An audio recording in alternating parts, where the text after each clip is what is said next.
Zhou Xuan had once been a lowly errand disciple at the Spirit Sword Pavilion, but a simple difference in status shattered everything. His childhood friend and crush, Lu Rian, not only rejected him but refused even to meet him, repeatedly warning him to stay away.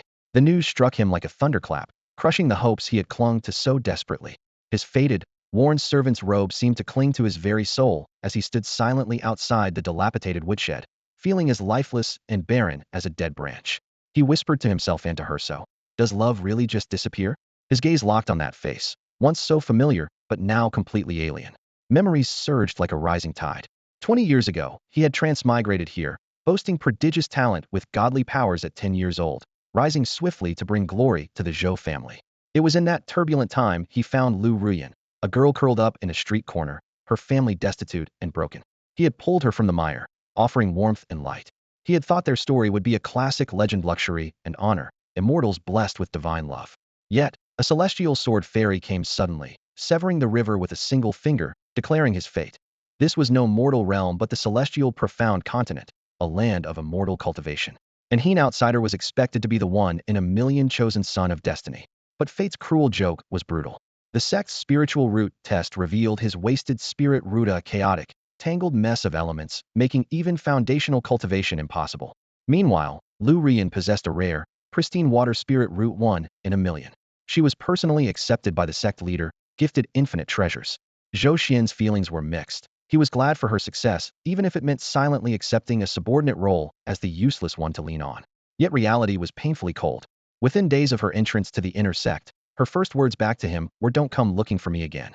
A flippant misunderstanding severed their past bond like a sharp blade. Zhou Xian became a laughingstock, abandoned and scorned. Lu Rian's voice held no warmth, only frost. "You're a good person, but cultivation doesn't need good people, it needs geniuses. You and I now are like flotsam drifting under the blue heavens, forever separated by a chasm." She pulled out a pouch containing 20 low-grade spirit stones, offering cold compensation. Zhou Xian sneered, mocking the so-called gift.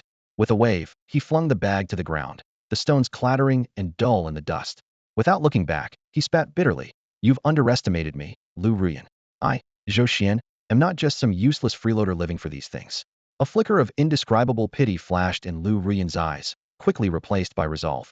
She turned away, leaving with icy distance. "Just because you refused to take it doesn't mean I didn't offer. The debt is settled.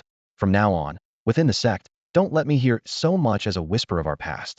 Zhou Xian's face remained impassive, his tone cutting. "Future great Saintess Lu, you exalted daughter of heaven, I, Zhou Xian the Waste, would never dare to match your height."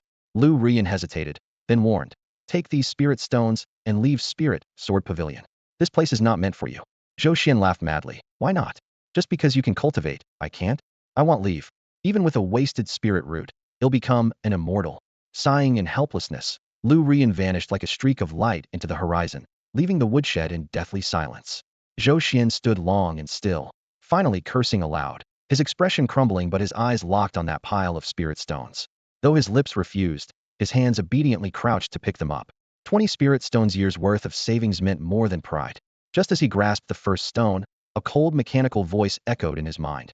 Ding. Due to the host's shameless yet money-hungry behavior, the dead fish reversal system activates. Committed to the utilization of wastes, forging a life peak. Zhou Xian's heart raced. His golden opportunity had arrived. He asked mentally, "Utilization of wastes? What does that mean?" Detected low-grade energy materials, 20 low-rank spirit stones convertible into 60-point gold value.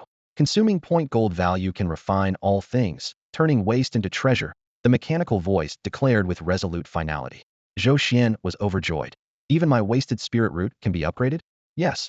The system's tone rang like heavenly decree, sweeping away all demons clouding his heart. He threw back his head and laughed wildly. The sound grated sharply in the stillness outside the woodshed. "Lu Rian, you think I'm a waste? That I'm hopeless? I, Zhou Xian, am the true child of destiny." Before his laughter could fade, a cold snort interrupted. "Heh, a wood-chopping errand boy dares to claim destiny?" Zhou Xian spun around to see a young man standing in the shade, moonwhite inner sect robe, jade pendant at his waist, arms crossed, staring disdainfully. The man's eyes flicked past Zhou Xian to the scattered spirit stones, greed glinting. "Pick up those spirit stones and give them to me," he ordered coldly. Then sneered quietly. "Lu Junior's sister was merciful, trying to make up for you waste. You deserve no stones. You can't even sense spiritual energy, it'd be a waste. Trash, nothing but garbage." Anger flared inside Zhou Xian, yet he was powerless to resist. The youth's spiritual energy far exceeded his. A direct clash would be suicide.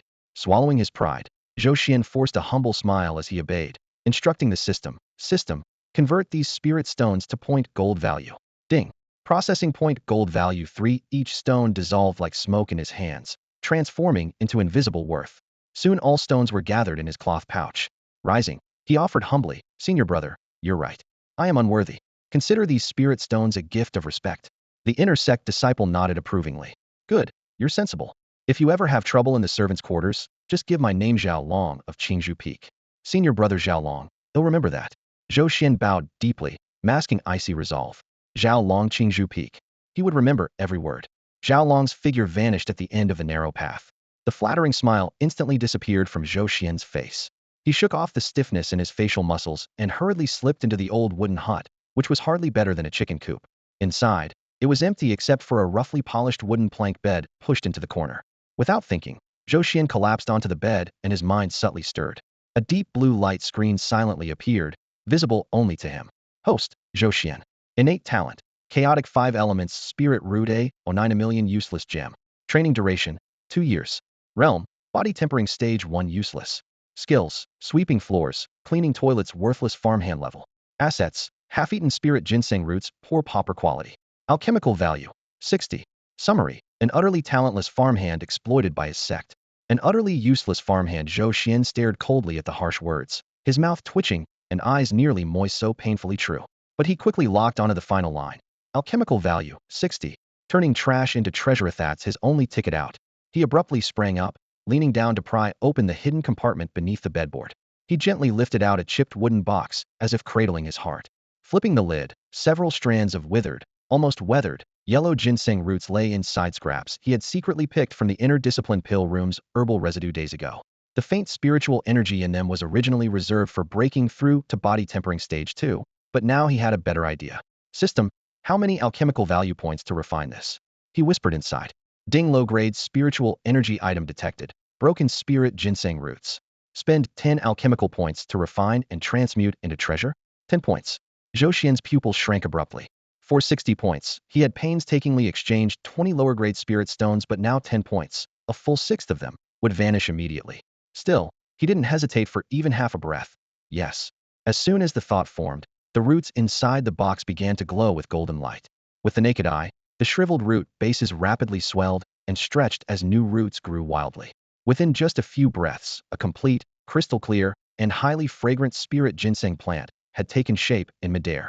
An immense surge of spiritual energy instantly filled the cramped hut, even causing the wooden walls to tremble slightly. Zhou Xian's hands trembled. "I've made it. I really made it." 10 points of alchemical value, worth just over 3 lower-grade spirit stones, had turned into a spirit ginseng with a value comparable to a mid-grade spirit stone. Don't forget, 1 mid-grade stone was worth 100 lower-grade stones in the sect. What a steal. No longer hesitating, he snatched the still glowing spirit ginseng and popped it into his mouth. The ginseng melted instantly. Boom. Pure spiritual energy flooded through his meridians like a bursting dam, igniting his limbs and organs as if swept clean by a torrential stream. Overjoyed, Zhou Xian thought, "I'm about to break through." He immediately sat cross-legged, channeling the energy to shatter the barrier of body tempering stage 1.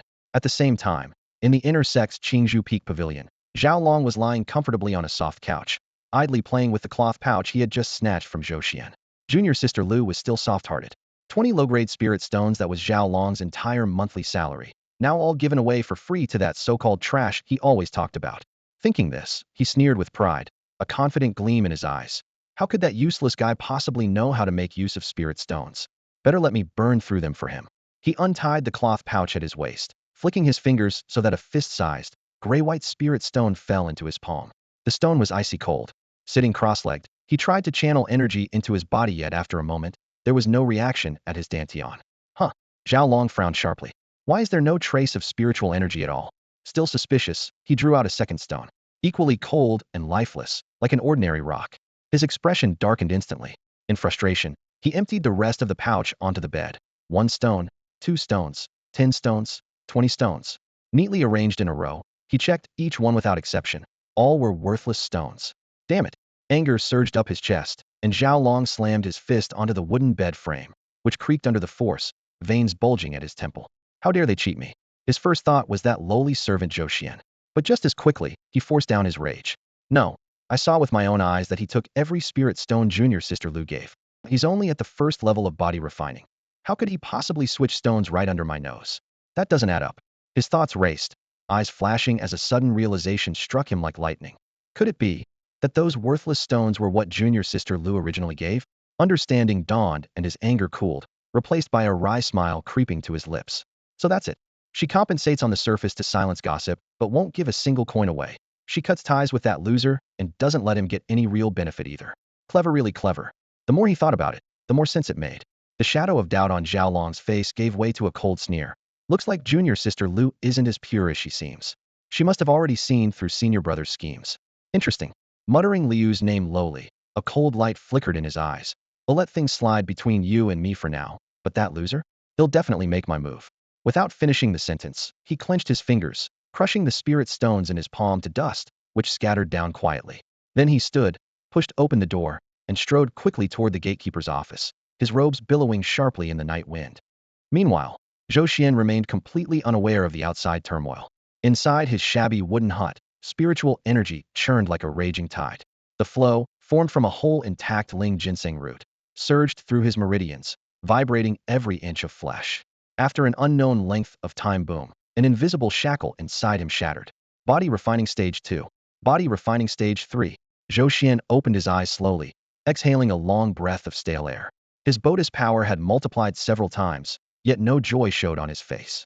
A whole Ling ginseng root used up 10 tiny points of golden value, enough for an average outer disciple to jump from body refining stage 1 to 4, even 5, but I only advanced 2 stages.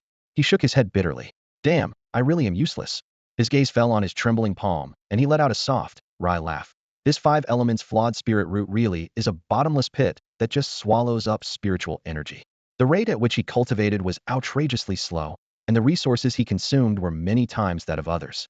No wonder Zhou Xuan was mockingly called the 1/10th and ultimate useless waste by the entire Lingjian pavilion. At this efficiency, even if he constantly exchanged his alchemy points for precious pills, there was no way he could ever catch up to Lu Ruyan, the heaven-born prodigy. Wait, alchemy points? A sudden flash of insight exploded in Zhou Xian's mind. If the system could refine all things and transform decay into marvels, could it refine his spiritual root? Once the idea surfaced, it grew wildly like uncontrollable weeds. His heart pounded fiercely, his breath quickened. System, my spiritual root, can it be refined? Ding. Host's intention detected. Query for spiritual root enhancement plan. Yes. Query. Zhou Xuan answered without hesitation. An azure light curtain immediately unfolded, and lines of golden text appeared. Host's current spiritual root, 5-element chaotic root.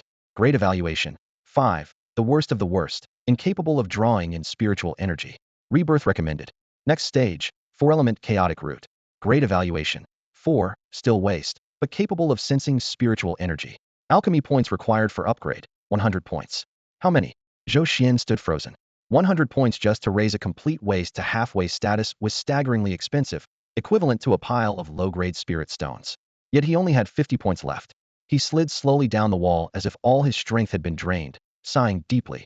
No matter where you go, everything costs money. The despair hit fast, but passed faster. Zhou Xuan looked up at the floating screen, his eyes reigniting with fierce determination. His spiritual root could be improved. As long as he earned enough alchemy points, he could break free from his destiny as a waste. It's just alchemy points. It's just spirit stones. He'll go earn them.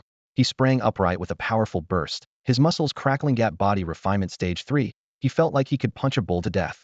Just as he reached to open the door to find some spirit stone exchange work in the menial labor hall, a sinister shadow suddenly blocked the entrance. Zhou Xuan. A sharp, piercing voice dripped with years of authority. Zhou Xian's heart skipped. The excitement on his face vanished instantly. Damn. Here comes Zhou Bapi. The man standing there was none other than Zhou Fugui, head of the labor yard. All 3,000+ outer disciples menial labor in the Lingjian pavilion answered to him, and his appearance meant trouble. Zhou Xuan cursed inwardly but forced a flattering smile and quickly approached. Chief Zhou, what wind blows you here? Zhou Fugui sneered, his voice like a whip crack. Enough nonsense. Pack your things. You're leaving immediately. To the inner sect waste elixir room. Waste elixir room. The word struck Zhou Xuan like a hammer on the crown of his head. His smile froze. The waste elixir room, also called the miscellaneous disposal area, sounded nicer as inner sect clutter management, but it was really the Lingjian pavilion's garbage dump, a graveyard for outer sect laborers. The elixir dregs left by failed inner sect alchemists were fiercely toxic, their fumes enough to make anyone dizzy. Failed spirit treasures from forging had chaotic spiritual power that could explode at any moment. There were also those experimental failures, the corpses of spirit beasts corrupted by demonic energy or driven mad. These things were pushed all the way down the mountain from the refining artifact peak and alchemy pavilion, dumped wholesale into the waste disposal area, waiting for the poor low-ranking disciples to clean up. Though called disposal, it was really just sharing the death sentence with these dangerous wastes. Zhou Xuan's face gradually drained of color until it was deathly pale. Going to a place like that was no different than being sent to die. Who got assigned there in past years? Usually those who offended overseers like Wang Fuguei or committed unforgivable disciplinary offenses. Yet last month he had just scrimped and saved all 300 spirit stones he had and offered them to Wang Fuguei, thinking it would buy him safety. But today, it was still his turn. Overseer, Zhou Xuan's throat was hoarse. Are you sure there's a mistake? This spot. Mistake? Wang Fuguei snorted coldly like he was talking to an idiot. You think I want you to go? No choice. Orders came from above. From above? Zhou Xuan's pupils constricted sharply. Wang Fugui's eyes gleamed with schadenfreude. Zhou Xuan, you're something else daring to offend senior disciples in the inner sect? Inner sect disciples. Two faces flashed through Zhou Xuan's mind. The first was Lu Ruyan, cold and resolute. Could it be her? Cutting ties once and for all by wiping him out? No, that wasn't like her. She wouldn't stoop to such low tactics. The second face appeared almost at the same time. Zhao Long. The 20 low-grade spirit stones drained by the system. Maybe he had discovered something. Whoever it was, Zhou Xuan knew better than to provoke them now. His heart sank, his expression growing darker by the moment. Actually, the waste disposal area isn't all bad. It's the only place where low-ranking disciples can actually earn spirit stones. Wang Fuguei coaxed from the side, his voice oily. Spirit stones? You need to be alive first before you can spend them. Zhou Xuan couldn't hear a word of it. He took a deep breath, forced down the raging murderous intent, and silently returned to pack all his belongings. Wang Fuguei shook his head with a sigh as he watched Zhou Xuan's retreating figure. Let's go. Wang Fuguei led the way silently ahead. Zhou Xuan followed behind with his head lowered, feeling as dead inside as the stagnant water. The bluestone path gradually disappeared beneath overgrown weeds, the ground turning into a muddy trail. The air everywhere mixed the acrid smell of burnt pills with a thick stench of blood and decay, stinging throats with bitterness. Zhou Xuan frowned, still unable to see clearly ahead, when suddenly a heart-wrenching cough erupted from the mountain hollow, as if someone was tearing their lungs from their chest. Wang Fuguei stopped, glanced sideways at Zhou Xuan with a sneer. Here we are. This is your new home, the waste disposal area. Then he stepped aside. Zhou Xuan's vision suddenly opened up, but his breath caught instantly. This was no disposal area. It was a living hell on earth. Inside the hollow, a dozen or so low-ranking disciples looked sallow and skeletal like wandering ghosts. A man wearing a crude mask staggered toward a pit billowing black smoke. Cradling a handful of pitch-black ruined pilsit was his harsh cough just now. Nearby, a disciple carefully carried a broken spirit sword. Suddenly bang. The broken sword flared violently with wild spiritual energy, exploding in a fierce burst.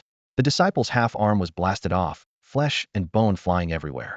He screamed and fell to the ground, but the others didn't even glance his way, as if they were completely accustomed to this. The stench of blood hung thick in the mountain hollow. Several disciples were pushing a creaking wooden cart piled high with dark purple, writhing flesh and blood like the chopped-up innards of a giant beast. A new laborer, curious, reached out and lightly touched it. Sizzle. Blue smoke rose as his fingertips seemed to be doused in acid. His skin melted away inch by inch, revealing stark, white bone beneath. A heart-wrenching scream echoed through the valley, sending birds flying from the trees. Zhou Xuan's scalp tingled, and a chill ran down his spine, freezing him to the core. Run. The only thought in his mind was to escape this cursed place. But Zhou Fuguei was standing right behind him. One wrong step back, and he'd be struck dead on the spot. Better to face whatever lay ahead than die right there. With a bitter sigh, he gritted his teeth and stepped deeper into the hollow. After only a few steps, a disciple beside him slipped and fell with a thud. The discarded pills he was holding spilled out, rolling in a black-red cascade across the ground. One tumbled to a stop at Zhou Xuan's feet. The disciple, ignoring the cuts and bruises on his own body, scrambled desperately to retrieve them, face flushed red and hands moving frantically, as if saving his most precious treasure. Zhou Xuan stared at the man, the urge to flee surging inside him, but suppressed by a tangle of conflicting feelings. Taking a deep breath, he pulled out a clean silk handkerchief, cupped it in his palm, and bent down to pick up the pill by his foot. The moment his fingers brushed the cold surface of the ruined pill, a cold, mechanical voice suddenly echoed in his mind. Ding. Detecting absorbable low-level energy material inferior waste fire spirit pill. Zhou Xuan stood frozen in place. Low-grade wasted fire spirit pill? And it can still absorb energy? The doubt flickered briefly before he immediately caught on. A failed pill is still a pill. The spiritual herbs and medicinal ingredients used in its making remain present. Even in failure, the residual spiritual energy doesn't vanish into thin air. Not only that, he quickly scanned the surroundings: shattered spirit swords, spirit beast corpses corroded by poisonous mist, all precious items forged from rare materials or nurtured in spiritual energy. If a failed pill can absorb energy, then surely these broken weapons and scattered bones could too? With that thought, his blood began to boil instantly. Ecstasy surged from his spine to his head, his fingertips trembling with excitement. To others, the alchemy waste valley was a hellish place: yellow-faced menial workers, scalding toxic slag everywhere, and pungent smoke, but to him, it was a treasure trove tailor-made for himself. Opportunity. Fate. He could barely contain himself and almost laughed to the sky. Mom, I'm going to make it big. Clutching the wasted pill wrapped in an old silk cloth, Zhou Xuan could no longer hold back and broke into a silly grin, letting out a soft chuckle.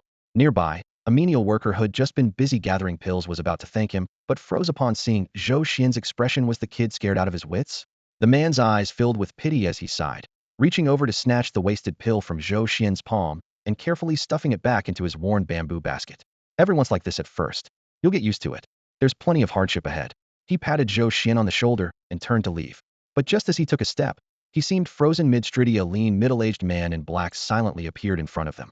His cold gaze was like a venomous snake lurking in the shadows. The worker felt his scalp crawl, knees weakening until he nearly dropped to the ground. Warden Wang. He bowed submissively, barely daring to breathe. Warden Wang didn't even glance at him, his sharp eyes skipping over to Zhou Xuan, who was still grinning foolishly. You're the newcomer, Zhou Xuan? The laughter cut off immediately. Zhou Xuan stood at attention and nodded. Yes, Warden. Good, Warden Wang said casually. Senior alchemist Zhang Ling from the inner gate just wasted a batch of crimson flame pills. Shall be cleaning it up shortly. Alchemist? Zhou Xuan's mind was spinning, but the menial worker shuddered, as if seeing a ghost. When he looked back at Zhou Xuan, his eyes were like those staring at a doomed corpse. Going to the fire alchemist on your very first day? Poor kid. He sighed quietly and wanted to slip away, but Warden Wang called out to him again. You, take him to the living quarters, explain the rules properly, then escort him there. The worker's face turned paler than tears, and he bowed deeply. Yes, I understand. With that, Warden Wang's figure melted into the thin pale green poisonous mist filling the mountain valley, vanishing in an instant. The mountain wind lifted the edges of the tattered cloth coat. Zhou Yi, the menial disciple, looked deathly pale, staring at Zhou Xuan as if he had lost both parents. His pity deepened, and he muttered repeatedly about how unlucky Zhou Xuan was. Zhou Xuan had just arrived and needed to get a sense of the situation, so naturally, he had to make some connections. The basket full of black, foul-smelling discarded pills in front of him caught his attention like a hook. Without hesitation, he took a step forward and proactively took the worn-out bamboo basket from Zhou Yi's hands. Senior brother, I'm new here. Let me handle this job. Zhou Yi was taken aback for a moment, not expecting this simpleton to be so eager. The tired look on his face softened slightly. Adopting an air of seniority, he passed the basket over. The moment the bamboo basket was in Zhou Xuan's hands, a chilling poison crept through his palm into his bones, and the stench was overwhelming. He spat quietly. Wow, this stuff's powerful. Ding. Small amount of low-tier energy material detected. Absorbing. Ding. Absorbing discarded fire spirit pills. Gained 5 refinement points. Ding. Absorbing discarded foundation building pills. Gained 8 refinement points. The system's notification sounds rang one after another, lifting Zhou Xuan's spirits. He struck up a conversation with the fellow laborer. Senior brother, may I ask your surname? My name is Zhou Yi. I've been in the waste disposal department for half a year. Oh, then we must be from the same clan. I'm Zhou Xuan. Pretending surprise, Zhou Xuan followed up with a compliment. Senior brother, how old are you this year? Zhou Yi stopped mid-step, smiled bitterly, and said, 20. 20? Zhou Xuan froze and looked carefully. A head full of white hair, a gaunt face, deep sunken eyes. This appearance could easily pass for 50. Zhou Yi seemed used to such looks, just sighing as he raised his thin hand to point at the basket in Zhou Xuan's arms. It's all because of this stuff. As he spoke, the system sound abruptly cut off. Conversion complete. Congratulations, host gained 100 refinement points.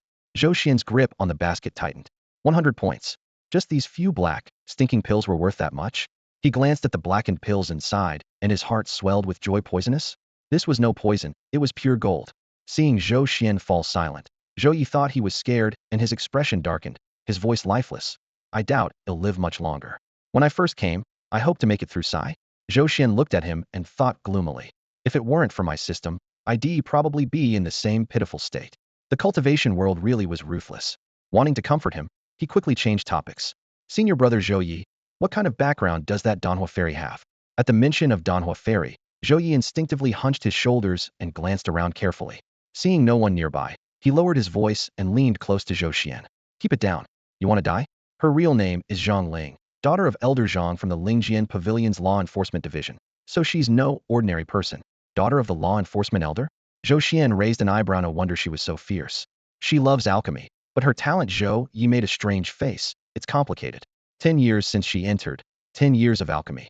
And every time she makes pills, the furnace blows up without fail. We secretly call her the Explosion Immortal. Explosion Immortal? Zhou Xuan couldn't help twitching his mouth. That nickname fit perfectly. Zhou Yi's voice dropped even lower, trembling slightly. In our waste disposal department, the number of laborers who've died under her furnace can't be counted on 2 hands. Either blown up or suffocated by the poison gas from her failed pills. The Qi-Yin pills you're about to handle now are the most potent, most toxic, and most volatile of all her pills. After speaking, Zhou Yi pounded Zhou Xuan's shoulder heavily. Brother, good luck to you. After speaking, Zhou Yi sighed heavily. His face, though only 20, looked like that of a 50-year-old man, etched with resignation and numbness. He stared at Zhou Xuan with the same pity he'd felt 6 months ago when facing a dying man, eyes full of a seasoned compassion. Brother, this is where we part. Take care of yourself. At the clearing for menial tasks, the other disciples all looked up at Zhou Xuan in unison. There was no mockery or schadenfreudianly a profound, suffocating sorrow. To them, Zhou Xuan was already a corpse wrapped in black aura. Ugh, another unlucky soul. Damnfire Immortal, TSK, this kid won't last 3 days. Just arrived and got this task? He must have pissed someone off.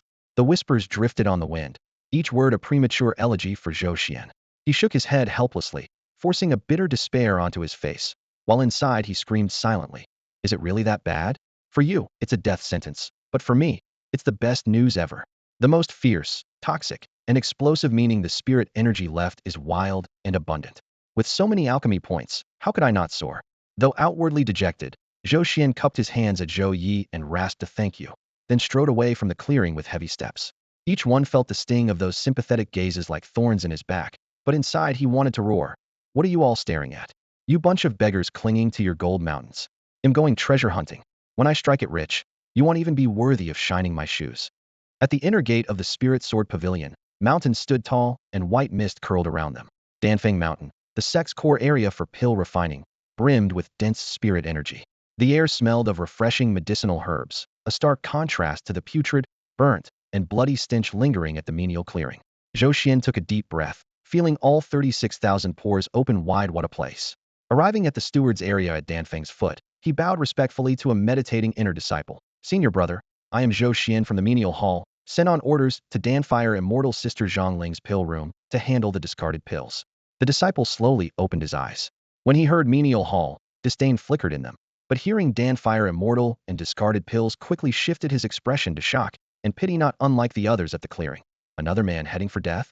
Your token, he said coldly. Zhou Xuan handed over the menial hall token. The disciple glanced at it briefly, tossed it back, and pointed at a winding mountain path. His tone was impatient. Go up this way. Halfway up the mountain, pill room 13 at the junction. That's where she is. Then he closed his eyes again, as if looking at Zhou Xuan any longer would tarnish his sight. Zhou Xuan picked up the token and thanked him before hastily ascending the mountain. Ahead lay a perilous place everyone avoided, but to him, it was a gold mine, his mind filled entirely with the alchemy points soon to be his. There was no time to fuss over these minor players. Soon, he found pill refining room number 13 on section T, as per his assigned number. At the door stood a young woman in a fiery red dress, hands on her hips, standing rigidly with a fierce glare that seemed ready to ignite the entire corridor. Her skin was fairer than snow, and her delicate brows and eyes looked like a painting, but the arrogance and fiery temper written across her face were unmistakable. Without a doubt, this was Zhang Ling, the so-called exploding immortal notorious for blowing up pill rooms. Today's luck was decent. The door was still intact. Clearly this explosion wasn't her biggest yet. Zhang Ling caught sight of Zhou Xuan in the corner of her eye. Seeing him dressed in a faded gray servant's uniform, her brow immediately furrowed so tightly it could kill a mosquito. So you're the one sent to clean up? Took your sweet time, huh? Before he could answer, she pointed imperiously at the tightly shut door. Hurry inside and clean this mess. I blew the whole place to hell. Quick, I have to refine the next batch. After urging him, she muttered to herself.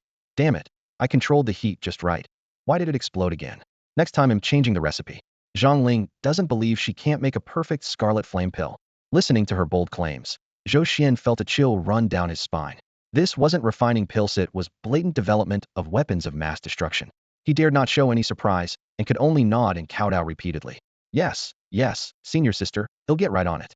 Zhang Ling waved him off with disgust, as if shooing a fly. Go, go, and clean it up properly. Zhou Xuan pushed open the door. A wave of heat hit him, mixed with the acrid smell of burning and strong fire spirit energy, forcing him to step back. Wow. Once his eyes adjusted to the dim light, he took in the scene inside. The entire room was blackened as if charred to a crisp. Walls, floor, and ceiling all scorched beyond saving. At the center lay a pill furnace forged from exquisite mysterious iron, now shattered into fragments scattered everywhere. Near the piles of blackened medicinal residue on the floor rolled several dark red pill-like objects that seemed to still smolder with embers. With this level of damage, you might as well say she's refining grenades, and I do believe it. Zhou Xian's face was blackened by the thick smoke, but his attention was firmly fixed on those few pills. They were about the size of a thumb, fully dark red, their surfaces flickering with unstable fiery light. The violent fire spirit energy within them was so strong its presence could be felt even several steps away. It's happened. This time it really happened. Suppressing his elation, he took a silk handkerchief from his pocket and carefully approached the ruined furnace. Squatting down and laying the cloth beneath, he gently picked up one of the pills. It was scalding hot in his hand. As soon as his fingertips touched it, a system alert sounded in his mind. Ding. Detected absorbable mid-level energy material inferior scarlet flame, pill extremely unstable. Absorb? Can be converted into 30 points of gold value. 30 points. Zhou Xian's pupils suddenly contracted, his heart pounding so hard it seemed about to burst through his chest. 1. Just one low-quality pill rendered useless by flawed alchemy could be exchanged for 30 alchemical value points equivalent to 10 low-grade spirit stones. And there were 4 or 5 more of the same useless pills scattered at his feet. A wave of heat surged deep into his lungs. Zhou Xuan breathed heavily like a bellows, his eyes gleaming with excitement as he nearly lunged forward so eager he almost drooled onto the pill. Exploding immortal? He screamed silently in his mind. This isn't an exploding immortal at all. It's a money-sprinkling fairy, a wealth-bestowing guanyin, my very own divine maiden. Absorb it. Absorb it immediately. He frantically ordered inside his mind. Ding absorbed low-quality Qian pill, alchemical value 30. Warmth rushed into his spiritual sea. On the system panel, the number shot up instantly from 100 to 130. Zhou Xuan trembled with excitement, aching to kneel and grab Zhang Ling's leg, sobbing and shouting, Fairy, from now on I'll take all your worthless pills. Please keep exploding every day, never stop. But his joy lasted only a blink. Bam! Another untouched Qian pill at his feet suddenly flared with intense firelight, emitting a piercing hum. The pill's dark red body cracked rapidly as scorching spiritual power broke loose like a wild stallion. The surrounding air twisted and heated visibly. No good. The pill's properties are out of control, it's about to explode. Zhou Xian's face drained of color as though his blood had frozen solid. He clearly sensed this pill's explosive power would be several times greater than the last one's, and it was too close with nowhere to hide. Rushing to absorb it by hand. Forget it. Head turned to ash before even touching it. It's over. Despair and frustration swept over him, damn it. He had just glimpsed hope moments ago. In the nick of time, just as the pill was about to burst, a bright blue system light flickered wildly before his eyes. Rows of blood-red warnings flooded the screen. Warning. Detected highly unstable mid-level energy material. Warning. Energy structure imminent collapse. Violent explosion expected in 3 breaths. Warning. Explosion power estimated to threaten host's life. Zhou Xian's heart dropped to rock bottom. Like I don't know that already. Below the crimson warnings, a golden prompt suddenly appeared like a ray of dawn breaking through clouds. Optimization detected. Consume 10 alchemical value points to refine and stabilize energy structure, resolve crisis, and enhance pill quality? Damn it. At a time like this, you're still asking yes or no. I'm about to be blown to ashes, and you want to go through formalities? Zhou Xian's heart roared in anger. Life and death flashed before him, leaving no time to think clearly. He almost screamed in his mind, refine it. Right now, immediately. Ding. Command received. Consuming 10 gold points. Initiating refinement of low-quality scarlet flame pill. The 130 gold points remaining on the panel instantly dropped to 120. At the same time, the defective pill at his feet, swollen to the breaking point and ready to blow the entire pill room sky-high, suddenly froze. The piercing buzzing abruptly stopped, the blood-red cracks covering its surface smoothed over by an invisible hand, and the raging fire elemental energy leaked back like a tide, locking into the pill's core once more. In less than a breath, the pill like a walking bomb moments ago now lay quietly on the ground, dark crimson and smooth, with no signs of raging flames. Crisis averted. Zhou Xian's knees weakened, nearly causing him to collapse. Cold sweat soaked his back as he gasped for air, his chest pounding like a drum at that moment. He truly thought he was about to be consumed by fire. After a long while, he steadied himself and locked his gaze on the refined pill. Wrapping it in a silk scarf, he carefully picked it up. Surprisingly, it felt slightly cool to the touch. Ding! Refinement successful. Congratulations, host. You have obtained a one-time use magical item blazing fire pearl replica. Item description: formed by refining an unstable low-quality scarlet flame pill, containing sealed raging fire elemental energy. Injecting a bit of spiritual energy will trigger detonation, with power equivalent to a full-strength strike from a 9-stage body refinement cultivator. Note: ensure you are at a safe distance before throwing. Zhou Xuan's eyes widened, his breathing noticeably rapid.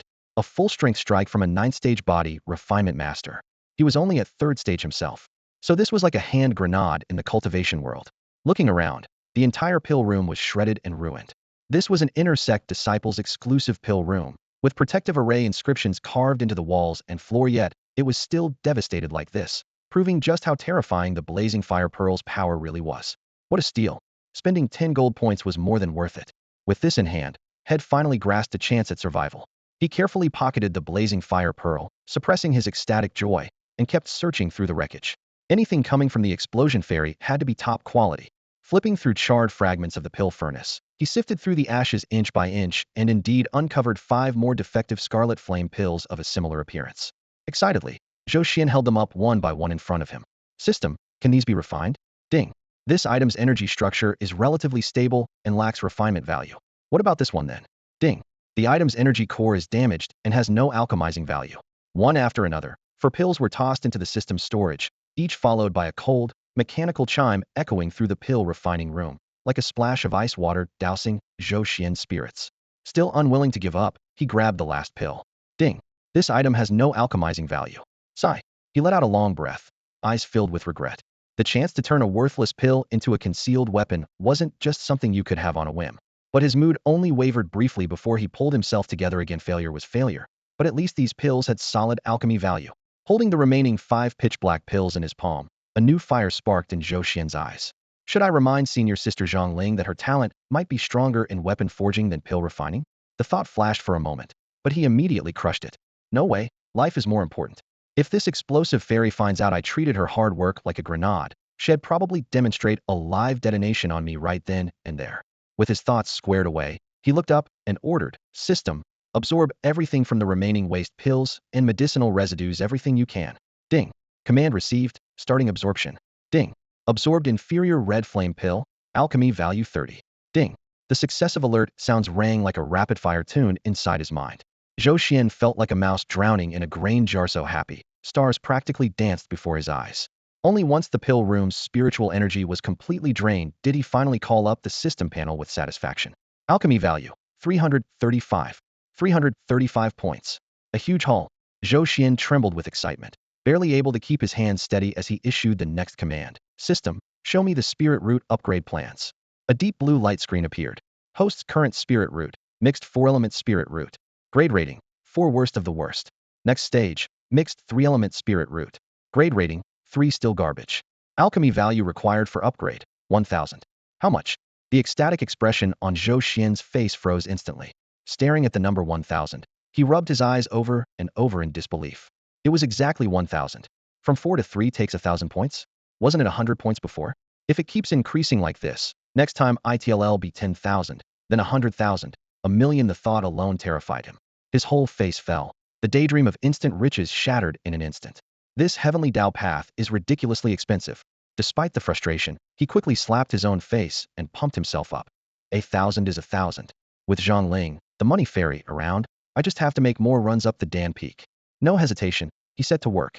Even as a low-level 3rd-stage body refiner without much status, the cleaning spells for his menial disciple duties were second nature. He waved his hand to summon wind, sweeping away the dust, then called water to wash the pill stains from the walls. In just a short while, the pill room that looked like it had been blasted by artillery was transformed spotless and fresh. After finishing everything, Zhou Xuan pushed open the door and stepped out. Outside the alchemy room, Zhang Ling idly flicked at some pebbles with her toes. Seeing him appear so soon, she immediately frowned sharply. That fast? Did you clean everything up? Her eyes scanned him from head to toe, full of disbelief. None of the other disciples caught doing chores had ever managed to clean the alchemy room quickly. Not to mention, the furnace often exploded, making noise non-stop. Zhou Xian's eyelid twitched. Was she secretly hoping he'd be blown to bits? Though irritated inside, he still bowed respectfully. Reporting to senior sister, everything's been completely cleaned. Is that so? Zhang Ling was skeptical, and with a swift movement, she slipped back inside the alchemy room. Inside, the room was bright and spotless. There wasn't even a speck of dust in the cracks of the countertop. She bent down to check the ashes beneath the furnace, then wiped her hand across the desk. The delicate fingertips were perfectly clean. Only when she was certain did she nod in satisfaction, then walked back to the doorway to scrutinize Zhou Xian again. The impatience in her pretty eyes lessened, replaced by a hint of approval. Not bad. You did it efficiently. What's your name? Zhou Xian. Zhou Xian. Zhang Ling seemed to engrave the name in her mind. Then her tone turned firm and resolute. From now on, all my failed pills go to you for disposal. She reached into her storage pouch and tossed him a small porcelain bottle. Hey, race your reward 3 qi gathering pills. If you keep this up, you'll get them every month. Zhou Xian caught the bottle, quietly thinking, without some kind of system backing me, I should be carried out on a stretcher today, let alone collecting pills every month. But right now, this was clearly a stable, efficient, and legitimate source of alchemy credit.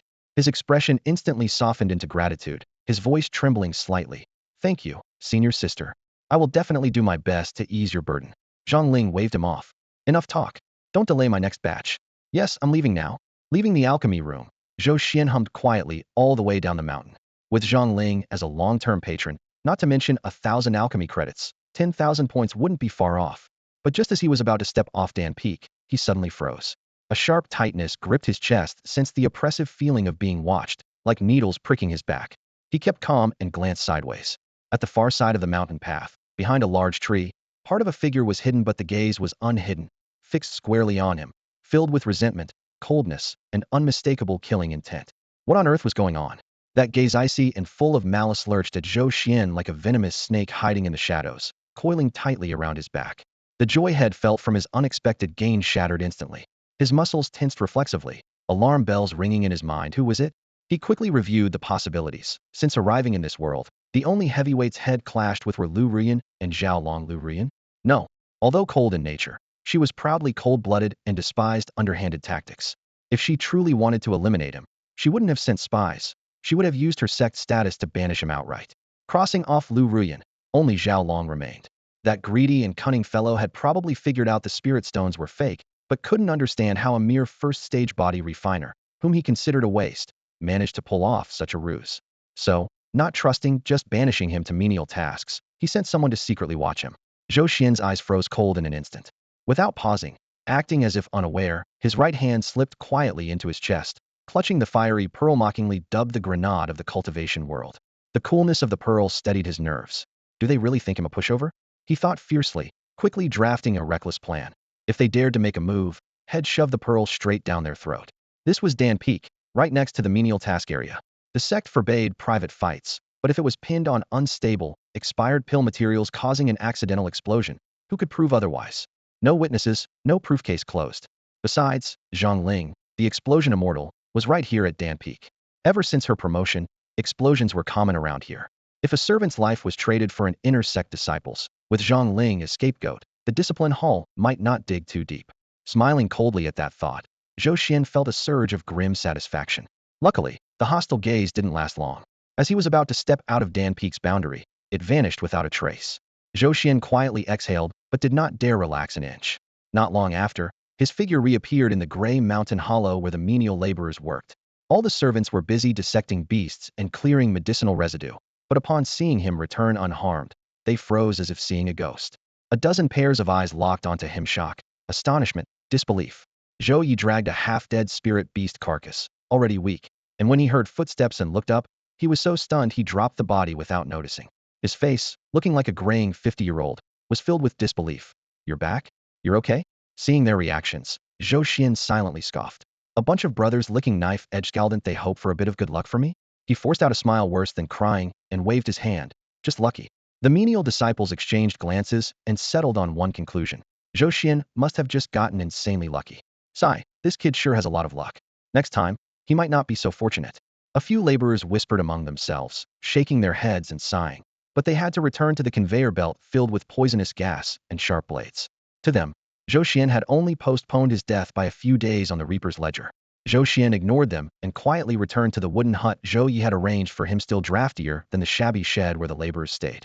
At dawn, he slipped out the door, transforming into an eager, helpful guy who ran back and forth through the mountain valleys. Senior brother, the broken talisman's spiritual power is going wild. I'm handling it. Junior brother, don't go near that pile of medicinal residue. It's highly toxic. He'll take care of it for you. He volunteered for the most dangerous and difficult tasks. The laborers nodded gratefully and praised. Junior brother Zhou Xuan really is a good person, but in their hearts, they thought he was a fool. While working, Zhou Xuan shouted to the system within his sea of consciousness. Absorb. Ding.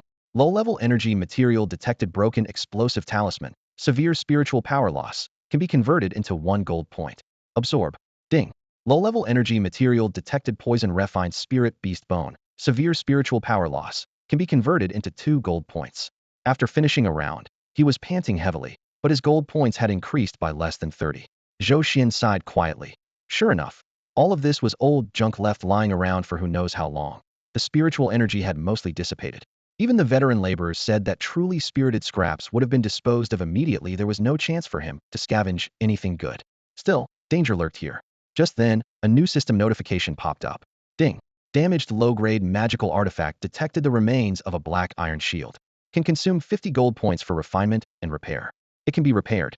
Zhou Xian's eyes lit up like flames. So the junk disposal place wasn't just an energy recycling station, it was also a scrap processing factory. Instead of collecting broken talismans blindly, he could take the initiative and really loot. Without hesitation, he dove headfirst into piles of trash smelling of medicine and blood, expertly picking through scorched formation arrays, broken flying swords, and torn magical robes. Soon, he spotted a gray, dusty cloth bag in a corner. The bag looked ancient, its mouth tightly bound with beast sinew, covered in dust, but with no signs of damage. Zhou Xian's heart pounded. Chinkoan bag. Even the lowest grade ones in the outer marketplace cost dozens of low-grade spirit stones and were hard to get by any means. He hurried forward and reached to grab it. Junior brother Zhou Xuan, don't touch that, shouted a laborer hauling or nearby, his face full of fear. Zhou Xuan froze and turned to look. The man ran over, still shaken, and pointed at the Chinkoan bag on the ground, lowering his voice. That thing is extremely sinister. It was a failed creation tossed aside by an inner discipline. The outside, it looked fine, but the internal spatial array seemed to be malfunctioning. The menial disciple casually wiped some ash on his sleeve and lowered his voice as he continued. There was a disbelieving brother who actually put his identity token inside. Guess what happened? He deliberately paused for effect, then leaned in mysteriously. When he took it out, the token had turned into a pile of dust. Anything put inside gets shredded to bits by the spatial rift within. Zhou Xuan felt a chill crawl up his spine, but couldn't help mentally scoffing. Wow, a spatial artifact turned into a literal shredder? That brother really was something else. His gaze remained fixed on the dusty pouch. Seeing this, the menial disciple urged again. This thing's worthless, just taking up space. Better toss it into the burning pit. A barely perceptible smirk tugged at Zhou Xian's lips as delight bloomed quietly in his heart. Outwardly, he played the curious novice, bending down to weigh the pouch in his palm. No worries, senior brother. I actually think this pouch looks pretty unique. He'll take it back as a decoration. The menial disciple gave up trying to persuade him, shaking his head as he retreated deeper into the scrap heap, assuming the newbie was just being naive. Once the other disciple's figure faded out of sight, Zhou Xuan gripped the shredder tightly, suppressing his excitement, and quickly made his way back to his shabby wooden hut. As soon as the door shut behind him, he took a deep breath and immediately issued the order in his mind. System, refine it. Ding. Detection complete for damaged low-grade spatial artifact. Chinkoan pouch inferior. Internal spatial array unstable with intense cutting attribute. Consume 100 gold points to refine and repair internal array. 100 points? Zhou Xian's brow twitched. That was nearly a third of the 300 gold points he had painstakingly earned on Dan Peak. But owning a personal storage artifact would make carrying and hiding things so much easier. Gritting his teeth, he said, yes, refine it. Ding. Command received. Consuming 100 gold points and refining the damaged Chinkoan pouch. No sooner had he finished speaking than the fabric pouch in his palm trembled softly, emitting a faint hum. A faint golden glow flickered along the pouch's opening. The once thin cloth visibly thickened, and the beast tendon drawstring shimmered gently with spiritual energy. Zhou Xuan focused his mind and sent his spirit inside. The next moment, a storage space the size of a room, with smooth walls and stable spatial structure, appeared vividly in his perception. It's done. Zhou Xuan clenched his excitement and quickly pricked his fingertip, squeezing a drop of blood onto the dusty Chinkoan bag. A faint spiritual glow flickered across the fabric, and the blood instantly sank in. In the next moment, He clearly felt a faint mental link connecting to himself. Concentrating, he sent his divine sense inside. The space revealed itself in his mind. About a dozen cubic meters, roughly the size of a cramped brick-walled room. The walls were smooth and pristine, spiritual energy calm and steady. No longer the violent, chaotic flow that once threatened to tear everything apart. It worked. A smile tugged at Zhou Xuan's lips. He almost laughed out loud. Licking his dry lips, he tossed his life-saving fire pearl, the 3 Kigathering pills he had just obtained, and the damaged black iron shield, all into the bag. The items landed silently. His hands were empty, but the Qianquan bag at his waist had swollen noticeably. A new sense of security blossomed in his chest. With this, picking up treasures no longer meant sneaking to hide them beneath the bed, heart pounding with fear. 100 points of gold value, definitely worth it. He sat down on the edge of the bed and pulled up the system panel. Remaining gold value points, 235. Still a long way from the 1,000 needed to enhance his spiritual root. Relying on Zhongling, the exploding fairy, for daily feeding was too slow. He had to find a way to speed things up himself. A sudden thought flashed through his mind. It seemed that the amount of gold value gained was tied directly to the total spiritual energy contained in an item, with no relation to market price. He suddenly remembered the 20 low-grade spiritual stones Lian gave him. 20 stones only earned 60 gold value points, which meant 1 low-grade spiritual stone equaled 3 gold value points. What could a low-grade spiritual stone buy in the market at the mountain's base? Zhou Xuan had spent years in the miscellaneous tasks courtyard, so he had some idea 1 to 2 of the most basic first-rank demon pills. How many gold value points could a first-rank demon pill convert to? His breath quickened. He had once found a mangled, deformed pill in the trash heap. The system indicated it could convert to 4 gold value points. A complete pill was at least 4 points. If he was lucky and could exchange 1 low-grade spiritual stone for 2 pills, costing 3 gold value points, but redeeming 8 points, that was a 5-point profit. This was basically making money out of thin air. Zhou Xian's eyes grew brighter, his mind raced. Demon pills were just the start, there were also spiritual stones themselves. The sect rules said 100 low-grade stones could be exchanged for 1 medium-grade stone. But he knew that the total spiritual energy in a medium-grade stone was at most equal to 80 low-grade stones. The higher price was just because the energy was purer and took less time to refine. Did the system care? The system's absorption and conversion didn't care if the spiritual energy was pure or mixed, it only looked at total quantity. If he could get his hands on a mid-grade spirit stone, he could immediately exchange it for 100 low-grade spirit stones and then have the system absorb them. Essentially, with the cost of 80 low-grade spirit stones, he'd miraculously squeeze out an extra 20, that was a bona fide system-level bug. Zhou Xuan trembled all over, as if a golden path paved with spirit stones was unfurling beneath his feet. Suppressing the surging joy, he turned his gaze back to the cracked, battered shield inside his heaven and earth pouch. The first pot of gold had to be secured. The thought fresh in his mind, he held the broken black iron shield in his palm. System repair? Ding. Damage detected on low-grade magical artifact. The black iron shield fragment. Consume 50 gold points to initiate refinement and repair? Yes. Zhou Xuan grit his teeth. 50 points, that was damn expensive. A soft golden light enveloped the shield in an instant, and the fine cracks like stitched wounds rapidly closed up. The dull iron surface regained a deep metallic luster. Ding. Refinement successful. Host obtained low-grade magical artifact. The black iron shield intact. Zhou Xuan weighed it thoughtfully. A lowest-tier defensive artifact like this could easily sell for 7 or 8 low-grade spirit stones on the market. The repair cost 50 gold points, roughly the equivalent of 17 low-grade spirit stones, seemingly a steep loss, but since the shield had been scavenged from the junk heap, its original cost was 0.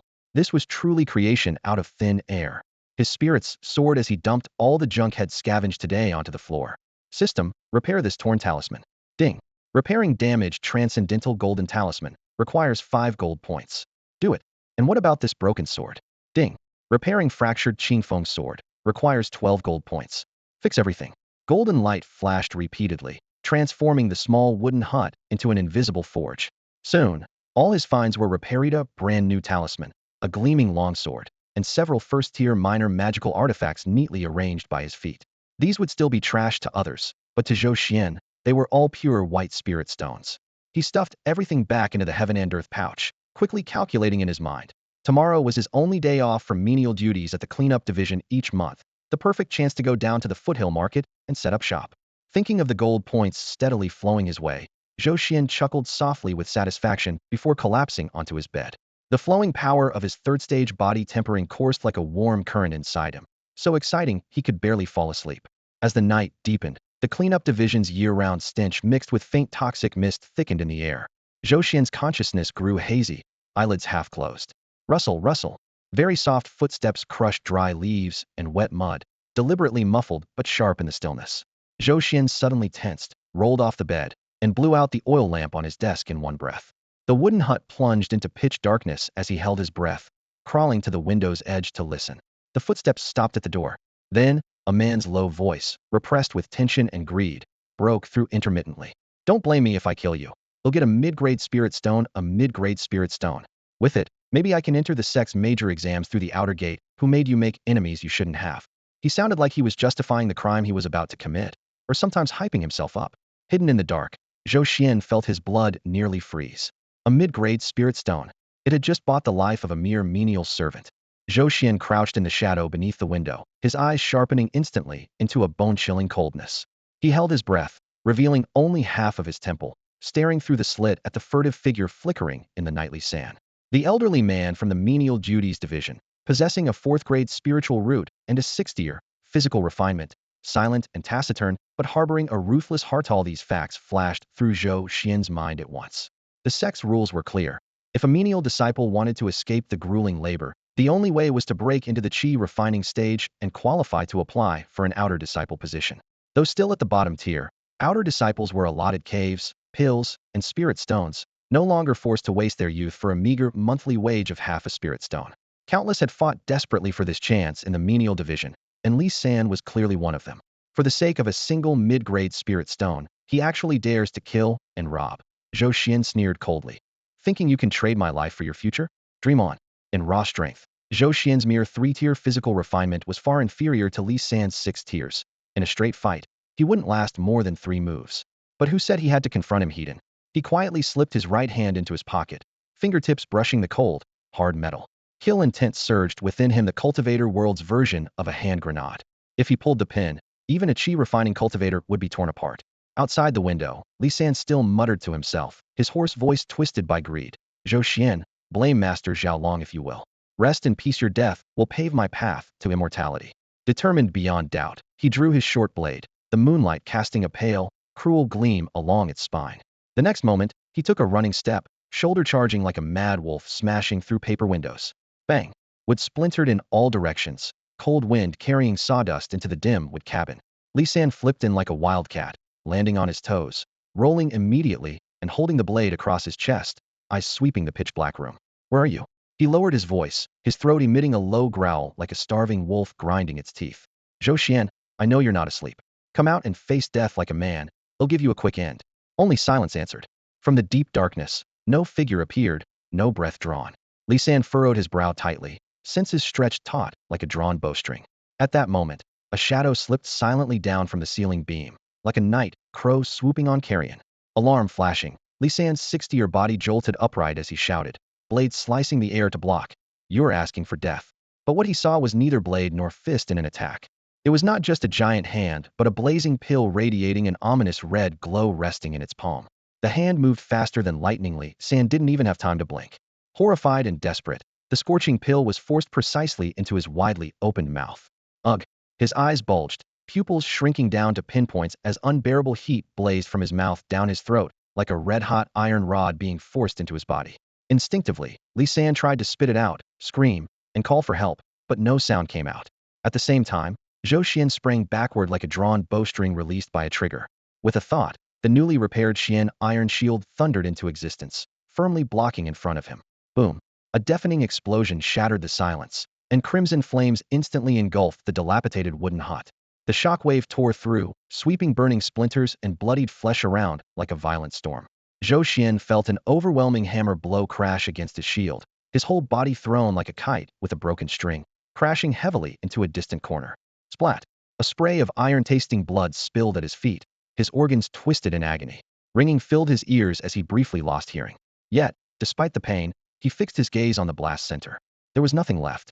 Li San and the short dagger were reduced to ashes and flames, rivaling a full-effort strike from a 9th-stage body refining cultivator. The air reeked of burnt flesh and blood. Scattered on the ground were unrecognizable bits of blood and meat, silent proof that someone had been here moments before. No pity touched Zhou Xian's face, only cold detachment. Such a commotion would surely attract others. He endured the pain, pocketed the Xian iron shield into his Qinquan sack, then sat against the wall, instantly adopting a terrified expression, pale, shaking uncontrollably, eyes vacant as if stunned stupid from fear. Sure enough, after no more than 10 breaths. What's going on here? Who dares cause trouble in the labor quarters? A furious shout came from a distance, drawing closer. Right behind surged an oppressive spiritual force like an invisible mountain bearing down, worsening Zhou Xuan's injuries, making his bones groan under the strain. He nearly fainted on the spot. A Foundation Establishment Master Manager Wang, a grim figure, burst into the half-collapsed wooden hut. He was the overseer of the labor grounds. His gaze first swept the bloodied mess on the floor, then landed on Zhou Xuan curled up and trembling with wounds in the corner. Is it you? Manager Wang's brow furrowed deeply, disgust and impatience flashing across his face. What happened here? His spiritually charged question was like a hammer pounding Zhou Xuan's heart. Terrified out of his mind, Zhou Xuan shakily lifted his head, eyes filled with the raw fear and confusion of a survivor barely escaping disaster. I don't know. His voice was hoarse and trembling, breaking into fragments halfway through. Just now, someone rushed in through the window, saying they wanted to steal my things. Outside the courtyard, the servants who had already gone to rest were startled awake by the noise, rushing over with torches in hand. The flickering firelight revealed the horrific bloodstains and pieces of flesh inside the room, causing them all to gasp sharply. Chief Steward Wang strode in quickly, his face dark with anger as he barked, "Steal your things?" What happened next? Zhou Xuan cowered in a corner, feigning fear, and pointed at the pool of blood and flesh in front of the bed. He saw a pill I left there, snatched it, and swallowed it whole, then exploded. His voice cracked with sobs, on the verge of breaking down. A pill? Wang's pupils constricted. The servants around murmured in shock. What kind of pill would cause an explosion when eaten? As if recalling an important detail, Zhou Xuan hurried to add, "It was the pill that senior sister Zhongling ruined today. I went to clean the alchemy room this afternoon, saw the pill wasn't active, so I brought it back to absorb any leftover spiritual energy." As soon as he finished, the place fell completely silent. Everyone's expressions turned strange. Wang's face darkened as black as burnt iron. Zhongling, the exploding immortal? The eyes of those present shifted instantly from horror to a mix of pity and a sense of serves you right when looking at the pile of shredded flesh on the floor. Wow, what an unlucky fool. Zhou Xuan, foolish enough to treat the exploding immortal's failed pill like a treasure and leave it by his bedside. And the robber was even more reckless, went straight for that thing and dared to swallow it whole. In the Spirit Sword Pavilion, the death of a servant was no big deal, especially one who practically committed suicide like this. Wang waved his hand impatiently. Go, confirm the identity. Soon, a steward reported, "Chief Steward, the corpse is Li San, body refining level 6. Hearing this, Wang's disdainful gaze on Zhou Xuan deepened. Li San was body refining level 6, while Zhou Xuan couldn't even stand steady at level 1. He killing Li San? Ridiculous. Even standing still, Li San was untouchable to him. In everyone's minds, the truth was clear. A desperate servant tried to kill and rob, mistook the explosive failed pill for candy, and blew himself to bits. Bad luck. Wang swished his sleeve with disgust. Clean this up. Li San brought this on himself. With that, he didn't spare Zhou Xuan another glance and strode off, as if staying one more second would soil the soles of his shoes. Under the torchlight, the disciples hurriedly tidied the mess. Zhou Xuan lowered his eyes, hiding the dark satisfaction gleaming there. A deadly crisis had just been averted by Zhou Xuan in such an absurd, yet perfectly plausible way, vanishing without a trace. Chief Steward Wang's dark, imposing figure faded into the night, and the suffocating pressure he carried disappeared with him. The low-level disciples, seeing the performance was over, dusted off their clothes one by one, preparing to retreat to their shabby little huts. Amid the scattered broken bricks and debris on the ground, Zhou Xuan's arm trembled as he struggled to push himself up on his knees. His face was pale, still frozen in shock. "Senior brothers, wait a moment." His voice was hoarse, but he forced it higher. The footsteps paused, and a dozen pairs of eyes turned back with impatience and suspicion. "What is it?" A disciple nearby frowned, his tone cold. Zhou Xuan forced a miserable smile, pointing first to his collapsed hut, then to the bloodied wreckage at the blast site. His voice carried a clear note of pleading. "Senior brothers, look, I'm badly injured, and my house is ruined. I helped out a lot during the day, handling those dangerous wastes. Could you lend a hand and help me clean this up a bit?" The plea fell into an icy silence. Those dozen faces twisted strangely as they exchanged glances, as if looking at a rambling madman. "Help you clean? Have you lost your mind from the explosion? Didn't you see that mess on the ground? Bad luck, anyone who touches it is doomed. You volunteered during the day, nobody forced you. Helping? More like rushing to your death." Harsh voices pierced the night. One waved dismissively. "Let's go, this place is cursed. Who knows if it'll blow up again." Not even sparing a glance back, they slipped into the darkness and vanished faster than rabbits in the blink of an eye. The ruined hut fell into silence. Zhou Xuan stood alone in the chill night wind. "Humph. the fear and helplessness drained from his face, replaced by a cold sneer. He gave the backs of the others the middle finger and muttered under his breath, "A bunch of idiots, ungrateful bastards." Low-level disciples like these rarely showed humanity in desperation. It was a mercy they didn't kick him while he was down. At least this way things were peaceful, could clean up without worrying about being watched. Zhou Xuan withdrew his hand, stepped over splintered wood, and walked toward the blast's epicenter. The smell of burnt flesh and blood hung thick like a viscous fog, but his expression remained calm. Squatting down, he brushed away a layer of black ash and picked out a partially charred bone fragment. As he flipped it over, his fingertips suddenly touched something cool. A mid-grade spirit stone.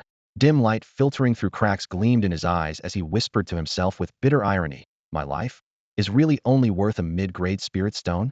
He scoffed, flicking the ash off his fingers. A mid-grade spirit stone was worth at least 100 low-grade spirit stones. Even ordinary disciples in the Spirit Sword Pavilion's inner sect received monthly sect allowances of only 5 to 10 low-grade stones, plus a few mediocre pills. 100 low-grade spirit stone, an absolutely staggering sum that would make anyone's eyes gleam with greed. Zhao Long, that fool, was even willing to stake such a heavy bet just to kill him? Zhou Xuan frowned briefly, then relaxed, a cold smirk curling at the corner of his lips. No, that couldn't be right. With Zhao Long's greedy and cunning nature, there was no way he'd really lay out so many spirit stones. This was clearly an empty promise, a sweet but empty bait dangled before the desperate Li San. Poor Li San, used as cannon fodder on the tip of a blade, dying without ever realizing he was just a pawn to be discarded. Thinking this, Zhou Xuan casually tossed the pile of shattered bones at his feet, his killing intent toward Zhao Long deepening. Shifting his thoughts, he recalled the true privileged few in the sect, the genuine disciples. From menial tasks, to outer disciples, inner disciples, and finally the true succession students. Each rung was like a chasm few could cross. The heads of the peaks and elder masters held only 3 true disciple spots each in their lifetime. Those chosen alone enjoyed resources beyond ordinary imagination. But that lofty world was far out of his reach, could only look up from below. Why bother thinking so much? Zhou Xuan shook his head with a wry smile.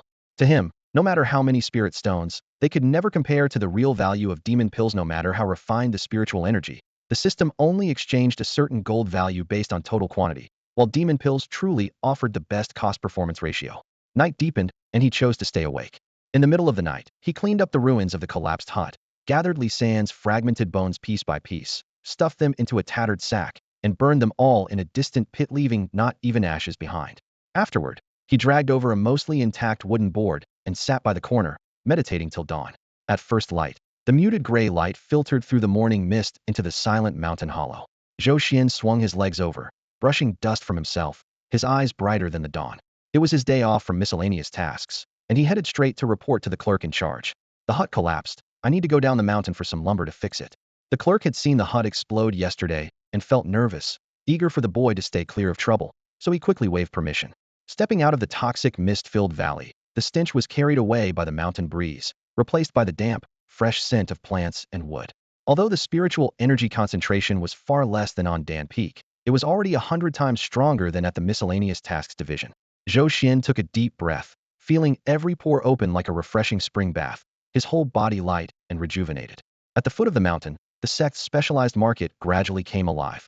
The old men of the miscellaneous tasks division had long said this was the most lucrative place for the Lingjin Pavilion.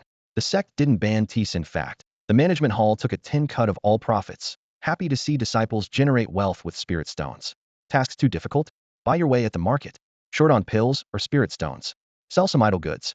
Walking through, Zhou Xuan calculated in his mind. The batch of refurbished artifacts in his universe pouch weren't exactly top grade, but quantity mattered.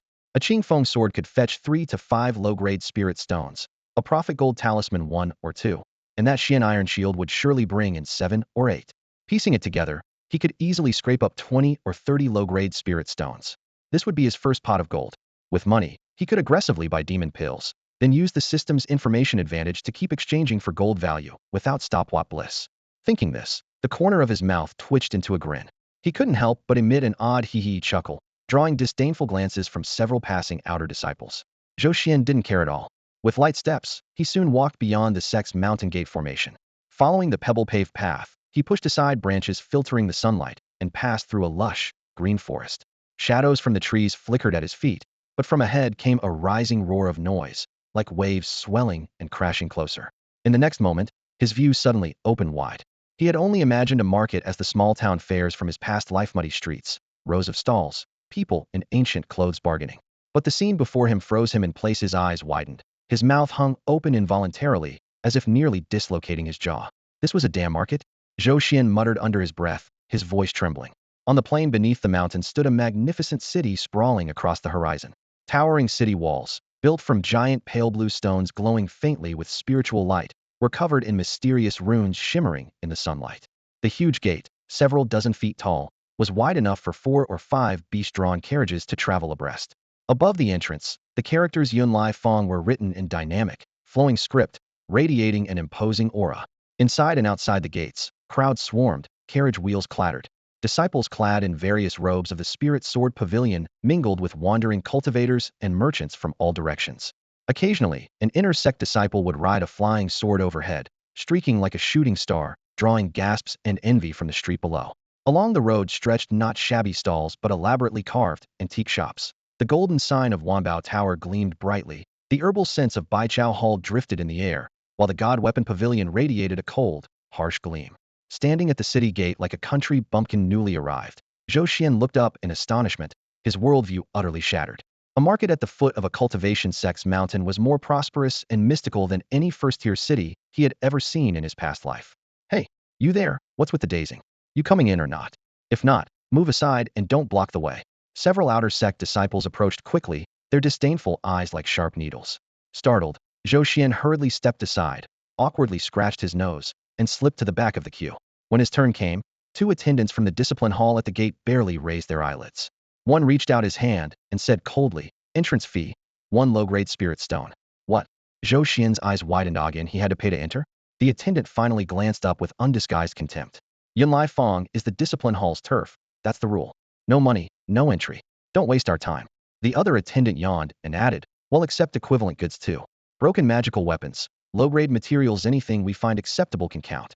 Zhou Xian's face twitched painfully. Wow, they were really squeezing every bit dry. Just from the daily foot traffic, with each person paying 1 low-grade spirit stone, how much money would the discipline hall rake in every day? No wonder people say this place is full of easy money. This is outright robbery. Zhou Xuan kept grumbling inwardly, but didn't dare even raise an eyebrow. The arrival had been too sudden, and he hadn't even figured out the payment rules yet. After fumbling in his pocket for a while, he finally pulled out a low-grade spirit stone. Aside from the 3 chi gathering pills, this was his only real currency to show. Here, he handed over the stone. The gate disciple took it casually, tossing it into a wooden box like a pebble, then waved him through without another word. Go on in. Zhou Xuan took a deep breath, swallowed his resentment, and strode under the towering city gate. The passage was cold and shadowy, but as soon as he stepped out, the scene exploded before him. The market burst with noise and smoke, the sharp scent of mixed medicinal herbs, the clanging of magical tools, and even a faint hint of beast blood. The broad bluestone streets could fit 10 horsemen side by side, yet the crowds surged like a tide. Novice laborers in gray shuffled cautiously, clusters of outer disciples in blue robes marched confidently, occasionally accompanied by inner disciples in white robes who strode proudly with attendants, commanding the crowds to part respectfully. Besides disciples of the Spirit Sword Pavilion, the street teemed with rogue cultivators and merchants. Some shouted loudly to sell wares.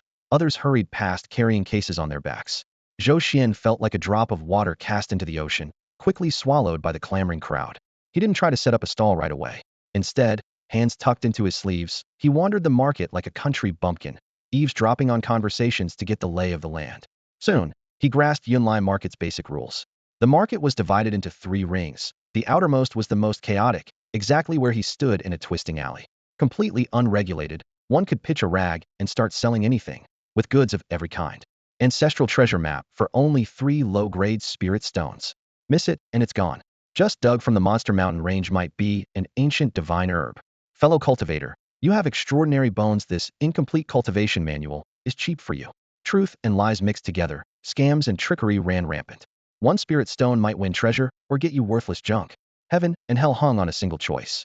Shifting his gaze away from a seller wildly hawking divine beast skulls, Zhou Xuan pondered quietly. As he walked deeper, the street widened, dust vanished, and the stone roads gleamed polished. Both sides featured standardized shops with signboards like Lease Tool Refining and Zhang Family Talismans. Though the few customers all had clear intent, heading straight to counters. Zhou Xuan stopped at the entrance of a shop called 100 Treasures Pavilion and listened for a while. Then everything clicked. These shops were mostly built uniformly by the sect, and then leased out to disciples or merchants who had connections or steady supply lines. The storefronts were neat and identical, with matching bronze wind chimes hanging from the eaves, tinkling softly. Inside the shops, the shelves displayed common, high-turnover materials. They bought demon pills and spiritual herbs, stacking jade boxes neatly behind the counters. They sold standard magic tools and finished elixirs, with rows of low-grade flying swords and heart-protecting mirrors arranged on the racks. Prices were clearly marked, honest and fair, no haggling or bargain hunting allowed. Rare treasures? Forget about it. Everything here was plain, everyday stock affordable for everyone. This place isn't for me, Zhou Xuan thought bluntly, though he only shook his head gently on the surface. If he put his refurbished little gadgets on this street, the shopkeepers probably wouldn't even spare them a glance. So he reined in his ambitions and briskly walked through the tidy rows of stores. After a short walk, the scene suddenly opened up. Had reached the central main street of Yunlai district. It was a wide stone street, wide enough for 10 beast-drawn carts to move side by side. The smooth white jade paving reflected a sharp, cold gleam under the afternoon sun. On both sides of the street stood tall multi-story pavilions with elaborately carved beams and painted rafters. The upturned eaves spread like wings, with gilded dragons curling under the roofs. Each building had a dazzling gold-foiled signboard with dragons and phoenixes dancing boldly, the shimmering gold so bright it dazzled the eyes. In front of every gate stood rows of elegant maidens, uniformly dressed and smiling politely. Behind them, guards holding long spears glared sharply, jade badges at their waists announcing their formidable cultivations. Only richly dressed, spiritually powerful cultivators moved freely here. Suddenly, a streak of spiritual light flashed overhead as an inner sect disciple descended on a flying sword, robes billowing, landing slowly before the towering building called Heavenly Elixir Pavilion. Almost instantly, a beaming steward hurried over to greet him, respectfully guiding him inside. The scene made Zhou Xuan mutter inwardly, "Now this is a true den of luxury." To him, this street seemed like an untouchable high-end luxury mall from his previous life. Treasures in any single cabinet here would probably take him decades of hard work to afford. Rumor had it these pavilions even held auctions now and then, with entry so exclusive only sect nobles or heirs from wealthy immortal families could get in. One day, I'll swagger right through those gates myself. He clenched his fist quietly, a fierce light flickering in his eyes before settling back to calm. Food must be eaten bite by bite, and the path walked step by step. Without lingering longer, Zhou Xuan turned decisively and headed back toward the noisy, chaotic street market on the outskirts. That was the real place for someone like him, a crafty merchant starting from the bottom. At the entrance of a fairly busy alley, he found an empty spot. Zhou Xuan imitated the vendor next to him, pulling out a wrinkled gray cloth from his chinquan pouch and snapping it open on the stone pavement. Taking a deep breath, he focused his mind, and one by one, the magical items he had repaired just last night appeared. The first was a gleaming black iron shield, polished until it shone, its metallic luster flashing softly in the alley's diffused daylight. He deliberately placed it in the most prominent spot. 2. To its right, a sharp, green-blade sword radiated a chilling aura, its edge shimmering faintly with fragmented white light. 3. Next was a talisman made of yellow paper and vermilion ink, the complex runes drawn with cinnabar seeming to still emit warmth into the air. 4. The remaining pieces, repaired fragments like a broken claw, a spirit pearl, and a cracked short dagger, were neatly aligned in a row. All these items were only first-tier magical artifacts, but compared to the scattered scrap metal and half-torn talismans on nearby stalls, they stood out like a swan among chickens. Sure enough, as soon as Zhou Xuan set everything down, a few passing outer disciples were drawn to the bright display. This shield's in good condition. That sword looks like it just came off the forge. For most lower-tier disciples with limited spiritual stones, expensive pills were out of reach, so affordable, durable magical tools and talismans were their best bet for boosting their strength and staying alive on missions. In no time, small clusters of people gathered around Zhou Xuan's cloth stall. He said nothing, instead sitting cross-legged against the wall, his expression calm and composed, as if everything was under control. Suddenly, heavy, chaotic footsteps approached. The crowd instinctively parted, leaving a path as several disciples wearing white and gold robes of the inner sect swaggered through. Their leader was a young man slightly over 20, chin raised in pride, his sharp eyes carrying an arrogant edge. Behind him followed 3 juniors with flattering smiles. The young man's eyes immediately locked on the black iron shield, surprise flashing across his gaze. He bent down and reached out to pick it up. Zhou Xuan's brow furrowed slightly, but before he could say anything, a lackey at the side growled coldly, "What are you staring at? Brother Wang's interest in your merchandise is your good luck." Brother Wang the proud youth lifted the shield, tapping his fingertip against it. A clear, crisp ringing echoed through the alley. "HM, forged from black iron. The weight's just right, and the texture's solid." He nodded with approval, then eyed Zhou Xuan curiously. Is this shield new? Everyone else looked equally intrigued. Zhou Xuan had rehearsed his answer and put on a simple, honest smile, scratching the back of his head. Brother, it's not new. It belonged to an elder relative who never wanted to part with it. Things have been tight recently, so I'm selling it to get some spiritual stones. His explanation was airtight. Brother Wang didn't press further, continuing to examine the shield with growing satisfaction. After all, for inner disciples like them, who frequently went on training missions outside, a strong shield could be a lifesaver when it mattered most. He casually tossed the shield to a follower behind him, then nodded toward the stall on the ground with his chin and asked arrogantly, "How much for that shield?" Zhou Xuan snorted silently but forced a stiff, awkward smile. He rubbed his palms nervously, glanced cautiously at Senior Brother Wang, and held up 8 fingers. Senior Brother Wang, you clearly know your stuff. This black iron shield is an old family heirloom. As you can see, it's genuine and in good condition. If you're sincere, 8 lower grade spirit stones. Saying this made Zhou Xian's heart ache. 8 spirit stones. He had spent a full 50-point gold value to repair it, and with 1 lower grade spirit stone worth 3-point gold, the cost alone exceeded 16 stones. Selling at half price was a clear loss. But Zhou Xuan knew that as a new, lowly disciple without any standing, he had to offer something impressive to make a name for himself. This black iron shield was his ticket in. He accepted making a loss just for the exposure. Yet the price he considered rock bottom sounded like a joke to Senior Brother Wang. How much? Before Wang could speak, one of his lackeys jumped out, pointed at Zhou Xian's nose, and snarled, 8 spirit stones? Why don't you just go rob someone? A broken shield like that, and you have the nerve to ask for so much? Another sneered in mockery, kid, you're dreaming. Don't you know who Senior Brother Wang is? Being noticed by him is good fortune 8 lifetimes in the making, and you're still trying to name your price? Wang Teng said nothing, only narrowed his eyes with a smirk. He leisurely took the shield from his subordinate, weighed it in his palm, and spoke as if giving charity. Kid, I see you're a poor errand disciple trying to scrape by. Fine, they'll give you 3 lower-grade spirit stones for this shield. Holding up 3 fingers, he waved them mockingly in front of Zhou Xuan. 3 stones enough to keep you fed at the minor chores for years. Take it and get lost. The onlooking disciples murmured among themselves. A whole black iron shield is only worth 3 stones? That's robbery. Shoo. That's Senior Brother Wang Teng of the Qingyun Peak Inner Sect. He's notorious for being ruthless. You don't want to mess with him. Poor errand brother, you've picked the wrong fight. The smile on Zhou Xian's face faded little by little. He could see clearly there was no intention of fair trade. This was plain extortion. 3 spirit stones? They might as well be begging. Anger surged in his chest, but reason reminded him this was Yunlai Lane, where the steward hall had rules. They wouldn't dare get physical. He took a deep breath and forced another polite smile, bowing slightly to Wang Teng. Senior Brother Wang, my apologies. This shield is a cherished keepsake passed down by my elders. I can't part with it for less than 8 spirit stones. His tone was humble, but his words resolute. If you think the price isn't right, then forget it. Take a look at other vendors, maybe you'll find a better deal elsewhere. No sooner had the words fallen than Zhou Xuan reached out to retrieve the Xian iron shield from his stall. The round shield was as black as ink, its edges faintly gleaming with a cold light that stood out sharply in the slightly stifling afternoon heat of Yunlai Alley. His measured, composed tone struck Wang Teng and his followers like a slap across the face. How dare a lowly errand boy reject the kind offer of an inner disciple? It was absolutely outrageous. You little bastard, think you can spit in my face? The first follower to react scowled deeply, seizing Zhou Xian's wrist as it reached toward the shield. His 5 fingers gripped like iron bands, eyes flashing with menace. Wang Teng's expression turned icy cold. He stepped forward, towering over Zhou Xuan, his voice razor sharp. I'll ask you one more time. 3 spirit stones, will you sell it or not? As he spoke, a faint aura of spiritual power radiated from him like a crushing black cloud, pressing down on Zhou Xuan. A heavy weight settled on Zhou Xian's shoulder, as if a giant stone had been slammed down on him. His chest tightened, but he stood tall, eyes calm and fearless. I want sell. Each word fell like a hammer striking steel. Good. Very good. Wang Teng sneered with fury, releasing his grip suddenly.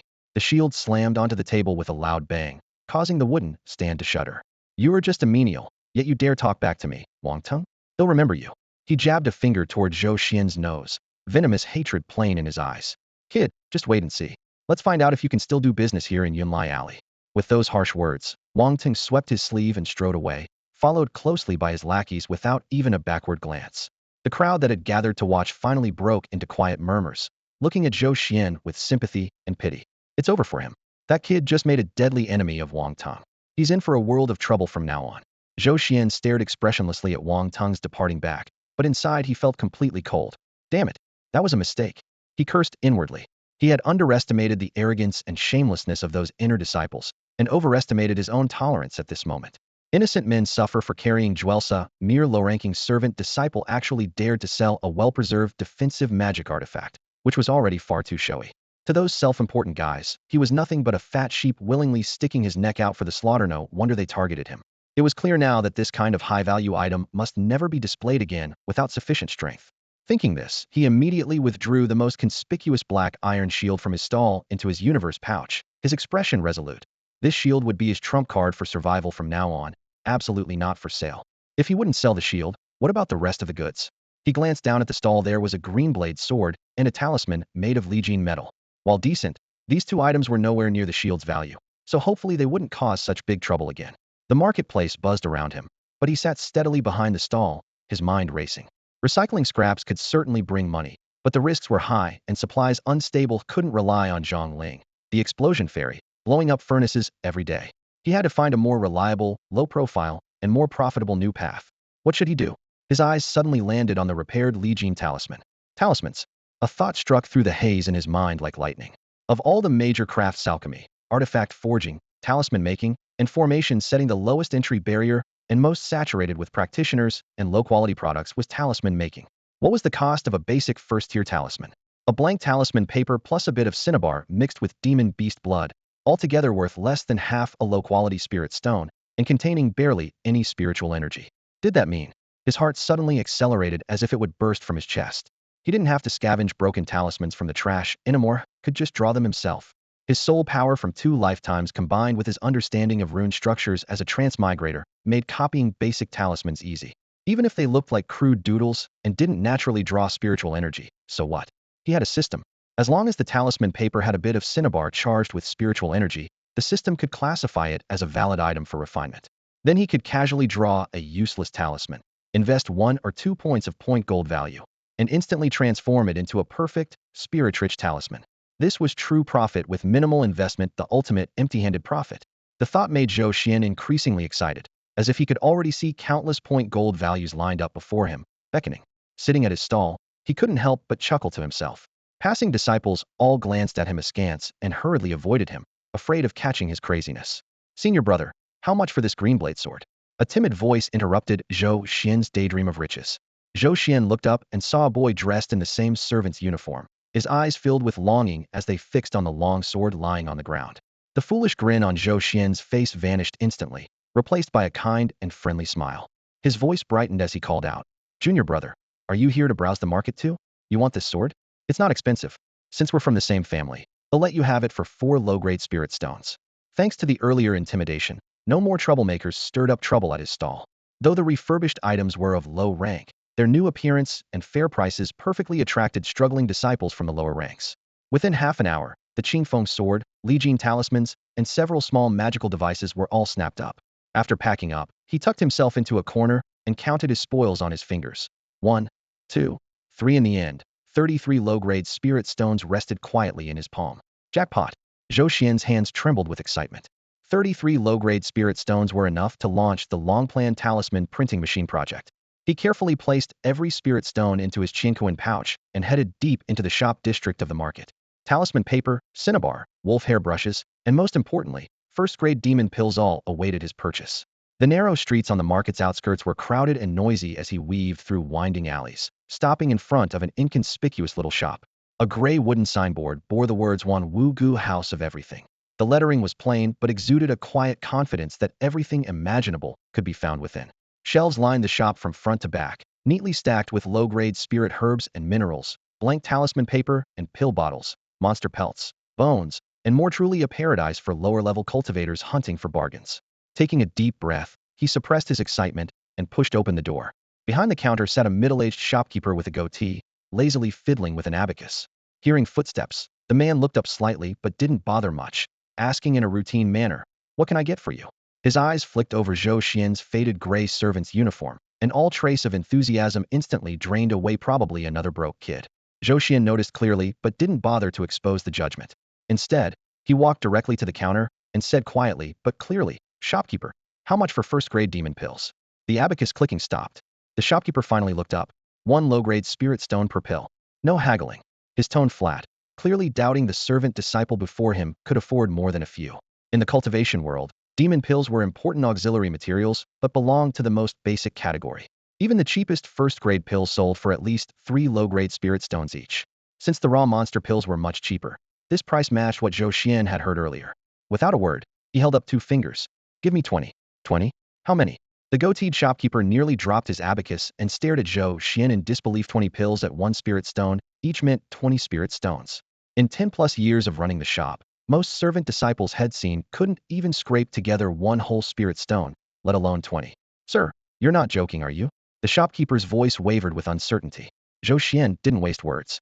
He focused his mind, opened his chincoin pouch, and spilled a shimmering pile of low-grade spirit stones onto the counter with a clatter. Shopkeeper, count them. Here are 20 low-grade spirit stones. Is that enough? Staring at the pile of spirit stones glinting enticingly under the lights on the counter, the shopkeeper with the goatee's eyes instantly lit up. His usual lazy, disdainful expression vanished in an instant, replaced by an almost ingratiating eagerness. Enough. Of course enough. He shook his hands and hurriedly pushed the spirit stones away behind the counter, his smile blooming wide like a chrysanthemum. Junior brother, please wait a moment, I'll fetch your order right away. His attitude did a complete 180, and in his mind, it was crystal clear. This seemingly lowly errand disciple could not be ordinary. How could such a simple servant afford so much wealth? The only possibility was that he was running errands for a respected inner sect senior brother, or maybe even a true disciple. People like that were not to be offended. Quickly calculating, the shopkeeper grabbed a rosewood box from a shelf in the back and carefully selected 20 smooth, first-grade demon pills to place inside. As his fingers brushed the box's edge, he suddenly bit his lip, then took 2 more pills from another box and stuffed them in as well. Junior brother, since it's your first visit to my humble shop, this is a small gift from me personally. Please come often. He held out the box respectfully to Zhou Xuan, smiling with genuine sincerity. Zhou Xuan's heart bloomed with delight, but his face remained calm and composed. He nodded slightly and tucked the wooden box into his chincoin bag. No need to mention it, he said casually, then added. Also, give me 100 sheets of blank first-grade talisman paper, a bottle of fine cinnabar, a bottle of beast blood, and a few wolf hair brushes. Right away. Please wait. The shopkeeper's voice quickened as he turned around to busy himself. From his perspective, Zhou Xuan's generosity clearly meant he was purchasing on behalf of some senior disciple worthy of respect. How could he dare be negligent? All the requested items were of the lowest grade, ridiculously cheap. 100 sheets of talisman paper, cinnabar, beast blood, and wolf hair brushes came to just 2 low-grade spirit stones as a token payment.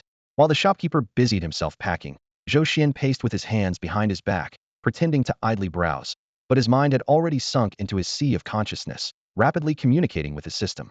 System scan. List all the items here that can be converted into alchemy value points. Ding. Command received. In the next moment, his vision completely shifted. Mundane-looking ores, spirit herbs, and beast bones on the shelves all transformed into rows of glowing golden numbers before his eyes. Low-grade fire copper ore, convertible to 2 alchemy points. Withered congealed bloodgrass, convertible to 1 alchemy point. Broken wolf demon skull, convertible to 3 alchemy points. His breath grew rapid, heart pounding fiercely, a burning greed kindling like wildfire within his chest. He was about to get rich. This was no mere general store, it was an untapped gold mine. He stared at the dazzling shelves, his throat tightening, nearly overcome with the impulse to rush forward, grab every item, and shout absorb them all. But that mad thought lasted only a moment before he stifled it completely. Taking a deep breath, Zhou Xuan's gaze cleared. No way. If he really dared to do that, before the system even finished absorbing, he'd probably be torn to pieces on the spot by the city's enforcement squad. Zhou Xuan cursed quietly. I'm cautious with my life. Suppressing the overwhelming transformation impulse about to burst through his meridians. In his heart, he silently commanded, System, switch to transmutation mode. His vision flipped instantly.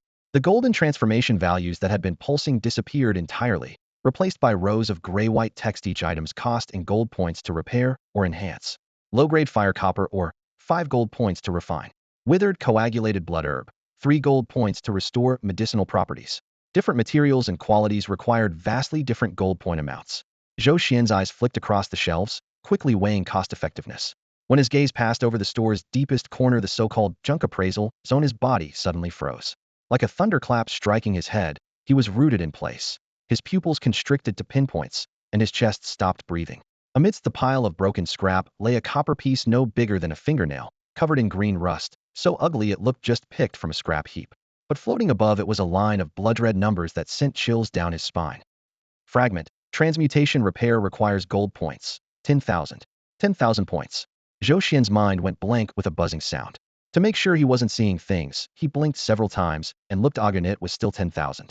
His previous repairs, like the Xian Iron Shield, only needed 50 points. The Universe Pouch cost 100 points. But this tiny copper chunk demanded a staggering 10,000.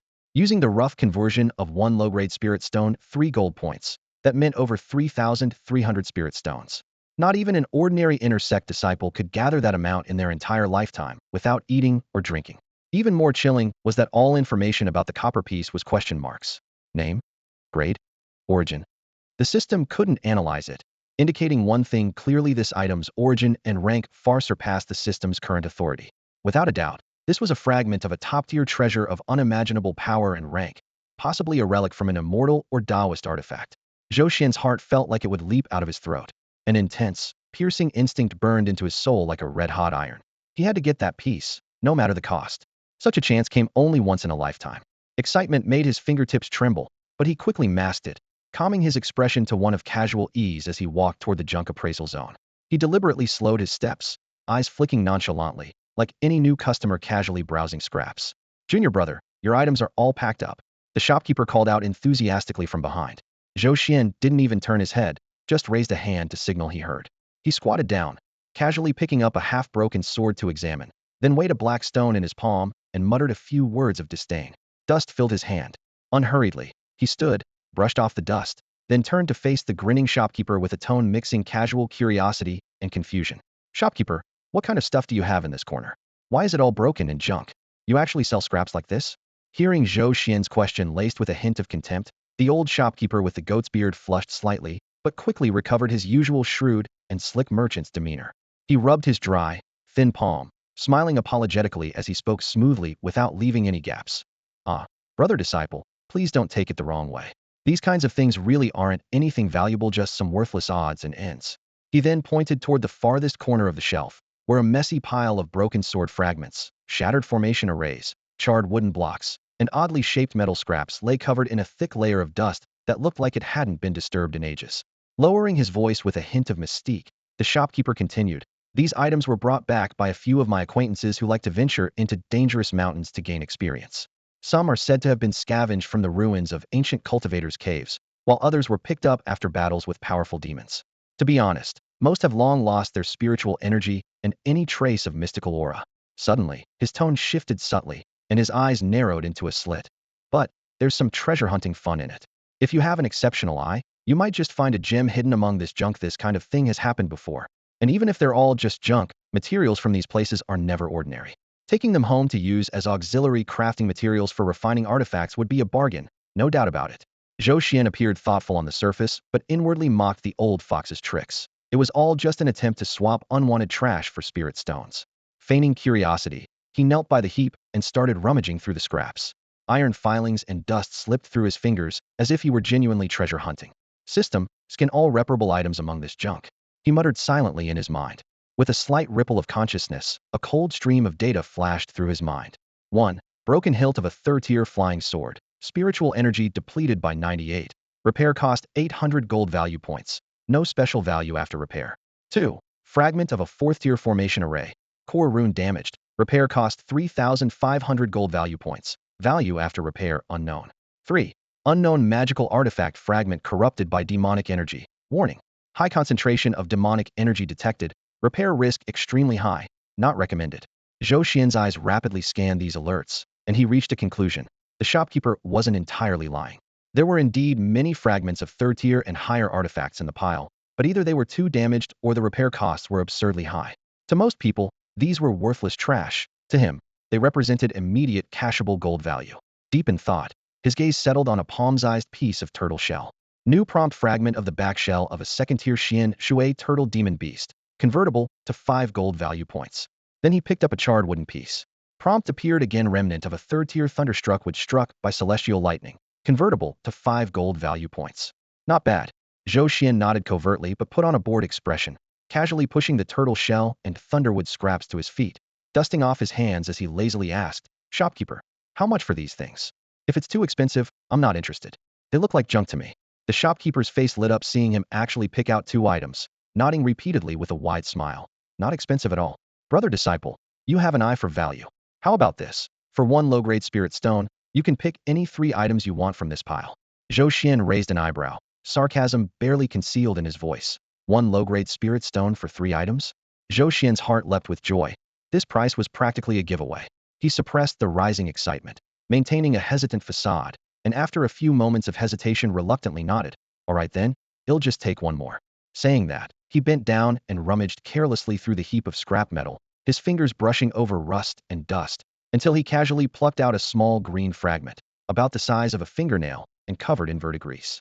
He placed it on the counter along with the other 2 items. These 3, then. Got it. The shopkeeper, fearing Zhou might change his mind, immediately nodded eagerly and carefully wrapped the 3 items before handing them over. Zhou Xian expressionlessly took out a low-grade spirit stone to pay. With a thought, he gathered these 3 treasures along with the previously purchased demon pills and talisman papers, tucking them all into his Qiankuan pouch. The instant the spirit stone went into the shopkeeper's hands, his whole body felt as if he was holding a secret of world-shaking importance, his heart pounding wildly. To avoid suspicion, he quickly instructed, "Shopkeeper, also give me some nails and wooden planks for repairing the house." Huh. The shopkeeper was momentarily taken aback, but then quickly recovered and smiled. Yes. How many do you need, junior brother? These mundane items naturally were not purchased with spirit stones. Zhou Xian took out a few taels of broken silver to pay, and only then noticed that gold and silver were also commonly used in Yunlai district after all. Many mortal merchants operated here, and cultivators couldn't pay all their daily expenses with spirit stones. With the items all gathered, he didn't linger any longer. The mysterious copper fragment burned like hot coal in his pocket. He just wanted to return to his courtyard and thoroughly investigate this unexpected opportunity. After a brief farewell to the overly enthusiastic shopkeeper, Zhou Xian strode out of the Wanwu pavilion and melted into the bustling crowd. He didn't even bother approaching the real money pits, the towering, lavish buildings and entertainment venues, because with his current modest fortune, he was invisible to inner sect prodigies and noble scions like a speck of dust. You have to eat 1 bite at a time and walk 1 step at a time. Today's spoils were enough to make his heart surge. His first pot of gold was firmly in hand. The talisman printing press plan was set into motion, and he had unexpectedly acquired that mysterious copper fragment. What a great profit! With excitement buoying his step, he headed toward the market exit. But just as he passed the last row of disorderly stalls and caught sight of the gate within reach, an unmistakably familiar figure suddenly entered his view. Zhou Xian's steps froze, and the joy on his face vanished instantly. Not far off, a woman in a moon-white inner sect gown stood quietly by the spirit herb stall. She had a slender figure and a cool, aloof aura, her black hair cascading like a waterfall. Her side profile seemed to emit a gentle light amid the noisy crowd, completely out of place in the surroundings. Lu Rian. A whirlwind of complex emotions exploded inside Zhou Xian's chest like a spilled bottle of mixed flavors. He had never expected to meet her again now, in this way. As if sensing something, Lu Rian slowly turned around. When her usually impassive eyes met Zhou Xian's figure not far away, a barely perceptible flicker of surprise crossed her gaze. Clearly, she hadn't anticipated this encounter with the man she had already severed ties with. Their eyes locked, and the noisy crowd around them seemed to vanish in an instant. All Zhou Xian could hear was the quiet, familiar, yet distant face before him. After a brief moment of shock, the ripples in Lu Rian's eyes quickly settled, replaced by a faint aloofness. She stepped forward slowly, approaching Zhou Xian. Zhou Xian's heart involuntarily tightened. He had no idea what Lu Rian was up to. His mind was racing with chaotic thoughts. The next moment, Lu Rian was standing right in front of him, the hem of her dress swaying lightly. Her dark eyes were as deep and cold as a well of icy water. Her thin lips curled up as she spat out coldly. "Why haven't you left yet?" Her voice was crisp, like jade striking jade, yet sharper than an ice blade. Zhou Xian felt a sudden constriction in his chest, anger and incredulity surging at once. Leave? Leave where? Why? Was Lingjian Pavilion her family's property? A breakup would be one thing, but now she wanted to kick him out of the sect? Words of protest caught in his throat. Meeting those expressionless eyes, he suddenly fell silent. What was the use of arguing with someone who treated him like a meaningless pebble on the roadside? Ridiculous. His lips twitched, and in the end, all he could do was a cold sneer. His gaze passed lightly over Lu Rian as if seeing a stranger. Then he stepped past her without a word. Completely ignored, Lu Rian's back stiffened. She didn't look back, but the warmth in her eyes dropped steadily toward freezing point. She believed that after cutting ties and tossing him a few bags of spirit stones, the boy would disappear like he should. But he not only stayed, he even appeared at Yunlai Pavilion, which was only open to inner disciples. Zhou Xian's presence was like a thorn piercing the heart of her devoted path in cultivation. Her jade hand slipped from her sleeve and clenched slowly. Watching his retreating figure vanish into the crowd, a cold, Resolute gleam flashed in her eyes. It seemed she had no choice but to drive him away. Meanwhile, Zhou Xuan regarded Lu Rian's self-righteousness with nothing but a cold sneer. He had no time to deal with a woman living in her own world. His mind was full of schemes to make money. The copper coin worth 10,000 gold points felt like a hot potato burning his fingers. He left Yunlai Pavilion almost as if fleeing. Returning to his quarters, the sight that greeted him was a wooden hut with half its wall blown away by an explosion. Though shabby, it still provided shelter from the wind. Zhou Xuan frowned, pulled some newly bought wooden planks and nails from his Chinquan bag, and began hammering noisily to patch the hole. Passers-by, a mix of laborers and drifters, threw either sympathetic or mocking looks, but no one offered to help. Instead, they kept their distance. Zhou Xuan enjoyed the quiet. All he wanted was to cover up the gap to block the view. There was no intention to refurbish it properly. After finishing roughly, he slipped inside, closed the door behind him, and with a thought poured all the day's loot onto the floor. 22 first-grade demon pills, 100 talisman papers, cinnabar, beast blood, wolf hairbrushes, and 3 treasures scavenged from the trash heap. His gaze immediately fixed on the rusty green copper piece. Fragment detected. Refinement and restoration require 10,000 alchemy points. The 4-digit red warning flashed before his eyes, and Zhou Xuan's heart clenched sharply. He took a deep breath and shoved the copper piece along with 2 other seemingly useless scraps deep into his Chinquan bag. This was definitely not the time to study them. Right now, the priority was to earn those alchemy points. Soon, his eyes landed on a fresh stack of talisman paper and matching materials. Heh, my money printing machine is starting up. Rubbing his hands together, Zhou Xuan gave a grin that screamed scheming merchant, then settled cross-legged. He spread blank talisman paper at his feet, gripped a wolf hair brush, and dipped its tip into a bottle filled with the beast blood, emitting a strong metallic scent. Bright red droplets clung to the bristles. Making talismans is just copying the pattern, right? His soul, strengthened by 2 lifetimes of experience, filled him with confidence. He made the first stroke on the talisman paper. Sizzle! A black, burnt hole suddenly appeared on the paper, thin smoke rising from the scorch. His wrist jerked, and he almost threw the brush. What the hell? Not willing to admit defeat, he grabbed another sheet and applied the brush more lightly this time. Sizzle! Another hole smoked up. Damn it, Zhou Xuan's expression darkened completely. Only then did he realize the problem. This cheapest talisman paper was as fragile as common grass paper, tearing at the slightest touch. Meanwhile, the first-tier beast blood carried chaotic spiritual energy that was extremely volatile. Painting with a magic brush saturated in wild spiritual energy on fragile paper was like hitting eggs with a hammer. No wonder it kept burning holes. He cursed himself for not buying a beginner's talisman manual at the market. Fighting to calm his nerves, he recalled plot points from his past lives web novels. Right, spiritual energy reinforcement. Zhou Xuan's eyes lit up as he pulled out a 3rd sheet. This time, he didn't rush to draw, but carefully drew a thread of his meager internal spiritual energy and infused it into the paper. A faint glow appeared, and the delicate sheet seemed coated with a thin protective layer, noticeably stronger. Got it. He quickly dipped the brush again in beast blood and began writing the talisman. The paper resisted burning through this time, but a new challenge emerged. He had to maintain the spiritual energy reinforcement while controlling the brush's wildly volatile beast blood energy. Multitasking like this was extremely draining for someone only at the 3rd stage of body tempering. Within seconds, sweat drenched his forehead, and his spiritual energy drained like a floodgate opening. Finally, the last stroke completed, a crooked, barely legible talisman landed in front of him. Zhou Xuan's vision dimmed suddenly. His body went limp, nearly collapsing. His spiritual energy had been completely exhausted. Phew!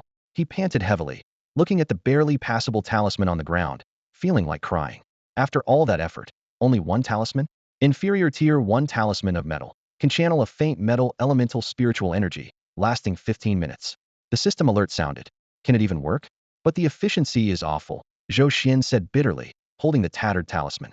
I drained all my spiritual energy just to produce 1.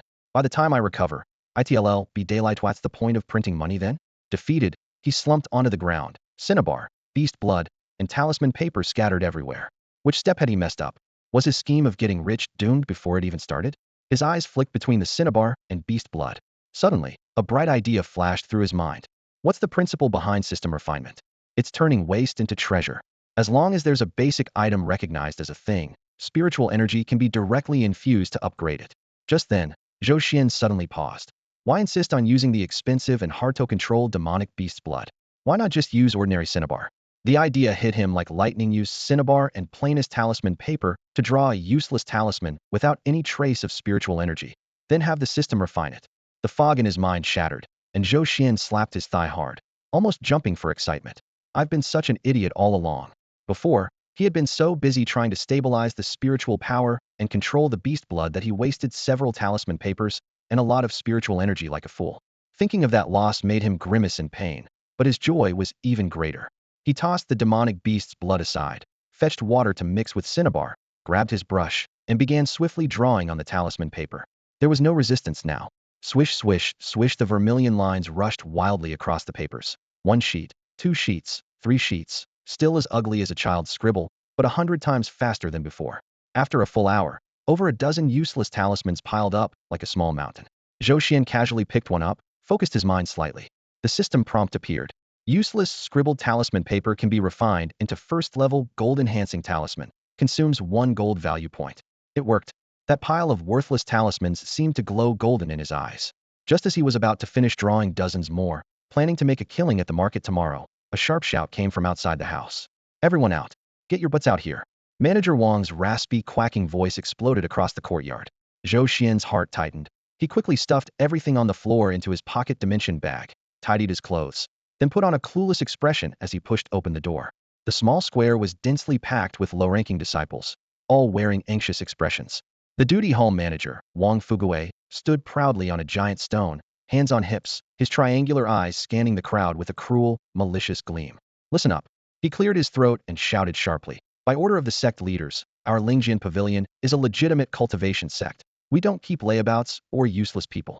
Starting today, the duty hall will dismiss certain disciples, those over 30 who haven't reached the 5th level of body refining, those suffering incurable pill poisoning, those seriously wounded and disabled, and those deemed to have wasted spiritual roots with no future to useless will all be expelled from the sect. His thunderous words exploded like a bomb over the heads of the disciples.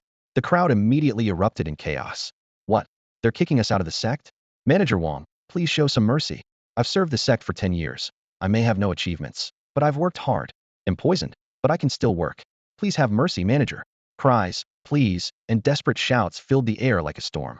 For those low-ranking disciples who relied on their sect as their only support, being expelled from the mountain was tantamount to a death sentence. In a corner, Zhou Xian stood silently, his sleeves dragging in the dust, his gaze as cold and hard as ice. He looked out over what seemed like a living hell. Some disciples collapsed on the ground, clutching their heads and weeping bitterly. Others sat silently with pale, sallow faces. Cries and curses blended into a chaotic roar, only to be instantly scattered by the biting wind outside the sect gates, leaving nothing but despair lingering in the air.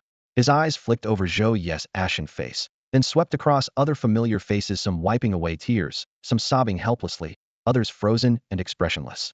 His mind flashed back to just moments ago in Yunleifang. Lu Rian standing beneath the eaves, her expression cold and immaculate, her voice equally aloof. Why haven't you left yet? That graceful figure overlapped with the current chaos, making Zhou Xian's eyes flash sharply with icy light.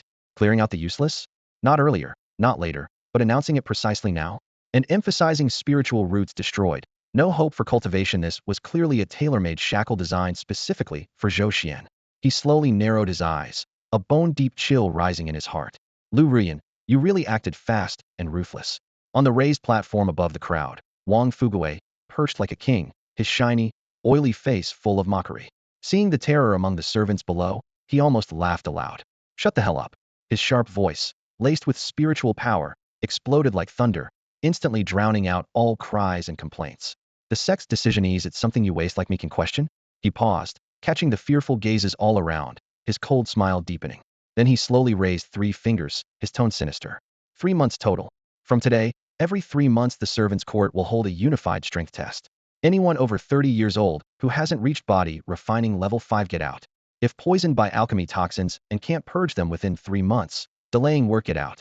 The crippled, the seriously injured dragging the sect down get out as well. Afterwards, his eyes slithered like a venomous snake across the crowd before settling vaguely on Zhou Xian's direction. As for those elders have deemed spiritual roots destroyed. Wang Fuguei deliberately dragged out the last words, gloating to the extreme. No need to even mention. Pure wastes who just consume sect resources, those losers get kicked out first. At his words, the noise abruptly stopped, the air seeming sucked dry. The earlier commotion instantly sank into despair. Breaking through to body refining level 5 in 3 months? 4 new servants in their teens or 20s, it might be a slim hope, but for worn-out old-timers pushing 30 who've struggled for over a decade, it was a fantasy. Not to mention those poisoned in the purification division or badly injured on external missions, these conditions were not opportunities. but death sentences written in clear black and white. Zhou Xuan stood silently in the shadows, watching Zhou Ye's gaunt face grow even more haggard, seeing several familiar servants either collapse weakly, stand frozen, or clench their fists hard enough to dig nails into their palms, but without a word of protest. The sorrow of ants pitiful and tragic. Yet when those words spiritual roots destroyed, first to get kicked out reached his ears, his heart suddenly trembled slightly. This order had come too conveniently, like it was designed just for him. That familiar tactic clearing out the old, weak, and sick, setting performance quotas, eliminating the lowest ranked made his pupils constrict sharply. Isn't this the exact same dirty trick used on me back then? In cultivation sects, there's no shortage of mortals and low-level disciples desperately fighting for a spot. The sect doesn't need to spend any resources. By providing just shelter and a meager ration, they get unpaid laborers. Many servants even pay silver just to keep their place in the sect records. Such a guaranteed win-win deal. Why bother optimizing or clearing out then? What benefit could the sect gain by driving off those willing to pay just to stay? Unless the person making these rules isn't thinking from the sect's interests at all. He remembered. After crossing into this world, he struggled in the mortal realm, and to squeeze out the last bit of value from his workers, he used this very method, setting impossibly high performance targets, eliminating slow or older workers one by one, then replacing them with younger, cheaper labor to keep the workshop running at peak efficiency. During that time, the ragged and homeless Lu Rian had been taken in by him, witnessing it all unfold firsthand for quite a spell. Damn it! A curse exploded in Zhou Xian's mind, his fury and sense of absurdity reaching a boiling point. Lu Rian, you really learned fast using my own blade to cut off my own head. The ruthless capitalist ended up becoming someone else's beast of burden? A slight twitch passed over his face as every emotion crystallized into a silent, bitter sneer. Meanwhile, atop the peak of the Lingjian Pavilion Master Hall, swirling mist and dense spiritual energy hung heavy enough to almost drip. In the center of the hall stood a middle-aged, lean cultivator in a dark robe, holding a jade slip with a faint smile playing at his lips. His eyes and brows shifted like stars swirling in the night sky. He was Lu Yuanshan, the current sect leader of Lingjian Pavilion, a nascent soul stage grand cultivator. Below the hall steps stood Lu Rian, clad in a moon-white long dress, serene and aloof like a lone snow lotus in bloom. Well done. Lu Yuanshan set the jade slip down and fixed an approving gaze on this newly accepted disciple, designated the next sacred maiden. Rian, your proposal for optimizing the miscellaneous duties hall shows great insight. Dismissal of the lowest performers, regular evaluations. It stirs ambition among the lowest disciples and cuts redundant burdens on the sect. Though tested only in the miscellaneous duties hall, if applied broadly, the Lingjian Pavilion's atmosphere could be revitalized, and truly capable talents might emerge from the lower ranks. Lu Yuanshan's voice was gentle but resolute, each word filled with affirmation. Thank you for the praise, master. I only exert what little effort I can, Lu Rian replied, bowing slightly, her tone cool yet composed. Beneath her wide sleeves, her jade hand clenched subtly, a quiet pride swelling within her. Lu Yuanshan chuckled softly, eyes deep with thought. I'm curious. You came from the mortal realm and have only recently joined the sect. This method of survival of the fittest and potential stimulation is so systematic it's not something ordinary cultivators would devise.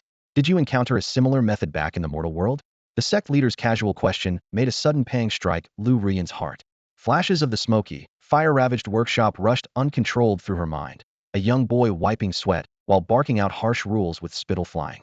That figure had once been the only light in her dark world, yet now stood as the mental demon she must cut off to pursue the Tao.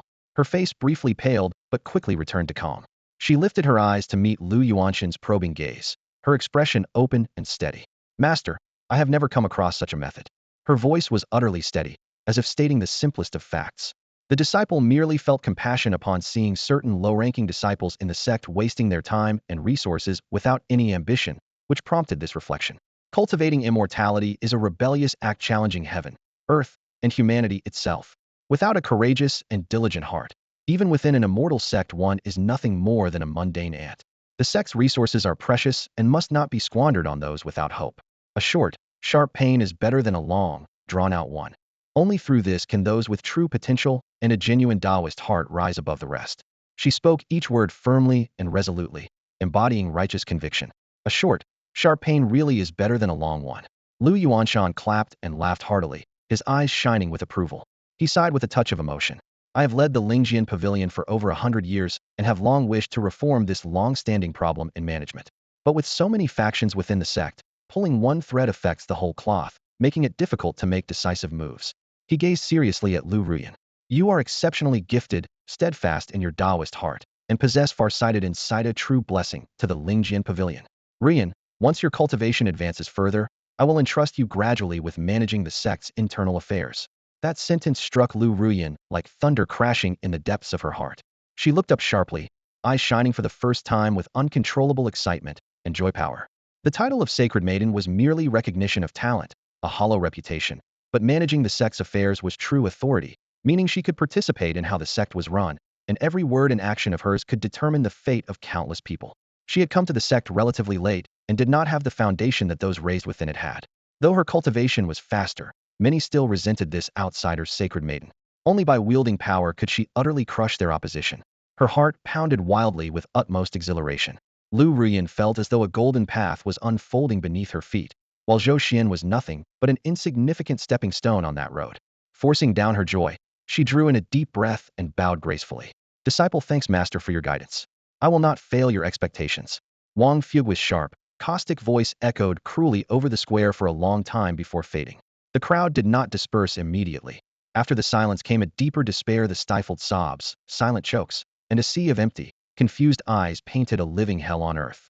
Zhou Xian silently turned away and returned to the half-destroyed wooden hut. He closed the barely functioning broken door, shutting out despair and wails.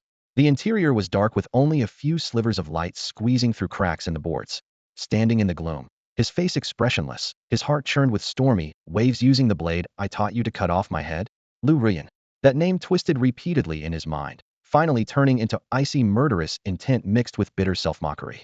He had thought his greatest enemies were the world's rules, the lofty immortals, or innate spiritual roots.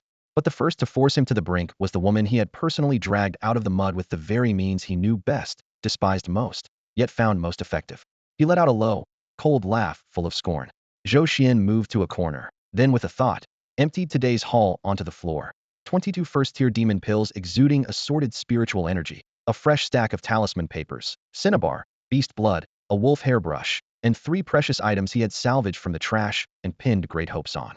His gaze landed first on the talisman papers, and Cinnabar's talisman printing plan was currently the fastest and most stable source of gold value.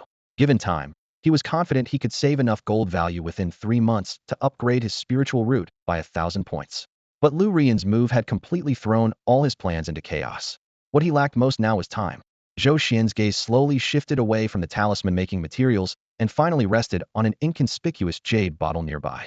Inside that jade bottle lay 3 chi-gathering pills, gifted by senior sister Zhongling. He had planned to wait until his spiritual root quality improved by 1 or 2 levels and his cultivation efficiency increased before taking them, so he could maximize their effects. With his current 5 elements defective spiritual root barely elevated to a 4 elements defective spiritual root, his absorption rate for pills was at most 30%. The remaining 70% would simply evaporate into thin air. For Zhou Xian, who regarded resources as his lifeblood, such waste was more painful than death itself. But fate was not on his side. The current situation was desperate. The chi-gathering pills were now a lifeline, while the talisman materials symbolized the path to transcendent power in the future. He could only choose one. Damn it! He cursed under his breath, his eyes flickering between the jade bottle and the materials, his expression stormy and unsettled. At that moment, many low-ranking disciples hurried past, rushing back into the dilapidated wooden hut. Faint bursts of spiritual energy leaked through cracks in the wall. Threats of death had pushed these usually resigned labor disciples to their limits. They too were desperately squeezing out the last bit of potential, desperately clutching at faint hopes for survival. Everyone was rushing in a frenzy. If Zhou Xian delayed any longer, death would be the only path left. Lu Ruyan, just you wait. He gritted his teeth, a hard glint flashing in his eyes. He grabbed the jade bottle, poured out a round, plump chi-gathering pill that smelled faintly of medicine. Waste as waste might be, it was still better than being thrown away like garbage. With that thought in mind, he tossed the pill into his mouth. The pill melted instantly on his tongue, releasing a powerful, pure spiritual energy flooding through his meridians like a burst dam. Zhou Xian immediately sat cross-legged, gritting through the sharp pain of his meridians, feeling like they were about to rupture.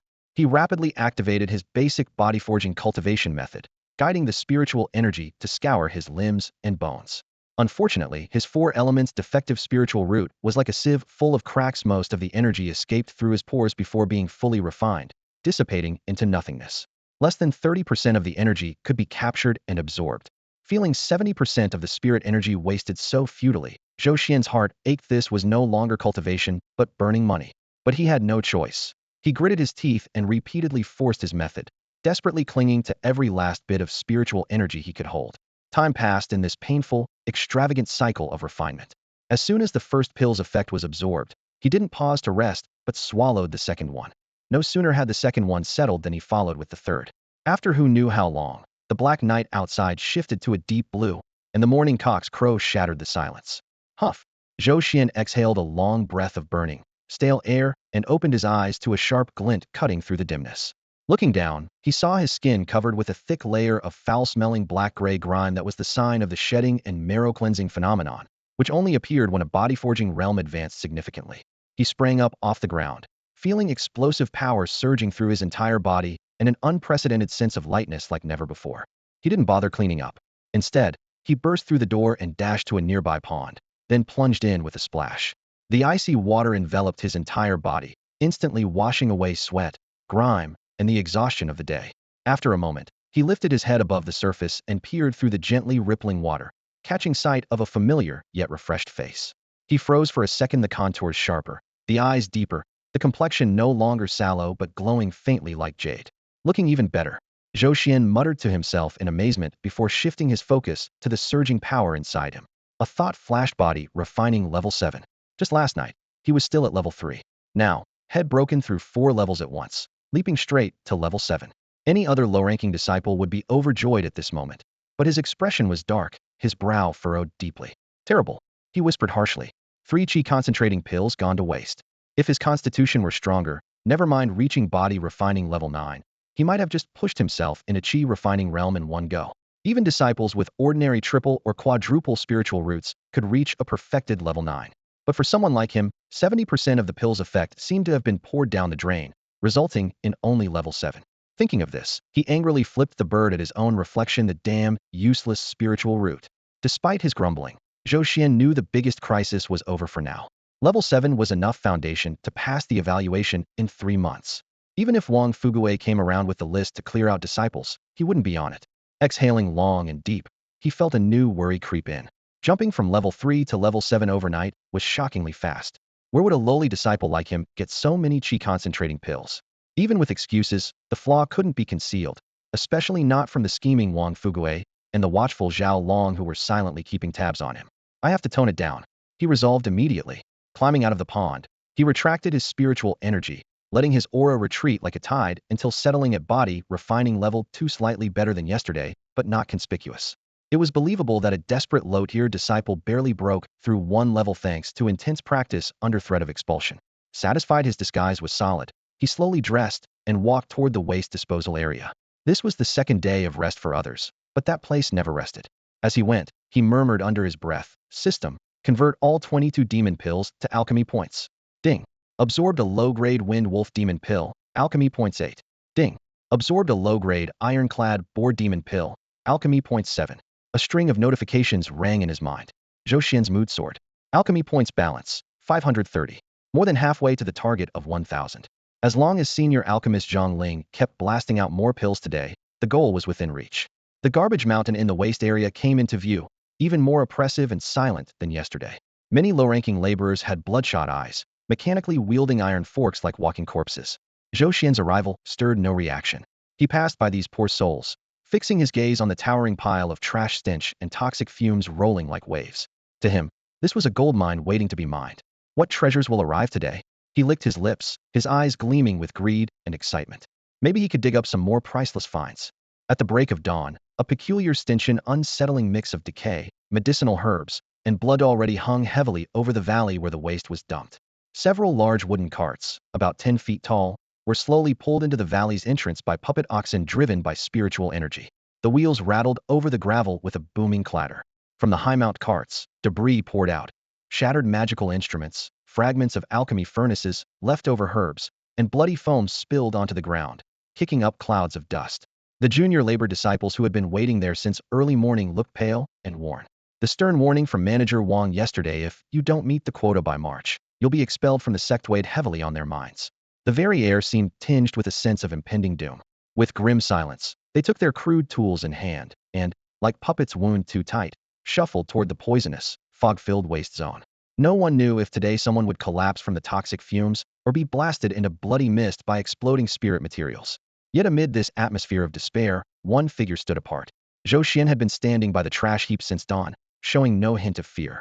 Instead, his fingers trembled with excitement. He breathed in deeply, the stench potent enough to make ordinary people faint on the spot, wearing a near greedy expression of satisfaction. Let's get to work, let's get to work.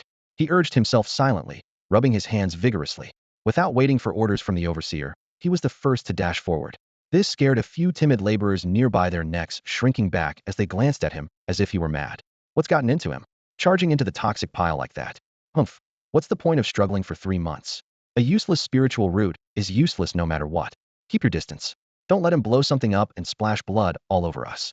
Murmurs like these filled the air, but Zhou Xuan ignored them completely. To him, this was no rubbish heap, it was a hidden mountain of gold and silver. Avoiding the still faintly glowing discarded magical instruments and furnace shards, he dove straight into the pile, smelling faintly of herbs at the outer edge.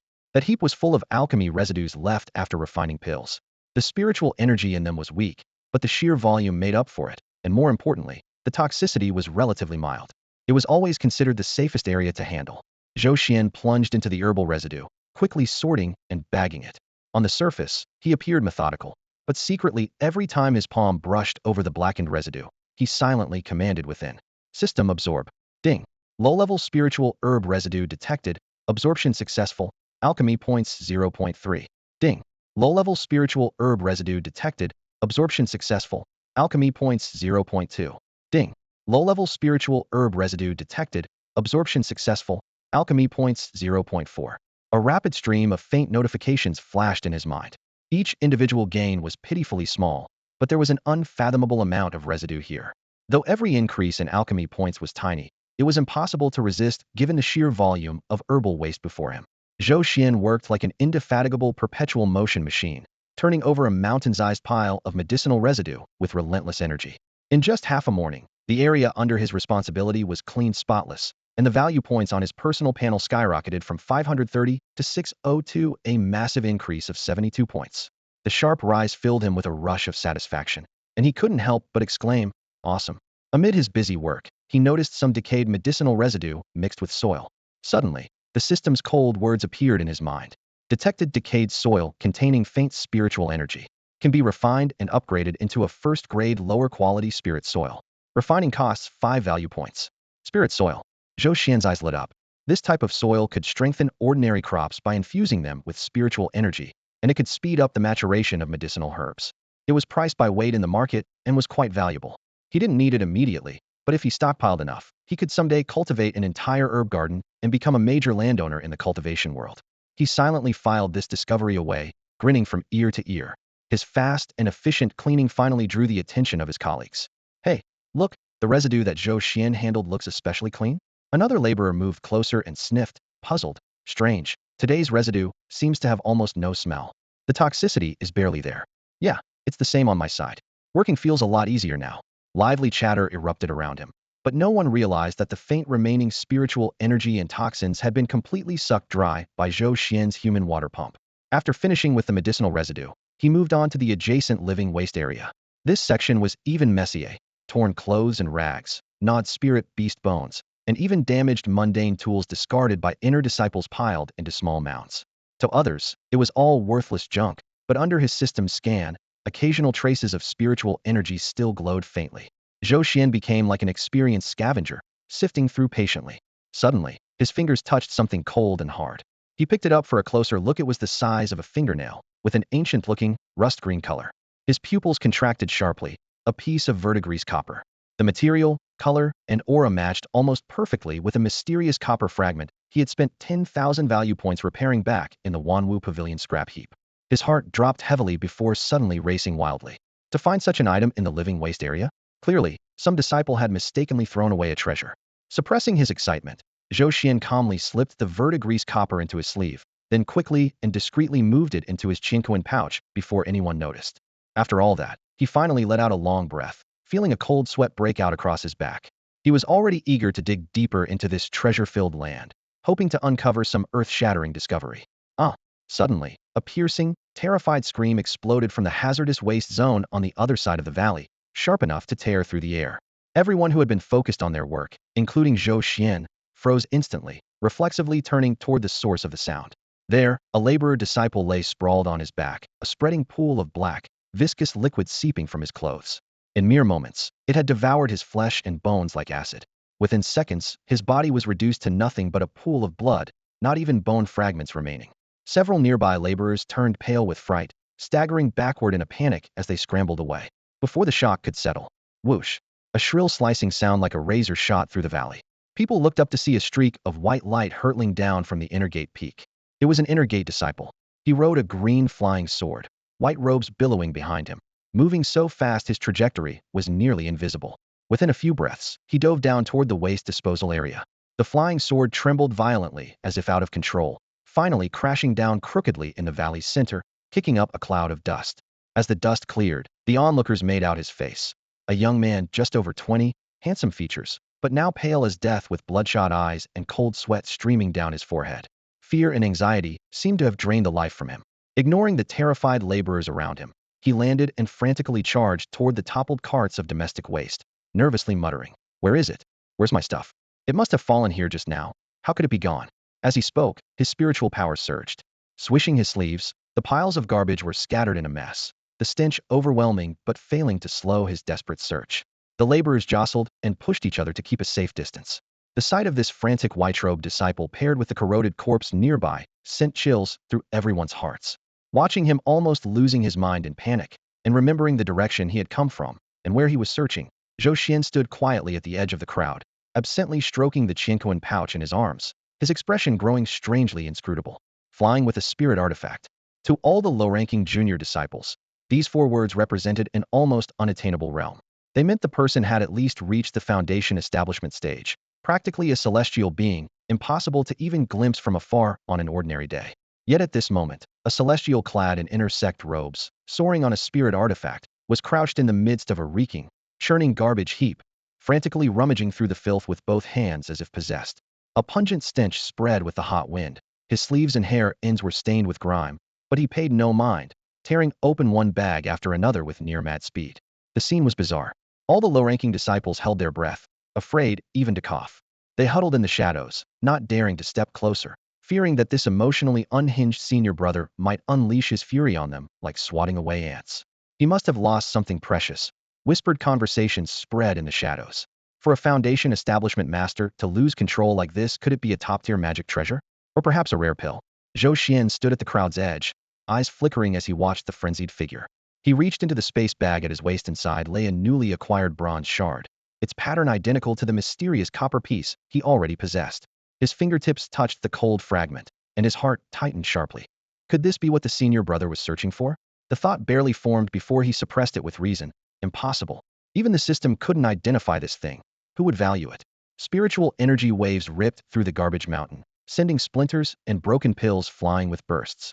The foundation establishment disciple's face grew darker, veins bulging, was clearly determined to find his lost item. Zhou Xian's gaze flickered as his mind raced. A crisis is also an opportunity. If I act when he needs it most, maybe I can forge a beneficial connection. He inhaled deeply, dusted his sleeves, smoothed the hem of his low-ranking robe, and stepped away from the protective circle, slowly walking toward the inner sect disciple. This move was like tossing a stone into still water, turning the surrounding low-ranking disciples pale with shock. Zhou Xian's crazy. Going over there to die? That senior brother could kill him with a breath of spiritual power. But Zhou Xuan ignored them. Stopping at a distance he thought safe from accidental attack, he bowed his head respectfully and cupped his fist. "Senior brother, please calm your anger." In the silence, his voice was remarkably clear. The inner sect disciple's shoulders stiffened, and he suddenly whipped around. Bloodshot eyes locked onto Zhou Xuan, radiating a brutal spiritual pressure that made Zhou Xian's heart skip a beat and cold sweat break out on his temple. Yet he remained bowed. "Senior brother," he gritted his teeth to steady his tone, "this is the waste disposal area. The rubbish contains many poisonous substances mixed with unextinguished pills and artifacts that might explode if disturbed. Searching like this is extremely dangerous." The calm, respectful reminder was like a bucket of cold water, dousing the madness in the other's eyes. The foundation establishment disciple breathed heavily, retracting his raised palm wind. His handsome face was worn with exhaustion and desperation. After a brief pause, he spoke hoarsely. "I have something very important. It was accidentally mixed in with the garbage and thrown in here." His voice was hoarse, filled with regret. In front of the dilapidated garbage heap, Zhou Xuan held a bamboo broom and pressed on. "Brother, may I ask what you lost?" Could you describe it? We, the low-level assistants, have worked here for years. If we knew exactly what it looked like, we might be able to keep an eye out for it. A flicker of hope crossed the inner disciple's eyes, but it vanished almost immediately. He forced a bitter smile and shook his head. It's useless. That thing has no trace of spiritual energy, just a mundane object. If it's buried here, it's like searching for a needle in a haystack. No spiritual energy? Zhou Xuan secretly relaxed. If it were that piece of green bronze, it would be troublesome. Still, the more people who know, the better the chance. Brother, why don't you tell me? The inner disciple hesitated for a few moments. Moved by Zhou Xuan's sincerity, he finally sighed. It's a marriage certificate, made from a thin copper plate, engraved with my fiancé's and my names and birth dates. A copper marriage certificate? Zhou Xuan blinked in surprise. He had never heard of such a thing before. My name is Zhao Zhan. The disciple looked towards the distant, hazy mountains, his voice as if buried beneath dust. 7 years ago, I was just the son of a common blacksmith. I was engaged to a girl from the neighboring village. My parents were happy and made this certificate from leftover scrap iron for longevity in our marriage. Zhao Zhan's once handsome face softened with warmth, then twisted into pain. But a month before the wedding, our house caught fire, the forge was destroyed, and my parents, they passed away. His voice caught in his throat, then fell silent. After that, I drifted on the streets, begging for scraps. By chance, I stumbled into the Lingjian Pavilion gate. An elder in charge of recruiting noticed my decent spiritual root and let me stay as an outer disciple. At this, he straightened his back, as if reminding himself those years weren't wasted. For 7 years, I trained relentlessly, never letting up. I finally laid a solid foundation and was promoted to inner disciple. His tone darkened abruptly. I planned to go down the mountain to find her once my cultivation stabilized. But yesterday, while cleaning old things, I got distracted and accidentally threw away the bag holding our marriage certificate. I only realized it this morning. It's the only proof of my identity and the last token between us. Without it, how can I face her? Zhao Zhan clenched his fists until his knuckles turned white. Zhou Xuan looked at this usually aloof inner disciple, now as helpless as a child who had lost a cherished toy, and felt a surge of mixed emotions. He thought of Lu Rian, also from humble origins, also granted a celestial fate, yet she could sever her past for her so-called great way. Lu Rian was willing to ruthlessly cut ties with her childhood sweetheart, viewing their past as a stain to be wiped away for her path. Before him stood Zhao Zhan, who cherished and clung so dearly to a marriage contract signed 7 years ago, and to a mortal woman whose waiting was uncertain. Zhou Xuan sighed softly in his heart. In this cultivation world, there were those like Lu Rian, cold and heartless, and men like senior brother Zhao Zhan, loyal and devoted. Thinking of his own past betrayal by Lu Rian, Zhou Xuan could only lament silently, unlucky to meet such people, before pushing aside his distractions to comfort the nearly distraught Zhao Zhan. Senior brother need not be so hard on yourself, Zhou Xuan said steadily, breaking the situation down with clear logic. Although this place is chaotic, all the waste is dumped in designated zones. Since you remember it was discarded only yesterday, the search area won't be too large. The layers of trash are dense, and it's a lifeless mortal object, so it's difficult to locate immediately even with spiritual senses. Zhao Zhan gradually regained calm due to the orderly analysis, though despair still lingered on his face. Seeing this, Zhou Xuan again offered reassurance. You have guarded here for 7 years. A few more days won't matter. Staying longer will only taint you with toxic energy and hinder your cultivation. It's better to return to the mountain now.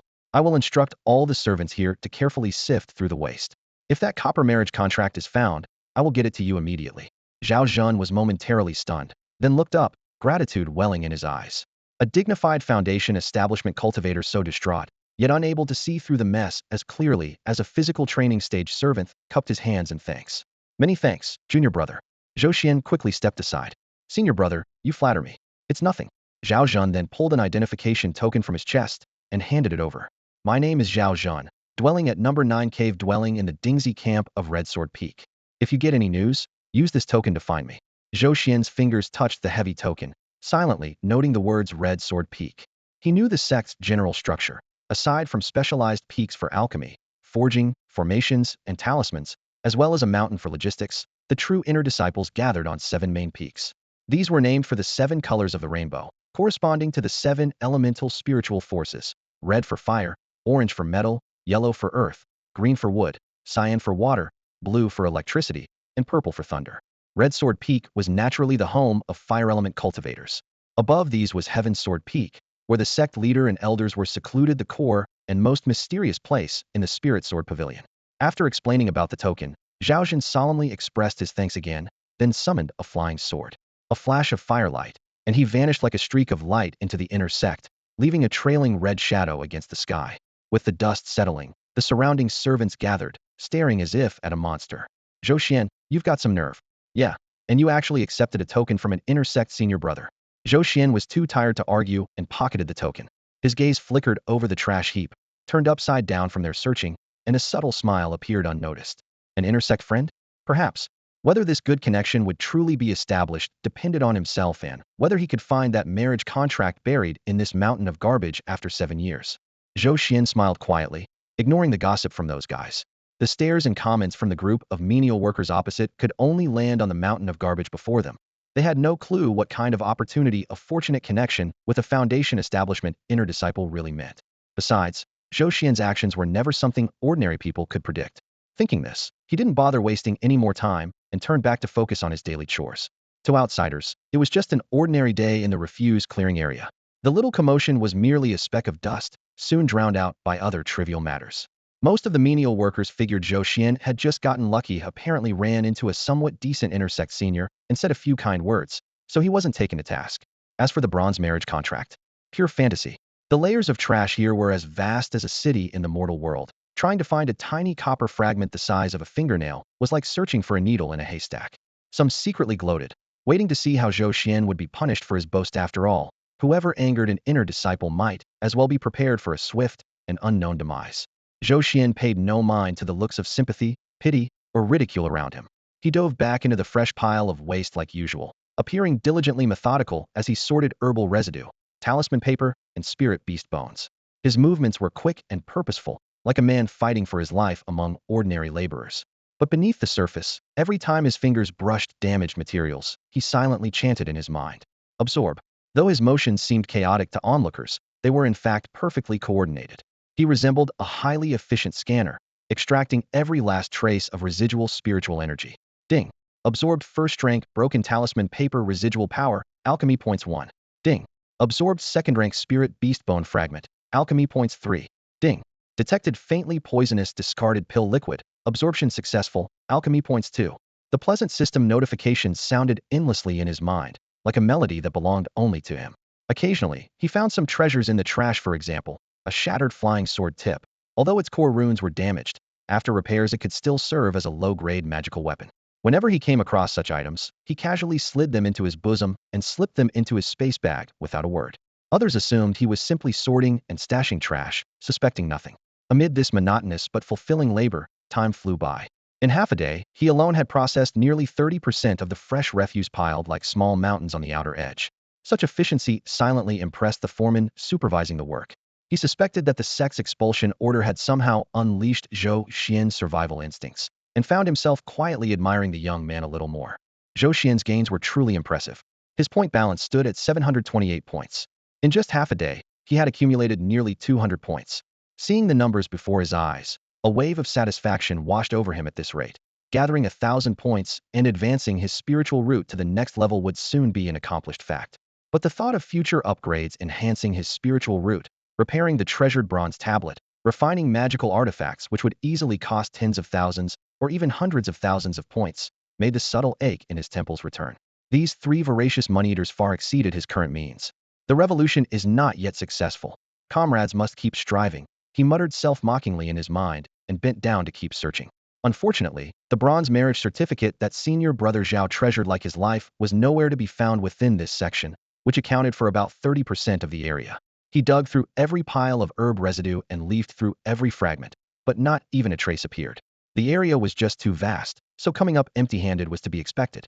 He firmly etched the image of the marriage certificate in his memory. 2 fingers wide, ancient bronze in color, edges slightly curled, inscribed with 2 birth dates. As long as it remained here in this rejected place, he was certain it would be uncovered one day. The evening sun sank low, casting long shadows under the dilapidated eaves. Zhou Xian squeezed every last bit of spiritual energy from the mound of herb residue, straightened up, tapped the dust from his hands, and prepared to leave. At that moment, a withered, emaciated figure slid up silently beside him like a ghost, footsteps soundless. Zhou Xian inhaled sharply and instinctively took a step back. Seeing who it was, he exhaled in relief but frowned nonetheless.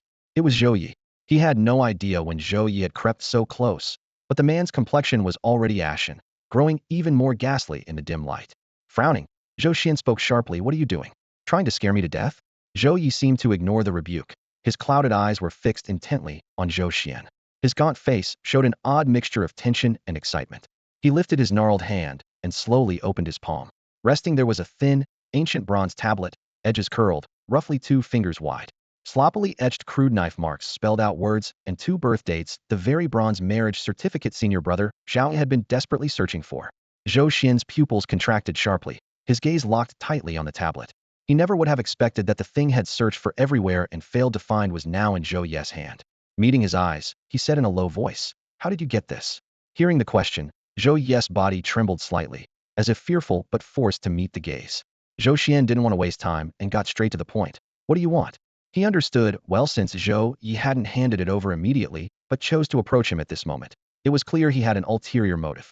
At Zhou Xian's words, Zhou Yi's lifeless eyes suddenly ignited with a startling light, a complex mix of resentment, anger, and an intense craving to survive. "I don't want to leave the sect." His hoarse voice seemed to be squeezed from the depths of his throat. "I'm still pursuing my immortal destiny." He clenched the marriage contract so tightly that his knuckles turned white, as if loosening his grip by even a fraction would cause him to lose the only lifeline he had left. "You can help me. I know you can. If you help me stay, I'll give you this marriage contract." Zhou Xian silently stared at him, his gaze locking onto those reddened eyes burning with raw emotion. The madness born of being cornered, the desperate gamble, all of it was clear as day. In his mind, the memory of meeting Zhou Yi for the first time appeared. Back then, Zhou Yi was similarly thin, but with a numb, resigned look in his eyes. Now, the eviction order was like a needle piercing that shell, awakening long-forgotten pain and defiance. Zhou Xian's impression of Zhou Yi was not bad. When he first arrived at the mess hall, everyone avoided him except Zhou Yi, who had spoken a few kind words. That small kindness had stayed with him. To help or not to help? Zhou Xian weighed his options quickly. Zhou Yi was poisoned by a pill and stuck at the 4th stage of body forging cultivation for years. Approaching 30, he was among the first batch to be expelled. To keep him, the poison had to be cleared and his cultivation must advance to the 5th stage within 3 months. There were antidotes and cultivation pills in the alchemy market, but the prices were astronomical. Even converting all his gold into spirit stones might not be enough. Zhou Xian's eyes flickered restlessly as he turned over pros and cons in his mind. Seeing Zhou Yi's hopeful yet pleading face, his heartstrings twitched. After a brief pause, he spoke softly, "Helping you isn't impossible." At those words, Zhou Yi's breath caught sharply, followed by an uncontrollable surge of joy. Zhou Xian's gaze silently fell on him, as he silently muttered in his mind. "System switch mode. Ding. Mode switched successfully. Current mode, refining." In an instant, Zhou Xian's perception shifted. What had appeared as a thin figure now shimmered with a faint data screen visible only to him. Target, Zhou Yi. Race, human. Realm, 4th stage body forging. Spiritual roots, for imperfect elemental roots metal, wood, water, fire. Condition, moderate pill poisoning, blood and chi depletion, meridian blockage, spiritual roots damaged. Overall evaluation, substandard beast of burden on the verge of discard. His heart thumped heavily. Suppressing his shock, Zhou Xian fixed his eyes on the final and most critical line. Refinement repair possible. Estimated point cost. Refinement options. 1. Remove pill poison, repair meridians. 2. Replenish blood and chi, boost cultivation. 3. Repair and enhance spiritual root quality. Warning, refining living beings involves unknown risks. Host proceed with caution. Reading this, Zhou Xian's breath nearly stopped. So it really was possible. Zhou Xian stared at the data panel before him, his mind a storm of emotions. The system could actually perform enlightenment on living beings. This capability was far more astonishing than any power he had seen before. Previously, the system had only granted him a precarious foothold in the world of cultivation, but now, this newly unlocked living body enlightenment permission seemed to fling open a door to infinite possibilities. He quickly listed several immediate uses in his mind. 1. Directly boosting others' cultivation levels. 2. Healing all kinds of hidden injuries and chronic ailments. 3. Improving or even reshaping spiritual root aptitude. Any one of these would attract countless cultivators clamoring for his help. If he mastered all 3, he could build a loyal, powerful team devoted entirely to him. Then, in this ruthless world governed by the law of the strong, he wouldn't just survive, he would have laid the foundation to forge his own influence. As ideas raced through his head, he also sensed the lurking dangers. If the secret got out, he would instantly become a target for powerful factions, imprisoned, coerced, and exploited as an endless resource falling from master to tool. Exhaling deeply, Zhou Xian swallowed those turbulent feelings, refocusing his attention on Zhou Yi standing before him. The real opportunity was right here, right now. On the panel, 3 options floated in pale golden text. remove pill toxin and repair meridians, replenish vital energy and boost cultivation, restore and enhance spiritual root quality. He glanced at his remaining gold points, 742. The first seemed the most basic with the lowest cost. The second would allow Zhou Yi to break through immediately. The third was the most tempting but certainly exorbitantly expensive. He needed to be prudent, let Zhou Yi experience quick benefits first, then plan for the long term. After a brief pause, he met Zhou Yi's gaze, eyes filled with longing and nervous determination. I can help you, Zhou Xuan said calmly but firmly, but nothing in this world comes free. Zhou Yi hurriedly bowed, voice trembling but resolute. I understand. As long as I can stay and keep cultivating, I'll do whatever you ask. Zhou Xuan nodded slightly, appearing thoughtful, but in reality swiftly sending the command. System, perform enlightenment on Zhou Yi. Select option 1, remove pill toxin and repair meridians. Ding. Enlightenment initiated. Estimated cost, 100 gold points. Confirm? The cost was even less than expected, indicating Zhou Yi's pill toxin, though stubborn, was not deeply rooted. Confirm. Ding. Enlightenment successful. Pill toxin removed, meridian damage repaired. 100 gold points consumed. The notification tone barely faded when Zhou Yi's body shuddered violently, as if every drop of blood had been reignited. He vividly felt the cold poison inside dissipate like smoke. The long-blocked meridian congestion instantly cleared, and spiritual energy surged through the newly restored network of channels. His eyes widened as he looked at his palm, the pallor fading, vibrant blood color quickly returning. The old ache in his chest eased as well. That long-missed feeling of unbridled vitality coursed through every fiber of his being, nearly leaving him speechless. My pill toxin is gone. Zhou Yi's voice trembled, eyes brimming with joy and disbelief. He suddenly dropped to his knees before Zhou Xuan, so overwhelmed with excitement that he gestured wildly.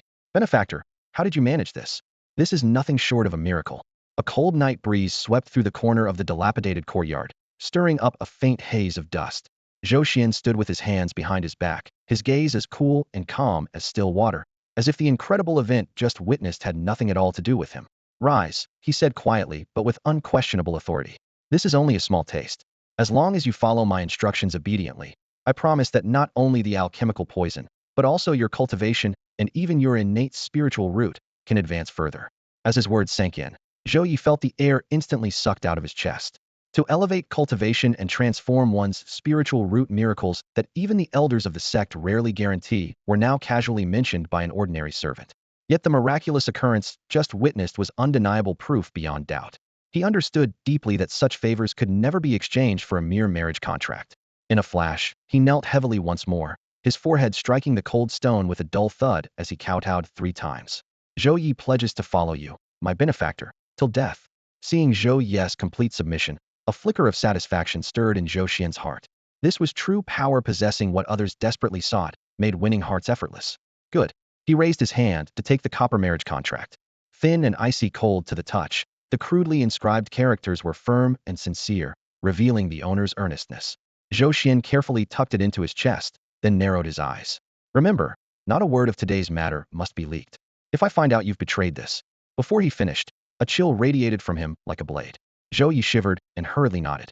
Rest assured, benefactor, even if I die, I won't reveal a single word. Go now, return and rest. Familiarize yourself with the changes in your body. Don't show too many signs, or you'll arouse suspicion. Yes, sir. Zhou Yi rose respectfully, barely able to contain his joy. He stepped out of the courtyard cautiously, soon swallowed by the darkness of night. Once the figure disappeared, Zhou Xuan's imposing demeanor softened, and a thoughtful expression appeared between his brows. The system's alchemical enlightenment could directly cultivate death warriors, a double-edged sword wielded like a sharp blade. If mishandled, it would bring disaster. With that in mind, he shook his head gently, pushing aside distracting thoughts. His priority remained enhancing himself. Then, as if nothing had happened, he returned to the pile of miscellaneous junk and continued sifting through broken copper scraps. Fragments of incomplete magical tools and rotten medicinal residue were carefully sorted one by one. Only when the end-of-shift bronze bell rang did he brush the dust off his clothes and leisurely leave the clearing. Back in the drafty hut, he locked the wooden door behind him and sat cross-legged, first tallying the day's gains. Alchemy points balance, 628. Originally, it was 728, but he had spent 100 points to enlighten Zhou Yi. Zhou Xuan's lips curled into a slight smile. That 100 points was well spent. Not only had he gained a loyal follower, but also a priceless marriage contract that meant the world to his senior brother Zhao Zhan. Regarding Zhou Yi's upcoming alchemical training, Zhou Xuan had no intention of rushing it. First, he needed to strengthen his own abilities. In the dimly lit hut, the flickering oil lamp cast shadows on the neatly stacked talisman papers in the corner. Zhou Xuan spread out the unfinished talismans one by one, grinding ink and dipping his brush, moving almost without pause along the lines woven from cinnabar and spiritual ink. These talismans would become his most reliable source of income in the future, so there was no room for delay. As the brush stroke rustled softly against the paper, his thoughts churned over the discovery he had just made. The range of his alchemical influence was far broader than he had imagined. It could affect not only lifeless objects, but also directly improve others' foundational cultivation. If he used this skill well, he could help people advance their powers, correct their spiritual roots, and thereby earn unshakable trust and loyalty, a godsend opportunity to build his own power base. His hand paused over the spiritual patterns, and a vivid picture flashed in his mind. A group of cultivators rapidly growing stronger thanks to him, deeply grateful and bound to follow him to the death. At that point, he would no longer be a solitary, low-ranking servant, but the hidden ruler controlling a shadowy network. But as this idea rose, a cold warning came alongside it. If this secret leaked, he would instantly become prey to countless factions, trapped and used as a tool. He clenched the brush handle tightly. Without sufficient means of protection, the power of alchemy must never be exposed widely. A thorough plan had to be made. Thinking this through, he took a deep breath filled with the scent of ink and damp air, then bent over his work again. Outside, the wind stirred leaves and thatch with a rustle, but he didn't notice at all. Outside the hut, two furtive figures hid behind the shadows of trees, watching the doorway.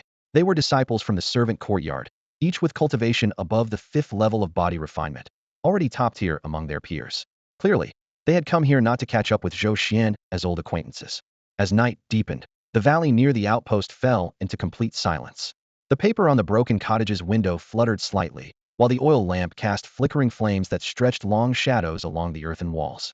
Inside, Zhou Xuan sat cross-legged, his left hand pressing a pale yellow talisman, while his right wielded a wolf hair brush moving swiftly like a dragon in flight.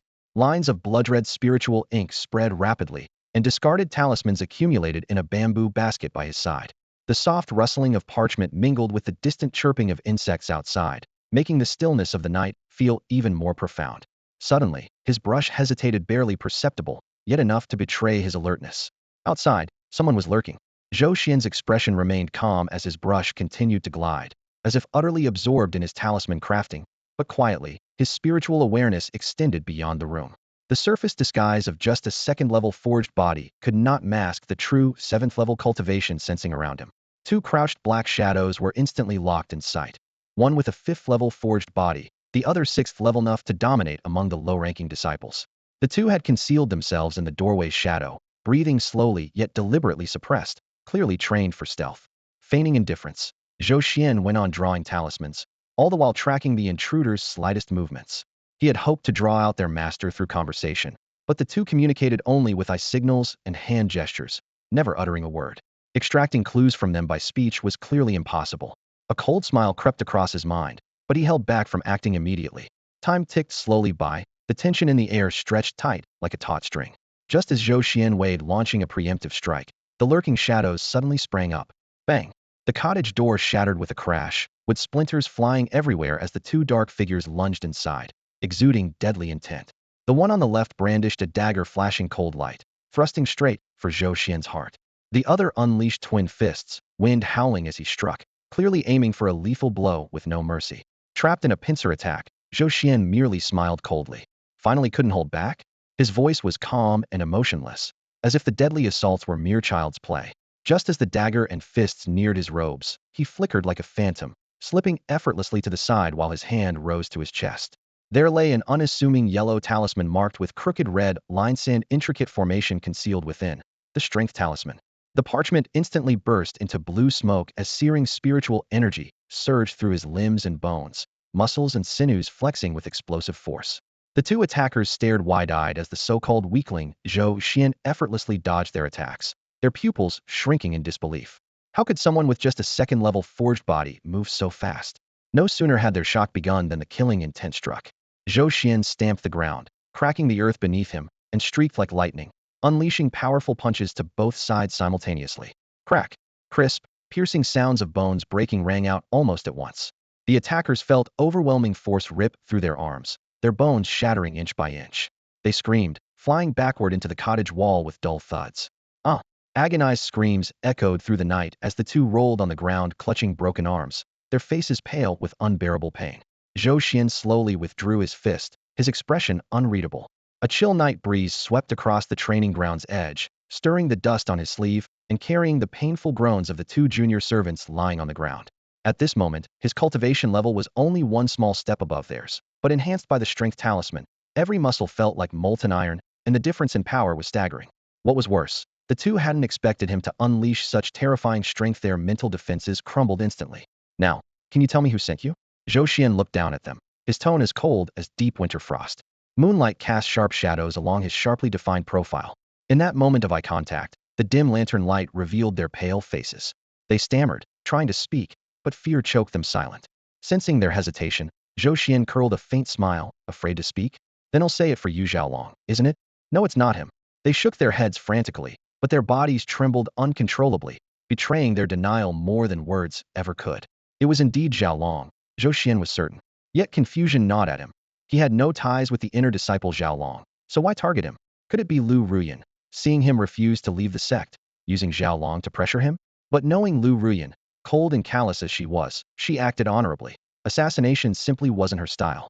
Thinking this through, Zhou Xian lost interest in probing deeper, coldness settling in his heart. Anyone daring to make a move must pay the price. Killing inside the sect would have dire consequences if discovered, but letting them go risked future betrayal or retaliation. As these thoughts raced, the two attackers sensed his hesitation and scrambled nervously a few steps, their voices trembling. Junior brother Zhou, we were wrong. Just spare us, and we won't tell a soul about tonight. Yeah, we swear, we won't cause you any more trouble. Zhou Xian snorted coldly, raising his eyes with a fierce glint. Once you start down a path, you must see it through. His words echoed like a death knell, shattering their last shred of hope. Their faces drained white as they screamed desperately, don't kill us. Please, spare our lives. But Zhou Xian was resolute in leaving no loose ends. Suddenly, he raised his fist again, striking one then the other, knocking them out cleanly. Bending down, he hoisted their heavy bodies onto his shoulders, vanishing into the night. The servant quarters lay in silence, lanterns all extinguished, with only the occasional chirp of insects breaking the stillness. Zhou Xian's footsteps were silent as a ghost as he weaved between low buildings and stone paths. Soon, an area known as the waste disposal zone came into view. Broken alchemy furnaces lay askew. Cooling discarded pills filled the air with a biting chemical stench, and cracked magical implements shimmered ominously in the moonlight. Touching any of it could trigger an explosion. Taking a deep breath, Zhou Xian dragged the two unconscious attackers to the farthest corner, where smoldering alchemical debris and rusted furnace walls were piled haphazardly. Glancing at their faces devoid of consciousness, his gaze dark and unfathomable, he gave a sharp flick of his arm. He threw the two knocked-out assailants deep into the trash heap, where unstable pill residues and broken alchemy equipment lay in dangerous abundance. After finishing everything, he stepped back to a safe distance and pulled out a talisman he had prepared long ago. It was a fireball talisman. Though not earth-shattering in power, it was more than enough to ignite the pile of scrap in front of him. Pouring his spiritual energy into it, the talisman flashed a red light, then a fist-sized fireball roared through the night, flying straight toward the rubbish heap. Boom! The explosion sounded like distant thunder crashing to the ground, and the entire valley was swallowed by the violent blast wave. A towering pillar of flame shot into the sky, painting half the night red with its glow. The shockwave rolled out like a giant tidal wave, shaking dust from the roofs all the way over at the servant quarters. The two black-clad ambushers, caught off guard, didn't even have time to scream before being consumed by the flames, leaving nothing behind, not even bones. The firelight reflected coldly in Zhou Xian's eyes, stirring only a trace of icy detachment. He turned and vanished into the night, using the darkness as cover to swiftly return to his humble hut. He closed and locked the door behind him, then settled steadily at his desk, picking up his wolf hair brush to continue sketching talisman patterns. His sleeves and hair remained clean, as if the earth-shattering blast had never touched him.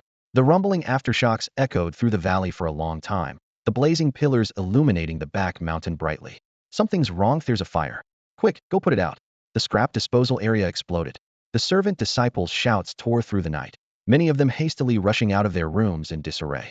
Then, Wang Fugui's sharp voice cut through like scraping iron. Everybody go back to sleep. Explosions at the scrap disposal are Kamano need to freak out. Work will continue as usual tomorrow. Anyone slacking off, and I'll skin them alive. Under this scolding, the gathering servant disciples reluctantly dispersed, the wooden doors shutting one by one, and the night returned to stillness. Zhou Xian watched from inside through a crack in the door and nodded silently. Accidents at the scrap disposal were frequent, and as long as the damage wasn't excessive, no one bothered to investigate. The deaths of those two attackers would be casually written off as an accident, their bodies already turned to ash by the fierce flames. Zhao Long, if you dare send people to kill me, don't blame me for being ruthless. His gaze turned cold as he began plotting revenge in his mind. Unfortunately, given his current cultivation level, facing an inner sect disciple Hedon was like smashing a stone with an egg. But one day, he would make that man pay the price. In the days that followed, life in the refused disposal area seemed to return to its usual calm. The midnight explosion had been casually filed away by an elder in charge as just a routine waste ignition, without even a symbolic investigation after all. In this corner piled high with unstable spiritual remnants, explosions were far from unusual. Zhou Xuan still arrived before dawn, his brown coarse cloth clothes dust-covered, but his face wore an honest, diligent smile. Outwardly, he sorted, crushed, and burned the waste by the book, leaving no room for complaint. Secretly, he drained every scrap of residual spiritual energy he could reach, obsessively feeding it into the alchemy panel. His practiced hands moved lightning-fast. Colleagues only caught fleeting flashes of light. Unaware, these signaled a rapidly multiplying alchemy value. Meanwhile, in an inner sect cave dwelling, Zhao Long sat cross-legged on a meditation cushion, veins bulging on his forehead. The cave was set up with a spirit convergence array, mist swirling around, but his personal aura was cold as a blade. "What's going on?" he asked, eyes fixed on the disciple kneeling before him. His voice carried an icy edge, as if wrapped in frost. The subordinate pressed his forehead to the ground and stammered, reporting to senior brother, "The two sent out have gone missing." The laborers said the refuse area suddenly exploded that night. It's likely they encountered an accident during their mission. An accident? Zhao Long sneered darkly. Two 5th and 6th level body refining laborers should have easily handled two useless 2nd level souls. Now the two were gone without a trace, leaving only rubble. That was far too convenient. He stood and paced the room. The firelight cast distorted shadows from the sandalwood sword rack on the wall. Zhao Long's mind raced. Did that brat just get ridiculously lucky? Or had he hidden his true cultivation? Either way, if this ruined Zhao's plans, someone had to pay. Just as he was about to summon more loyal followers or go investigate personally, an urgent sect decree thundered down. Effective immediately, all inner sect disciples are forbidden from leaving their training areas. Interfering with laborers' affairs is prohibited, as is any private retaliation or bullying against laborers. Violators will face wall confinement or expulsion from the sect. The announcement caused a stir inside the inner sect. The normally arrogant disciples grumbled in secret, but dared not defy the sect's authority. Zhao Long clenched the golden decree token, his face pale then flushed. Damn it. Why now, with this useless new rule? They're clearly targeting me. But no matter how furious, he was just an ordinary inner sect disciple with no power to challenge the sect. Endure. He took a deep breath and forced the anger down. According to the sect's rules, laborers would be expelled when their service ended. Once that worthless brat was driven off the mountain and lost sect protection, Zhao Long had countless ways to deal with him. A cruel smile curved his lips as he imagined Zhou Xuan kneeling before him, begging for mercy. Elsewhere, free from Zhao Long's harassment, Zhou Xuan could finally focus peacefully on his money-making enterprise. In the past few days, his talisman-making skills had grown steadily more refined. Though his handwriting was still shaky and uneven, under the system's refinement, every symbol he drew was reliably effective, and their duration slightly outlasted those of similar grade talismans on the market. For cultivators, even such a small advantage was enough to influence their choices. Before long, the name Zhou Xuan talisman spread by word of mouth throughout Yunlai Alley, gaining a rapidly growing reputation. Early one morning, Zhou Xuan stepped into Yunlai Alley carrying a bulging pack. Instead of entering a high-end shop, he set up a stall at the edge of the street. The mist still lingered as he called out loudly, "Talisman sales. Top-quality first-grade talismans, fair prices, no cheating anyone." His shouts drew passing cultivators over. A low-level physical cultivator picked up a sharp metal talisman and examined it closely. "Junior brother, how much for this talisman?" "1 lower-grade spirit stone each. Buy 10, get 1 free." Zhou Xuan replied with a hearty smile. This price was nearly 30 cheaper than stores inside the alley, and the quality was just as good. The crowd quickly gathered. "He'll take 5 sharp metal talismans. 10 fireball talismans for me. Do these strength talismans really work? Let me try a few." Within an hour, Zhou Xuan had sold half his pack of talismans, earning 80 lower-grade spirit stones. For him, the cost was almost negligible, so this was pure profit. After packing up, he didn't return immediately, but headed straight to the Wanwu Pavilion. Pushing open the door, he slapped 50 spirit stones on the counter. "Shopkeeper, I want to buy demon pills." The goat-bearded shopkeeper broke into a wide grin upon seeing a familiar face and the pile of spirit stones. "Ah, junior brother Zhou. Back again. How many do you need?" "I just got a fresh batch, really high quality. 50 first-grade demon pills. Make sure they're of good quality." "All right, just a moment." The shopkeeper hurried to the storeroom and shortly returned with a jade box. As the lid lifted, a mist-like glow of spiritual energy drifted from 50 demon pills displayed on the sandalwood counter. Zhou Xuan nodded approvingly and paid on the spot, then casually added some talisman paper, spirit ink, and a few low-grade pills, leaving about 30 spirit stones as backup. Back at his workspace, he eagerly fed all the demon pills into the system. Ding. Absorbed a first-grade lower-quality flame wolf demon pill, alchemy points 9. Ding. Absorbed a first-grade mid-level ironclad bear demon pill, alchemy points 12. Ding. Absorbed a first-grade lower-quality wind blade eagle demon pill, alchemy points 8. The notification sounds rang in quick succession as his alchemy points soared. Alchemy points balance, 1,127. Seeing the number break 1,000, Zhou Xian's heart nearly leapt out of his chest. Advancing from 4-element flawed spiritual root to 3-element flawed spiritual root required exactly 1,000 points, leaving him a few hundred points to spare for contingencies. He took a deep breath, suppressing his excitement. Raising one's spiritual root had to be completely safe, since any anomaly could cause serious trouble. He grabbed his pack and prepared to return to his hut for secluded cultivation, but was abruptly interrupted by the clang of a bell. Dong, dong, dong. The assembly bell for the service yard suddenly rang out. The last time it sounded, it had been when Chief Wang announced the purge order. Zhou Xian frowned anxiously. He packed up carefully and hurried toward the central square. The square was crowded with low-level service disciples murmuring nervously. On the raised platform, Wang Fugui wore a cruel smile, flanked by a few stewards from the Office of Affairs, casting an oppressive atmosphere over the gathering. Quiet down. Wang Fugui barked sharply, scanning the crowd. I've called you all here to announce an important matter. Above the square, a dense crowd stood in near silence. All the low-ranking disciples filled with anxious uncertainty, their eyes fixed intently on Wang Fugui, the steward standing on the high platform. The early morning sunlight stretched their shadows long across the ground, while the sudden clang of the bell still echoed faintly in their ears. Each heavy reverberation sounded like an iron hammer striking their already sensitive nerves. Below the platform, the young disciples stared wide-eyed at each other, their breaths uneven, sweat trickling down their temples. At last, one Braverthanderous disciple's voice trembled as he forced himself to speak. Steward Wang, is the assessment really starting early? I thought there were still 3 months left. The question pierced the tense air like a sharp knife through paper, immediately drawing low murmurs of shock and agreement. Yeah, we're not ready yet. If it starts now, we're finished. Their voices were quiet but clearly tinged with panic. Wang Fugui stood with his hands behind his back, looking down at them from above. His gaze swept over every face like a sharp blade cutting to the bone.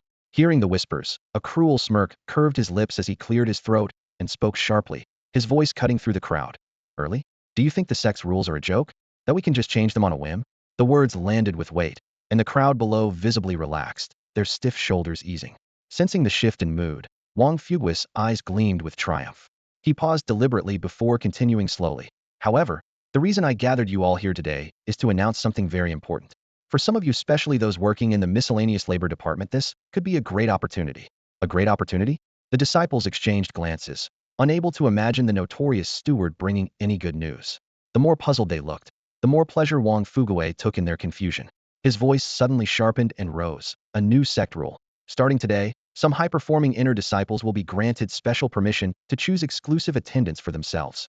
In other words, they can bring personal assistants into the main peak's cave dwellings to serve them. At that announcement, the square first fell silent, then erupted in uproar. What? We can really go to the main peak? Can we enter that place too? Shock mixed with joy in a rising tide of excitement. Wang Fugui raised his hand, fingers pressed together as he slammed it down, forcibly silencing the noise. Then, in an enticing tone, he went on, don't underestimate this chance. Inner disciples who get to pick their helpers usually have high status and powerful backgrounds. In the past, the sect's rules were strict no matter if they brought servants from the mundane world. Those servants all got stuffed into the labor yard. But now, things are different. He shifted his step, the sharp taps of his boots echoing under the open sky. Once you're chosen, your lives will turn around instantly. Serving someone directly is much easier than endlessly hauling bricks or clearing trash here, right? Not to mention the spiritual energy in those main peak caves is at least 10 times stronger than this broken place. The disciples' breathing grew heavier, their gazes changing from confusion to burning desire, as if already smelling the scents of rare herbs. Wang Fugui seized the moment to throw out his final bait, each word ringing with force. When that day comes, your workload will lighten, your cultivation environment will improve, and your food, clothing, and benefits will all rise dramatically. The senior disciples of the inner sect, just the slightest slip of something through their fingers would be more than enough to benefit you endlessly. Pills, magical tools, secret techniques, and guidance. These are privileges you never even dared to dream of before, but now could all be within reach. Wang Fuguei stood on the high platform, his voice booming and piercing straight through to everyone's hearts. As his words fell, the once downcast and obedient junior disciples all suddenly tensed up, their eyes lighting up as if sparks had been ignited within them. A shot at instant ascension. Those 4 words were an unbearable temptation for those who had long labored in the back mountains, fetching water and chopping wood, without even qualifying to approach the sect's main formation. Many instinctively reached out to feel their dust-covered coarse robes, yet in their minds, those tattered garments were already replaced by fresh Taoist robes. They pictured themselves seated in spirit-rich grotto dwellings, casually receiving a pill tossed over by an inner sect senior brother, their cultivation skyrocketing, never again fearing expulsion. If you get chosen, it's like a carp leaping through the dragon gate. You hit the jackpot. Someone murmured quietly amid the crowd, instantly drawing several envious, yet wary gazes from nearby. Within mere breaths, the tense square felt as if it were baked by scorching fire, hot and restless, the atmosphere thick with rivalry. Sensing the mood, Wang Fuguei narrowed his eyes knowingly and suddenly stopped smiling. Of course, inner sect seniors hold honorable status and the right to choose their attendants. But he paused, leisurely smoothing his sleeve. Which disciples get put on the selection list for them to pick from? That's another matter entirely. His gaze swept the crowd like a brush, lingering briefly on every face with a teasing, "You know how this works" smile. Our service division can't afford any shame. If we send up someone clumsy or unscrupulous and displease an inner sect senior, it's a blow to my entire department's reputation, and I'd lose face as well. By this point, the sharp-minded disciples had caught the hidden meaning. While the inner sect disciples had the final say, their choices were limited to the names submitted by Wang Fuguei. In other words, the real power of life and death lay in the hands of the steward. At the back of the crowd, Zhou Xuan stood clutching a half-broken waste pill scavenged from the morning's pill furnace ashes. Hearing this, the corner of his eyebrow twitched slightly, though no longing showed on his face. Serving the inner sect disciples? For others, it might be an opportunity, but for him, it was a dead end. His trump card lay in the waste pills, scraps, and broken magical artifacts he found everywhere, and the alchemy point system bound to his body. Although the head peak's grottos brimmed with spiritual energy, they were kept meticulously clean. There was no treasure trove for his system to consume. Once he left the rubbish heaps, his system would become a dry well, and the foundation of his soul root cultivation and fate reversal would collapse with it. Just as he resolved to stay out of this fuss, a sudden thought flashed through his mind. Senior Sister Zhongling, the Pillfire Fairy. As the elder's daughter, her status was terrifyingly high, meaning she surely had the right to select her exclusive attendants. Moreover, she refined pills diligently. Her waste pills were consistently abundant and of superior quality, forming his primary source of alchemy points. If Zhongling casually chose someone else, wouldn't that golden source of wealth be cut off instantly? Zhou Xian's mind began racing, carefully weighing the pros and cons. After a moment, a faint smile appeared at the corner of his mouth. His mind was already formulating a plan. Since the final decision on the spots depended on which inner sect disciple made the selection, there was no need for him to step forward proactively. Even if Wang Fuguei submitted his name without permission, it still depended on approval from higher-ups. Thinking of Zhongling, Zhou Xian snorted coldly in his heart. This so-called exploding immortal had a notorious reputation throughout the service courtyard. Minor explosions happened every 3 days, major ones every 5. Working in the pill refining room was like hanging your head on your belt, far more dangerous than sifting through the waste piles in the miscellaneous chores department. Even if Wang Fuguei forced a vacancy on someone, no one would willingly jump into that fire pit. Rather than scrambling wildly, it was better to wait for the lucky one to surface. Once that poor soul was singled out by Zhongling, he could then step forward and offer to help deal with the hazardous discarded pills. The other party would be desperate to offload such a hot potato. This way, he could continue securing resources while gaining favor and kill 2 birds with 1 stone. Perfect. The more Zhou Xian thought about it, the prouder he felt, mentally congratulating himself as a genius. On the stage, Wang Fuguei patted his swollen belly and cleared his throat. "All right, I've said all I have to," he declared, hands clasped behind his back, exuding authority. "The sect is pressing for this, and he'll be submitting the preliminary list in 3 days. There's only one chance, miss it, and that's it. Don't come running with complaints if your name's not on the list when the time comes." His words couldn't have been clearer. 3 days left, so those who needed to give gifts should hurry. Those who ought to pay respects had better do so now. Don't regret it after the dust settles. With that, he strode off with several attendant managers, not even sparing the crowd a glance. The moment he left, the square erupted with noise, which lasted only an instant before everyone scattered in all directions. People hurried about. Some exchanged quick glances as they walked briskly. Others buried their heads, muttering quietly as they rushed back to their quarters. obviously rummaging through their belongings for hidden treasures to prepare themselves for the upcoming opportunity. In the blink of an eye, the once crowded square was half empty. The entire service courtyard was swept up in a strange, almost feverish excitement sparked by this sudden good news. After Wang Fuguei announced the disbandment, the entire servants' courtyard erupted into a frenzy of restless activity. Dust swirled along the courtyard's narrow paths as clusters of servant disciples clutched their bundles and hurried back to their shabby rooms. They flipped open worn quilts and pried loose the cracked floor tiles, desperate not to miss a single fragment of spirit stone that might catch the attention of Chief Steward Wang, anything to secure a spot as an attendant on the roster 3 days hence. Yet Zhou Xuan did not join the panic. When the crowd dispersed, he turned away with a calm expression and followed the old wooden fence's shadowy path toward the silent scrap disposal area. To him, becoming an attendant to an inner sect disciple was equivalent to discarding his own cultivation. Discarded scraps handy. No treasure trove to inflate his system's point value. Rather than pin his future on others' favors, he preferred to keep control of his own destiny. Deep in the valley lay piles of spirit talisman fragments, decayed medicinal dregs, and broken artifact shards. Some mottled, earth-colored hill. Zhou Xuan stepped over rubble. A fine tear snagged on his sleeve from a sharp fragment, but he paid it no mind. His hands worked like a miner seeking veins of gold. Feeling, sorting, pressing through the refuse. Ding. Absorbed residual spirit power from discarded talisman scraps. Point value 1. Ding. Absorbed residual spirit power from rotted medicinal dregs. Point value 2. Ding. Absorbed residual spirit power from broken artifact fragments. Point value 1. The system's chimes rang out, mingling with the mountain breeze and the tinkling of metal shards. Bent over, Zhou Xuan worked tirelessly until nearly all the recently dumped waste had been converted.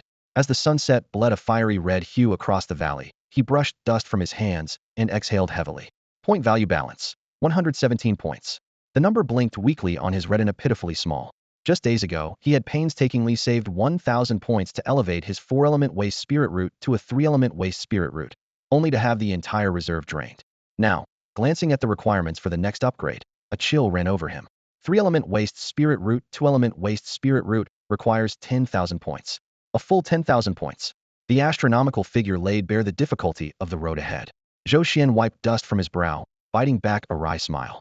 Had heard of spirit root tiers. At the bottom were the waste spirit roots found throughout the servants' courtyard. Next up, the pseudo-spirit roots, just barely cultivatable, but poor prospects. Above those were the common spirit roots cultivated by mainstream practitioners. Higher still, earth spirit roots, and the legendary heaven spirit roots long lost to history.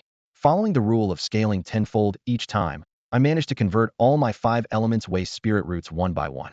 Would the system even reward me a 5-element pseudo-spirit root first? He muttered darkly. If he truly hoped to reach the heaven spirit root, how absurdly high would the required points skyrocket? Shaking off such fanciful thoughts, he reminded himself to eat the meal one bite at a time and walk the path step by step. The immediate priority remained to save points and handle his current affairs. From his chest pocket, he withdrew a thin green copper plate delicate as a cicada's wing, the very marriage certificate. The copper gleamed softly in the setting sun, etched with minuscule characters like wisps of hair, casting his fingertips in golden light. Timing-wise, senior brother Zhao Xuan is probably getting impatient too, Zhou Xuan murmured. This good deed must be delivered soon. Resolute, he pocketed the copper plate and strode off toward the Red Sword Peak, where the inner sect disciples gathered, ready to send forth this destined bond. The air around Qijian Peak was thick with spiritual energy. Cranes soared gracefully, creating a scene worlds apart from the barren valley behind the mountain where the menial courtiers dwelled. Zhou Xuan kept his head down as he passed hurrying inner sect disciples, relying on the token Zhao Xuan had given him. His path was unhindered as he made his way directly to the cave dwelling Zhao Xuan had mentioned. The cave was nestled beside a grove of bamboo, shrouded in a light mist. A simple but faintly glowing protective talisman guarded the stone entrance. Just as Zhou Xuan was about to announce himself, the stone door thundered open, startling several emerald-feathered birds perched on nearby branches. Zhao Xuan appeared, wearing a blue Taoist robe, his brows furrowed with fatigue and anxiety as he stepped out. Senior brother Zhao, Zhou Xuan greeted, bowing respectfully.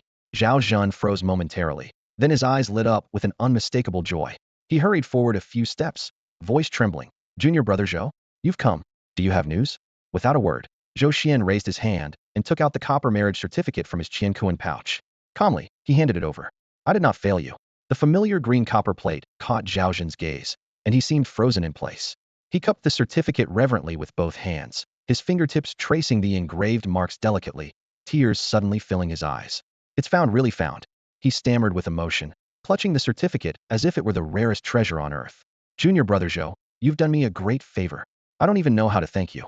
Watching Zhao Zhan like this moved Zhou Xuan slightly inside, but his voice remained steady. Senior brother Zhao, you should keep this safe first. This is your tokendo, not lose it again. Yes, yes. Zhao Zhan seemed to awaken from a dream, carefully slipping the copper piece close to his body. His actions were solemn, as if completing a sacred ritual. When he looked up, gratitude and respect now filled his eyes, replacing the earlier anxiety. Junior brother Zhou, great kindness needs no words. He reached into the Qian Kuan pouch and produced an exquisite white jade bottle, handing it over. Senior brother has little to offer. Though these Kigathering pills aren't top grade, they should help with your current cultivation. Please accept them. Zhou Xian shook his head. Having reached the 7th layer of body forging, these pills would offer limited benefit, and more importantly, pills were not what he lacked most. Thank you for your kindness, senior brother. Zhou Xian clasped his hands respectfully. I was fortunate to acquire some pills recently, so am not in urgent need. If it's possible, he hesitated, then carefully asked, could I exchange this bottle for a demon pill instead? A demon pill? Zhao Zhen was clearly surprised by the request. For disciples in the body forging stage, pills were gentle and easy to absorb, whereas demon pills were wildly potent, dangerous if handled incorrectly, and usually used for pill or artifact refining. He studied Zhou Xian closely, as if realizing something, then nodded knowingly. Of course, you're in the place for disposing of miscellaneous things, so it might have a different use for you. Without pressing further, he readily agreed. If the pills are no good for you, then forget it. I happen to have a demon pill from a previous sect mission. If you want it, it's yours. With that, he pocketed the pill and then reached into his Qian Kuan pouch, pulling out another item to hand over to Zhou Xian. It was a demon pill the size of a pigeon egg, its shell jet black like ink. As the pill landed in his palm, an icy chill pierced his skin, and the energy swirling within felt like a dormant beast, pure and refined, yet laced with a hint of wild ferocity. The moment Zhou Xian's fingertips touched the pill's surface, a crisp system alert suddenly chimed in his ear. Ding! Detected 2nd-tier low-quality demon-tainted tiger core pill, containing pure spiritual energy along with foreign demonic aura, converts to 200 alchemy points. 200 points. Zhou Xian's heart jolted violently. The 1st-tier pills had absorbed before had barely yielded double-digit alchemy points at best, but now this one instantly multiplied that value by tenfold, almost stunning him into a daze. He took a deep breath, steadying the pounding in his chest, then refocused on the pill's surface. Beneath the black shell, thin wisps of dark mist thinner than strands of hair drifted slowly in and out of sight. Undoubtedly the demonic energy the system had mentioned.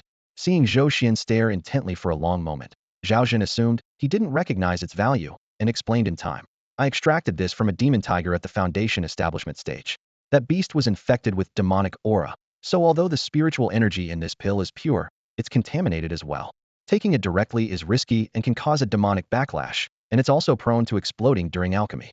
Its value isn't high, roughly the same as the pill I gave you earlier. So that was it. Zhou Xian's mind suddenly blazed with excitement. To him, as long as the energy was pure, the demonic aura didn't matter one bit. With his system, absorbing it carried no risk whatsoever. What others considered worthless chicken ribs was, in his eyes, a treasure multiplied tenfold. A bold idea quickly took shape, making his chest heave uncontrollably. He looked up, eyes burning with urgency as he fixed Zhao Zhan with a desperate gaze. Senior brother Zhao, do you have any more of those demon-tainted pills? Seeing Zhao Zhan shake his head, he quickly added, or perhaps you know where I can get some. I'm willing to pay in spirit stones. Zhou Xian's urgent tone and shining eyes caught Zhao Zhan off guard. In the shabby corner of the laborers' quarters, cold wind swept dust against their loose gray cloth robes. Zhao Zhan's gaze hardened, his brow furrowing slightly as a subtle pressure crept into his voice. Junior brother Zhou, why do you want a demon-tainted demon pill like this? Its spiritual energy is chaotic, mixed with poisonous demonic chi that corrodes the mind. It's useless for normal cultivation. Don't even think of using it for any wicked purpose. His words carried both the care of an elder and the wariness common among cultivators. The immortal world was no stranger to those who lost their waysome, desperate souls who turned to demonic arts in pursuit of power, only to be consumed by the path of destruction, losing both body and soul. Zhou Xian was just a laborer disciple with a 5-element wasted spiritual root, yet he suddenly showed such obsession with a demon-corrupted object. This naturally made Zhao Zhan suspicious. As Zhao Zhan shook his head to refuse, Zhou Xian hurried to explain, anxiety clear in his heart. Senior brother, you've misunderstood. I have no intention of practicing demonic cultivation. My cultivation method is unique and requires something with mixed energies like this as a trigger. That's why I want to collect more. His eyes were earnest, palms sweating slightly. There was no sign of deceit. Still, Zhao Zhen's doubts didn't lift, they only deepened. He said nothing but stepped forward, pressing his index and middle fingers together to quickly grasp Zhou Xian's wrist. Senior brother Zhao? Zhou Xian was momentarily startled but quickly calmed himself. A warm yet pure spiritual force seeped from Zhao's palm, probing his meridians delicately.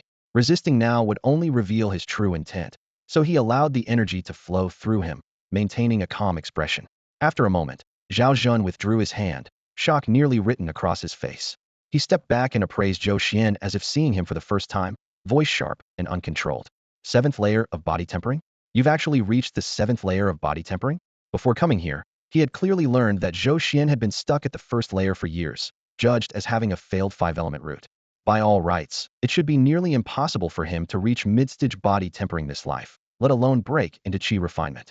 And yet, here he was at the 7th layer, only 3 layers shy of completing the breakthrough. It defied all logic in just a few days. Seeing Zhao Zhun's disbelief, Zhou Xian gave a sheepish smile and scratched his head, ready with an excuse. To be honest, my progress is purely a stroke of luck. Some days ago, while sorting through relics of a former elder in the disposal area, I accidentally found a fragment of a cultivation manual. It seemed to possess a spirit of its own and was unintentionally activated by me. It granted me a kind of treasure technique that can temper one's roots. A treasure technique? Zhao Zhun frowned deeply, clearly skeptical. A treasure capable of refining roots would be a monumental relic enough to shake the entire sect. Zhou Xian noticed his hesitation and quickly continued to explain, "Senior brother, please don't be in such a hurry. This treasure technique isn't as world-breaking as you might think." Then he lowered his voice and carefully elaborated, "This method only works for people like us with broken spiritual roots. If there's the slightest mistake during practice, it can cause the meridians to rupture. Worse still, to activate the technique, you have to consume large amounts of demon pills. The more chaotic and violent their energy, the stronger the effect. That's why I've been so fixated on that demon-tainted pill you have." His explanation was part truth and part manipulation.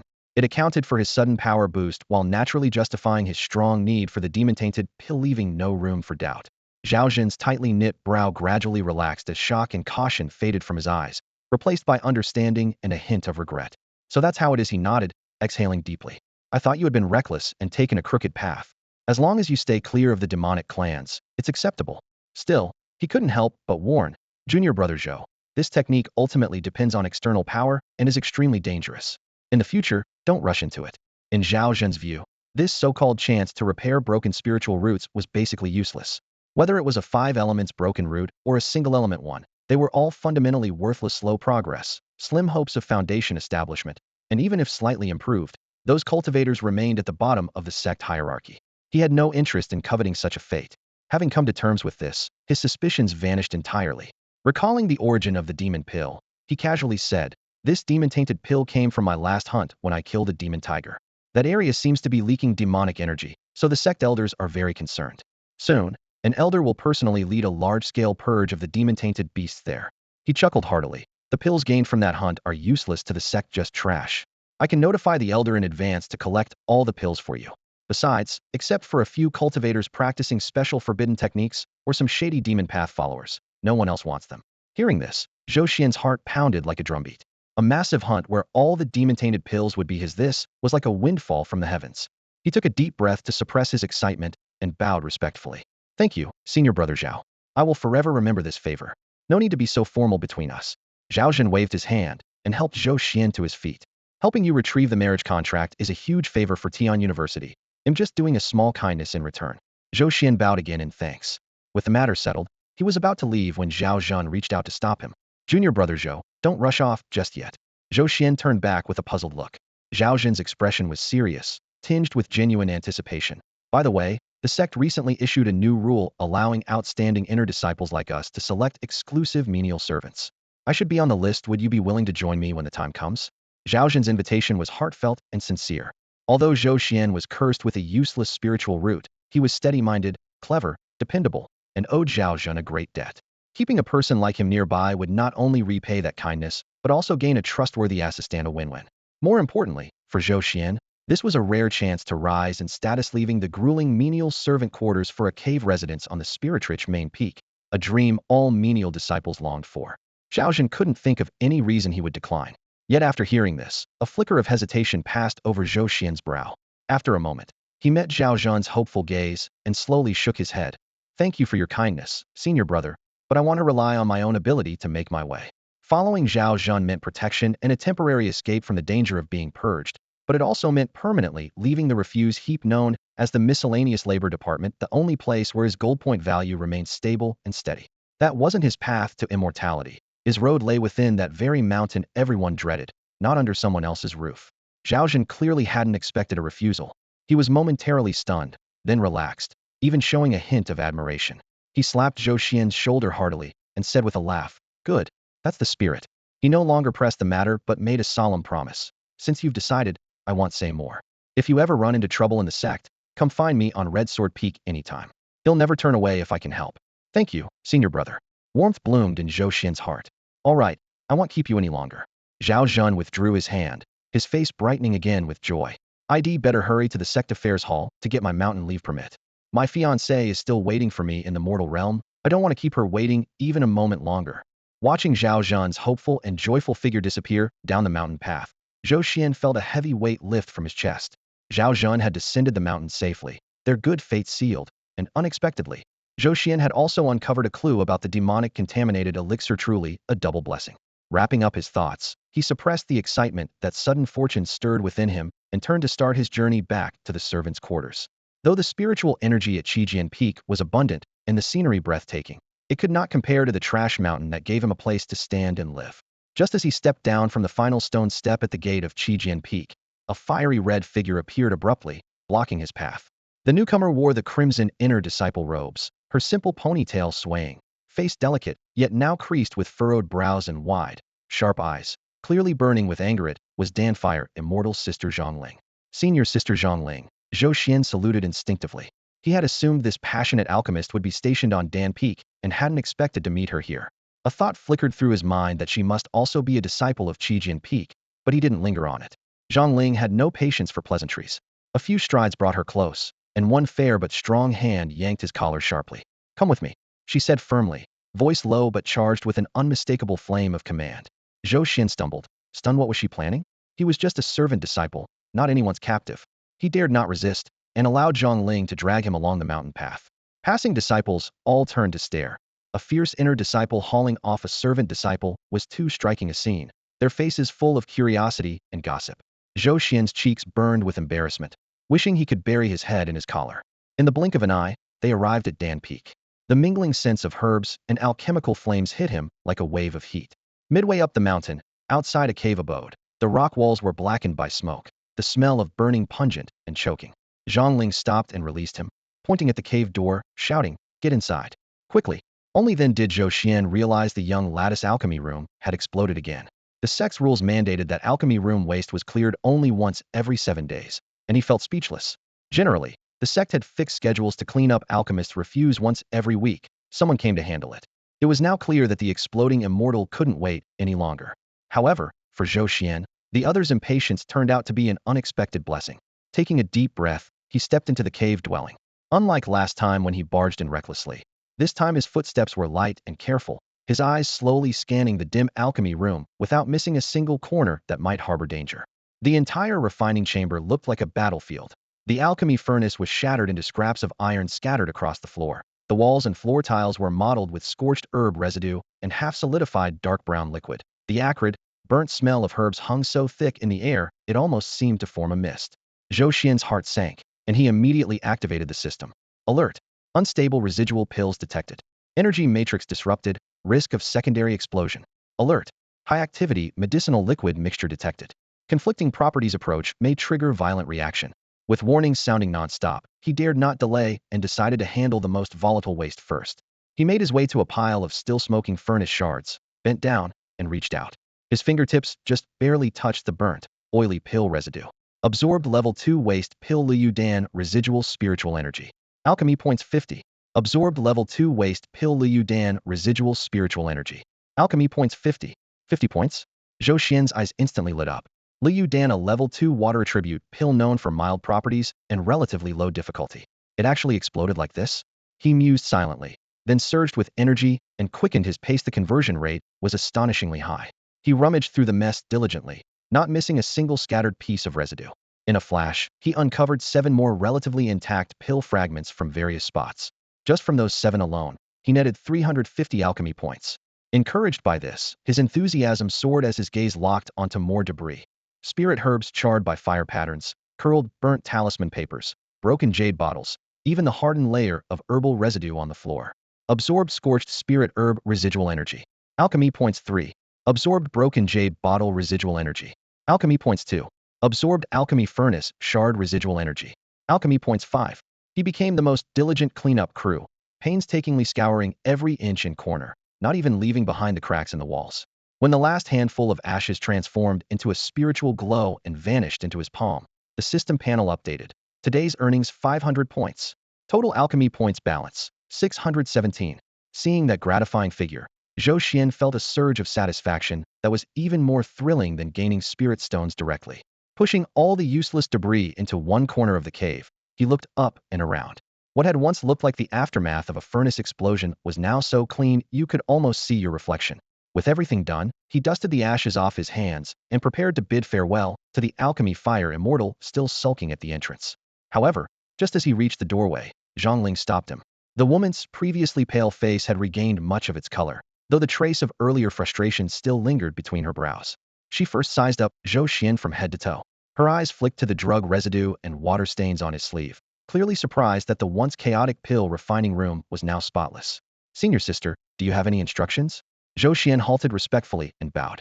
Zhang Ling pressed her fingers together, as if carefully choosing her words. After a moment, she spoke directly. "Would you be willing to assist me?" Zhou Xuan was taken aback. Zhang Ling continued to explain, "I see you work efficiently, so you won't need to keep doing menial tasks anymore. Instead, you'll be responsible for cleaning the pill room. Though accidents happen occasionally, the workload is light, and most of the time you can organize your own schedule." She paused, feeling the offer was still lacking, then added seriously, "If you agree, they'll give you 3 qi concentrating pills every month." Qi concentrating pills. Zhou Xian's heart jumped. These were specialized elixirs for practitioners at the qi refining stage, worth 10 low-grade spirit stones each in the marketplace, rare and valuable. 3 of them meant a total of 30 spirit stones, a fortune for a mere servant disciple. And being Zhang Ling's personal assistant meant lighter work, plus a pill room far more comfortable than the garbage pile. It seemed like an instant upgrade, but the excitement faded quickly, replaced by a crease of worry on Zhou Xian's brow. Leaving the menial tasks? That dirty, exhausting place was actually his true treasure trove piles of pill refining residue, which provided the most stable and significant gold point income. To give it all up for just 3 qi concentrating pills each month would be like throwing away a watermelon to pick up a few sesame seeds. Without that land of treasure, relying only on Zhang Ling's occasional furnace explosions, when could he ever gather 10,000 gold points to enhance his spiritual roots? His path to immortality was destined to be carved out by himself, not by relying on others' rewards. Zhang Ling caught the fleeting hesitation in his eyes and saw the furrow deepen on the young man's forehead. She couldn't help but feel puzzled. She thought her offer was one no servant disciple could refuse. Zhou Xian's brow furrowed deeply as his mind raced. 3 qi-condensing pills, prizes so valuable that any lowly disciple would sacrifice everything to obtain them, represented more than just wealth. They were a coveted ticket into the inner sect, elevating a mere menial to the trusted retinue of an inner disciple. In the past, he would have accepted such a golden opportunity without hesitation. But now, things were different. That filthy mountain of sect refuse piled up in the waste disposal area was his true treasure trove. Though it appeared worthless to outsiders' broken scraps, and Junkit continuously yielded a steady stream of golden value under his care. To give up this living vein of gold for just 3 pills a month would be sheer folly. As for Zhang Ling's alchemy workshop, though occasionally some high-priced broken pills appeared, it all depended on her whimsical decisions to fire up the Pharnacia precarious chance that couldn't compare to the future firmly in his own hands. After a moment's consideration, Zhou Xuan looked up to meet Zhang Ling's gaze, part hopeful, part puzzled. He bowed slightly and said with respect, "Thank you, senior sister, for your kindness. It is an honor to be held in such regard." After the flattering preamble, he smoothly transitioned. "However, I've been stationed in the waste disposal area for a long time, and there are still some matters there that require my attention. For now, I do not plan to leave." Before the words could fully settle, worried the response might offend her, he hurriedly added, "But senior sister, please rest assured, if you ever need anything, just say the word. I am always ready to assist and will never refuse." He considered his reply tactful and polished, yet Zhang Ling's expression froze, her eyes dimming briefly. After a long pause, she frowned and muttered softly, "What did you say?" "You're refusing me." Raised in pampered privilege, this was the first time she had ever extended an invitation on her own and the first time she had been flatly rejected. To make matters worse, the one denying her was a lowly servant disciple most desperate for a breakthrough. Zhou Xuan silently cursed his luck and bowed his head to explain, "Senior sister, I have no such intention, It's just what? Zhang Ling cut him off, her gaze flickering between his face and the scorched stone wall near her alchemy room's doorway. Suddenly, it seemed she had put two and two together. Her brows shot up sharply as she crossed her arms, voice laced with displeasure. Humph, I get it now. You're afraid to come here because you might end up dead in my alchemy workshop, isn't that it? Caught completely off guard by the misunderstanding, Zhou Xuan blinked. Afraid of dying? He would rather guard her furnace every day, waiting for an explosion and a chance to grab the treasures that fell. But such thoughts dared not be spoken aloud. He could only lower his head in silence, silently praying the young lady would not flare up further. Zhang Ling's complexion visibly darkened. The aura around her fingertips began to pulse quietly, as if ready to burst forth at any moment. Sensing danger, Zhou Xuan swiftly bowed again, lowering his voice. Senior sister, if there's nothing else, I will take my leave now. No sooner had he spoken than he started to step away when a sharp, fierce command rang out behind him. Stop right there. Zhang Ling's crisp drinking sound came from behind. Zhou Xuan's steps faltered, and he stiffly turned around, forcing out a smile even more painful than tears. Seeing the way he looked like he wanted to vanish immediately, Zhang Ling's anger surged up, a sly stubbornness flickering in her bright apricot eyes. All right, didn't you say you didn't want to come? That you were afraid to die? She snorted coldly, her words sharp and clear. Then he'll blow up the furnace every day? Call you here every day? Let's see if you show up or not. With that, she stomped her foot hard, spun around, and strode into the cave. The heavy stone door slammed shut with a bang, dust falling from above. In front of the vast pill peak, only Zhou Xuan stood frozen in place. Every day blowing up the furnace? Every day looking for me? What kind of threat is that? He shivered, then turned and hurried down the peak. He walked fast, familiar wild valley coming into view. The sharp smell of damp earth mixed with rotting herbal residue drifted in, and Zhou Xuan finally exhaled deeply compared to the spiraling spiritual energy of the main peak. This place was where he could truly breathe easy. Just as he stepped into the valley entrance, preparing to search through the scrap in his area, he happened to spot Zhou Yi carrying tools, heading toward the menial chores dorm. Zhou Yi, he called out. Zhou Yi snapped his head around, recognizing him. His numb expression instantly transformed into a respectful, yet excited smile. Brother Xian. He hurried up to meet him. Zhou Xian's eyes swept over him, absent for several days. Zhou Yi looked reborn, his dry, withered skin showing healthy color, cheeks flushed, but most striking were his eyes, once ashen and lifeless, now shining with the fire of hope. He sensed it quietly within. Zhou Yi's spiritual power surged, and a chill ran through him. Body refinement level 5. Just days ago he was level 2, and now had crossed the sect's qualification line for menial apprentices all at once. The reason was not hard to guess. Years of alchemical poisoning had corroded Zhou Yi's body and blocked his meridians, like chains binding his cultivation tightly. Those chains had been pulled free, and the foundation Zhou Yi had painstakingly built over the years poured out naturally, breaking through not just one but 3 stages. As he pondered, Zhou Yi glanced around warily, pulling him into the shadow behind a pile of herbal debris, lowering his voice. Brother Xian, you finally come back. What is it? Zhou Xian heard the urgency in his tone and instinctively asked quietly. Something's happened. Zhou Yi leaned in close. This morning, an inner disciple came down to our menial dorm, saying he wanted to pick a servant.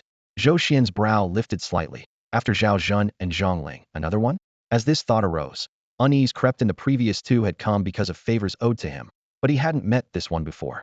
Zhou Yi continued in a low whisper. The guy named you specifically, he wants to see you. A heavy feeling suddenly dropped in Zhou Xian's chest, his gaze growing cold and sharp. It was probably a grudge, not a friendship-seeking visit. A name flashed to mind.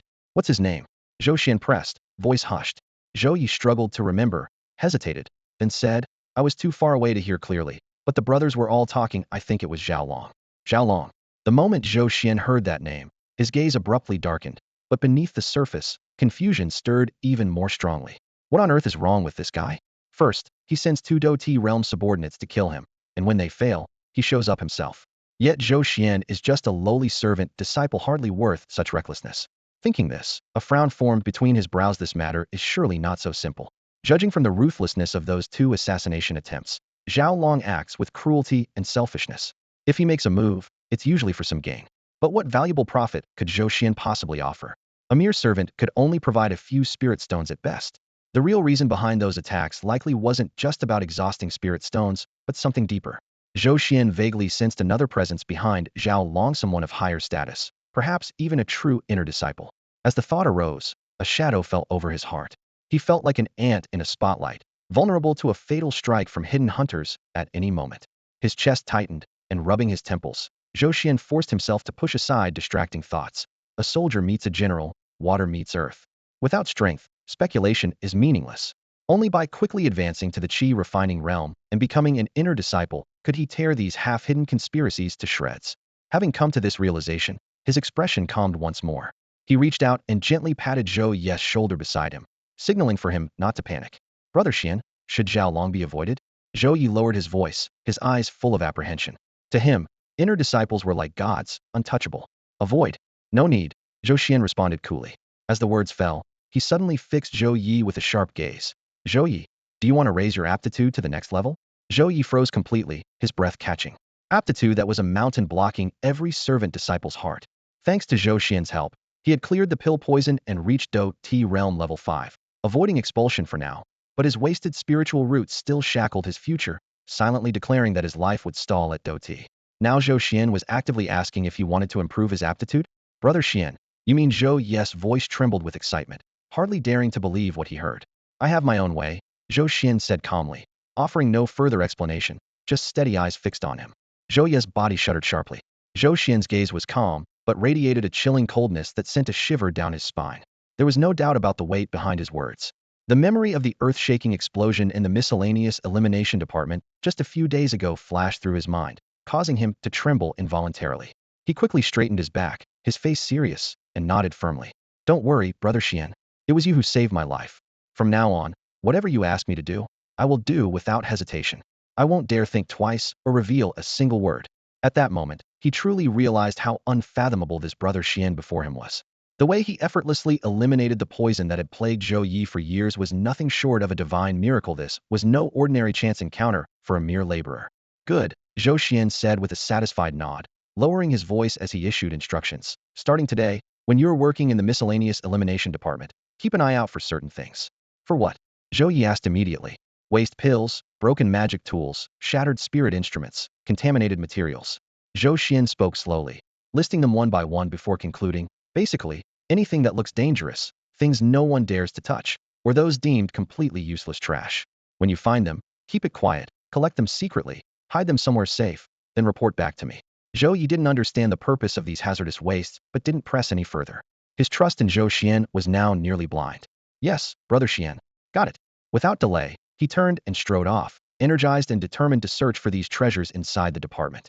Time flew by, and 3 days passed in the blink of an eye. During that time, Zhao Long hadn't reappeared, and the pill fire fairy Zhongling had stopped causing daily furnace explosions as she had threatened. The laborers' courtyard returned to its former calm. Over these 3 days, Zhou Xian devoted all his focus to cultivation, with one single goal to break through to the Qi refinement stage. Only by stepping into Qi refinement could he truly set foot on the immortal path and establish a solid foundation within the sect. Not a moment was to be wasted. Fortunately, the large stash of second-grade waste pills left behind after Zhongling's furnace explosion proved invaluable. Though fragmented in appearance, these pills retained their pure essence. Back in his shabby hut, Zhou Xian immediately activated his system.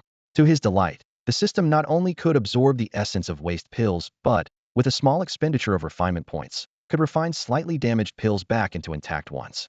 Within a short time, he spent nearly 100 refinement points repairing 5 high-quality Qi-gathering pills.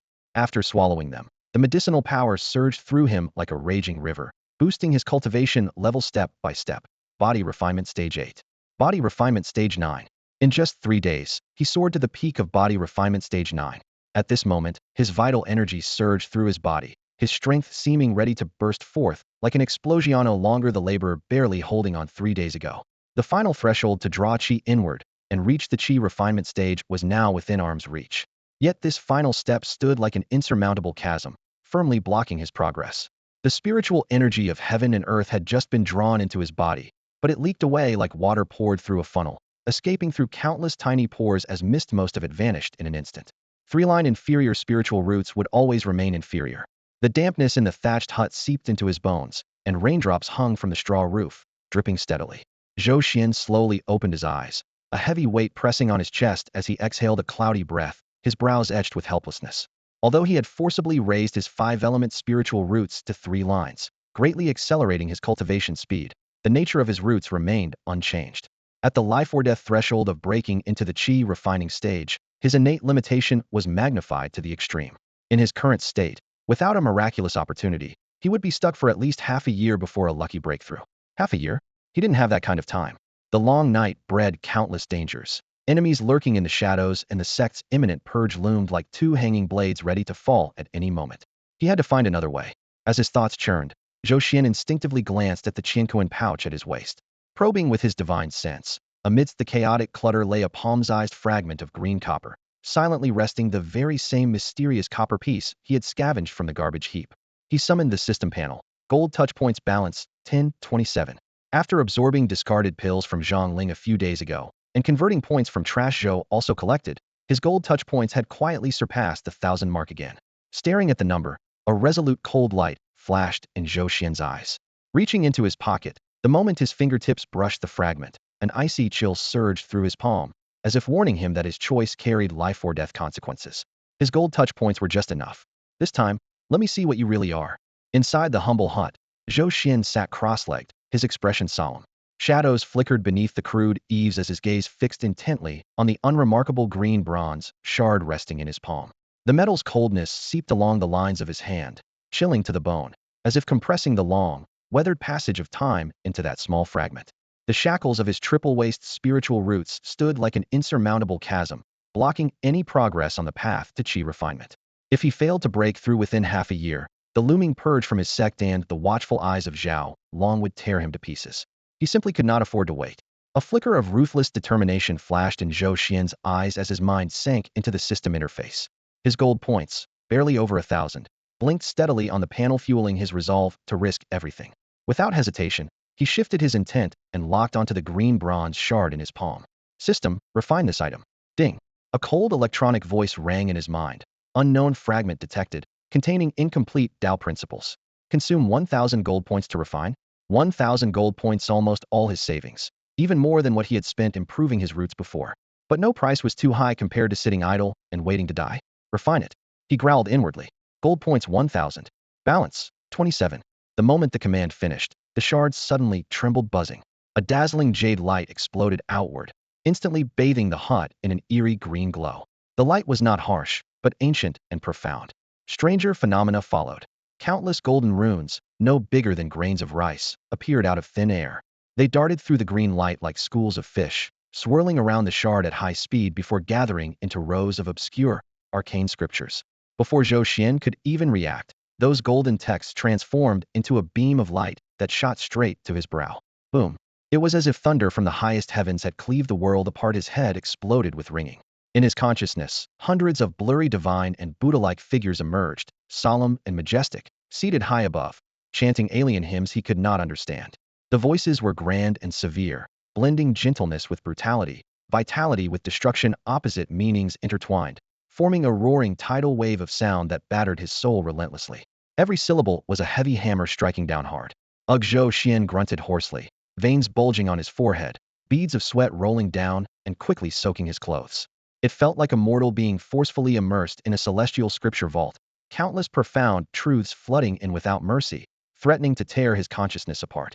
His whole body trembled. He clenched his jaw so tightly his teeth grated like stones, and a trace of blood seeped from the corner of his mouth. If this terrifying mental assault had been inflicted on an ordinary body refining cultivator, even one at the chi refining stage, their soul would have shattered long ago, leaving them a mindless wreck on the spot. But Zhou Xuan was no ordinary man. Bearing memories from 2 lifetimes, his spiritual essence far surpassed that of his peers. The overwhelming tidal wave of sound crashed over him like a flood, yet he steadfastly clung to his spiritual platform. That faint thread of clarity within him was like a lone boat in a storm, shaking violently, but never capsizing. He forced himself not to listen or comprehend, merely observing coldly, as the invisible torrent repeatedly battered the edges of his soul sea. Time tore apart, sometimes an instant, other times lasting for several hours. Just as his consciousness neared collapse, the grand chant filling his mind abruptly ceased. The phantom images of gods and Buddhas, the chaotic waves of sound, they vanished instantly, like mist scattered by a sudden gale. A moment of complete silence followed. Zhou Xuan gasped sharply, like a drowning man breaking the water's surface. Sweat soaked his clothes in an instant as he collapsed to the floor, his chest heaving violently and his vision darkening. It took a long moment before he regained his composure. He instinctively opened his palm empty.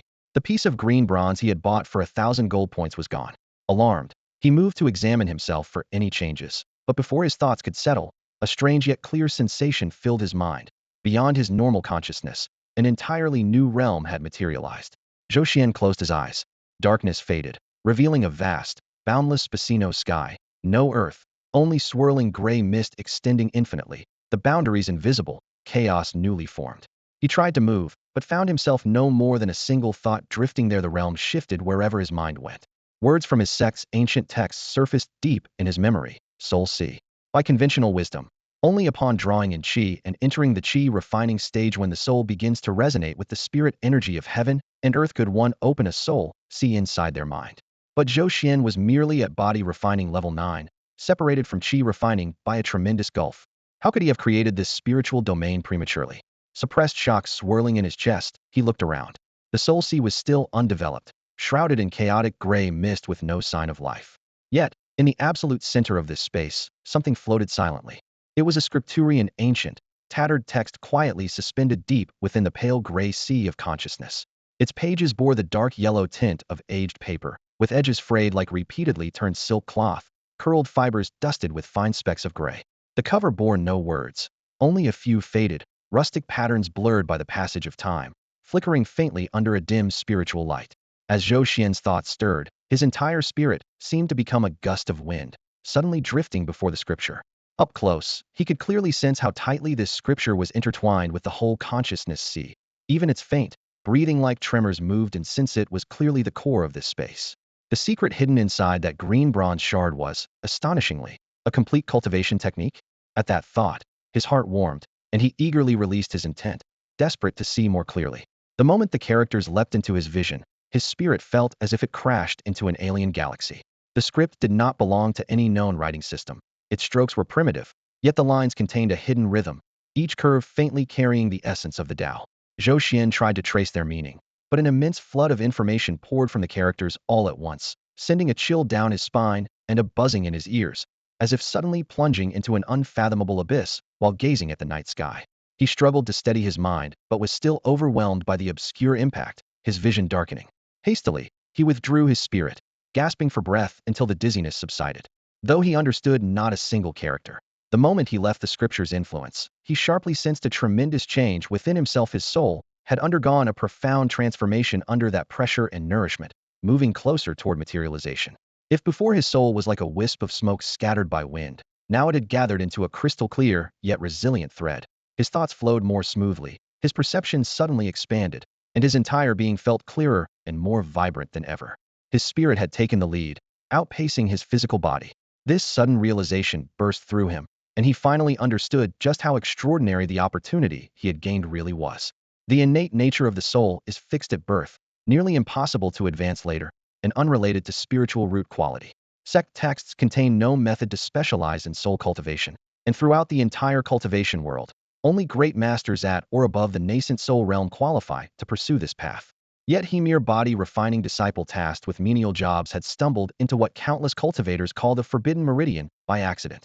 This unexpectedly opened door might not grant him an immediate breakthrough to the Qi refining stage, but it paved an unparalleled broad and bright future on his immortal path. Emerging from the chaotic sea of consciousness, Zhou Xian's awareness returned to his body. He suddenly opened his eyes wide, gasping for air. An overwhelming exhaustion crashed over him like a tide, as if he hadn't slept for 3 days and nights. His limbs felt as heavy as if filled with lead. Yet, in stark contrast to this fatigue was an unprecedented clarity. His mind was exquisitely sharp, like a dusty mirror wiped clean, with every detail of his surroundings crystal clear. He slowly raised his hand and held it up before his eyes. It was still the typical hand of a body-tempering stage cultivator, skin, knuckles calloused from years of labor. But now, he could precisely sense every inch of skin brushed by the air, discern the faintest contractions of muscle fibers, and even vaguely hear the rush of blood flowing through his veins. His control over his body was meticulous to the extreme. On impulse, Zhou Xuan extended his thumb and forefinger and gently pinched up a tiny speck of dust at his feet. The movement was featherlight, his fingertips steady as if frozen in time. The minuscule, nearly invisible particle was gripped tightly without any tremor. He used to be able to do this only when concentrating fully and holding his breath. Now, it felt as natural as breathing. He rose to his feet and began moving within the cramped hut. His knees creaked softly as he bent and stretched them. Suddenly, he threw a punch with force. The gust ripped through the air with a sharp, muffled crack. He quickly assessed the power. It remained around 2,000 Jin, the usual maximum for the 9th body tempering level, showing no increase. But the real improvement was not in raw strength. It was in the transmission. That punch, originating from his soles, rotating through his waist and abdomen before whipping out through his arm, flowed without the slightest hitch. The energy was unleashed perfectly intact, like a set of finely tuned gears meshing seamlessly. Before, his machine had all the components but was somewhat loose. Now every screw was tightened to the max. This boost in efficiency translated into a dramatic speed increase. He shifted sideways one step, pushed off with his toes and leapt. His movement was over 10% faster than before. Both punch speed and footwork had improved similarly. Talent. Zhou Xuan murmured to himself. He recalled the mortal world's rumors. Some people naturally have an instinctive mastery over their own bodies. Learning any martial art faster than others, this was called talent. For cultivators, as their cultivation level rises, control over the body should logically improve too, making early differences in talent easily overlooked. But he thought differently. What if this mastery could continue to rise indefinitely? If his spirit could be strengthened continuously by that mysterious scripture, through cultivation, what heights could he ultimately reach? By then, could he cast spells instantly on his own? Could he wield magical artifacts with absolute precision? When dueling others, could he anticipate every move before it happened? For Zhou Xuan in his current state, these questions still seemed out of reach.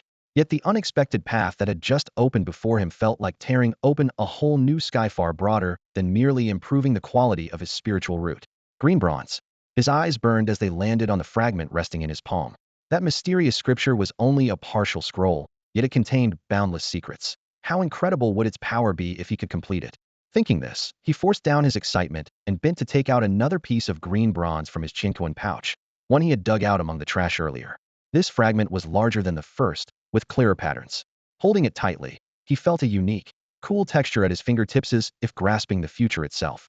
Next time I save up 1,000 alchemy points, they'll refine this right away, Zhou Xuan vowed silently, carefully stowing the fragment close to his body. No sooner had he finished putting it away than Zhou Yes' muffled yet eager voice called from outside the hut. Xuanga, are you in there? Zhou Xuan smoothed his slightly messy collar and replied calmly, I'm here. Come in. Creaked wooden door opened. Zhou Yi peeked inside, looked around to make sure no one followed, then hurried up to Zhou Xuan with a secretive smile. Xuanga, I found something strange today at the waste disposal area. Something strange? Zhou Xuan raised an eyebrow. Zhou Yi glanced outside for safety, then leaned in to whisper, remember when you told me to watch out for dangerous or unwanted trash? Zhou Xuan nodded. I've been digging through the depths of the area we managed these past days. Today I found a batch of discarded medicinal herbs. But hey, race the weird thing, they look perfectly fine, not spoiled at all. Medicinal herbs? Zhou Xuan's heart stirred. Could there actually be waste from the herb garden here? From what he knew, the waste area mostly handled leftover pill residue from the furnace rooms, broken artifacts from the weapon peak, and the disciples' daily trash. The herb garden was usually separate, managed meticulously by senior herb peak brethren, who cultivated rare spiritual plants carefully, rarely making Mysticesso waste was minimal. It's true. Zhou Yi nodded eagerly. Though it's a small amount, it really did come from the herb garden.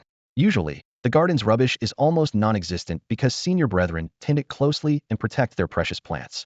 But these last few days, suddenly there's a lot more discarded material, including things I've never seen before.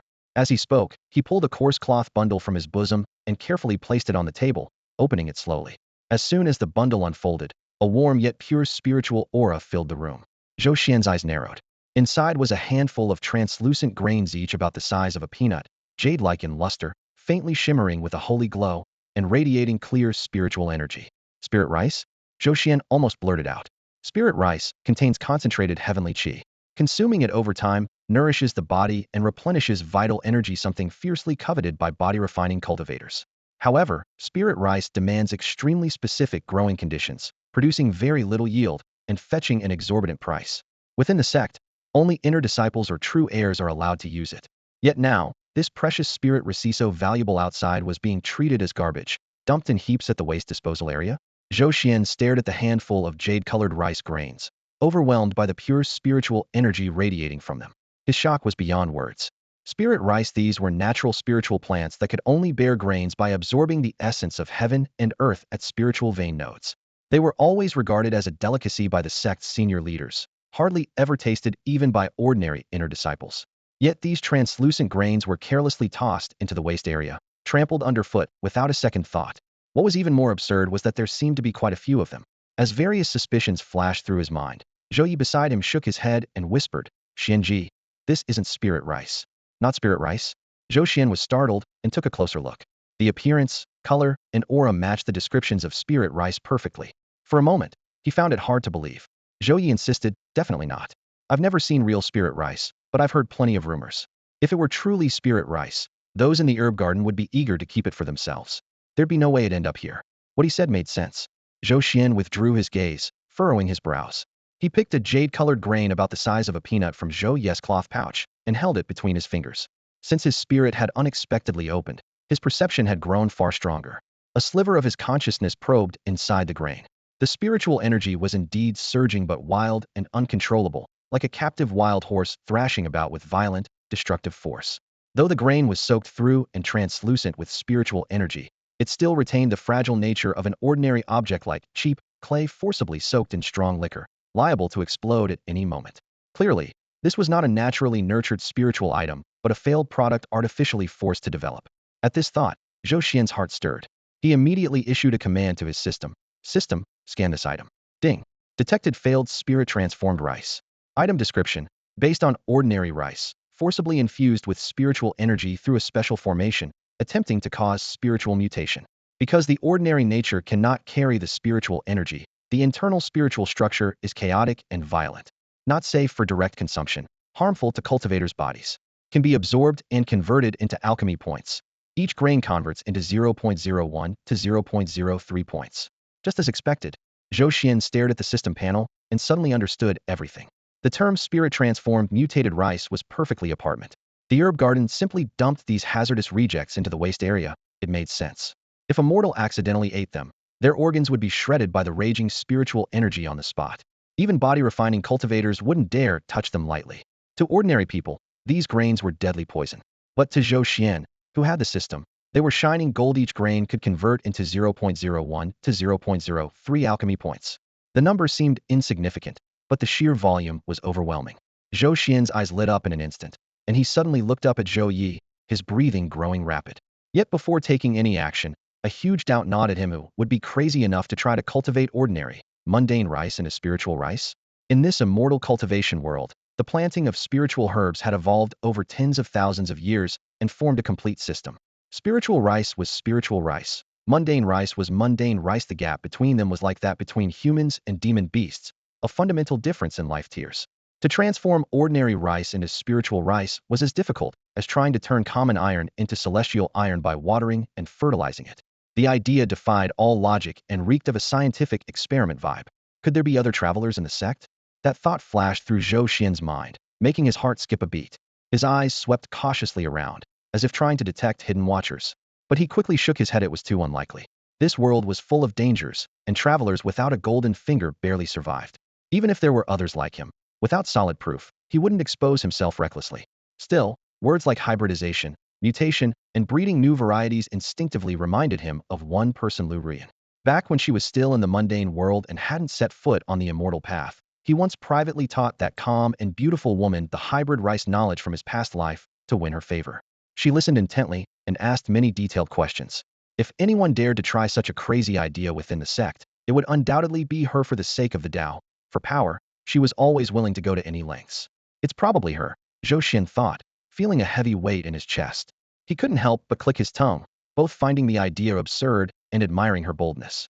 Little did she know, many of the failures she painstakingly cultivated would eventually fall into Zhou Xian's hands. He forced those distracting thoughts aside. Right now, his mind was focused on that 0.01 to 0.03 golden value. As long as the quantity was large enough, even ants were meat. He steadied himself, locking his burning gaze on Zhou Yi. You said you found a batch of discarded medicinal herbs just now? Yes. Zhou Yi nodded eagerly. How much of this rice? Zhou Xian's voice trembled ever so slightly. Seeing his unusual reaction, Zhou Yi became more earnest, scratching his head to recall. When I found them, they were packed in several big hemp sacks, tossed into a large pit, probably enough to fill 2 or 3 carts. 2 or 3 carts. Zhou Xian's heart pounded fiercely. Assuming each cart carries about 1,000 gene, how many grains of rice are in one gene? Tens of thousands? Hundreds of thousands? With 2 or 3 carts, how many would that be? If all of it were converted into spirit gold points, how much would that amount to? 10,000? 20,000? Zhou Xian's mind raced as he quickly calculated, his chest burning with excitement, his breathing growing rapid. Happiness had come so suddenly that he felt dizzy for a moment. This was practically a gold mine.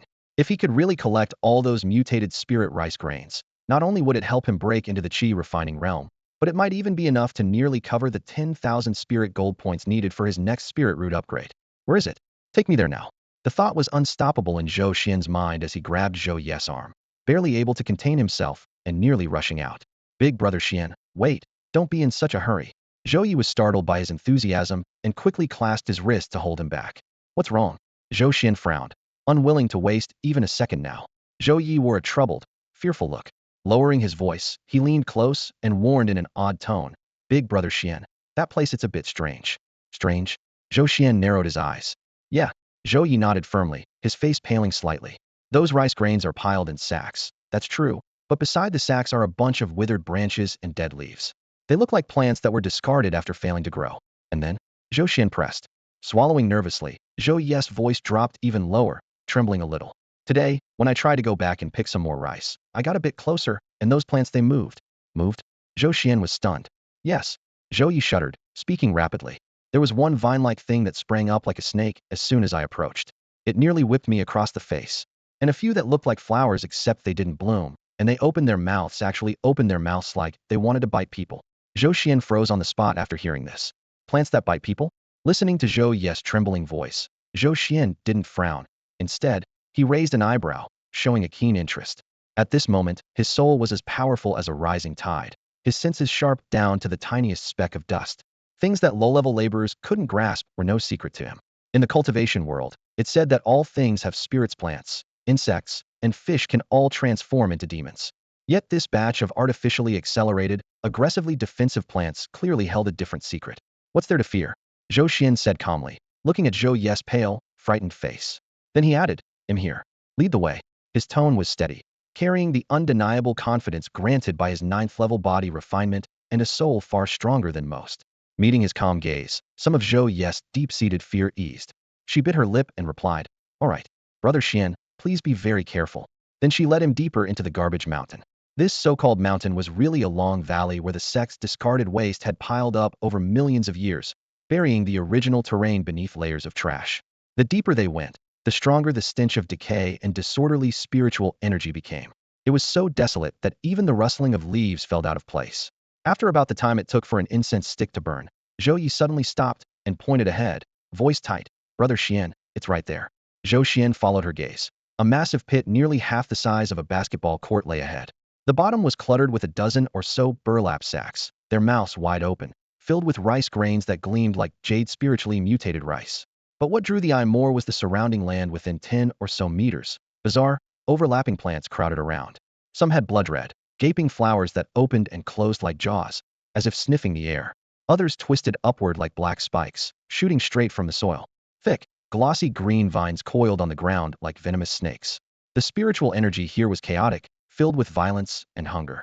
With his sharp divine perception, Zhou Xuan sensed the primal emotions emitted by these plants, a restless agitation like that of a starving beast. Brother Xuan, let's just observe from here. Don't get any closer, Zhou Yi whispered, pressing close to him and only daring to peek out partially. Zhou Xuan seemed not to hear. A playful curve appeared on his lips as he stepped into the eerie plant area. He wanted to see with his own eyes what secrets lay behind these so-called failed experiments. Zhou Yi's heart leapt into her throat, powerless to stop him from crossing the boundary. Suddenly, green shadows burst from the ground like a hidden snake striking out. A vine as thick as an adult's forearm shot towards Zhou Xuan's face with blinding speed, slicing through the air with a sharp whistle. Brother Xuan, watch out! Zhou Yi screamed in terror, her voice breaking with fright. Yet, despite the lightning-fast assault, there was not a trace of panic on Zhou Xuan's face. As the vine shot toward him like a bolt of electricity, he merely shifted his shoulders slightly and adjusted his footing. With a swift extension of his right palm, he arrived just in time to seize the jade-green vine firmly in his grasp. Bang! The thunderous sound sent a cloud of dust flying, and the force contained within the vine caused the ground beneath his feet to instantly sink half an inch. Zhou Xuan was inwardly astonished. This power was already on par with a cultivation expert at the 7th or 8th stage of body tempering. At the same time, sharp, needle-like pain burst through his palm. Glancing down, he saw the vine was covered in dark green barbs resembling steel hooks, frantically piercing into his flesh. Considering his tendons and bones had reached the 9th level of body tempering resilient enough to prevent even sword cuts from leaving scars being pricked so painfully, with even the risk of being pierced through, was unsettling. Interesting. Rather than loosening his grip, Zhou Xuan's eyes gleamed with curiosity. The trapped vine writhed violently, its other end deeply rooted in the soil like a vicious beast dragging its prey, trying to pull him forward. Competing strength with me? Zhou Xuan sneered, muscles in his arm bulging fiercely. The enhanced control granted by his strengthened spirit allowed him to suddenly unleash overwhelming brute force. Come out. Whoosh. He yanked backward with a violent tug. Boom. Soil flew up by the roots, stones scattered wildly. The entire vine, with its tangled root system, was torn from the ground. Now fully visible, the vine's main stem stretched 3 to 4 meters, its entire body covered in emerald barbs. The roots resembled countless twisted claws clawing at the air. Among the tendrils were entwined several pale, animal bones remains of some mysterious beast. At the very tip, a palm-sized, man-eating flower-shaped bud opened and closed, emitting a low, hissing growl as it glared menacingly at Zhou Xuan. Xianji behind him. Zhou Yes' legs weakened and voice trembled. What kind of monster is this? Zhou Xuan did not reply. Instead, he examined the strange creature in his hand with interest, then thought to himself, System, scan. Ding. Spiritually mutated plant detected bloodthirsty, thorn juvenile form. Item description, based on ordinary thorns, corrupted and infused with chaotic spiritual energy, resulting in malignant mutation. Possesses a primitive, chaotic, and bloodthirsty sentience capable of actively attacking all living beings. Attributes, rapid growth, strong aggression, vigorous vitality. Weaknesses, disordered root structure, low sentience, short lifespan. Expected survival, 3 months. No potential for growth, cannot improve through conventional cultivation. After reading the analysis panel, Zhou Xuan understood. In ancient battlefields or areas tainted by demonic energy, prolonged spiritual chaos in the environment can also give birth to such aberrant plants. According to legend, true plant demons such as the once awe-inspiring Qinglian Emperor incarnations of the primordial chaos blue lotus, perfectly rooted and capable of endless evolution. In contrast, the bloodthirsty thorn before him was a broken aberration, dangerous but short-lived, and utterly worthless to their sect beyond destruction. Just as he was about to casually crush it, he noticed a faint golden line of text blinking at the bottom of the system interface. Special mutant detected, meets refinement conditions, eligible for secondary targeted mutation. Consume 100 gold points to refine the bloodthirsty thorn? Alchemy? Zhou Xian's heart clenched suddenly, and his breath caught instantly. He widened his eyes, staring fixedly at the line of words, his pupils blazing with unprecedented intensity. This thing could actually be alchemized? And not just a simple repair or enhancement, but capable of undergoing a secondary targeted mutation. The thought spread through his mind like a wildfire. The bloodthirsty thorns, to others, were nothing but dangerous trash that needed to be burned immediately. But to him, they were an untapped treasure. He possessed the Golden Touch system. Underfoot lay a whole gold mine paved with mutated spiritual rice, endlessly providing him with Golden Touch points. If he could first tame this ferocious creature, then use those Golden Touch points to mutate it a second, third, or even countless times, what kind of monster would be born? Perhaps a plant-based war weapon with infinite growth potential, loyal only to his command. Or maybe a terrifying guardian, endlessly devouring and evolving without fear or hesitation. Just thinking about it made his blood surge like boiling water. This was essentially another path to the heavens tailor-made for him. Zhou Xian's talent was average and his spiritual roots weak. His cultivation progress lagged far behind others. Even if he later used Golden Touch points to forcibly improve his roots, it would still take time to catch up. But having a pet capable of unlimited strengthening would cause his combat power to multiply exponentially, far surpassing the gains from simply raising his own cultivation. An uncontrollable fervor erupted deep within him. He looked down at the blood-red thorny vine still writhing and lashing wildly in his palm, his gaze quickly shifting from disgust to burning passion that was the hunger and possessiveness reserved only for priceless treasure. From today on, you're coming with me. Zhou Xuan grinned, his smile bright, yet dangerous, casual as if picking up a stray dog, but with an unyielding firmness that left no room for refusal. Yet the blaze of excitement lasted only moments before a cold reality doused at the bloodthirsty thorns kept thrashing madly, its barbs stabbing repeatedly into his palm, blood spraying. Zhou Xuan frowned. How was he supposed to tame this? It was no docile spirit pet, but a creature driven purely by the instinct to kill. Was he supposed to clench it tightly night and day?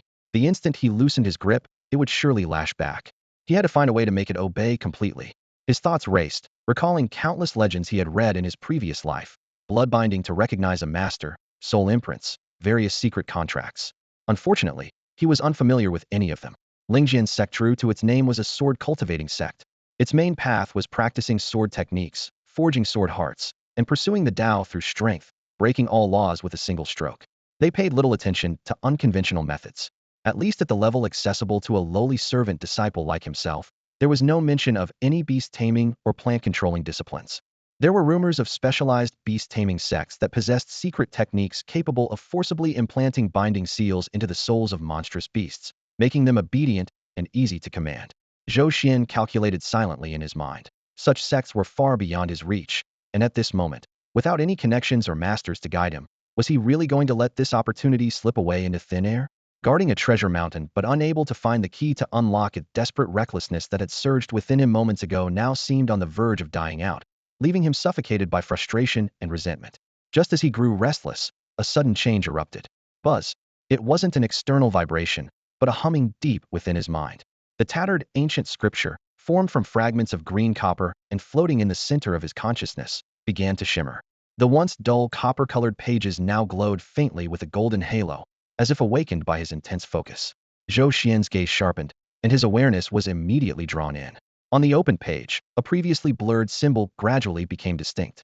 The character was ancient and profound, its strokes intertwining like a natural rhythm of the Tao, yet none of it made sense to him. But the moment the symbol fully formed, a surge of heat shot straight into his soul. A contract. The supreme master-servant contract, based on the soul itself. His heart thudded violently. Ecstasy threatened to drown his reason. This mysterious ancient scripture not only could suppress and nourish the soul, but in the direst moment, it delivered such an overwhelmingly powerful method. Without a moment's hesitation, his eyes fixed on the twisted, claw-like roots of the bloodthirsty thorn plant in his hand that was its life core, the nest of its chaotic consciousness. Behave yourself. Veins bulging on his left arm, his fingers clenched the root like iron pincers. Closing his eyes, he sank his entire mind into his consciousness. Boom. Since opening his spiritual sea and entering the chi refining stage, he unleashed all of his soul power without reserve. An invisible pressure flowed from his palm into the bloodthirsty thorn. The crimson, spiked plant convulsed violently, emitting a sharp, piercing shriek. Zhou Xian's soul was like a razor-sharp spear, effortlessly tearing through the feeble, chaotic mental barriers of the demonic plant and storming into its eternal night-like spirit sea. Everywhere was a turbulent surge of crimson mist raging, starving, bloodthirsty, destructive primitive impulses running wild in utter chaos. But when Zhou Xian's massive soul pressure descended, all those frenzied wills froze instantly, as helpless as a pack of wolves confronting a natural predator trembling uncontrollably, afraid to move. The opportunity came once.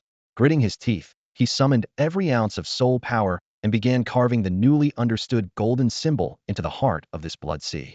Stroke by stroke, each line was like an iron chisel cutting rock, tearing at his spirit. His face turned pale, cold sweat poured from his forehead, and his body trembled uncontrollably. The soul's withdrawal felt like the tearing open of the very foundation of life itself, leaving him weak beyond measure. But the resilience honed through 2 lifetimes kept him firmly holding on. No retreat allowed. The final stroke was drawn. Buzz. The golden symbol suddenly erupted with radiant light, shining brightly through the crimson world. All the wildness and hunger rapidly dissolved in the scorching golden glow, evaporating without a trace. Then the symbol seared itself deep into the consciousness of the spirit sea, becoming an eternal mark. It was done. The moment the contract was sealed, the bloodthirsty thorn in Zhou Xian's hand, which had been thrashing wildly, froze suddenly and fell silent. Its barbs retracted completely, the flower bud resembling a man-eating plant obediently closed, and the entire vine hung limp like a green whip stripped of its bones.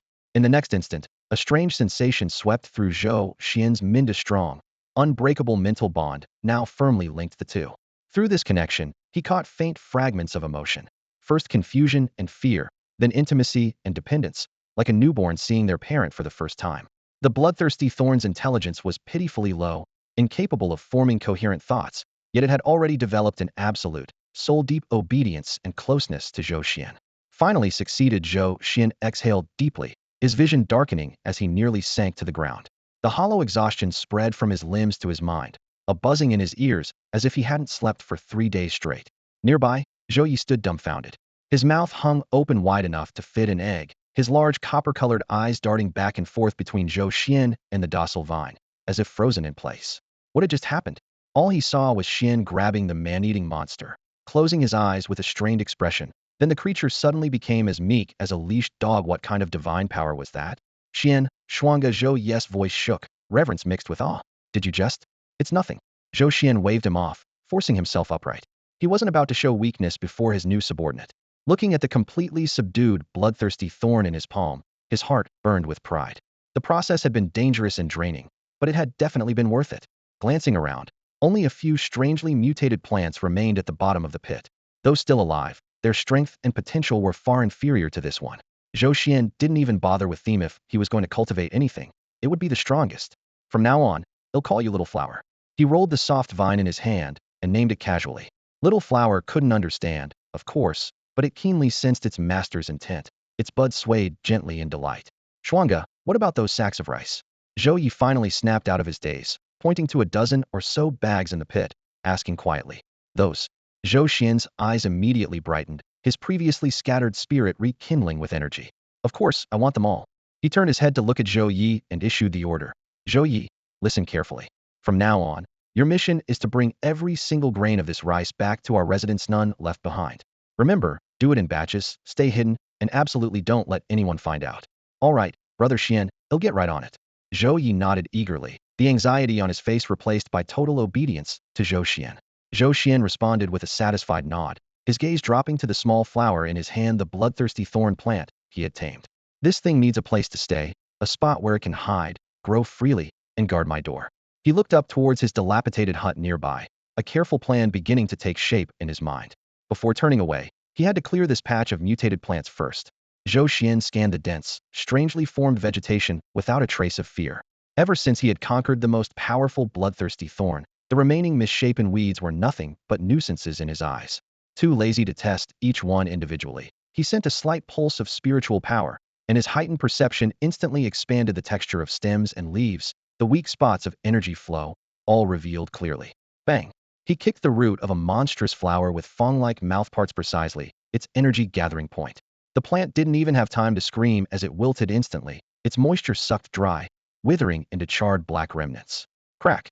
He casually snapped off a black, ground-dwelling thorned plant, targeting the most fragile joint.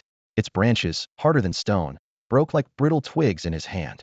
With fluid, effortless movements, in just a few breaths the terrifying plant zone that had once made Zhou Yi's skin crawl was leveled, leaving only a dozen or so sacks filled with mutated spiritual rice quietly resting in a deep pit-like, hidden treasure waiting to be collected.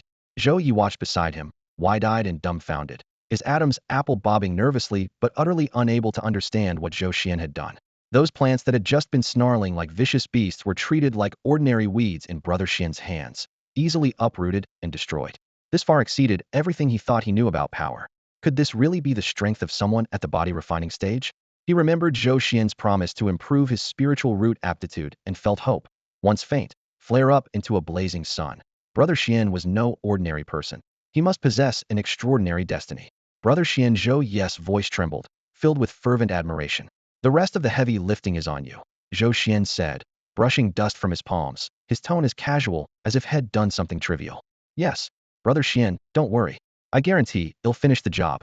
Zhou Yi straightened his chest and sparkled with determination, all his despair and fear swept away, itching to haul those sacks several trips over. Watching Zhou Yi move like he'd been injected with adrenaline, Zhou Xian nodded and didn't ask further.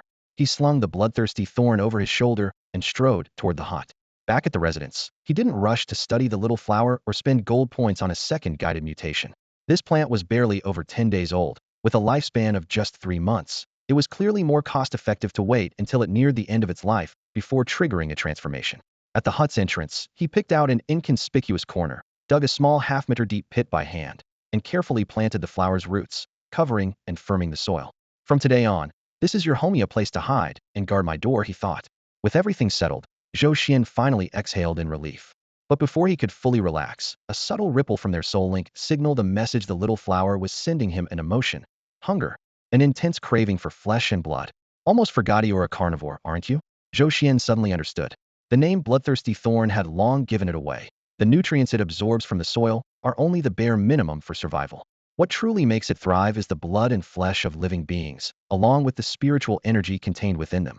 Zhou Xian pondered briefly, then shifted his body and silently slipped out of the thatched hut, heading toward the servants' quarters cafeteria. Thanks to his body refining at the 9th level and his powerful spiritual senses, he could move freely in this area.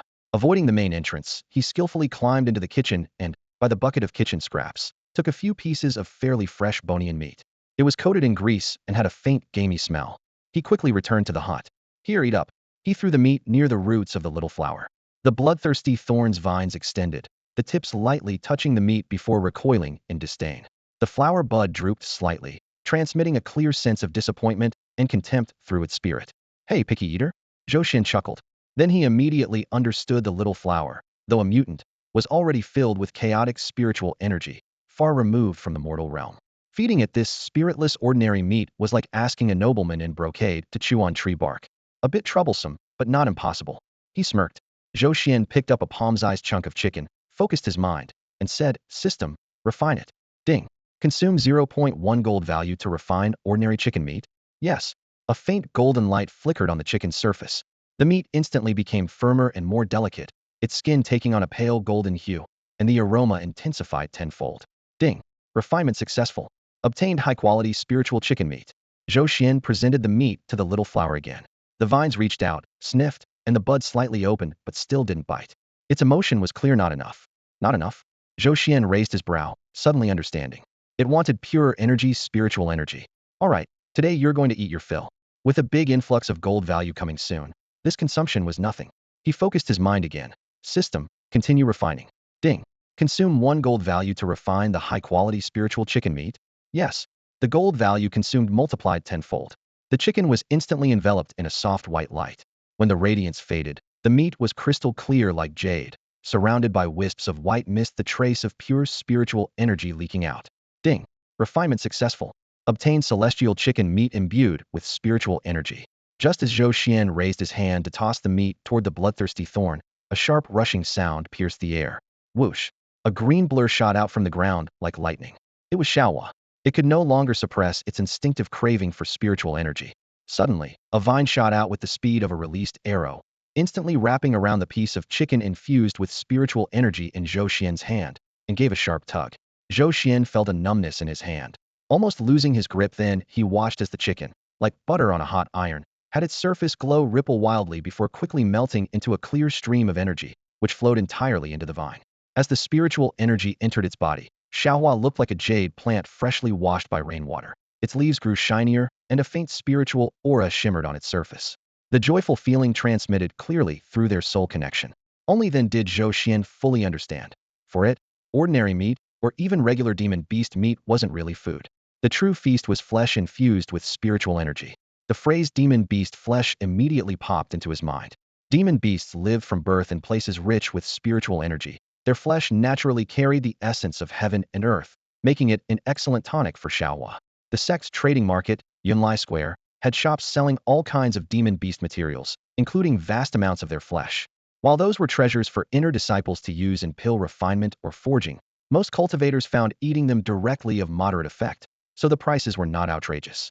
Thinking this through, he silently calculated that he'd need to make regular trips to the marketplace to stock up. Supporting such a bottomless stomach would likely be a significant expense, but with Xiaohua's infinite evolution potential, a few spirit stones were nothing. Zhou Xuan squatted at the door of his humble hut, watching with great interest as Xiaohua settled in. That piece of immortal chicken was clearly a powerful tonic. Energy was roaring and circulating inside the plant, nourishing every inch of its flesh. After a while, Xiaohua fell silent, no longer transmitting emotion, seeming to root itself into the soil in a deep slumber. But through their soul link, Zhou Xuan sensed the pure energy inside it moving at an astonishing speed. With the naked eye, the vine, originally 3 or 4 meters long, slowly stretched out further. The emerald green veins deepened in color, faint streams of light flowing within, and the thorns grew sharper and tougher. Zhou Xuan stroked his chin. How big a piece of meat had it just eaten? If he fed it demon beast flesh every day, in 10 or 15 days that vine might shoot up to tens of meters, or even dozens. When that happened, not only the hut, but the entire servants' courtyard wouldn't be able to contain it. Did that mean he'd have to coil it around his waist and carry it with him? The thought passed, and he chuckled bitterly. After all, Xiaohua was a plant-turned-spirit, not a true demon race. He wondered if it could transform into human form as some legendary great demons did after reaching a certain realm.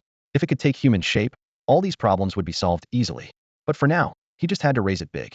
Lost in thought, Zhou Xuan suddenly noticed a small emerald green bud, about the size of a fingernail, quietly swelling in the middle of the long whip-like vanilla newborn flower bud. A flower? He bent closer, curious whether this bud would grow into another man-eating flower-like mouth, or bloom into a normal flower and later bear fruit. If it was the latter, that would be quite interesting.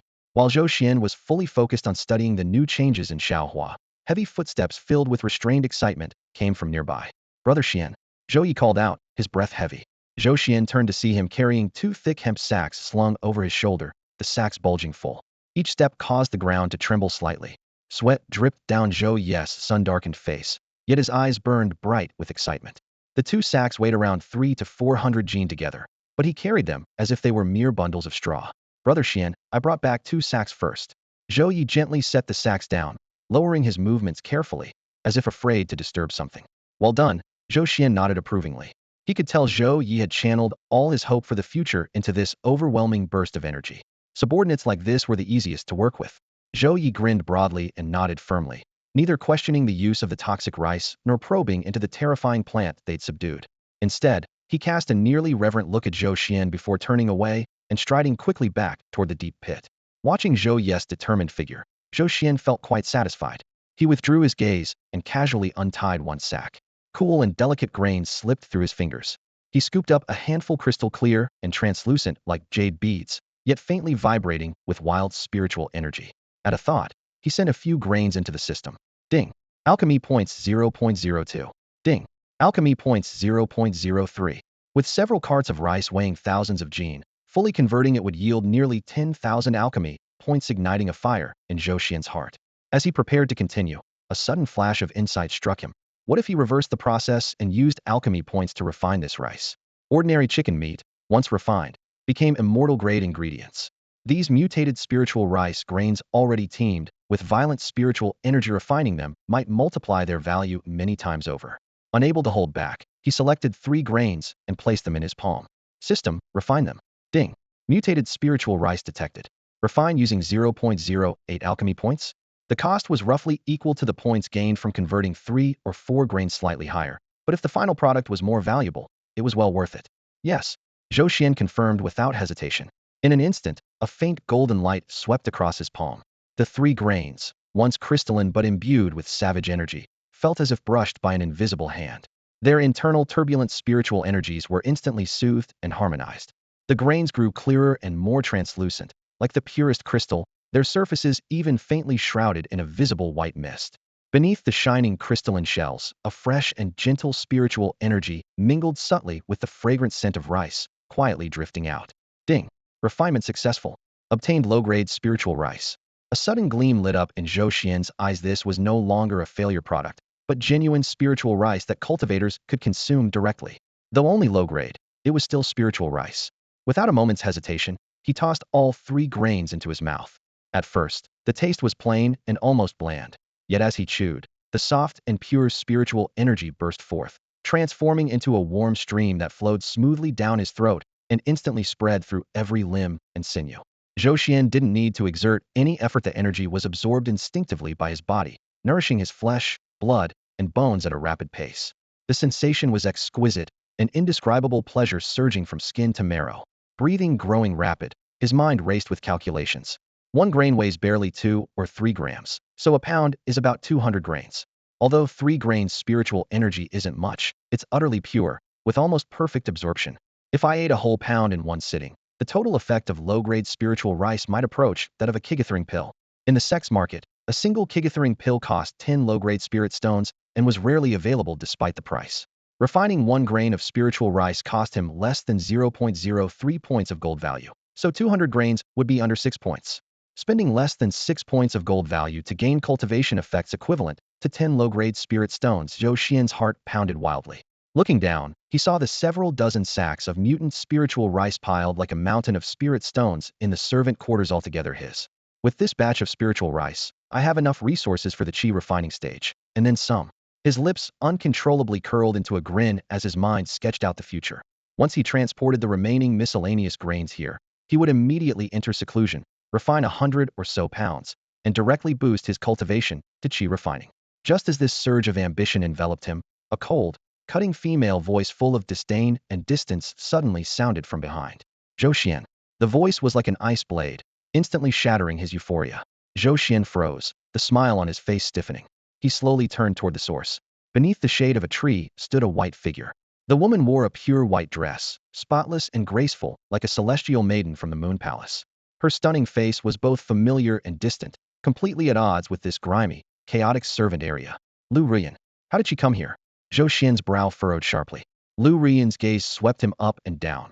His filthy servant's robe, the sacks of poisonous rice at his feet, the rice grain fragments smudged at the corner of his mouth. In her clear eyes mingled pity, disappointment, and coldness. I never expected you'd sink so low as to eat something like this. Her red lips parted, her tone dripping with incredulous scorn. The spiritual energy in this rice is violently unstable. If an ordinary person ate it, they'd explode on the spot. Even cultivators suffer destroyed meridians and incur lasting Tao injuries. It will utterly ruin you. Her icy gaze stabbed straight at Zhou Xian like a blade. Have you really become so shameless, clinging here at all costs, that you no longer care about your life or future? Lu Rian's accusation cut through Zhou Xian's heart like an icy blade, instantly extinguishing all his ecstatic joy. Zhou Xian stood frozen, the faint smile left on his face crumbling like petals in frost. He slowly turned around, his gaze falling on that familiar, yet strangely distant figure, the cyan gown fluttering in the night wind, her slender fingers still clasped behind her back, radiating pride, as if the whole world bowed a fraction before her. What welled up inside him was not old affection, but the irritation one feels when an intruder crosses their territory. This woman always looked down on everyone, as if the entire world owed her. Her eyes were even more piercing. Those cold orbs looked down with a mix of pity and scrutiny, as if staring at a wild dog wallowing in the mud, filthy and beyond salvation. Zhou Xian said nothing but questioned instead, shifting his gaze to the sack at his feet, a mocking curve appearing on his lips. These things are they you're doing? Lu Rian blinked in surprise, not expecting such a response. She had thought he would be ashamed, embarrassed, humiliated by his own degeneration. Yet his eyes held only faint questioning, even a trace of disdain, making her chest tighten with resentment. Who was she? A favored daughter of heaven, a candidate for a saintly maiden, while Zhou Xian was nothing but a worthless servant left outside the sect gate, lacking even a spiritual root. How dare he look at her like this? Her eyes darkened, but she still admitted openly, "Yes, it was me." She paused, her tone laced with a grudging kind of praise. "I admit, you do have some rather mundane, ingenious ideas. If these were in the mortal world, they could have crowned you king or prime minister, changed the fate of a nation. But unfortunately," her voice shifted, the pity deepening, "this is the cultivation world. Trickery and shortcuts will never hold weight here. It failed, didn't it?" Hearing her so confidently claim his idea as hers, Zhou Xian almost laughed out loud. Shameless. He still remembered back in the mortal realm when he casually mentioned hybrid rice to increase yields, and she sneered, calling it mortal nonsense. Now that she had entered the immortal sect, she actually copied it. But she didn't understand science or progress. She crudely poured spiritual energy into mortal seeds, hoping to instantly create spirit plants. Foolish beyond measure. If it were him, he'd first analyze the traits of different rice strains, then devise multiple breeding plants, hybridizing, grafting, selecting, optimizing, stabilizing traits generation after generation before producing a truly new variety. Lu Rian thought spiritual energy alone could bring instant success. It was that arrogance and ignorance that doomed all these bags of mutated spirit rice to failure. Seeing her smug, even in failure, am still above you expression, Zhou Xian no longer hid the contempt in his eyes. Lu Rian caught that look, and a fierce flame ignited in her chest. How dare this worthless nobody look down on her? But she was no ordinary woman. With powerful self-control, she forcibly suppressed her anger, maintaining a cold, detached facade. The servants' quarters were damp and reeked of decaying leaves. The broken wooden door creaked in protest. Yet she did not yield an inch. Arguing here with such people would only degrade her own status. What exactly do you want here? Her voice was icy. Zhou Xian leaned against a broken pillar, losing patience with idle chatter. He looked up, saying bluntly, "Spit it out, or shut up. I guess you don't want to be seen standing side by side with a useless nobody like me, left here in the refuse department, right?" His words hit Li Yian's sore spot dead center. Her expression grew colder, frost creeping into her eyes. Zhou Xian's existence was a stubborn stain on her otherwise flawless path to immortality. She took a deep breath and let out a light hum before finally revealing her purpose. "I came to ask you something." Her gaze was like a blade, as if she could see into Zhou Xian's soul. "Why do you insist on staying in the Spirit Sword Pavilion in the cultivation world?" She raised a finger and swept the filthy, damp courtyard around them. "You have enough assets in the mortal realm to be an uncrowned king, wealth rivaling entire nations. You could live a life of silk and fine food, carefree. Why stay here, living a life worse than swine or ghosts? Is this really what you want?" Zhou Xian was rendered speechless. He stared at her flawless face, one that screamed, "I'm doing this for your own good." But his heart felt ice cold. Her concern was a facade. She only wanted to kick the thorn in her side back to the mortal world. "So, you've stooped to coming to this dump just to tell me to get lost?" He sneered, going straight for the jugular. "You don't need to trouble the holy maiden with this. I'll walk my own path." Yu Lian's chest heaved. My staying here has nothing to do with you, Zhou Xuan said coldly. From the moment you made your choice, we're done. I've long since lost any feelings for you. Don't fool yourself here, pretending to care. You might not mind the exhaustion, but I find it disgusting. His words were like a slap in the face. Lian physically jolted. For the first time, cracks appeared on her perfect visage, shock, humiliation, and fury all tangled together. Fine, very fine. She sneered through clenched teeth, her voice ice cold. Zhou Xuan, you've grown quite impressive. Her eyes were as cold and resolute as ever. If you want to die, I won't stop you. With a fierce flick of her sleeve, she spun and left, her white figure decisive and resolute as it quickly vanished into the far end of the servants' courtyard. The wind swept fallen leaves against the broken door. Zhou Xuan stood motionless, brows furrowed. Her words, if you want to die, stabbed like ice through his heart. She never spoke empty threats. Having said something so harsh, action would surely follow, and it would absolutely not be trivial. Lu Rian's resolute figure vanished at the edge of sight, but the chill she left hanging in the air lingered on. Zhou Xuan stood motionless, his face so dark it seemed about to drip with cold sweat. If you want to die, I won't stop you. That sentence hammered his nerves like a lead weight. It was far from empty anger, it was a cold warning, a raw threat. Given Lu Rian's usual pride and arrogance, once she made up her mind, she would act without hesitation, most likely by turning others against him, using her so-called decent methods to completely erase this hateful stain he represented. What does that mean? She wants to send someone to ruin me? His brows furrowed deeply, the sharp crease between them like a narrow ravine. The possibilities flashed through his mind in an instant. In a place like the servant quarters, people died as often as dogs. No one would stand up for a lowly servant unless there was some benefit. A cold sense of danger wrapped around his heart like a venomous snake, sending shivers through his body. He had to get stronger, right now, immediately. Only by having enough strength to protect himself could he face whatever measures Lu Ruyan might unleash at any moment. Shuanga! An excited shout broke through his tense thoughts. Zhou Yi appeared, carrying two heavy hemp sacks like an old ox, the ropes cutting red marks into his shoulders. The gloom in Zhou Xian's eyes instantly faded, replaced by the calm stillness of a deep well. He nodded silently, said nothing, and quietly took the sacks inside his hut. Lu Rian's threat had, ironically, become his strongest catalyst. The joy brewing inside him was not doused by this cold reality, but compressed and refined by it into a burning, unwavering ambition and drive. For the next stretch of time, he and Zhou Yi fell into a dull but hopeful routine. Zhou Yi went back and forth from the pit to the hut again and again, sweat drying and wetting his clothes in endless cycles, his whole body feeling like it had just been pulled from water. His steps grew heavier, his breath labored like an old bellows, yet his gaze never lost its fire. He didn't know what Shuanga planned to do with the toxic rice, and he didn't want to know. All he knew was this was a mission entrusted to him, a matter critical enough to determine their fates, and he had to accomplish it no matter the cost. Inside the hut, Zhou Xuan guarded the mountain of mutated spirit rice, stacking bag after bag. The shabby room quickly filled until there was barely any space left to stand. A full day and night passed. As the first rays of dawn ripped through the darkness, Zhou Yi dragged his nearly broken legs to the doorway. Shuanga, all of it's moved back. He leaned against the doorframe, gasping for air, sweat dripping from his chin, wearing a smile more painful than tears. Not a single sack missing.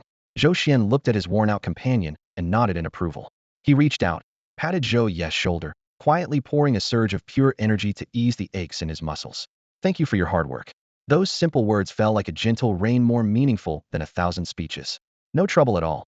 Doing things for Shuanga is my duty. Zhou Yi straightened his back a little, pride shining through exhaustion. Zhou Xuan didn't say another word. He turned and walked into the room, mentally locking onto every sack of mutant spirit rice except the one by the door. System convert. Ding. Large quantity of convertible items detected. Conversion in progress. In the next moment, his mind was swept up in a whirlwind of numbers. Alchemist points 0.2. Alchemist points 0.3. Alchemist points 0.25. The numbers on the display surged upward at an astonishing rate. 100. 1,000. 5,000. The mutant spirit rice in the sacks shriveled and collapsed visibly until only a pile of white, lifeless powder remained. The final prompt sounded. Alchemist points 9,887. Nearly 10,000. Even though he had prepared himself for this, Zhou Xian's heart still raced uncontrollably. Such a huge sum could support him in accomplishing countless things. Both forcibly suppressed the urge to immediately raise his spiritual roots. Improving spiritual roots required far more alchemist points and was only a temporary fix. Right now, the threat from Lu Ruyan was imminent. He needed to quickly reach the chi refining stage and gain real power to protect himself. Gathering his thoughts, he approached the only remaining sack of mutant spirit rice. He picked up a small, inconspicuous cloth pouch nearby, untied the sack, and scooped out about 2 pounds of rice into the pouch. With a thought, he said, "System, refine the rice in this bag." A faint golden light flashed and vanished. Zhou Xuan sealed the pouch and headed toward the door, handing it to Zhou Yi, who was still gasping heavily at the entrance. "Here, take this." Zhou Yi blinked, instinctively taking it. The weight inside was substantial. "Brother Xian, what's this?" "For you," Zhou Xian said calmly. "You contributed a lot this time. This is your reward." "No, I can't." Zhou Yi hurriedly waved his hand. "Take it." Zhou Xian's voice grew firm. "I don't like saying things twice. Work well for me in the future, and you won't miss out on the benefits." The commanding tone left no room for refusal. Zhou Yi clutched the pouch tightly. He couldn't help but peek inside, and his breath caught. The rice grains inside were crystal clear, like white jade sculptures, surrounded by a soft glow. A pure, gentle spiritual energy wafted over him. Just inhaling the scent washed away more than half of his exhaustion. "Brother Xian, this?" Zhou Yi's voice trembled, disbelief written all over his face. Though he had never truly seen it, at the labor hall he had heard the elders mention countless times this was real spirit rice, a treasure reserved only for inner disciples or even direct protege students. This small pouch contained at least a pound or two, worth as much as several chi-gathering pills. Blood rushing fiercely, Zhou Yi suddenly dropped to his knees with a thud and kowtowed deeply. "Brother Xian, words cannot express my gratitude. From now on, my life is yours. If you tell me to head east, I won't go west. If you tell me to kill, I won't hesitate." Tears, fervor, and resolve all poured into that single kowtow. After struggling for years in the clearing labor camp, a living hell for him, he had seen light for the very first time. And that light came from Zhou Xian. Zhou Xian watched Zhou Yi kneeling on the ground, bowing his head repeatedly, his expression calm but his mind utterly clear. This was exactly the effect he wanted. If he had directly enhanced Zhou Yi's spiritual root, Zhou Yi would no doubt be grateful, but such a sudden leap could unbalance his mindset. It was better to drip-feed benefits, offering tangible resources that would bind hope and loyalty firmly to himself. A solid, visible carrot was far more effective at motivating the mule than an empty promise. "Get up. Don't let anyone see you like this," Zhou Xian said coldly. "Put these away carefully. Use them sparingly. Don't eat them all at once. Remember, an innocent man who carries a priceless treasure invites disaster." "Yes, I understand." Zhou Yi hurriedly stood, clutching the bag of spiritual rice as if it were a priceless treasure, hastily tucking it close to his chest. He bowed deeply to Zhou Xian again, his eyes burning with fervent admiration. "Brother Xian, you rest now. I'll head back first." With that, he left the courtyard, glancing back nervously every few steps. Only after Zhou Yi's figure disappeared did Zhou Xian turn back toward his own shabby hut. The old wooden door was missing half its panels, but without hesitation, he wedged the remaining boards firmly shut and stacked several heavy stones to block any openings, ensuring no disturbance would go unnoticed. Still uneasy, he focused and sent a soul command through an invisible connection to the roots of the bloodthirsty thorn bush growing in the corner. "Xiaohua, keep watch and warn me immediately if anyone approaches." The roots gently trembled, sending a clear understood back. With his most loyal sentry on guard, Zhou Xian finally relaxed completely. He sat cross-legged and dragged the heavy sack carrying hundreds of pounds of awakened low-grade spiritual rice before him. The grains glowed faintly with inner light, and the air around him pulsed with spiritual energy. A blazing fire ignited in his eyes. Threats from Lu Ruyan, the pressure of the sect's grand competition, his yearning for immortality all fueling him in this moment. Without hesitation, he opened the bag and scooped up a large mouthful of the shimmering rice, stuffing it into his mouth without even looking. Crunch! The grains quickly crushed between his teeth, flavorless at first, but then, boom! An unprecedentedly vast, yet gentle flood of spiritual energy exploded inside his mouth, warm currents surging down his throat into his dantian, then rushing out to every limb and sinew, cleansing veins and flesh. Every pore on his skin felt as if bathed in hot water, stretched and relaxed. Zhou Xian closed his eyes, sinking his mind deep into his body and madly running the foundational breathing technique, guiding this wave of power to crash against the impenetrable barrier of his current realm. The moment that mouthful of rice broke apart, a far more overwhelming, purer tide of spiritual energy erupted within his mouth, like a volcano suddenly erupting. It was not a trickling stream or rushing river, it was a breaking dam releasing an ocean of power. The wild torrent of energy surged so violently that it bypassed even his throat's usual buffering. It immediately transformed into the purest surge of spiritual energy, violently rushing through his bones and flesh, flooding his internal organs, invading every corner of his body. Ugh! Zhou Xian groaned miserably, feeling as if his entire body had been instantly inflated like a balloon. Waves of excruciating pain mingled with an indescribable rush of exhilaration, his muscles twitching uncontrollably. He dared not lose focus for a moment, and swiftly locked his mind, pushing the chi guidance technique he had mastered long ago to its absolute limit. If the technique was once a narrow channel, now the spiritual energy rushing through him was a flood capable of inundating an entire continent. The idea of guiding it was no longer possible. All he could do was desperately hold the channel intact, preventing it from collapsing under the overwhelming flood, letting that tremendous power rampage through his body, wildly cleansing his flesh, tendons, and meridians.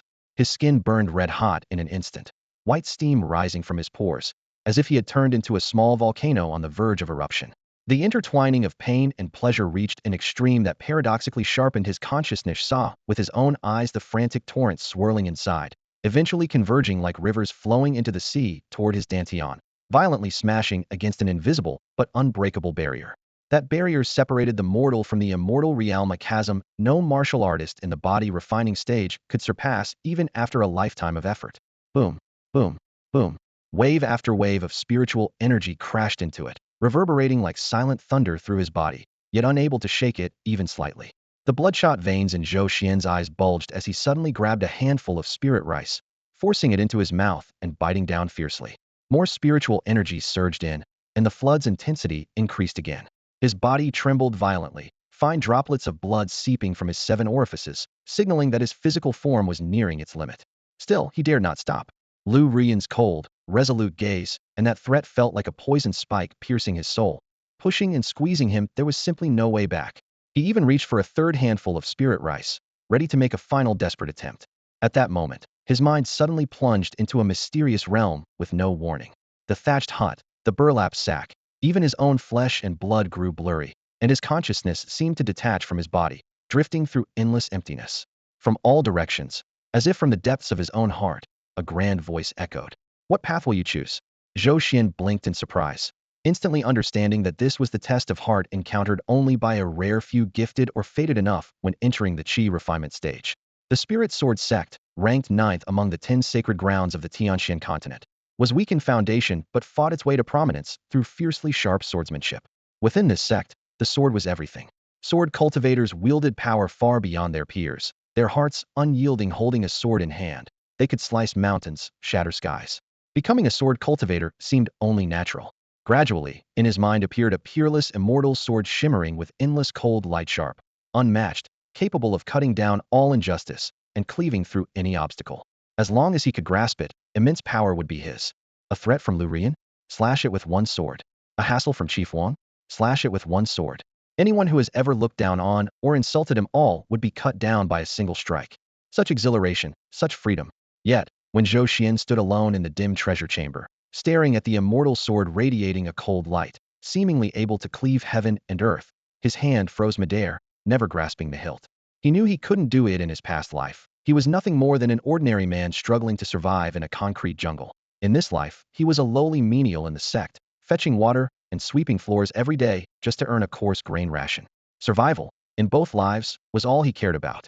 The path of the invincible, sharp-edged sword cultivator was utterly incompatible with him. He was better at endurance and calculation, lurking in shadows, waiting for his enemy's weakest moment before delivering a fatal blow. "I am not a sword," Zhou Xuan whispered to himself, cold and resolute. With that thought settled, the peerless immortal sword shattered inch by inch from tip to hilt into countless tiny shards of light that scattered silently into the gloomy air. The sword was destroyed, the path severed. But if not the sword cultivator's way, then what path should he follow? In an instant, his heart felt hollowed out, a fog of confusion clouding his mind. Suddenly, images emerged from the mist. In his past life, he grew from a country boy into a city worker hauling goods, doing sales, staying up late writing proposals, his hands forever cracked and calloused. No family background, no talents, only a stubborn resilience that let him barely stand firm in a fiercely competitive society. The scene shifted to this life. He had once built a fortune from nothing in the mundane world over many years, but yearning for a higher realm, he resolutely knocked on the sect's mountain gate. Yet his status suddenly plummeted to a mere menial, despised by his childhood friend and ordered around by comrades carrying the dirtiest ditches, the heaviest spirit stones all dumped on his shoulders. Both lives started from pitifully low beginnings. He was like a wild grass growing from a crack on a cliffside. When fierce winds blew, it bent low to the ground. Under scorching sun, its leaves yellowed as if about to burn. Under ice and snow, its stems stiffened with frost. Yet it clung to the jagged stones, its roots slowly burrowing into the crevices, grabbing every speck of soil. Then, in an instant, The world seemed scorched by heavenly fire, blackened earth cracking open, the searing heat lingering in the air, deathly silent without so much as a bird's song. Deep in the ashes, a single sprout stubbornly pushed through the charred soil. Then a second, a third, hundreds, thousands of tender shoots sprouted in succession, like wildfire taking over the grasslands, soon forming a sea of green. As storms blew again, those weeds swayed violently but did not break. As torrential rain poured, they bent their heads low, roots digging in ever firmer. People can easily trample one blade of grass, but cannot flatten the roots of an entire field. Give them an inch of dirt, a ray of light, half a drop of rain, and they will grow wild like an ocean. Wildfires cannot burn them all. Spring winds bring them back to life. This is their way. Suddenly Zhou Xuan's gaze brightened, his chest heaving fiercely. The sword's edge was undoubtedly sharp, but could it truly cut through all things? A sword could slice a single blade of grass, but not an entire meadow, let alone the tangled roots hidden deep below. I am that blade of grass, he said softly, yet with undeniable conviction. Among countless deaths, he sought that one thread of life. No matter how fiercely the world raged with wind and rain, no matter the hardships and dangers, I kept pushing my roots deeper, drawing nourishment. I kept reaching upward, seeking the sunlight. This is my path, that endless cycle of life, the way of nature. Boom. The moment the thought fully took shape, the immense spiritual energy blocked at the Dantian barrier finally found its true outlet. It no longer surged wildly and chaotically, but seemed endowed with a conscious will. Countless tiny spark-like seeds of spirit crazily infiltrated and pierced that seemingly impenetrable barrier, taking root and sprouting within. Crack! A faint yet distinct sound of shattering burst inside Zhou Xuan's sea of consciousness. The immortal barrier that troubled him for so long first cracked into a thin line. Then a second crack appeared, a third. Web-like fissures rapidly spread over the entire shield. The next moment, bang! The barrier completely shattered. Outside, a vaster, purer cosmic spiritual energy, drawn by some fatal attraction, surged in. The previously turbid energy inside Zhou Xuan's body suddenly transformed. He clearly saw in his now empty Dantian a new spiritual flow slowly whirling with vibrant life, like a newborn star cluster, spinning faster and faster.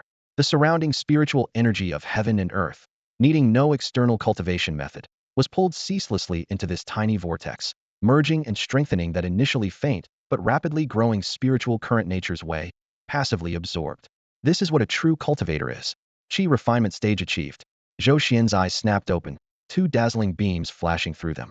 He looked down at his open palm. His exterior was still mortal skin, but inside his body had undergone earth-shattering change. Warm energy gently coursed through his meridians, perfectly fused with flesh and blood. With a thought, the flow shot to his fingertips, colorless and cold, yet carrying a terrifying power capable of piercing steel. This is magical power. He made it. Finally freed from the shackles of mortality, truly stepping onto the path of immortality. He exhaled a long breath of stale air that lingered as a faint white mist in the air for some time before dissipating. At that very instant, deep within the servants' quarters, in a much more refined courtyard than the usual huts, a man in a brocade robe sat cross-legged, picking his teeth and humming softly. Suddenly, he froze. This man was the steward of the servants' quarters, Manager Wang. His perpetually narrowed eyes suddenly snapped wide, revealing rare suspicion and disbelief. Moments ago, his foundation stage cultivator spiritual awareness had detected an extremely faint yet unmistakable ripple of spiritual energy, the unique disturbance when someone breaks through a realm and triggers the influx of heaven and earth energy. Though fleeting, there was no mistaking it. Someone in the servants' quarters broke through to Qi refinement. The leisurely expression instantly vanished, replaced by a heavy mix of incredulity and greed. What was the servants' quarters? The sect's dumping ground, a refuge for failures. Those here all had inferior spiritual roots, with no hope of ascending the immortal path this lifetime. Not to mention breakthroughs to Qi refinement. Even a perfect body tempering stage was a rarity. How could anyone break through here? Who was it? In Manager Wang's courtyard, the toothpick he was flicking suddenly snapped in half with a sharp snap. His massive body sprang up from the reclining chair in an instant, the speed starkly contrasting with his bulky frame. Narrowed eyes gleamed with fiery intensity. Mixed emotions of suspicion, greed, and exhilaration flashed across his face. A single thought exploded in his mind. Someone from the servant quarters had broken through the Qi refinement stage. In the Spirit Sword Pavilion, the servant quarters were no better than a sewer, piled with trash and waste.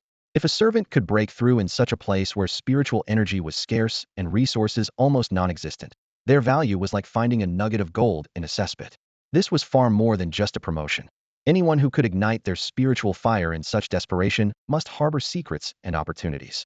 Manager Wang, self-styled ruler of this domain, knew that any treasure rising from the servant quarters had to get past him first. "Want to hog it all? Not a chance," he sneered, his jowls shaking as he pushed open the door, too lazy even to put on his cloak, and charged into the night.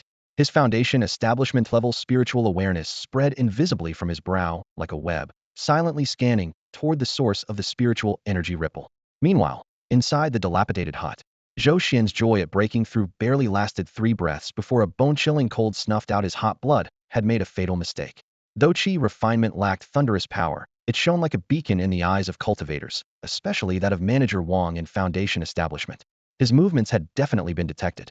Greedy, cruel, treacherous. The image of that fat face flashed in Zhou Xuan's mind, weighing heavily on his heart. He had to hide immediately. He bent down and fished out a small round iron plate about the size of a palm from the darkest, dustiest corner under the bed. He had scavenged it as worthless scrap back in the waste disposal area, believing it completely soulless. During his spare time, he spent over 10 points of golden value via his system to barely restore the most basic spirit-dampening array on items deemed useless junk, now unexpectedly his lifesaver. Zhou Xuan gathered a thread of his nascent spiritual power and slowly infused it into the array plate. A faint hum rose. The blurred runes flickered with soft light as imperceptible ripples spread out, enveloping the entire hut. The spiritual energy swirling inside was smoothed over as if stroked by a giant hand, instantly falling into complete silence, with no trace of abnormality remaining. He immediately lay back down on the threadbare straw mat, holding his breath and calming his spirit, his face serene as if in deep sleep. Almost at the moment he closed his eyes, a bulky shadow silently stopped outside the hut. Manager Wang squinted, appraising the crumbling shack seemingly the epicenter of the spiritual energy disturbance, yet it was the residence of that useless Zhou Xuan. Chief Wang's spiritual awareness circled the thatched hut repeatedly, but detected no abnormal fluctuations of spiritual energy, only complete silence. The night breeze stirred the straw roof, lifting a few dust motes. He furrowed his brow. That disturbance, strong enough to ripple the world's spiritual energy, was no illusion. It had been as clear as if someone had pushed him hard. His gaze lingered on the tightly shut wooden door, the panels cracked and rotting. Zhou Xuan? That good-for-nothing waiting for death? Somehow he had broken through to Qi condensation? Wang sneered silently, but still probed cautiously through the door with his spiritual sense until it settled on the single wooden bed inside. On the bed, Zhou Xuan lay on his side under a thin blanket, breathing evenly, his heartbeat slow, utterly mortal, with no trace of spiritual energy in his body. Wang spat, his pudgy face dripping contempt. What bad luck. He withdrew his spiritual awareness, thinking maybe he was too sensitive, that perhaps some inner sect disciple passing by had a sudden spark of insight, causing a small spiritual energy ripple. He shook his head and turned to leave, but his steps suddenly halted. If someone really broke through, who would hide it so thoroughly? Reaching the Qi condensation stage meant leaving behind menial work and becoming an outer sect disciple. Anyone in that situation would be eager to announce it loudly. There was only one possibility: this person carried an even bigger secret and dared not reveal a hint. That thought hooked into him, making his heart race wildly. Wang spun around, eyes fixed intensely on the shabby hut. The only oddity in the menial servants' quarters lately was Zhou Xuan. Logically, this loser should have wasted away in the janitor's station, yet he was alive and well. Just days ago, had been skulking around with that half-crippled Zhou Yi, acting suspiciously. The more Wang thought about it, the brighter and greedier his gaze grew, like a licking flame. You clever bastard, so you've been waiting here for me. Wang was almost certain now it was Zhou Xuan who had just stirred that spiritual energy. That loser had hit the jackpot, gained a miraculous opportunity, and was deliberately hiding his cultivation level to quietly rake in wealth. He chuckled darkly, his fat jowls bunching into an unsightly grin. Trying to hog all the gains? You have to ask me, Wang, if I agree first. Not wanting to spook his target, he didn't enter the hut again. Instead, he memorized the layout of the courtyard and strode away. He had his own methods to make that little dragon hiding in the mud poke its head out. Then the opportunity would be his. In the night's darkness, Wang's bulky figure soon vanished. Inside the hut, Zhou Xuan, once asleep, now opened his eyes. His black pupils were as cold as ice.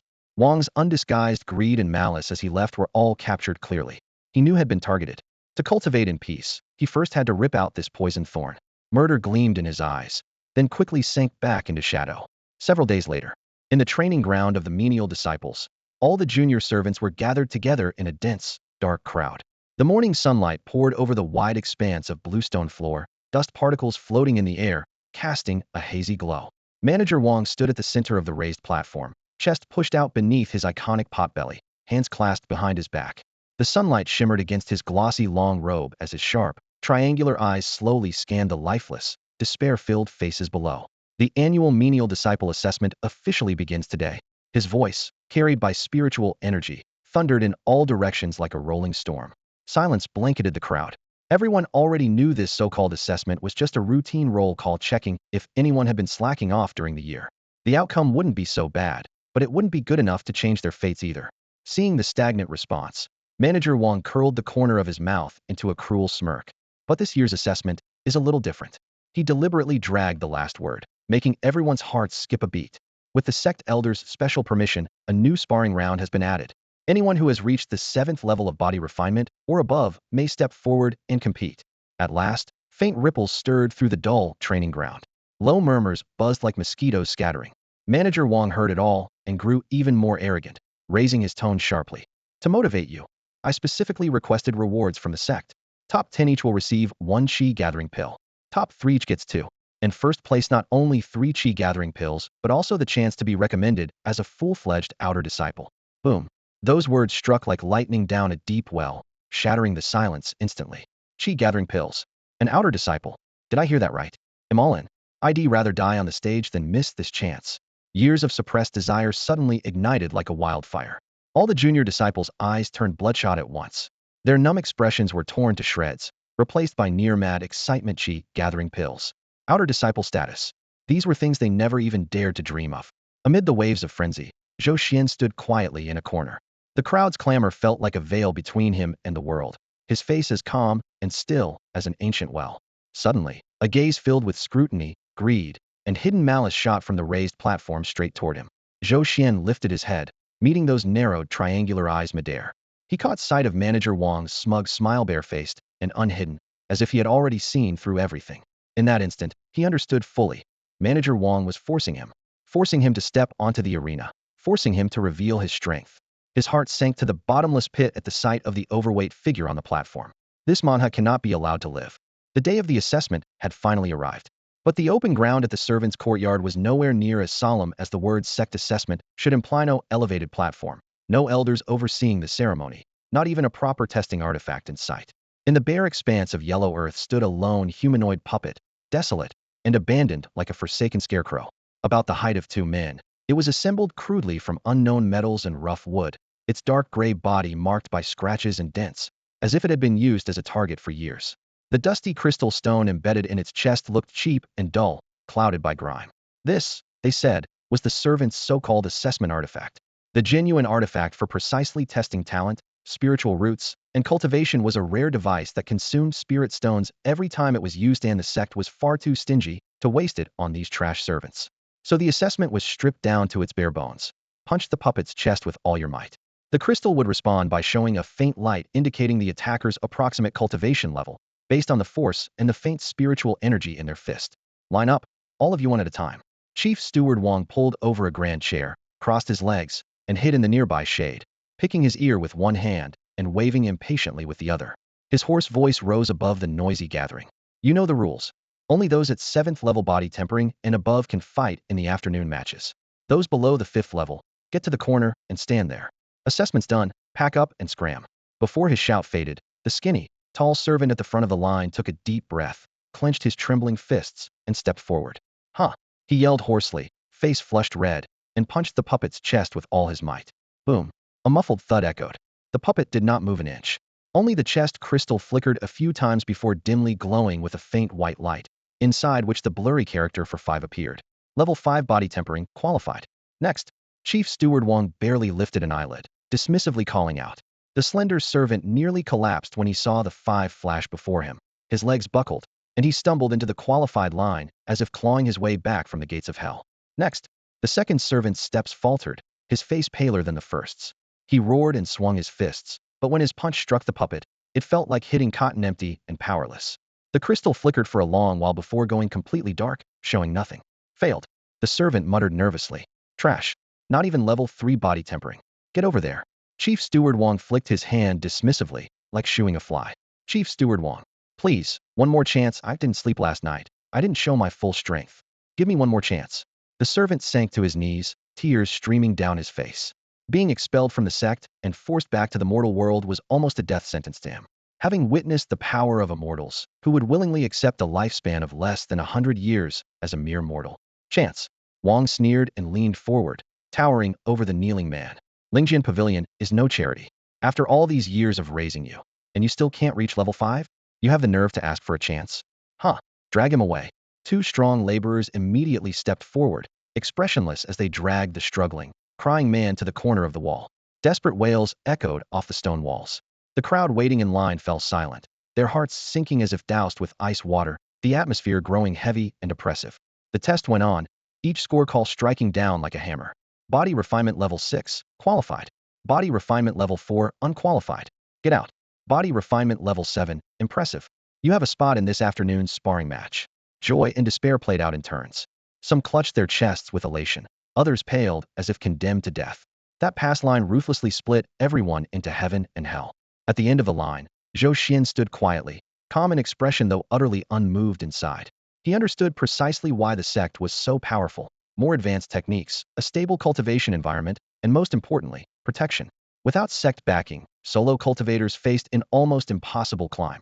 Ascending beyond nascent soul seemed a far-off dream, perhaps even reaching foundation establishment was unattainable. Many might be crushed in desperate struggles over a single spirit stone. Those rejected today had their immortal path irrevocably cut off. Next up, Zhou Xuan. The shrill, duck-like voice of Chief Wang pierced the room. An eerie silence settled. All the disciples, whether already tested or not, turned their eyes to Zhou Xuan, their gazes dripping with schadenfreude. Look, the famous star of the laborers has arrived. Last place for years, right?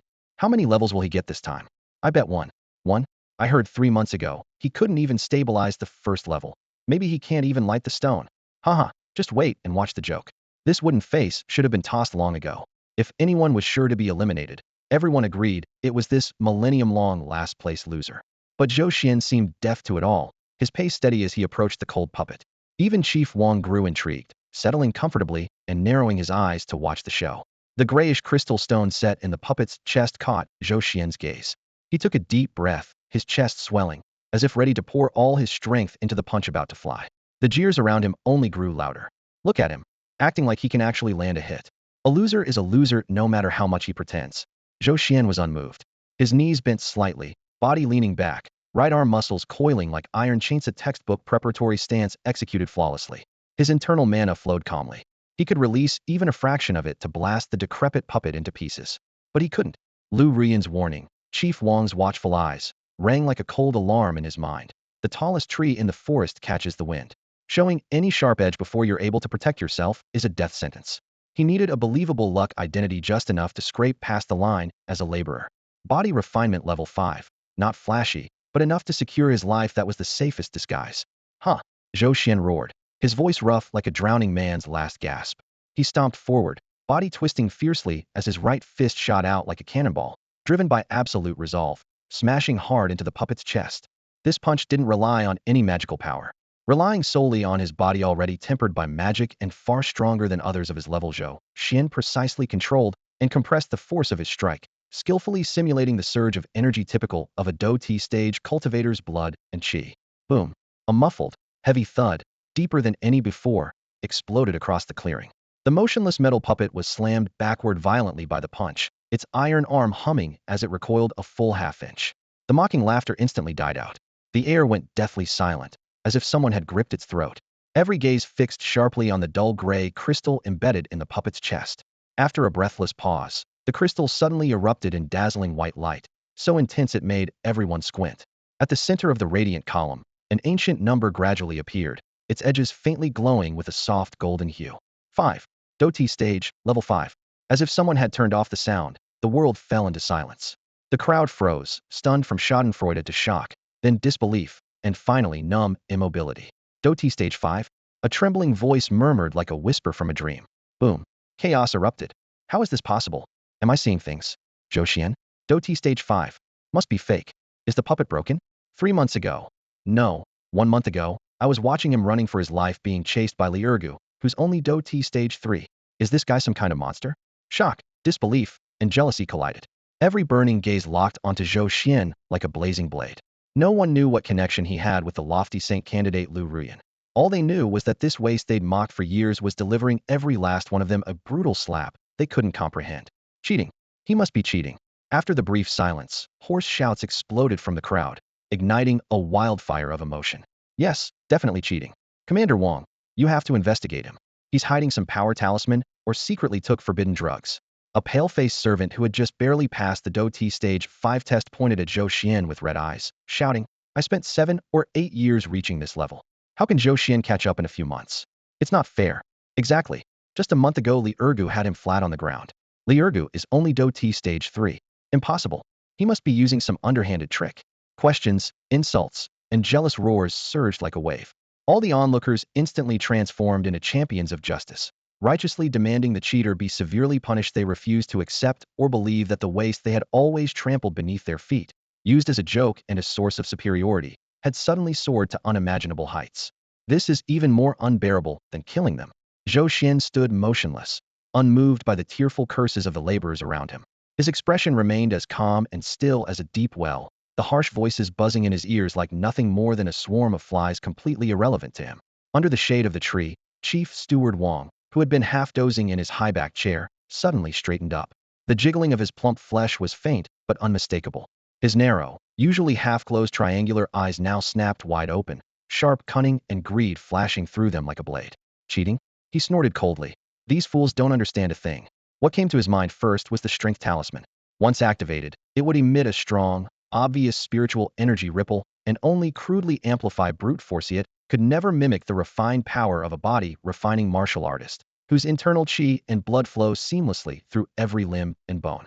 Yet Zhou Xian's punch had his qi and blood condensed into something solid, explosively precise, a power that clearly only a fifth-stage body-refining cultivator could summon.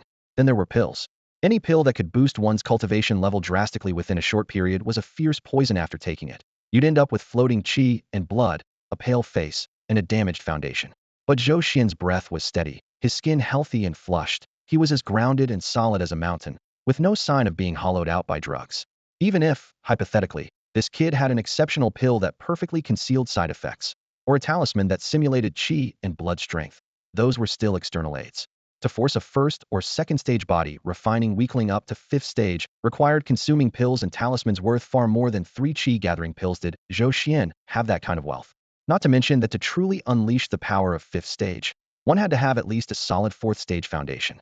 But a few months ago, this kid couldn't even stand firm at first stage body refining, and now he was nearly fifth stage. Wang's heart pounded wildly, and it felt like a scorching iron block pressed into his chest, the heat surging from his dantian all the way up to his crown.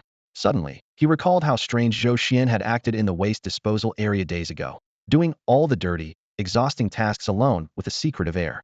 At that time, had thought Zhou Xian had given up on himself. Now he knew it couldn't be farther from the truth. This kid must have stumbled onto a godlike treasure in the trash heap, an earth-shattering opportunity that allowed a worthless 5 elements spirit root to soar rapidly in just months. Wang's breathing grew heavy at once. He knew perfectly well his own situation. In the early foundation building stage, he could bully others in the labor yards, but moving beyond this stage was as hard as climbing to heaven.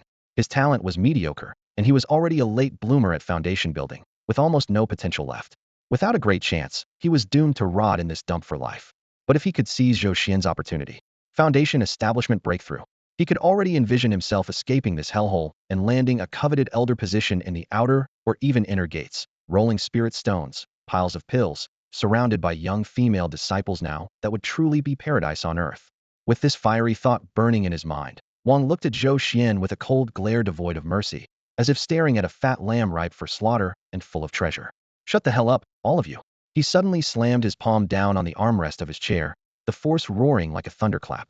His foundation establishment stage pressure barely leaked out, but it crashed down like sudden thunder, instantly crushing all the laborers, shouting into dust. The scene fell into dead silence. Those who had still been stomping and cursing moments ago fell mute and terrified, not daring to utter a word. One by one, you think you're useless, so you assume everyone else is as worthless as you?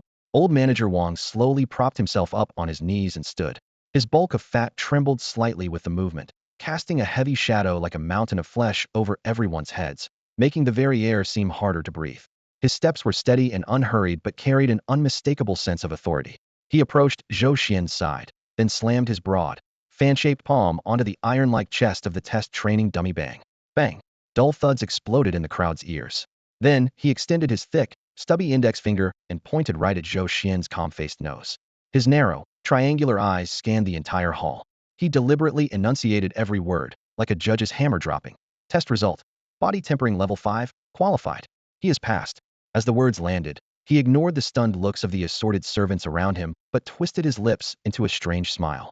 His chubby cheeks quivered as he chuckled dryly. And since I'm in a good mood today, in breaking the rules and letting him participate in this afternoon's competition. What? The atmosphere was sliced like a blade. Those servants who failed due to only reaching body tempering level 3 or 4 were first stunned, then erupted in outrage. Even the 10 or so experts who were confirmed finalists with body tempering levels 7 and above were petrified. A newbie at level 5 wanted to compete with them. Was he deliberately trying to hand over his face to be smashed? Old Manager Wang clearly relished the expression of disbelief that seemed to shake the sky itself. He patted his round belly, paced back and forth with his hands behind his back, cleared his throat, and raised his voice. You don't know a damn thing. What kind of spiritual root does Zhou Xuan have? He's got one of those Oni and Atinthasand 5 elements broken spiritual roots from our spirit sword pavilion. The difficulty of cultivating such a root is at least 10 times higher than your trashy roots. That he's reached body tempering level 5 in so short a time means what? He answered himself with a booming voice like war drums. It means his willpower, his temperament, his hard work, far surpasses all of you. Someone like him, his true combat ability can't be measured by simple cultivation levels. As far as I'm concerned, his practical combat strength is at least equivalent to body tempering level 7. His impassioned words echoed in the silence of the hall. Everyone exchanged bewildered glances. Could someone really argue this way? The logic was absurd to the extreme. But it was old Manager Wang speaking, the undisputed local ruler of the servants' courtyard, and his word was law. At the back of the crowd, Zhou Xian's brow twitched ever so slightly. What was this old fox really up to? He had worked hard to hide his strength, aiming to stay low profile and unnoticed, yet with just a few words, Wang had shoved him right into the spotlight. Breaking the rules to join the contest? Clearly, it was a trap, using those level 7 and 8 experts to probe his limits and force him to reveal his true power. His mind raced, but he couldn't say a word in protest. He couldn't just blurt out, Old Manager Wang, you miscalculated. My spiritual root has actually evolved.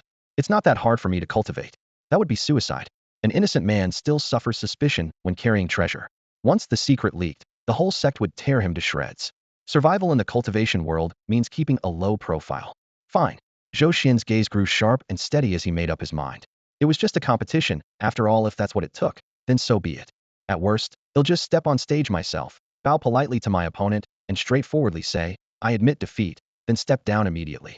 After all, his goal was only to pass the test and avoid being expelled from the sect. He never cared about those so-called competition rewards. Just as Zhou Xian was quietly calculating, the atmosphere around him suddenly shifted. The miscellaneous clan members who had already secured spots in the afternoon matches now looked at him not with shock or doubt, but like starving wolves eyeing prey, mocking, greedy, and hostile. To them, this guy who had been allowed to compete out of turn was no longer a person but a free pass to the next round. Whoever drew Zhou Xian would get a bye and advance easily. In an instant, Zhou Xian felt like a fat piece of meat on a chopping block, locked in the gaze of a pack of hungry wolves. He narrowed his eyes, a cold gleam flashing within them. A chopping block's prize? A moving promotion slot? These people really think I'm an easy target. Originally, he had planned to go up on stage and immediately admit defeat, sticking to the principle of survival first. But now, he rather wanted to reveal his hand and slap a few arrogant fools right across their faces. That thought just appeared, but he suppressed it. No rush. Let's wait and see. As he pondered, the morning cultivation test was drawing to a close. Next, Zhou Yi. Manager Wang called out the name, but interest had already faded among the crowd. Some were still stunned by Zhou Xian's shockwaves. Others were already calculating their afternoon matchups.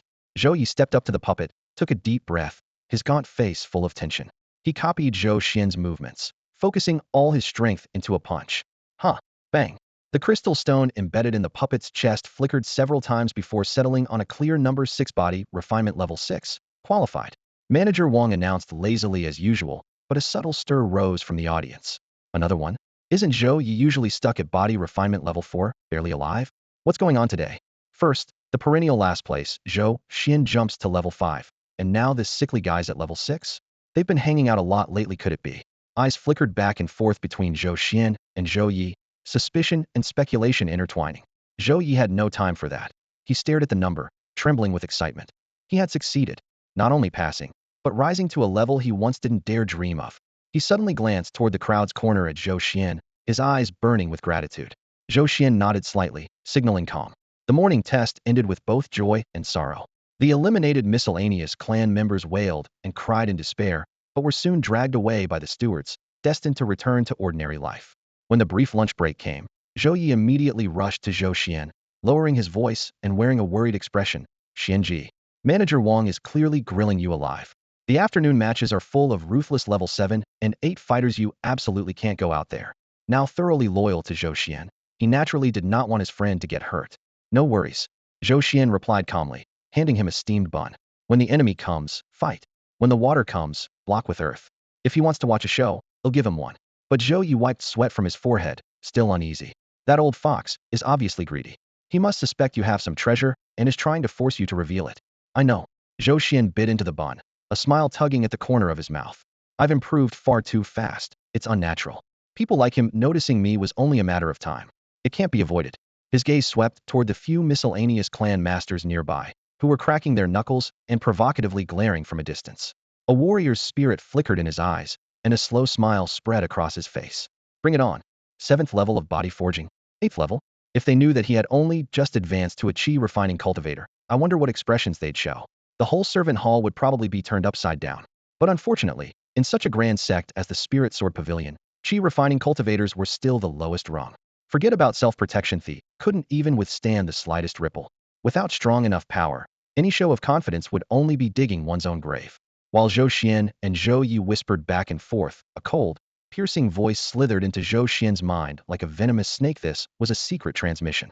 Boy, my patience is running thin. Wang Chief Administrator's harsh, duck-like voice carried a ruthless killing intent without disguise. Spill all your secrets, every last one. Otherwise, during this afternoon's contest, they'll make sure you die in disgrace. This was a blatant threat, an outright extortion. These high-ranking cultivators looked down on servants and servant schemes. They only believed in absolute power as the truest open strategy. Zhou Xuan paused mid-chew, his expression unruffled as if he hadn't heard the threat, offering no reply. With people like this, arguing or showing weakness would only make them more aggressive. The best tactic was to play dumb and leave them guessing. Seeing Zhou Xuan's silence, Wang Chief Administrator's transmission cut off abruptly, as if waiting for his awakening. Zhou Xuan casually glanced toward the bulky figure under the distant shade, noticing a delicate jade tray on the table before him. On it neatly lay over a dozen smooth pills, releasing a faint medicinal scent. These were the contest's reward chi gathering pills. A thought crossed Zhou Xuan's mind as his spirit quietly sank into his system, and he whispered, "Scan these pills." Scanning. Scan complete. A flood of data streamed into his mind. Most pill details were nearly identical grade chi gathering pills uniformly refined by the sect's alchemy hall, with mild efficacy, helping beginners in chi refinement accumulate spiritual power. They could also assist body forging cultivators in breaking through. But when his gaze settled on one unremarkable pill, the system popped up a wildly different description. Item: inferior chi gathering pill fragment. Roughly refined, chaotic energy, overheated during forging, contains unstable fire-attributed spiritual energy. Efficacy only 70 of normal chi gathering pills. 30 chance to cause reversed flow of chi and blood, damaging the meridians. Value: 10 gold points. Can be used for enlightenment. Those words struck Zhou Xian's pupils like a blade, sharp and clear. His eyes gleamed fiercely. An inferior product, and it contained extremely unstable spiritual energy. A reckless and daring plan rapidly took shape in his mind. Didn't Wang Chief Administrator want a chance? Didn't he think he had a secret that could launch a nobody into greatness? Fine. In that case, he'll give you a chance you'll never forget.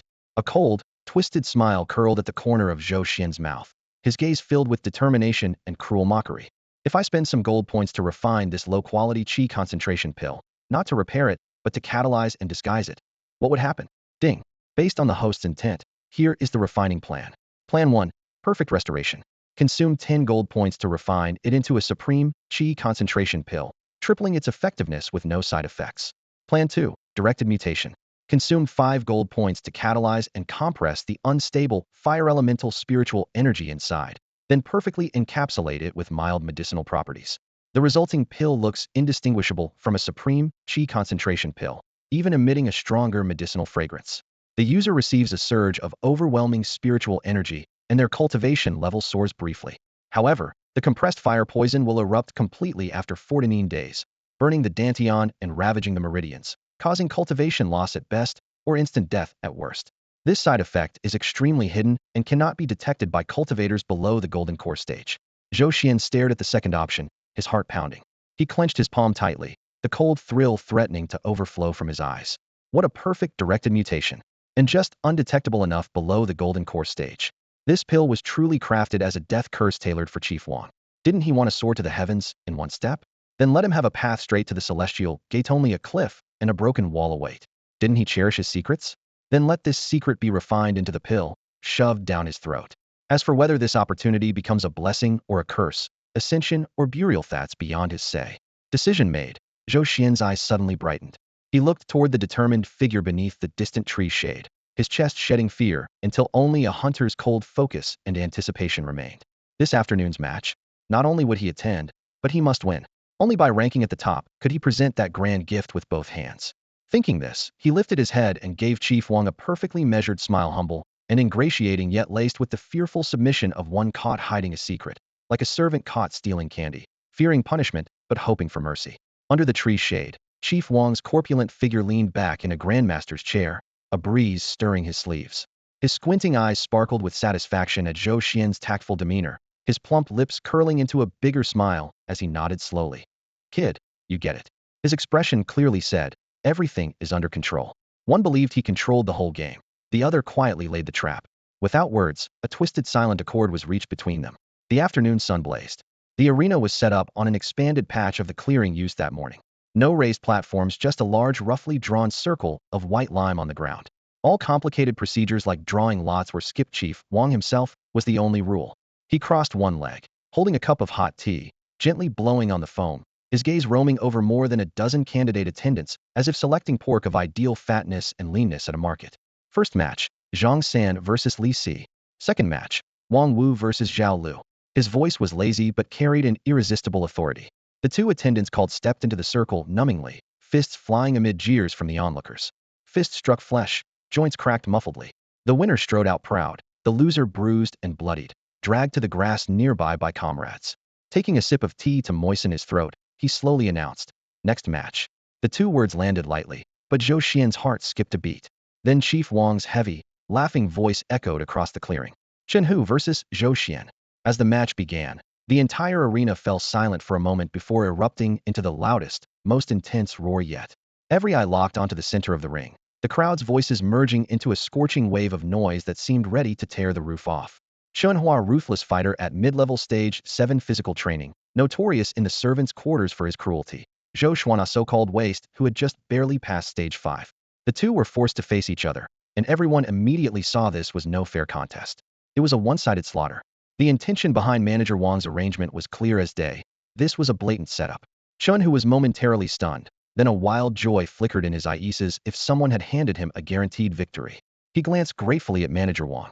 For this fight, all he had to do was step forward and throw punches. The win and his reputation for ruthlessness were both his. The servants who had been embarrassed by Zhou Xuan's impressive performance that morning, especially those who hadn't yet reached stage 7, flushed with excitement and stomped their feet. Some raised their fists, voices hoarse from shouting. Huh, it's finally starting. Brother Chen Hu, crush him. Don't let him give up so easily. Yeah, break his hands and feet, show him waste his waist. One servant, bitter from having been eliminated earlier, leapt to the wooden railing, screaming hoarsely, Brother Chen Hu, if you can cripple him and keep him bettered for life, dinner's on me. Count me in, they'll treat too. And me. Their hostile cheers were like rusty blades slicing at Zhou Xuan. They neither respected nor accepted him. They envied him and eagerly awaited his downfall from fleeting glory into deeper misery. Zhou Xuan stepped into the circle expressionless, ignoring the jeers and curses swirling around him. He didn't even spare a sideways glance for these people trash who dared bark from the stands. Lucky, huh? Getting a special promotion from Manager Wang, Chun Hu said, cracking his neck with bones popping. His eyes gleamed fiercely. But that's as far as you'll get. Don't blame your brother for being ruthless, blame yourself for showing off. Before the words even fell, he stomped the ground like a tiger descending the mountain, wind whistling past him. His iron fist shot straight for Zhou Xuan's face, every move dripping with lethal intent, determined to crush him with a single strike. Zhou Xuan's pupils contracted sharply. His steps seemed frantic but were pinpoint precise as he retreated half a step, leaning back until almost parallel to the ground, barely escaping the attack. To the crowd, it looked like he was frozen with fear under Chun Hu's ferocity. Humph, all you can do is dodge? Chun Hu grinned cruelly as his punch missed. His assault instantly intensified, fists, feet, elbows, and knees falling in unrelenting waves like a sudden storm, cutting off every route of escape for Zhou Xuan.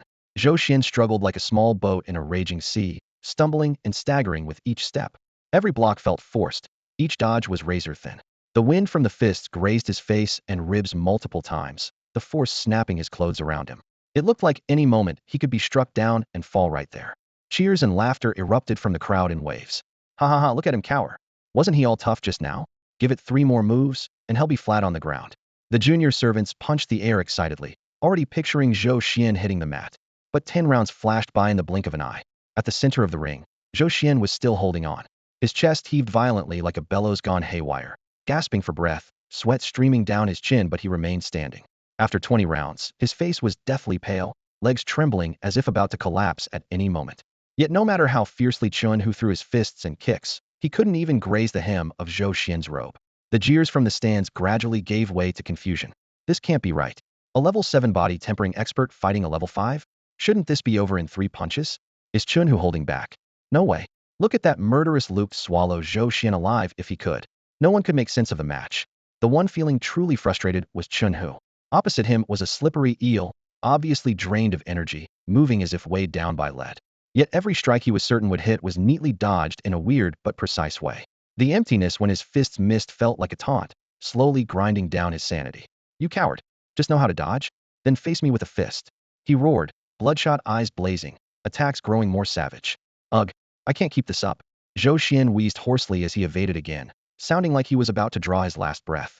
Xuan caught the opening and slammed another heavy blow. But just as the fist grazed his nose, Zhou Xuan's feet seemed to slip on garlic peel, staggering aside with a soft push to Xuan's chest. That light shove landed exactly in the moment Xuan was spent, causing him to stumble and nearly drop to his knees. This frustrating scene repeated itself over and over. Zhou Xuan was like a drowning man, always managing to gasp for air in the last second, barely clinging to life. Xuan's rage shattered the last shred of reason. He bellowed, "I'll kill you." Summoning all his remaining strength into his right leg, he unleashed a sweeping whip kick, whooshing like a gale. But fury opened a massive flaw, glaring weakness. A cold gleam flashed in Zhou Xuan's eyes, though he still looked on the verge of death. His footing slipped, and he deliberately fell backward onto the ring floor. Xuan's leg missed its target, and his balance instantly scattered. Ah! Xuan screamed, spinning twice on the spot. His vital energy drained, eyes darkened, and he collapsed with a thud, utterly motionless. The ring fell deathly silent. You could hear the wind rustle the grass. Everyone was dumbstruck. Zhou Xuan struggled to raise himself, his arms trembling like noodles. He tried to stay upright, but his footing failed, and he collapsed onto Xuan. Crack! The crisp sound of bone breaking made everyone's teeth ache. Zhou Xuan's body had landed squarely on Xuan's outstretched arm, which he had extended to brace himself. Ah! A slaughterhouse scream ripped through the training grounds. Manager Wang set down his teacup, slowly rising with a calm voice. Zhou Xuan wins. There was no emotion on his face, but inside he sneered bitterly. A level 5 body tempering expert had just worn down a mid-level 7 with sheer endurance and accidentally broken his opponent's arm? That endurance, cunning, and precise control over strength went far beyond the body tempering realm. A miraculous fate, nothing ordinary. Manager Wang's eyes flicked to Zhou Xuan, the fire of greed finally breaking free. Zhou Xuan's victory landed like a silent slap across the faces of everyone present. The arena fell into a terrifying silence in an instant. All the watching disciples stood with their mouths agape, but like ducks with their throats squeezed, not a single sound escaped their lips. He won. That useless body tempering level 5 disciple who always ranked last, and only got to compete because Chief Wang made an exception, actually crushed Xuan who was in mid-level 7. How the hell was that even possible? It has to be luck. Pure luck. Yeah, senior brother Xuan must have been too careless and got completely drained by that brat. Damn it, that loser was way too lucky. He exhausted himself, yet still managed to break senior brother Xuan's arm? After a brief, deathly silence, the arena exploded with chatter. No one could accept the reality and desperately scrambled to explain away Zhou Xuan's win luck. It had to be insanely good luck. But that's as far as hell get. A level 6 servant sneered at Zhou Xuan, who was being helped up, his voice dripping with schadenfreude. Look at him, barely alive. Don't talk about the next round. The real question is whether he can even stand. Exactly. Even if he somehow won the first match, so what? He's completely drained, and will definitely lose the next. The surrounding voices immediately joined in agreement. Brother Xuan, are you alright? Zhou Yi was the first to rush into the arena, his arms straining as he caught the swaying Zhou Xuan. He could clearly feel the full weight pressing down on him. Zhou Xuan's shoulders twitched faintly. Brother Xuan, let's stop competing. We concede. You've already proven yourself. Zhou Yi's voice cracked, almost on the verge of tears, terrified that Zhou Xuan would collapse at any moment. Zhou Xuan leaned on his shoulder, gasping loudly, raising a weak hand to gesture, but no words came out. Under the shade of a tree, Chief Wang stood with his hands clasped behind his broad waist, taking in the whole scene with a deepening chill curling at the corners of his mouth. Still pretending? That kid's acting was even more vicious than he expected. Drained? Luck? Nonsense. Every seemingly frantic dodge was a calculated move away from a vital spot. That fragile frame concealed terrifying stamina. The final accidental crush demonstrated near-perfect timing and strength control. A wolf in sheep's clothing. The secrets he carried were even more astonishing than Chief Wang had imagined. Continue the matches. Chief Wang ignored the noisy crowd, his voice low but like a cold wind sweeping through the arena. As the order was given, several bouts began immediately. Those still standing were the real tough ones from the servant yard. Level 7 was just the starting point, and a few had already stepped into level 8. Before long, the first round ended, with fewer than 30 remaining on the field. Chief Wang returned to the long table, his fat fingers tapping rhythmically on the surface. His gaze scanned the remaining contestants and finally settled on Zhou Xuan and a tall, slender youth. Second round, first match. He announced slowly, a hint of amusement in his voice. Tanlei, against Zhou Xuan. Boom. The crowd erupted once again. Senior brother Tanlei. It's actually senior brother Tanlei. Ha ha. Zhou Xuan is finished now. His lucky streak is over. Senior brother Tanlei is an expert at the 8th level of body refining. The murmurs by the sidelines exploded instantly. Those low-ranking servants who had been publicly humiliated by Zhou Xuan just moments ago suddenly jumped up, shouting loudly as their emotions flared again. Senior brother Tanlei, finish him off. Show him what real strength means. Don't give him a chance to admit defeat. Cripple him right away. Zhou Xuan leaned half against Zhou Ye's shoulder, his chest rising and falling heavily. Yet he kept his eyes fixed on the young man steadily stepping onto the arena. He had heard the name Tanlei before in the servants' courtyard. Born into an exceptional background, with both parents disciples of the outer sect of the Lingjian Pavilion, but both died on a sect mission, and he himself had been stabbed in the womb born with a damaged dantian, his talent forcibly suppressed, and ultimately relegated to the servants' quarters. A thought flashed through Zhou Xian's mind as his spiritual awareness slipped into the system. System, scan him. Scanning. Name, Tanlei. Cultivation, 8th level of body refining. Spiritual roots, mixed metal and wood attribute of average quality. Status, congenital dantian damage, qi and blood stagnation, meridians atrophied. Cultivation speed only 30 of normal. Remark, dantian damage can be perfectly repaired with Shengxing Fate Pill or by spending 5,000 gold points. It's treatable. A faint light flickered in Zhou Xian's eyes. If this guy's disposition was decent, maybe he could recruit him. For the big things ahead, relying on just Zhou Yu would clearly not be enough. Before long, Tanlei stopped in front of him. Unlike Chen Hu, the youth didn't start with harsh words. Instead, he frowned slightly and looked calmly at Zhou Xian's pale face and shaky figure. You should admit defeat. His voice was as calm as a raindrop falling on cobblestones. No mockery, no pity. You were lucky to win the last round, but that luck won't come again. I don't want to hurt you. Zhou Xuan met his gaze. Those eyes were unervingly calm, as if long-lasting fatigue had dulled every sharp edge. Cough, cough. He suddenly coughed violently, as if trying to cough up his lungs, yet stubbornly shook his head and rasped. No, I can't lose. I can still fight. Determination and desperation were written all over his pale face, looking like a downtrodden underdog pushed to the brink, left with nothing but sheer will to survive. Tanlei's frown deepened. A trace of helplessness flickered in his eyes. What was this guy fighting for? A few chi-gathering pills? That vague chance at an outer sect spot? With his current injuries, stepping back into the arena meant courting death. Stop dawdling. Under the shade of a tree, Manager Wang's impatient roar thundered out. Tanlei, are you deaf? Get moving. If you don't make a move, they'll call you the loser. The urging cut like a blade. The helplessness in Tanlei's eyes vanished in an instant, replaced by cold stillness like stagnant water. He drew a deep breath and cupped his fist toward Zhou Xuan in a gesture of respect. If that's the case, my apologies. With those words, the match officially began. Tanlei's offensive, much like the man himself, was utterly devoid of any trace of ordinary human warmth or impulsiveness. On the martial arts stage, he remained calm and composed, lifting his arm and extending his palm with such a light touch, it was as if he were merely brushing dust off someone's shoulder. His strike was aimed precisely at Zhou Xian's shoulder, measured perfectly not to harm, but simply to push him elegantly out of the ring. Before the palm strike could connect, Zhou Xuan suddenly stumbled backward, crying out pitifully as he twisted awkwardly just out of range. Tanlei frowned slightly, pivoted on his toes, and immediately followed up with another palm strike. But Zhou Xian's reactions became even more absurd, as if frightened out of his wits by the force behind the blow. Panicking, he scrambled sideways only to slip, spinning half a turn before collapsing heavily onto his backside, kicking up dust yet somehow managing to avoid being touched cleanly. Uffed. Ha ha.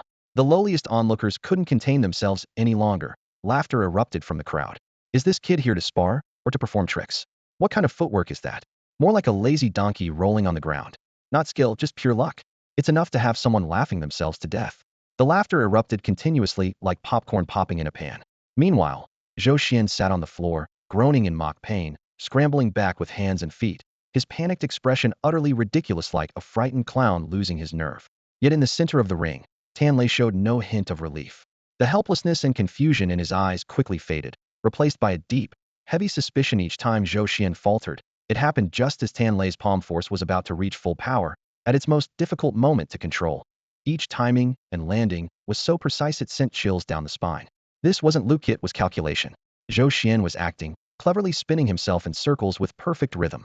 With this realization, Tanlei's gaze grew icy. His steps suddenly quickened, sleeves ballooned, and both palms struck out simultaneously, flowing into a continuous flurry of strikes, cutting off all of Zhou Xian's escape routes. This kid is playing with fire. Someone gasped. Senior brother Tan Lei means business now. 3 moves. I bet Zhou Xuan won't last more than 3 hits. The crowd of onlookers leaned forward, eager for the bloody climax. But, as the storm of palm strikes descended, Zhou Xuan, like a broken puppet, stumbled wildly, sometimes spinning in place like a top, sometimes dropping heavily on his butt, sometimes flailing arms and legs like a drunken fool. His movements were chaotic and seemingly nonsensical, yet always just a half step faster than the oncoming strikes. Tan Lei's force cracked stones across the arena but couldn't even graze the hem of Zhou Xian's garment. The laughter from the crowd slowly faded, replaced by stunned silence and then open-mouthed disbelief. Zhou Xuan was like a slippery eel frolicking wildly amid furious waves impossible to catch, full of cheeky defiance.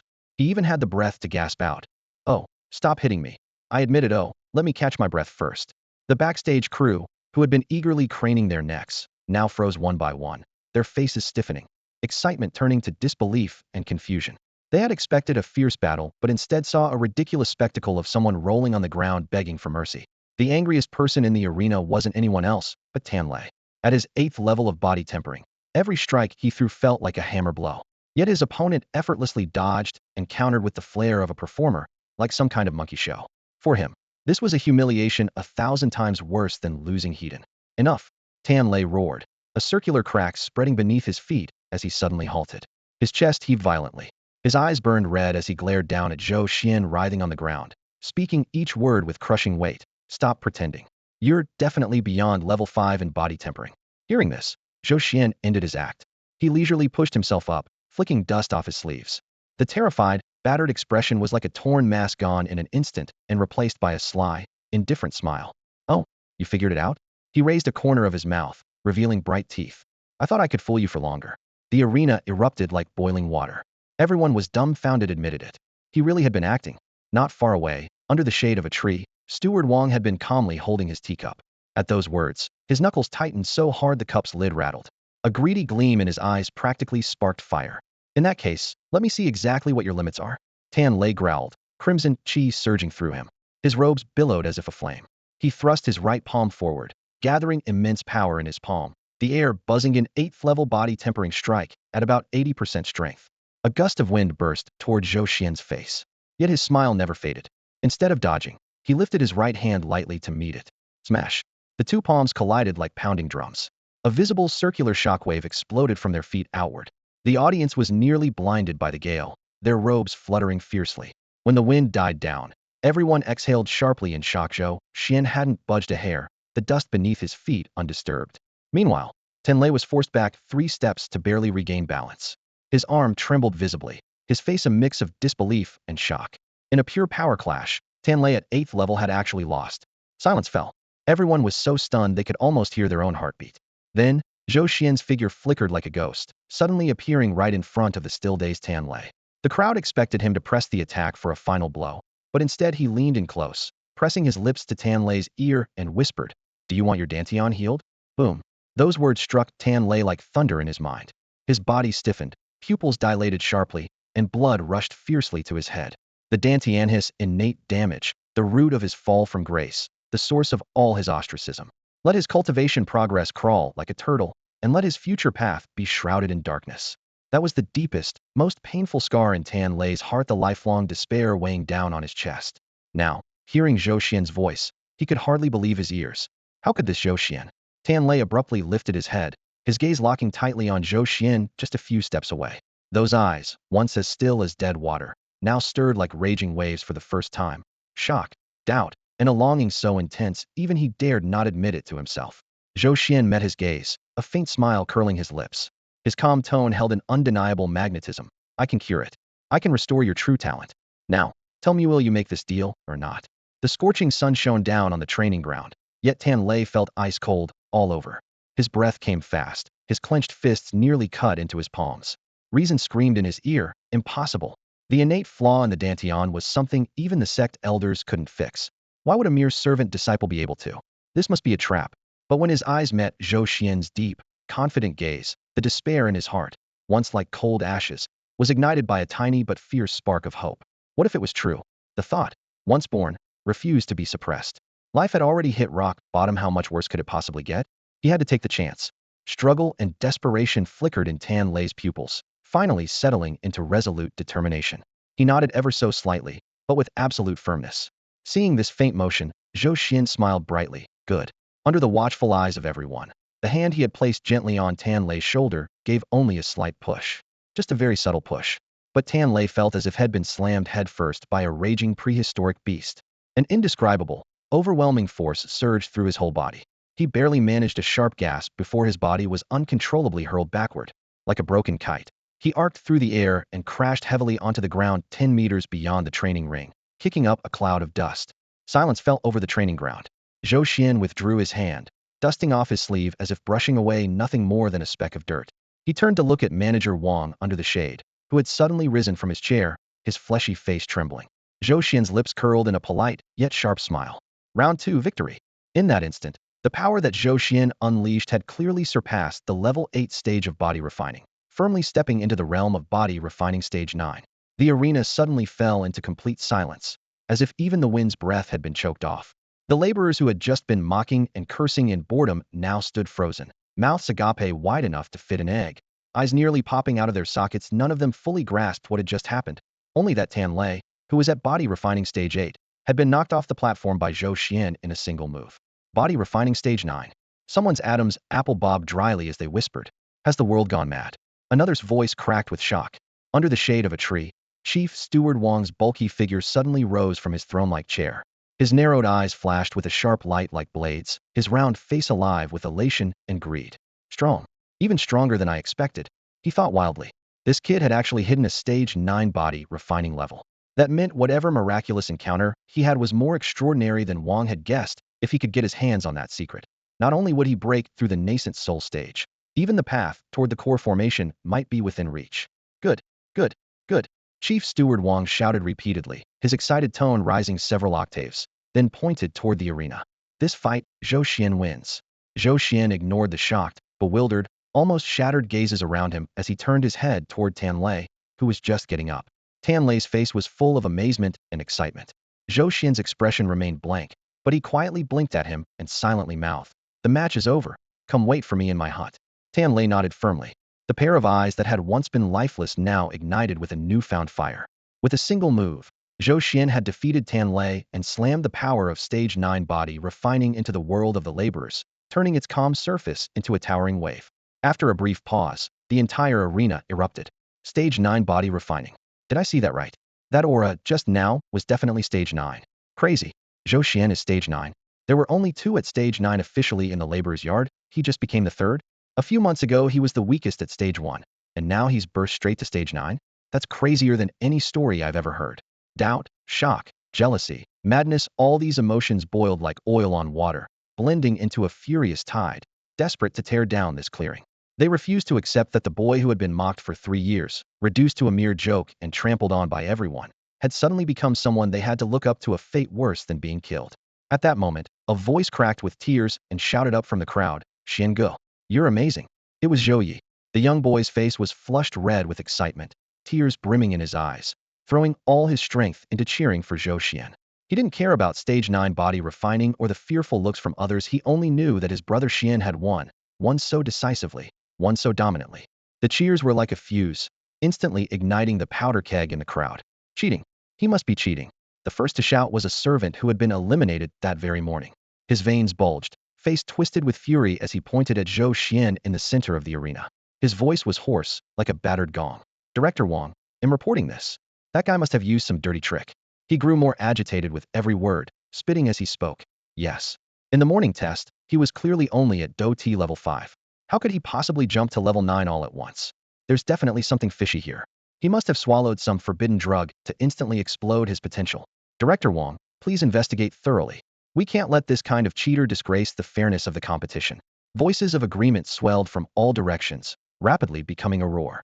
Anyone who had been weeded out earlier that morning, or who had long resented Zhou Xuan, seized the opportunity to vent their frustration.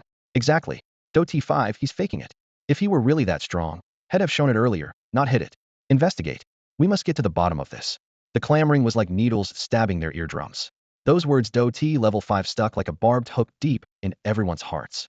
If Zhou Xuan had revealed level 9 from the start, they'd have been shocked, even resentful, but could have grudgingly accepted it. But had deliberately only shown level 5, as if slapping them all across the face telling them, you who haven't even reached level 7 are not worth my serious attention. It felt like being dragged through the mud over and over, humiliation and anger boiling over uncontrollably. Yet, Zhou Xuan himself was calm and composed atop the arena. He withdrew his gaze from Tan Lei and turned slowly, quietly surveying his distorted-faced fellow disciples. No anger flickered in his eyes, not even a ripple, just a cool, measured tone. The sect's rules for this competitionando, they forbid hiding one's true strength? That light, seemingly casual remark cut through the shouting like a knife, silencing the crowd. The disciples exchanged uneasy looks. The sect's rules only banned external tools like talismans and magical weapons, never forbidding concealment of cultivation. You, the ringleader of the hecklers, was momentarily speechless, his neck flushing red as he blurted out, then why did you hide your strength? Everyone else is busting their butts to win rewards and elders' favor. Why would you deliberately hold back? What's your real intention? His question voiced the confusion and fury simmering in the crowd. Zhou Xuan smiled suddenly. That smile carried amusement, pity, and cruel mockery all at once. Why did I hide my strength? His words were slow, deliberate, each syllable clear. I did it for your sake. For our sake? The crowd froze, bewildered. Zhou Xuan's smile deepened as he raised a finger, pointing at those who had shouted the loudest, and said leisurely, think about it. If I remain in your eyes as a worthless failure, the perennial last place, Zhou Xuan, then no matter how lazy, how slacking, how cowardly you are, you can always find comfort, right? Because no matter how pathetic you feel, there's someone below you to step on. You could point your finger at me and call me trash, mock me behind my back, even snatch away the meager wages I scraped together. And that gave you a comforting illusion you weren't the lowest of the low. It let your pitiful self-esteem survive. At that moment, his smile vanished. Cold light flashed from his eyes, sharp as drawn swords piercing every heart. But now I am telling you, I am one of the top experts the servant division looks up to. Doesn't your mental crutch collapse? Don't you suddenly realize that the truly hopeless, utterly irredeemable garbage is yourselves? He stepped forward, his presence surging so fiercely the noisy crowd instinctively took a half step back. So you exploded in anger, exactly like you are now, like a pack of mad dogs whose tails have been stepped on, barking madly but powerless to do anything else. Zhou Xuan's words struck like sharp slaps across everyone's faces, unyielding and merciless. Every word pierced their hearts, ruthlessly exposing the darkest, most vile thoughts hidden deep within, laid bare under the harsh sunlight. The faces of the jeering servants instantly flushed a deep-livered. Their mouths opened, yet not a single word could be squeezed out. What Zhou Xuan said was all the truth. You're talking nonsense. Finally, Chen He's follower, who had been slapped aside by Zhou Xuan, jumped up. Though only at the 5th level of body tempering, he forced back his anger, voice trembling. There's no way a worthless guy like you could cultivate so fast. You must have used dirty tricks, maybe even betrayed your own. Nonsense. The two cold words fell like a knife. Before anyone could react, a blur streaked past their eyes. Snap! A sharp crack shattered the air. The servant was hit heat like a savage beast charging. He spun 720 degrees in midair, blood mixed with a mouthful of broken teeth, tracing a gruesome arc. Boom! He crashed into the dust a dozen meters away, rolling twice. His cheeks sank at a grotesque angle, and he fainted on the spot. The scene fell dead silent, so quiet that even the rustling leaves seemed harsh. Wang the steward and the other servants under the tree looked at Zhou Xuan in shock. He stood still as ever, as if never moving, casually flicking the blood from his fingertips. His gaze was sharp as a blade, sweeping over everyone inch by inch. Remember this, he said coldly, in the servant courtyard, in the spirit sword pavilion, in the entire cultivation world, bigger fists mean the rules, greater strength means you're the boss. His eyes fixed on the few who had shouted the loudest. From today on, I don't want to hear the word worthless again. He raised his chin toward the unconscious man. And you, trash with your 5th level tempering, when you see me, show some respect and say Senior Brother Zhou. Do you all understand? Someone swallowed hard. The coldness surged from their feet to their head. Their legs trembled like leaves in a storm, and they collapsed to their knees. We understand, Senior Brother Zhou. We were wrong, Senior Brother Zhou. Please spare us. Cries of begging rose one after another. Fear is the best sobriety. Zhou Xian's thunderous slap shattered their last shred of hope and resentment, forcing them to see clearly that he was no longer the helpless weakling everyone bullied. He was now a fierce tiger ready to devour anyone. He snorted coldly and turned away, no longer caring about a pack of wild dogs who only dared bark at the weak. The contest continues. Wang the steward's voice sounded at the right moment. He looked deeply at Zhou Xian, a greedy fire burning so fiercely in his eyes it nearly seemed physical. The next few rounds became utterly one-sided. Chief Wang named the opponents one by one, and those so-called strongmen among the laborers who normally lorded over others and had reached the 8th level of body refinement didn't dare to even set foot on the arena. I admit defeat. I concede too. Without hesitation, they all voluntarily forfeited. Even Tan Lei, who had honed both his physical body and combat skills to the extreme, had just been thrown flying by Zhou Xian in a single move. If they stubbornly faced him, wouldn't they be publicly disgraced? It was better to lose early and save some face. So, with the crowd's mixed but inevitable gazes fixed on the scene, Zhou Xian advanced effortlessly, sweeping aside all challengers and storming straight into the final round, the championship battle. His ultimate opponent would be decided between two other well-known body refinement level 9 experts from the laborer courtyard, Zhang Meng and Li Kuei. Zhou Xian's victory sealed his legendary status. His level 9 body refinement power loomed like an invisible mountain, suffocating everyone around him. The earlier looks filled with chatter, jealousy, and resentment had now turned into pure awe and fear. Around Zhou Xian, a 3-yard radius of empty space naturally formed. No one dared approach or even meet his gaze, afraid that this deadly star who had just knocked an opponent away with one slap might suddenly turn his fury on them. In this deathly silence, the only figure sitting steadily beside Zhou Xian was Zhou Yi. He sat upright, his years of numbness and despair wiped away, replaced by an excited and proud glow, as if it were not Zhou Xian but himself who commanded the fear of thousands. Brother Xian. Zhou Yi's voice trembled, but it was no longer fear, it was pure exhilaration. Zhou Xian's gaze never left the center of the arena as he casually said, "Watch closely." At Chief Wang's signal, Zhang Meng and Li Kuei erupted simultaneously. No probing, no fancy moves, only the rawest, most brutal collision. The dull thuds of muscle crashing echoed relentlessly. Each punch was like two raging bulls butting heads, whipping up gusts that forced the laborers several steps back. Both fighters shared the same style, domineering, fierce, direct, abandoning all evasion and tricks, pouring every ounce of strength into straight attacks, flesh against flesh, trading wounds for wounds. As for so-called technique, it didn't exist for these two. Watching the two savage men, bloodied but still roaring and swinging their fists, Zhou Xian suddenly turned to Zhou Yi with a teasing grin. "Look at them. Don't they seem even older than you?" Zhou Yi was taken aback, smiling wryly as he touched his deeply creased, bark-like face. The poison that had eaten away at his body had long been cleansed, thanks to Zhou Xian's help, and his physical condition had never been better, but the aged appearance left by that poison hadn't improved. Though he was not yet 30, he looked like an old man nearing death. He glanced at the arena again, following Zhou Xian's words, two bulky men with fierce brows and wild beards, faces stained with blood and dirt, looking like hardened bandits in their 40s. "Brother Xian, don't tease me. I heard these two just turned 20 this year." 20?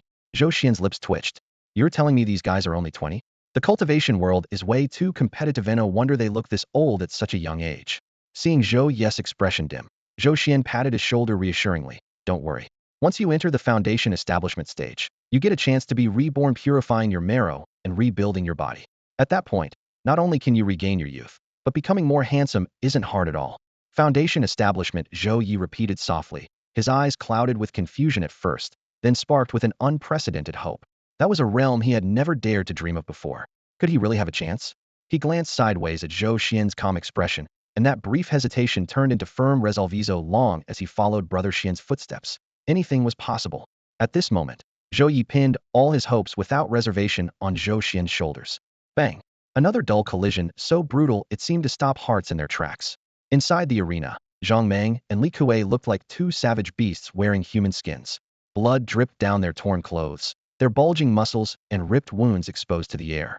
Crack! The sharp, grating sound of bones snapping pierced the tension. Zhang Meng took a powerful punch from Li Kuei that could split stone. His entire left arm twisted at an unnatural angle behind him, yet he showed no sign of pain. Using the momentum, he lunged forward, like a cannonball, and slammed a savage headbutt into Li Kuei's temple. Thud. Li Kuei's large, copper-colored eyes rolled back. His massive body staggered twice, then crashed to the ground, unconscious. Phew! From the stands, Chief Wang's voice rang out. Sparse cheers echoed in the crowd, but most eyes were fixed on Zhou Xuan. Zhang Mang staggered to his feet, chest heaving violently, breathing like a wild beast. He raised his still intact right arm and let out a hoarse roar of victory. The final battle. Chief Wang announced without emotion, cutting through the noise, Zhou Xuan against Zhang Mang. In an instant, all eyes converged. On one side, the seasoned veteran Zhang Mang, victorious through a brutal clash, exuding fierce murderous intent. On the other, Zhou Xuan, the dark horse who had emerged from nowhere, crushing all challengers with thunderous force. The winner would claim the top spot in the Laborers' Guild. Dragging his battered body forward with heavy, bloody footsteps, Zhang Mang closed in on Zhou Xuan. With each step, his momentum faded, but his fierce eyes never dimmed. The crowd held their breath, waiting for the next earth-shattering collision. Yet when they were barely 3 paces apart, Zhang Mang stopped. He locked his gaze on Zhou Xuan's calm, unreadable face for 3 full breaths, then cracked a blood-stained smile, more pathetic than sad. With a hoarse voice, he said, "I'm no match for you. I yield." What? The arena erupted in shock. The famously reckless Zhang Mang madman who would rather die fighting than retreat had raised the white flag before the final battle even began. Zhou Xuan paused, surprise flickering in his eyes. This guy backed down? Then he reconsidered it made sense. Even Tan Lei, who had reached the 8th body refining level and was both skilled and physically perfect, was thrown flying by one of Zhou's moves. Zhang Mang, badly wounded, charging forward with brute strength, wouldn't stand a chance. Sensing the crowd's doubt, Zhang Mang gasped for breath, eyes burning fiercely. I am no match for him. I saw the fight just now between him and Tan Lei. Tan Lei's skill far surpasses mine, yet senior brother Zhou defeated him with an effortless move. He paused, laughing bitterly at himself. I'm exhausted now. Even at my peak, I don't think I could move with the grace and ease senior brother Zhou shows. If I keep going, it'll only be humiliating myself. Though I'm a rough man, I know my limits. I can accept defeat. Senior brother Zhou is stronger than me. The rugged voice echoed across the martial stage. Zhang Mang stood tall and proud, every word deliberate and firm. His expression carved like stone revealed no resentment, only respect for the stronger opponent. The noisy crowd instantly fell silent. Even the sound of breathing seemed suppressed. The memory of Zhou Xuan's stunning move that instantly defeated Tan Lei was still vivid. Most disciples had already accepted the outcome. Even those harboring grudges didn't dare to speak up now. Well done. The throne-like chair creaked as it was pushed back. The corpulent steward slowly rose, his jowly face gleaming oily under the sun. Since that's the case, I hereby announce the final winner of this servant hall's assessment duel. The champion is Zhou Xuan. He shouted loudly, his palms striking sharply like war drums, stirring everyone's spirits. All the top 10 disciples were called to the stage to receive their rewards. Rewards? The crowd below erupted instantly. They were genuine pills made of real medicinal ingredients. Especially the top 3 received precious qi concentrating pills, coveted to the point of sleepless longing.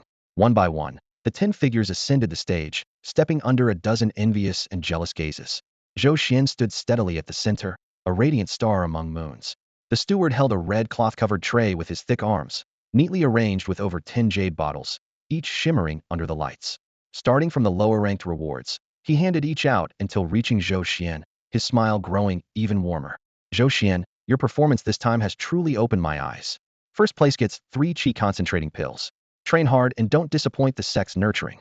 The jade bottles clinked gently, the crisp sound igniting everyone's gaze to burn fiercely, locking onto the 3 qi concentrating pills each, worth a massive 30 lower-grade spirit stones. Yet under all these watchful eyes, Zhou Xuan did not reach out immediately. He cupped his hands in respect and lowered his head, speaking courteously. Steward Wang, I have an unusual request. Oh. The steward's eyes, narrowed into a slit by his chubby face, gleamed with amused curiosity. Go on, tell me. I humbly dare to ask if I may personally select the 3 qi concentrating pills from the tray. Let him choose himself? Steward Wang thought silently. All these pills came from the sect's alchemy room. All identical in quality, what difference could his choice make? Perfect chance to test this youth. He laughed heartily. Of course you may. You earned first place. This is your rightful privilege. Thank you, Steward Wang. Zhou Xuan expressed his gratitude quietly, his gaze dropping to the red cloth tray. In the next instant, his fingers moved like lightning, accurately picking out 3 bottles from 7 or 8 identical ones. Among them was the one previously scanned by the system, the low-grade qi concentrating pill with unstable fire elemental spirit energy. As the jade bottle touched his hand, a coolness radiated through his fingertips. A faint glint flashed in Zhou Xuan's eyes. System, consumed 5 gold points. Perform targeted mutation on this low-grade Qi concentrating pill. Targeted mutation protocol initializing. Protocol confirmed. Pseudo-rare fiery rebirth pill. The effect, appearance, scent, and aura fluctuations perfectly disguised it as a top-grade Kigathering pill, rich in medicinal fragrance and pure spiritual energy. The user's cultivation would surge explosively within an hour more so, if their foundation was weaker. However, the violently condensed fiery poison trapped inside would erupt from the deepest core of the Dantian 14 days later, incinerating the Qi of the Dantian. At best, this would reduce the user's cultivation to nothing, turning them into an ordinary mortal. At worst, the poison would attack the heart, causing instant death. Note: such side effects are completely undetectable unless a golden core stage cultivator probes deeply with their divine perception. It was done. The entire refining and alteration process took only a flash. Zhou Xuan's expression remained calm, not even a hint of a twitch in his brows. He steadied the 3 jade vials in his palm and, turning around, concealed the crowd's view with his back. In this moment of extreme secrecy, he slipped the modified fake top-grade blazing fire origin pill from one vial into his sleeve. Then he stepped forward half a pace, lowering his voice with a blend of flattery and submission. "Chief Wang, there's something the young lad isn't sure whether to say or not. Go on." Chief Wang narrowed his eyes. Seeing Zhou's tactful attitude, he felt satisfied inside. "You must be curious why this lad's cultivation surged so dramatically in such a short time." Zhou's voice dropped further, barely audible like a mosquito's wing beat. Chief Wang suddenly halted his breath. This was exactly the question he had been waiting for. "To be honest, sir, the young lad recently had a stroke of luck and by chance obtained 2 divine pills. Thanks to one of them, he transformed completely and achieved what you see now. However, its medicinal power is so fierce only one can be taken in a lifetime. The remaining pill..." Before he could finish, Zhou already produced the altered pill from his sleeve and offered it with a humble smile. "Whatever I am today, it's all thanks to your guidance and care, Chief. I dare not keep this divine pill to myself. Please accept it as a small token of my gratitude." Chief Wang looked at his serval, flattering face and immediately perked up on hearing the words guidance and care emphasized so deliberately. This kid knew exactly whose support he depended on. He didn't rush to take it, but subtly scanned it with his spiritual perception. Instantly, 2 sharp rays shot out from his half-closed eyes, pure, overwhelming. The pill's medicinal power was 10 times richer than any mid-grade pill he had ever encountered. Could this really be the legendary top-tier divine pill only found in ancient texts? He was about to hit the jackpot. His heart thudded wildly, and his bloated face trembled slightly with excitement. Suppressing his joy, he quickly pocketed the jade vial, casually patted Zhou Xuan's shoulder, and said with an approving tone, "Not bad. You're clever and promising. Keep up the good work." Zhou's expression immediately lit up with the look of one feeling deeply favored, repeatedly bobbing his head and bowing. "Thank you, Chief. Thank you for your support." A perfect deal was quietly completed right under everyone's watchful eyes. As the award ceremony had just concluded and the crowd's cheers still lingered, Manager Wang smoothed his sleeves, preparing to step down from the center of the arena. The precious supreme divine pill he treasured so dearly lay safe in the deepest pocket of his storage pouch, warm and radiant, silently signaling the leap and glory soon to come. He turned around with satisfaction, only to feel the slight restraint of his sleevey. A respectful, yet firm hand held him back. "Manager Wang, please wait." Wang glanced back to see Zhou Xuan's youthful face wearing a humble smile. The young man bowed courteously. Recalling the extraordinary fortune Zhou Xuan had just presented, Wang's furrowed brow eased, a rare warmth flickering in his eyes. "Is there something else? May I have a word, manager?"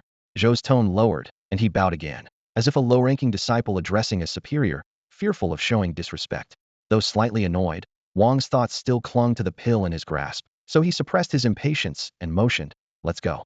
They moved to a shadowed corner beside the arena, away from the bustling disciples. "Speak," Wang said neutrally, though his mind was already racing with thoughts of closing himself off to refine the pill and break through his limits. Manager Wang Zhou rubbed his palms nervously, lowering his voice to barely above a whisper, as if mustering every ounce of courage. "I don't want to go to the outer sect." The air suddenly seemed to freeze.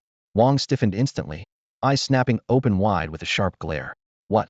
The spots in the outer sect were coveted by countless trainee disciples scrambling for a place. How could this boy refuse? Wang's heart sank, suspecting he might be about to hear an outrageous demand. Under that gaze, Zhou trembled slightly but quickly shook his hand and pleaded with a strained expression, "Please listen, manager. It's not unwillingness, it's fear." He took a deep breath and let out a self-deprecating sigh, slowing his words. "You know my aptitude better than Anyanephivilment spirit root, completely useless. Today, I barely made it to the 9th layer of body tempering, and that's only because of the pill's overwhelming power pushing me through. To be honest, that pill has already sucked out almost all of my potential." He pointed toward the arena. Outer Sect disciples are born even elites. Their lowest spirit roots still rank 3 element. If I go there, they'll just be dead last again. I can't keep up with their cultivation or compete for resources. Life there would be harder than here in the service yard. Better to be the head of a small pond than the tail of a big fish. Here, with my current level and your protection, at least no one dares to bully me. I can live a stable, peaceful life if that's all I can hope for. I'm content. Wang's gaze shifted from sharpness to coldness, then slowly softened into indifference. He said nothing, evidently weighing the genuine intention behind this little lucky star. Zhou's shoulders remained slumped, his face etched with defeat and resigned bitterness, showing no will to fight, just a wish to survive in whatever small way possible. Zhou's heartfelt words painted a vivid picture of a narrow-minded, unambitious underdog who would settle for a small taste of achievement and fall content with it. After hearing this, Chief Wang's sharp, scrutinizing gaze slowly softened, replaced by a look of knowing contempt and smug satisfaction. So that's how it is. He sneered silently. A worthless nobody, no matter how lucky he got. His vision would never go beyond a certain point. And besides, this guy has the useless 5 elements barren spirit Ritza, mere laborer, who couldn't make waves even in the outer sect. His potential was limited for life. It would actually be harder to control him if he left their territory, but if he was willing to stay obediently as a lowly servant, things would be very different. A 9th-level body refiner who follows orders without question, that would be like a free top-tier enforcer and loyal aide. That thought instantly swept away all Wang's worries. He looked at Zhou Xuan with a condescending affection, as if gazing at an underachieving but obedient junior. You actually understand things well. His chubby face lit up with a smile again, and he gave Zhou Xuan a patronizing pat on the shoulder. Fine, everyone has their own ambitions. Since you don't want to go, I won't force you. They'll suppress this matter. Just tell the sect you won the contest, but your foundation is damaged and your potential drained. You're not fit to be an outer disciple. However, his voice dropped abruptly. This is a one-time exception. Thank you very much for your kindness, Chief. Zhou Xuan immediately put on a grateful, tearful expression, bowing repeatedly, his humble posture feeding Chief Wang's vanity immensely. That's enough. Work hard from now on, and I won't treat you unfairly. Chief Wang waved his hand impatiently and strode off with a pronounced gait, his plump body shaking slightly, clearly eager to return to the courtyard and swallow the pill that would help him break through. Rounding the corner, his figure vanished completely. Zhou Xuan straightened up, his humility and gratitude instantly evaporating, leaving only cold indifference. Goodbye, Chief Wang. I hope that after 14 days, when your Dantian burns and your cultivation is destroyed, you'll still be able to smile. Brother Xian. Zhou Yi came running excitedly, his face flushed and voice trembling. Let's go back quickly. Let's.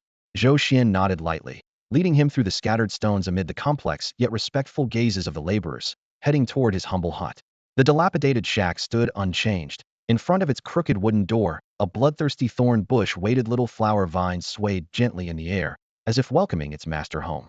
Dark red blood stains and a few bird feathers remained in the soil at its base, signaling a recent meal. This thing's turning more and more into a watchdog, Zhou Xuan said, satisfied, raising his hand to push open the door. Senior Brother Zhou. An urgent yet restrained voice came from afar. Zhou Xuan and Zhou Yi both turned to see Tan Lei hurrying toward them. The man who had appeared calm and unruffled at the contest now had flames burning fiercely in his eyes. Strong emotions reddened his eyes and disrupted his breathing. He reached Zhou Xuan, barely able to catch his breath, his voice hoarse and trembling. My Dantian, you said it can be healed. How? Hope, the word he thought had died out more than 10 years ago now, blazed wildly in his chest, almost igniting his reason. He could barely wait a moment longer. Zhou Xuan remained calm, pointing to a nearby stone bench. Sit down first. Don't be impatient. Tan Lei stiffened but forced himself to obey, sitting down, though his bloodshot eyes never left Zhou Xuan's face. Zhou Xuan poured a cup of water, sipped it slowly, then finally met Tan Lei's gaze with a meaningful smile curling at the corners of his mouth. After all, there's no such thing as a free lunch in this world. Zhou Xuan's words hit Tan Lei like a bucket of icy water poured over a heart that had almost caught fire. The fervor and excitement on his face froze instantly. He stiffened on the gray stone bench, and the fiery glow that had once danced in his bloodshot eyes flickered and dimmed. Indeed, there's no such thing as a free lunch. Tan Lei understood this better than anyone. Born with a damaged Dantian and branded useless, he was discarded by his clan into this remote menial quarters of the Lingjin Pavilion, left to fend for himself. Over more than 10 years, he had endured cold stares and sneers, seen through the guile and cruelty of human hearts, and long ago understood that to gain, one must pay was an unbreakable truth. Yet just now, the hope of curing his Dantian had surged upon him so suddenly and fiercely, it had blinded him to reality. Coming back to his senses, he realized how pitifully little he could offer. Cultivation? Barely reached the 8th level of body refining. maybe enough to hold his head high in the menial quarters, but a mere ant in the vast Lingjin pavilion. Wealth? The meager stipend he received each month barely covered food, not a single low-grade spirit stone saved. Connections? Shunned by his clan. A forsaken soul struggling to survive in the servants' courtyard who would deign to look at him? He had nothing, so what could he possibly trade for a chance enough to overturn his fate? His lips twitched, and his throat felt stuffed with cotton, dry and uncomfortable. He bowed his head and stared at his hands, calloused from years of harsh training. Overwhelming helplessness and despair once again flooded his heart like a tide. He struggled to speak, voice hoarse. I have nothing to offer you. Am not even at the chi refining stage. I am penniless and utterly alone. He looked up, his eyes sinking into dead silence, fixed on Zhou Xuan as if willing to lay bare his soul. But if you can heal my Dantian, my life is yours. From this moment on, I, Tan Lei, will serve you like a beast of burden without a second thought. Whatever you ask, I will do. His resolute words struck the stone table like a blade. The only bargaining chip he could offer was a life willing to be sacrificed on a whim, and the loyalty of a body-refining cultivator at level 8. But Zhou Xuan only shook his head gently. Raising the teacup, he lightly blew on the non-existent tea foam on its rim, his tone indifferent. Your life is worthless to me. The cold answer jolted Tan Lei, draining the color from his face. Zhou Xuan kept his eyes lowered to the tea, and I don't need you to be a beast of burden. Zhou Xuan, don't do foolish things that kill the goose that lays golden eggs. Setting the cup down, he finally raised his gaze, the deep look in his eyes flickering with a light Tan Lei couldn't understand, like a shrewd merchant appraising a priceless treasure. I said there is no such thing as a free lunch, but I never said you have to pay for this meal right now. Zhou Xian's lips curled faintly. Everything I do can be seen as an investment, a long-term investment. Investment? Tan Lei was stunned, completely lost. Yes, investment. Zhou Xuan extended a finger and tapped lightly on the stone table. I'm investing not in who you are now, but who you will become. A cultivator with an intact Dantian, capable of training properly, and even someday achieving foundation establishment or core formation, like Tan Lei, holds far greater value than you do now at your 8th layer of physical refinement, doesn't he? Zhou Xian's tone was steady, devoid of any emotion, yet each word struck Tan Lei's heart like a hammer blow. Tan Lei was no fool, in fact, he was quite clever. Almost the moment the words landed, he grasped their true meaning. Zhou Xuan didn't want his life right now, but was targeting his boundless potential in the future. No immediate return, but a lifelong transformation. What seemed like a free favor was often the most costly gamble in this world. What Zhou coveted was not a mindless slave, but an ally who could grow stronger continuously and ultimately bring him immense benefits and obedient subordinate. In other words, as the thought dawned on him, the despair he had just felt gave way to a complex mix of emotions. Shock, realization, and most deeply a shiver crawling up from his soul. Was this man really just a lowly servant disciple? His cunning, vision, and scope far exceeded any peer Tan Lei had ever encountered. Tan Lei fell silent, his mind racing. On one hand, with a damaged Dantian, his cultivation would halt, and he would waste away in the servants' quarters, forgotten. On the other hand, if his Dantian were repaired, he would be reborn with a future, but that future would be tied to this unfathomable man. There was no hesitation. I understand. Tan Lei took a deep breath. When he looked up again, the confusion and hopelessness in his eyes had vanished, replaced by unprecedented clarity and resolve. The free things are the most expensive. My life and future are entrusted to you. As long as you don't betray my core principles or cross my bottom line, whatever you ask of me, I will do. At last, Zhou Xuan smiled with satisfaction. This was exactly what he wanted to hear. A clever man driven to the edge who, once grasping hope, would be more loyal than any oath. Tan Lei stood solemnly. Then let us swear a heavenly Tao oath. In the cultivation world, oaths were not to be taken lightly. Heavenly Tao oaths were the highest level. Breaking them could shatter one's will, invite demonic corruption, and provoke catastrophic celestial punishments during tribulation that could lead to death and the loss of one's cultivation path. No one dared to treat them lightly.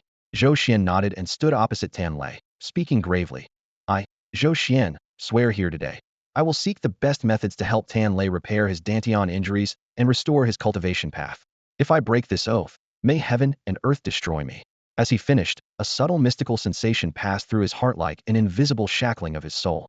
Tan Lei trembled slightly, clearly feeling the oath take form. Without hesitation, he raised his right hand to his chest and solemnly declared, I, Tan Lei, swear today to serve Zhou Xuan as my master and to support him with all my strength, obeying every command. If I betray this in this life, may 10,000 thunderbolts consume my heart and soul. Boom. The two oaths were sealed simultaneously. The great will of heaven and earth swept over them like thunder and wind, deeply carving into their souls. The pact was sealed. All right, have a seat. Zhou Xuan raised his hand to signal, and was the first to settle onto the wooden stool, his expression calm and detached, as if the solemn vow to the heavenly way he had just sworn was nothing more than a minor formality. Tanlei followed suit and sat down. At the very moment the oath took effect, the deathly and waning energy that had dwelled inside him for over 10 years was swept away entirely, replaced by a sharp, unstoppable vitality and edge. His face, once dull and withered from years of accumulated despair, now seemed to have been forged anew in a blazing fire. His eyes shone with eager anticipation and urgency. "So when do we begin?" he asked, looking Zhou Xuan directly in the eyes. His voice trembled but could not hide the excitement beneath. Zhou Xuan shook his head, motioning for patience. "Not yet. The cost to repair your dantian is enormous, and I've already spent a great deal myself. I need time to recover." He was speaking the truth, but the so-called cost wasn't just spiritual power or mental energy, it was raw gold value.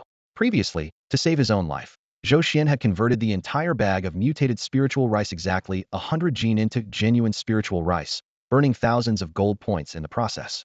Now, he had only a paltry 213 gold points left. His entire fortune came down to 213. Yet the system's quoted price to repair the dantian was staggering, 5,000 gold points. The gulf between the two was as vast as an abyss, impossible to bridge anytime soon. More importantly, Zhou Xuan never intended to immediately cure Tanlei. Human hearts are unpredictable, and even a vow bound by heavenly law cannot guarantee the absence of betrayal. Only by keeping Tanlei desperate to heal his dantian would he remain willing to serve Zhou Xuan faithfully. It was a subtle way to control him. Upon hearing he had to wait, the light in Tanlei's eyes dimmed for a moment, but swiftly returned to normal. He understood the limits. He had survived over 20 years of despair. What was a little more time now? Zhou Xuan had already done him an immense favor by swearing the heavenly vow. He felt he had no right to push. Quickly composing himself, he respectfully cupped his fist. "Senior brother Zhou, no, brother Xuan, I understand." Calling him brother Xuan felt natural and smooth, free of hesitation. After a pause, he added, "My cultivation is humble, but I grew up in the cultivation world. I know a bit more about the sect's inner and outer matters than the average servant. If brother Xuan ever has questions, just ask. I promise to tell you everything I know." With that, he willingly settled into his role as a subordinate. Zhou Xuan nodded slightly, silently admiring the ease of dealing with someone smart. After a moment's thought, he asked a question that had been on his mind. "Where do you usually work?" From what he knew, most menial tasks fell into two places. One was the cleanup division, where Zhou Xuan himself worked, a place for the lowest, most hopeless, most oppressed servants. The other was the spiritual mine, responsible for extracting spirit stones, more dangerous, but with occasional chances to pilfer or residues, offering better perks and a somewhat higher status. Besides this, there might be other places for servant disciples. Tanlei answered immediately without hesitation, "Brother Xuan, I work in the Lingshan Hall." At those words, Zhou Xuan, who was in the middle of pouring tea, paused his fingers. Lingshan Hall. He had only heard that name mentioned in passing when he first entered the menial labor department, without much impression. Back then, he spent every day covered in stove soot, carrying water and sweeping floors, so busy he barely had time to think. That lofty-sounding place felt completely out of reach. After all, that place had nothing to do with lowly laborers like them, struggling at the very bottom. The Spirit Banquet Hall. Zhou Xuan gently set down the coarse porcelain teacup, the rough surface clinking dully against the wooden table. His eyes brightened slightly, a flicker of curiosity shining through.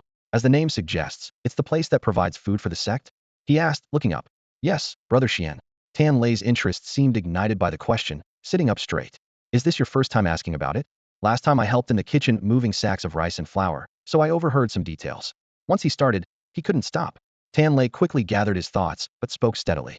"The Spirit Banquet Hall is responsible for feeding all the formal disciples of the Spirit Sword Pavilion. Cultivators still need to eat.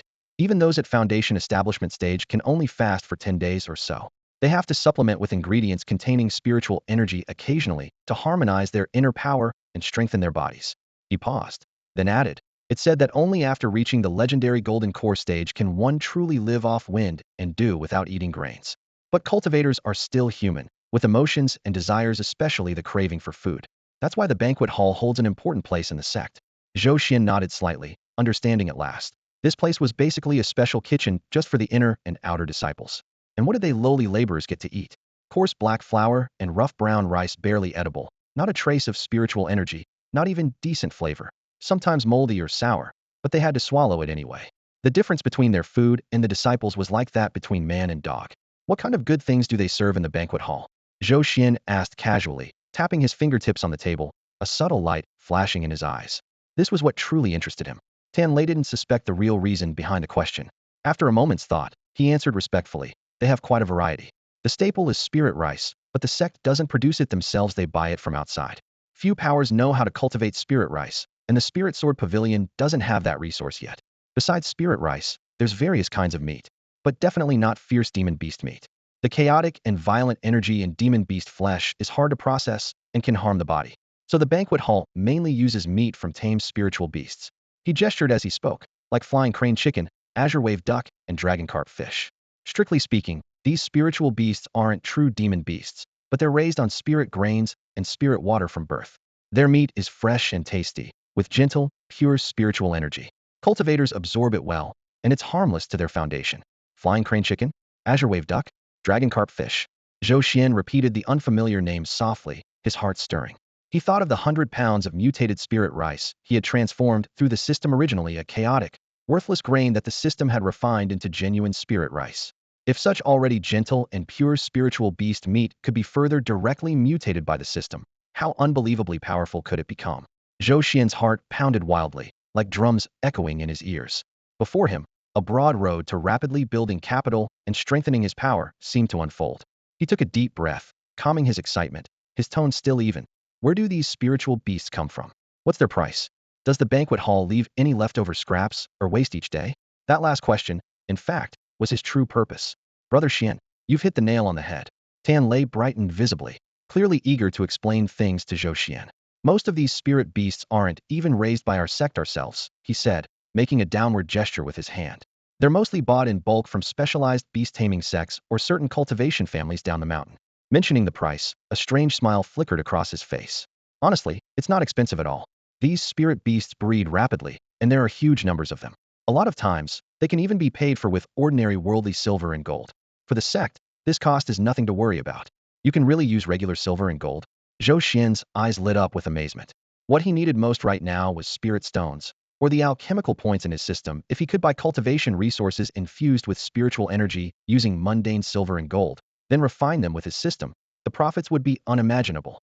Unaware of Zhou Xian's reaction, Tan Lei shifted his tone. As for the trash you mentioned, there's plenty of it. He snorted with a mix of disdain and mockery. Those formal disciples are all arrogant. When they get spirit beast meat, they only pick out the best parts and toss anything with even a little tendon or membrane. As for the innards, they think it's dirty and won't even touch them. So the spirit kitchen ends up with a pile of scraps and offal every day. Spreading out his hands as if presenting a treasure, his face said clearly, but don't underestimate that stuff just because those guys call it garbage. It's packed with spiritual energy. Zhou Xian's breathing grew visibly rapid. So what eventually happens to all that? Lowering his voice and leaning in with a hint of secrecy, Tan Lei said, it's kind of an unspoken rule in the spirit kitchen. The senior cooks quietly collect all the unwanted scraps and innards, then sell them to us lowly kitchen helpers to make a little extra off the side. The price? Dirt cheap. For them, it's pure waste. Pounding his chest with pride, he grinned. I've been working in the spirit kitchen for almost 10 years, and am on good terms with those cooks. I have connections, so I can get all those pieces at the lowest possible price. His words crashed like thunder inside Zhou Xian's mind. Connections. The lowest price. Vast amounts of raw materials rich in pure spiritual energy, yet regarded as worthless trash. Before his eyes appeared a golden treasure mountain piled high with the flesh and blood of countless spirit beasts. The cold calculation running through his veins suddenly boiled over. I'm going to make a fortune. This time it's for real.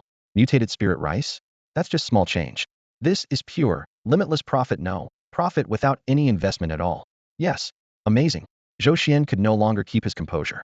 He slammed his hand on the stone table and leapt to his feet, his eyes flashing with fierce determination as he locked gaze on Tan Lei. Tan Lei, he said for the first time, addressing him solemnly by his full name.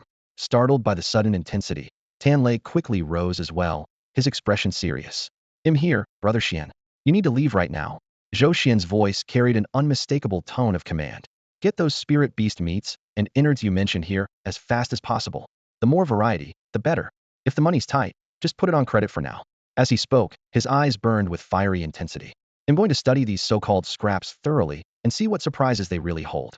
Zhou Xian's unshakable confidence and determination hit Tan Lei like a punch to the chest. Although he didn't understand why Brother Xian wanted these scraps, he instinctively knew this was crucial both for himself and for Zhou Xian. This was the very first task Zhou Xian had entrusted him with after bringing him under his wing, and he was determined not to make a single mistake. Yes, Brother Xian, Tan Lei answered without hesitation. He nodded firmly, his gaze steadier and more fervent than ever. Got it. I'm on it right away. With respect, he clasped his fists, confirmed a few details with Zhou Xuan, and then turned abruptly, nearly breaking into a run as he headed straight for the spirit kitchen. His purposeful figure radiated energy and hope. As Tan Lei disappeared, Zhou Yi stood frozen in place.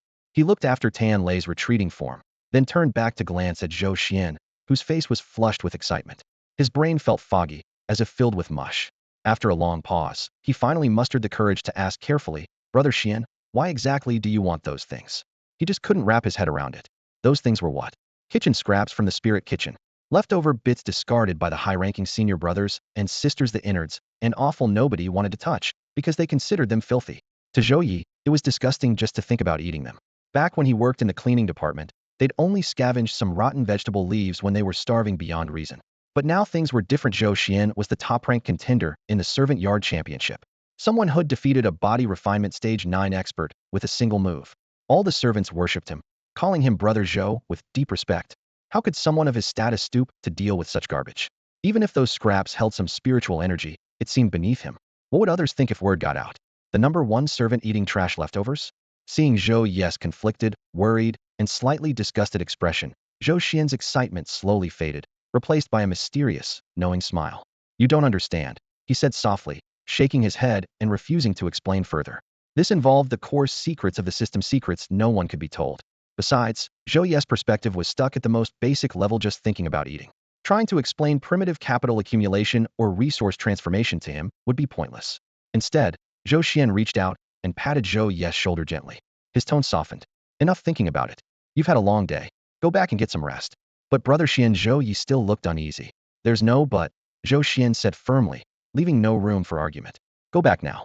A flicker of thought crossed Zhou Xian's mind as he casually picked up a small piece of meat from the pile of scraps, one that looked relatively clean and pulsed faintly with spiritual energy, and tossed it directly toward Xiaohua.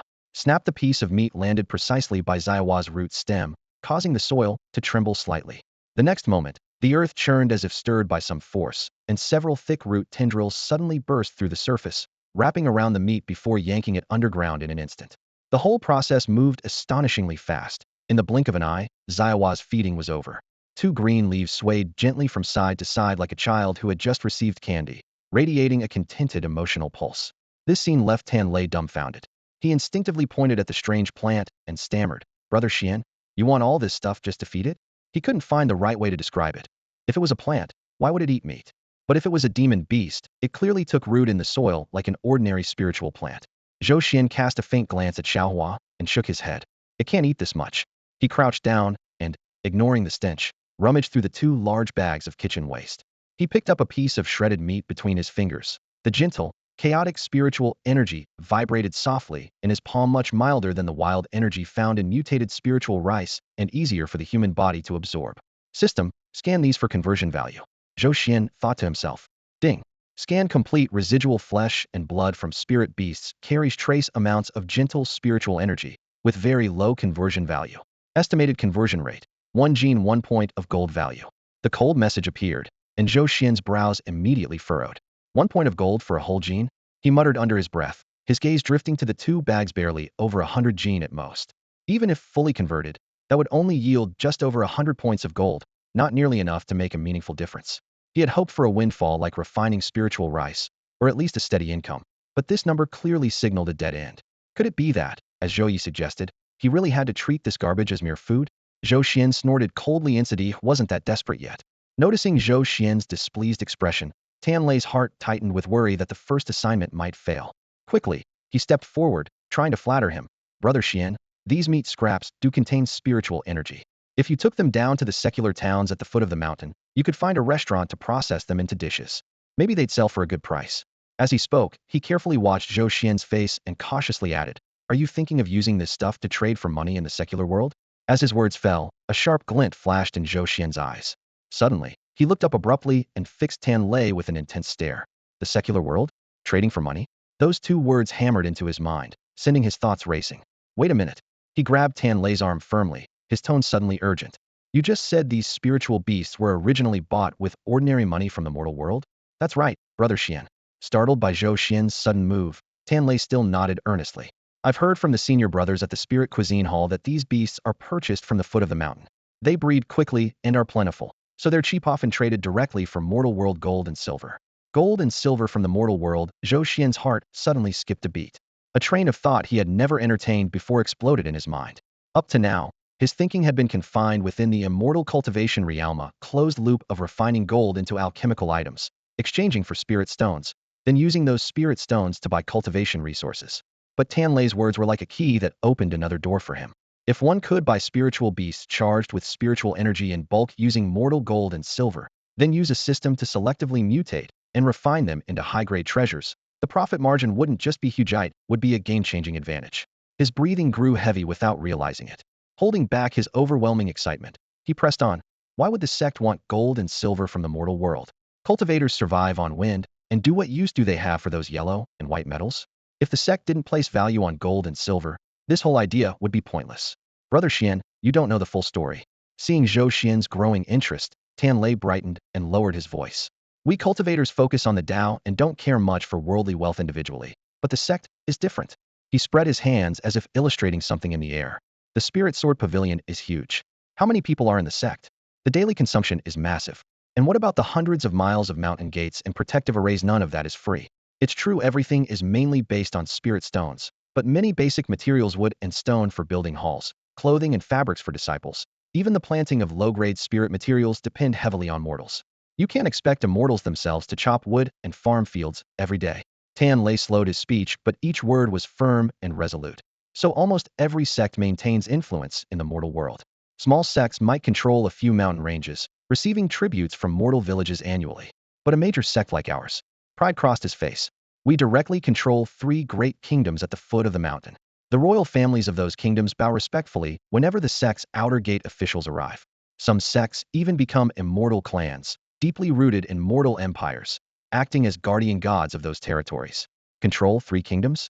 Zhou Xian was completely stunned. He had always assumed the immortal realm and the mortal world kept to themselves, unaware their ties could be so close that a single sect could wield influence over mortal nations' lifelines. Why? He blurted out. Just to collect taxes, get mortals to provide base materials and labor? It felt like there was more to it. Tanlei nodded and shook his head at the same time, his expression mysterious as he leaned in and lowered his voice even more. All of that, yes. But it's not the main reason. He paused, then spoke deliberately, uttering 2 words enough to shake Zhou Xian's very soul. Qi Yun. Fortune of destiny. The concept of Qi Yun felt vague and elusive, like some mythical legend shrouded above the clouds. The excitement that had just surged in Zhou Xian's heart from discovering a new source of wealth instantly cooled down. He looked up at Tanlei, his brows furrowed and eyes filled with skepticism. Qi Yun? It sounds like some castle in the air, intangible and invisible. Can it really put food on the table? Our sect painstakingly controls a mortal realm just for something so ethereal? As a time traveler, he only trusted tangible benefits. To him, Qi Yun and destiny were nothing more than footnotes written by the victors for later generations. Brother Xian, don't underestimate it.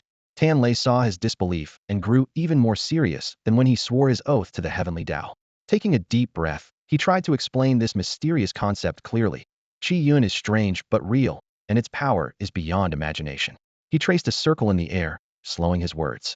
If a region's Qi Yun is strong, the probability of geniuses, rare treasures, and outstanding spiritual roots appearing increases sharply. Take our Lingjian Pavilion as an example. His eyes gleamed with pride. The reason our sect has thrived for so long is because we occupy land rich in Qi Yun. Compared to surrounding provinces, we always rank near the top in terms of talent. Every few years, a handful of extraordinary disciples emerge, continuing the sect's legacy. Pointing first to himself, then to the dim mountain path outside the hut, Tanlei continued. Now look at us, ordinary laborers. Most have flawed or wasted spiritual roots, yet we still sense spiritual energy and train our bodies. As long as we reach the Qi refining stage, we're useful to the sect. But do you know what it's like in those small places and minor sects? His voice carried pity and disdain. Some places have millions of mortals and go decades without producing a single cultivator. The rare ones that do appear have mixed or fake spiritual roots and will never break through Qi refining. A true genius is a once-in-a-century miracle. This is the most obvious difference caused by the strength of Qi Yun. Tanlei's words hit Zhou Xian like a hammer. He had thought cultivation was a genetic lottery, but now realized a deeper force was at play, controlling the winning odds over an entire region. That's not even the most crucial part. Seeing Zhou Xian's expression soften, Tanlei lowered his voice, reverence shining on his face. According to a senior brother in the archives, there is a unique sect on this continent, the Tianji Pavilion. Its disciples are few and never scramble for resources, yet it holds an exalted status because they specialize in divining heavenly secrets and calculating fate. There's no other like them. He paused briefly, then solemnly added, based on Tianji Pavilion's calculations, the great trends of heaven and earth are constantly flowing and contending. The rise and fall of a sect is deeply connected to the qi unit controls. Throughout history, countless once glorious sects have lost their fortune and influence for various reasons. Their spiritual energy was seized or destroyed, leading to a sudden end to their line of geniuses, depletion of their spiritual veins, and within just a few centuries, they vanished completely, reduced to ruins. Hearing Tan Lei's words, Zhou Xuan remained silent, as if struck by a heavy hammer, sinking into a long, heavy silence. He had thought cultivation was merely about secluded training and defying fate, but now he was facing the true harshness of this path for the first to me a brutal, civilization-spanning contest fought across countless eras, with fortune itself as the battlefield. The sect was a colossal fortress layered upon layers, and the disciples were merely the soldiers forged within its walls. I understand now. Zhou Xuan spoke softly, exhaling the pent-up murky breath from his chest. A cold, profound calmness surfaced deep in his dark eyes. After a moment, he looked up at Tan Lei and posed a final question. If fortune is so crucial, it must be observable, right? Otherwise, how does the Celestial Bureau make its predictions? And how does a sect determine the strength of fortune in a given region? Tan Lei hesitated, a flicker of doubt crossing his face. Well, I've only heard rumors. It seems only those with extraordinary cultivation or certain rare eye techniques can perceive the flow of fortune. But this is divine secret. If revealed openly, the cultivator's progress could reverse at best, or result in instant death at worst. Zhou Xuan nodded, matching this information against memories from his past life of top-level national secrets, growing ever more certain. All right, understood, he said, waving a hand politely. Thanks for today. You should head back first. Keep an eye on the spiritual banquet hall for me, and report any signs immediately. Yes, Brother Xian. Tan Lei clasped his fists respectfully. He knew that by sharing everything, he had finally earned weight with Zhou Xuan. With that, he turned and strode away. Before the rustic hut, the world fell suddenly quiet, leaving Zhou Xuan standing alone. At his feet lay a pile of still warm spiritual beast flesh, faintly reeking of blood.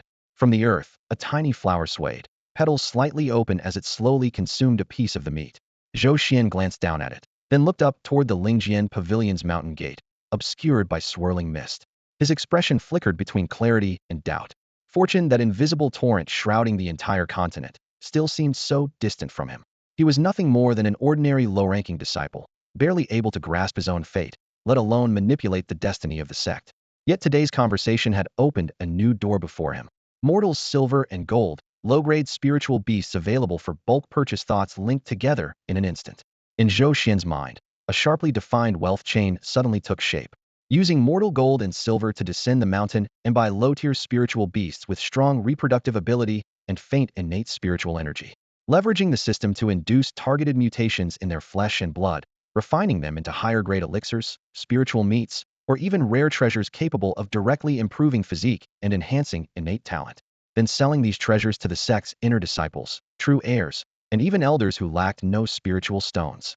The profits in between? More than 10,000 times over. As long as this business cycle can be closed, the speed at which he accumulates capital will reach an unimaginable level. In front of the shabby hut, the air was thick with the stench of blood mixed with damp grass and roots. Yet Zhou Xuan seemed to have lost his sense of smell. His gaze passed through the swaying eaves and fixed on the distant horizon. At that moment, only 4 words echoed in his mind: mundane gold and silver.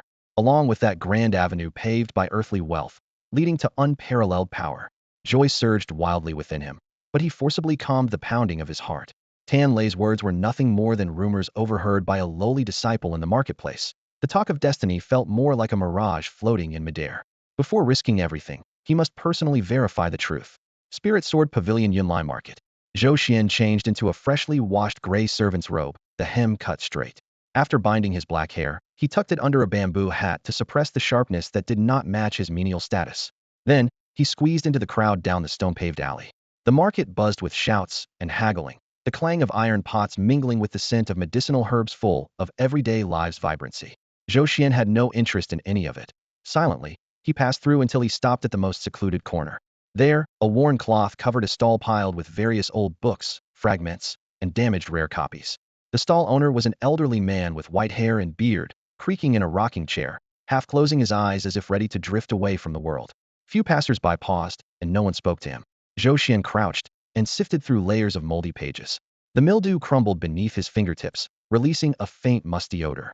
What he sought was not secret cultivation manuals, but informal histories and anecdotes about mountains, rivers, customs, and people worthless to most cultivators, but able to reveal the hidden threads of this world's true fabric. Time slipped by quietly. After about half an hour, a yellowed, cracked cover of an ancient text appeared between his fingers. Tianxian Yiwen Lu records of strange tales from the profound sky. He flipped it open. Faded ink blurred into shadows, but a few remaining words stabbed into his sight. The sovereign gathers the thoughts of 10,000 people, able to alter destiny. When a nation flourishes, its destiny rises. Dragons and snakes awaken the land. His pupils contracted sharply. Heart pounding, this was it. Zhou Xuan's expression remained unchanged as he carefully clenched the tattered book and picked up several similar volumes of miscellanea, carrying them to the old man. "Old sir, how much for these?" The old man barely lifted his eyelids, lazily raising 3 fingers. 3 low-grade spirit stones, no bargaining. Before the words finished, 3 spirit stones landed on the cloth. The deal was done. The old man resumed his dozing. Zhou Xuan picked up the books and continued on without hesitation. Leaving Yunlai Market, he passed through 2 quiet bamboo paths and returned to his isolated hut. He secured the door latch and confirmed no one was outside. Then, he spread the Tianxian Yiwen Lu flat on the stone table, his gaze sharp as a blade. System, refine this book. Ding. Detected damaged ancient text Tianxian Yiwen Lu, containing faint spiritual imprint of the author. Proceeding with completion and restoration refinement. Estimated cost, 150 gold points. 150 points. Zhou Xuan's eyelid twitched. This was nearly 2/3 of all his savings. But if this could verify that earth-shattering plan for the future, the cost was worth it. Refine. He spoke sharply, fingertips trembling slightly as a stream of dark golden light flowed into the book. The pages turned on their own, torn edges swiftly healing, faded characters gradually sharpening as though freshly inked. The mildew faded, corners smoothed, and a profound, ancient aura filled the confined space. After a moment, the light dissipated. A brand new copy of the Tianxian Chronicles, still faintly scented with ink, lay before Zhou Xuan. The flickering lamplight danced around him as he took a deep breath, his fingertips tracing the texture of the cover. Unable to contain his excitement, he flipped open to the first page. Unlike the severely damaged ancient tome he had before, this volume was intact, the characters crisp and clear as if freshly printed. Zhou Xuan scanned 10 lines at a time, his heartbeat quickening with every word. His chest rose and fell as if on the verge of bursting. The information in the book was far more detailed and terrifying than what Ten Lei had relayed. Fortune, it truly existed. Not only a strategic asset in sect rivalries, it also held the power to defy fate for individuals. When an ordinary person achieved glory within a region and gained the reverence of the masses, they would gather mundane fortune. Though it could not be directly wielded like spiritual energy, it could subtly reshape destiny, turning the mediocre into the exceptional, opening immortal gateways for those with no prior affinity. As Zhou Xuan read on, the pages trembled lightly in his hand, and a long-neglected thought erupted like a volcano. He recalled how he had originally entered the Lingjian Pavilion. Back then, he was just a mortal in the secular world, leveraging his transcendent business acumen as a time traveler to build a vast commercial empire within a few years. His wealth and influence spread across several countries. To the common people, he was unquestionably their rightful leader. When Lingjian Pavilion accepted new disciples, he went simply to give it a try. His spiritual root aptitude was average at best, practically worthless. Yet the outcome was astonishing. Mediocre talent gained entrance, while geniuses were eliminated. Youths with far superior spiritual roots were mysteriously knocked out one by one. At the time, he attributed it to sheer luck. Now he understood, it wasn't luck at all. Overwhelming fortune had forcibly altered his fate, thrusting him onto the path of immortality. I see now. Zhou Xuan clenched his fists, knuckles white, trembling with excitement. He realized further. All the misfortunes since entering the sect, the bullying from senior brothers, abandonment by childhood friends, persecution by the steward, grueling days and menial roles without hope were because he had left the mortal world behind, severing his connection to mundane fortune. Like a tree uprooted from soil, no matter how lush, it will wither. If not for the system awakening in his darkest hour, he would have long since decayed and died in the mundane servant quarters like Zhou Yi. He exhaled deeply and lifted his gaze past the dim hut walls. Below the mountain, a sea of lights stretched out. This was the mortal realm, home to billions of living beings. To others, it was a dust-filled world for ants to scramble and survive. To him, it was an inexhaustible gold mine of fortune waiting to be tapped. At this moment, Zhou Xuan's business plan suddenly crystallized. No longer would he simply seek spiritual stones, but use mortal gold and silver as leverage, with the system as the core, to harness the entire secular world, gathering endless popular will and intent into a boiling reservoir of overwhelming fortune. With this, he would carve an unprecedented heavenly path through the harsh cultivation world. But to carry out this plan, he must go down the mountain himself, return to the stage where he once dominated. Zhou Xuan's gaze was fiercer and more determined than ever. Down the mountain. He had to find a way down immediately. No sooner had the thought arisen than it was doused by a harsh dose of reality. Descending the mountain sounded easy enough, but in practice, it was nearly impossible. The Spirit Sword Pavilion was lenient with official disciples, who only needed to register before venturing out for experience. But for the servile disciples, essentially the sect's slaves, the restrictions were so severe they were nearly imprisoned. The servant courtyard was their entire world. Many spent their whole lives never even seeing the sect's mountain gate. If caught leaving the peak without permission, it was considered regicide. At best, their cultivation would be stripped. At worst, immediate execution. Though Zhou Xuan ranked first in the servant competition and once enjoyed some prestige within the servant courtyard, the sect's elders still saw him as an insignificant ant. Trying to apply for permission to leave through proper channels? A fool's dream. What could he do? His brow furrowed deeply as he rubbed his chin in thought, mind racing. Sneaking out. The mountain's defense formations were impenetrable, and patrolling disciples were no pushovers. Getting caught meant disaster. Forcing his way through? A certain death sentence. One plan after another was quickly dismissed. Then suddenly, a plump face beaming with sycophantic smiles popped into his mind. Head Steward Wang. Zhou Xian's eyes sharpened, lips curling into a cold smirk. He almost forgot about this fat fox. That pill he had disguised as a fake Supreme Blaze Fire Core pill was probably still treasured like a godsend by Steward Wang, who cradled it in his palm day and night, unwilling to take it. After this gift, Zhou Xuan had transformed in Wang's eyes into a valuable protege. Unless his request was outrageous, Wang would have no reason to refuse, especially since he merely wanted approval to leave the mountain briefly to handle some mundane affairs. Thinking this, Zhou Xuan sneered inwardly. Now that I've done you a favor, you'd better be reasonable. Standing alone in front of his hut, the blueprint to pinnacle wealth crystallized more clearly in his mind.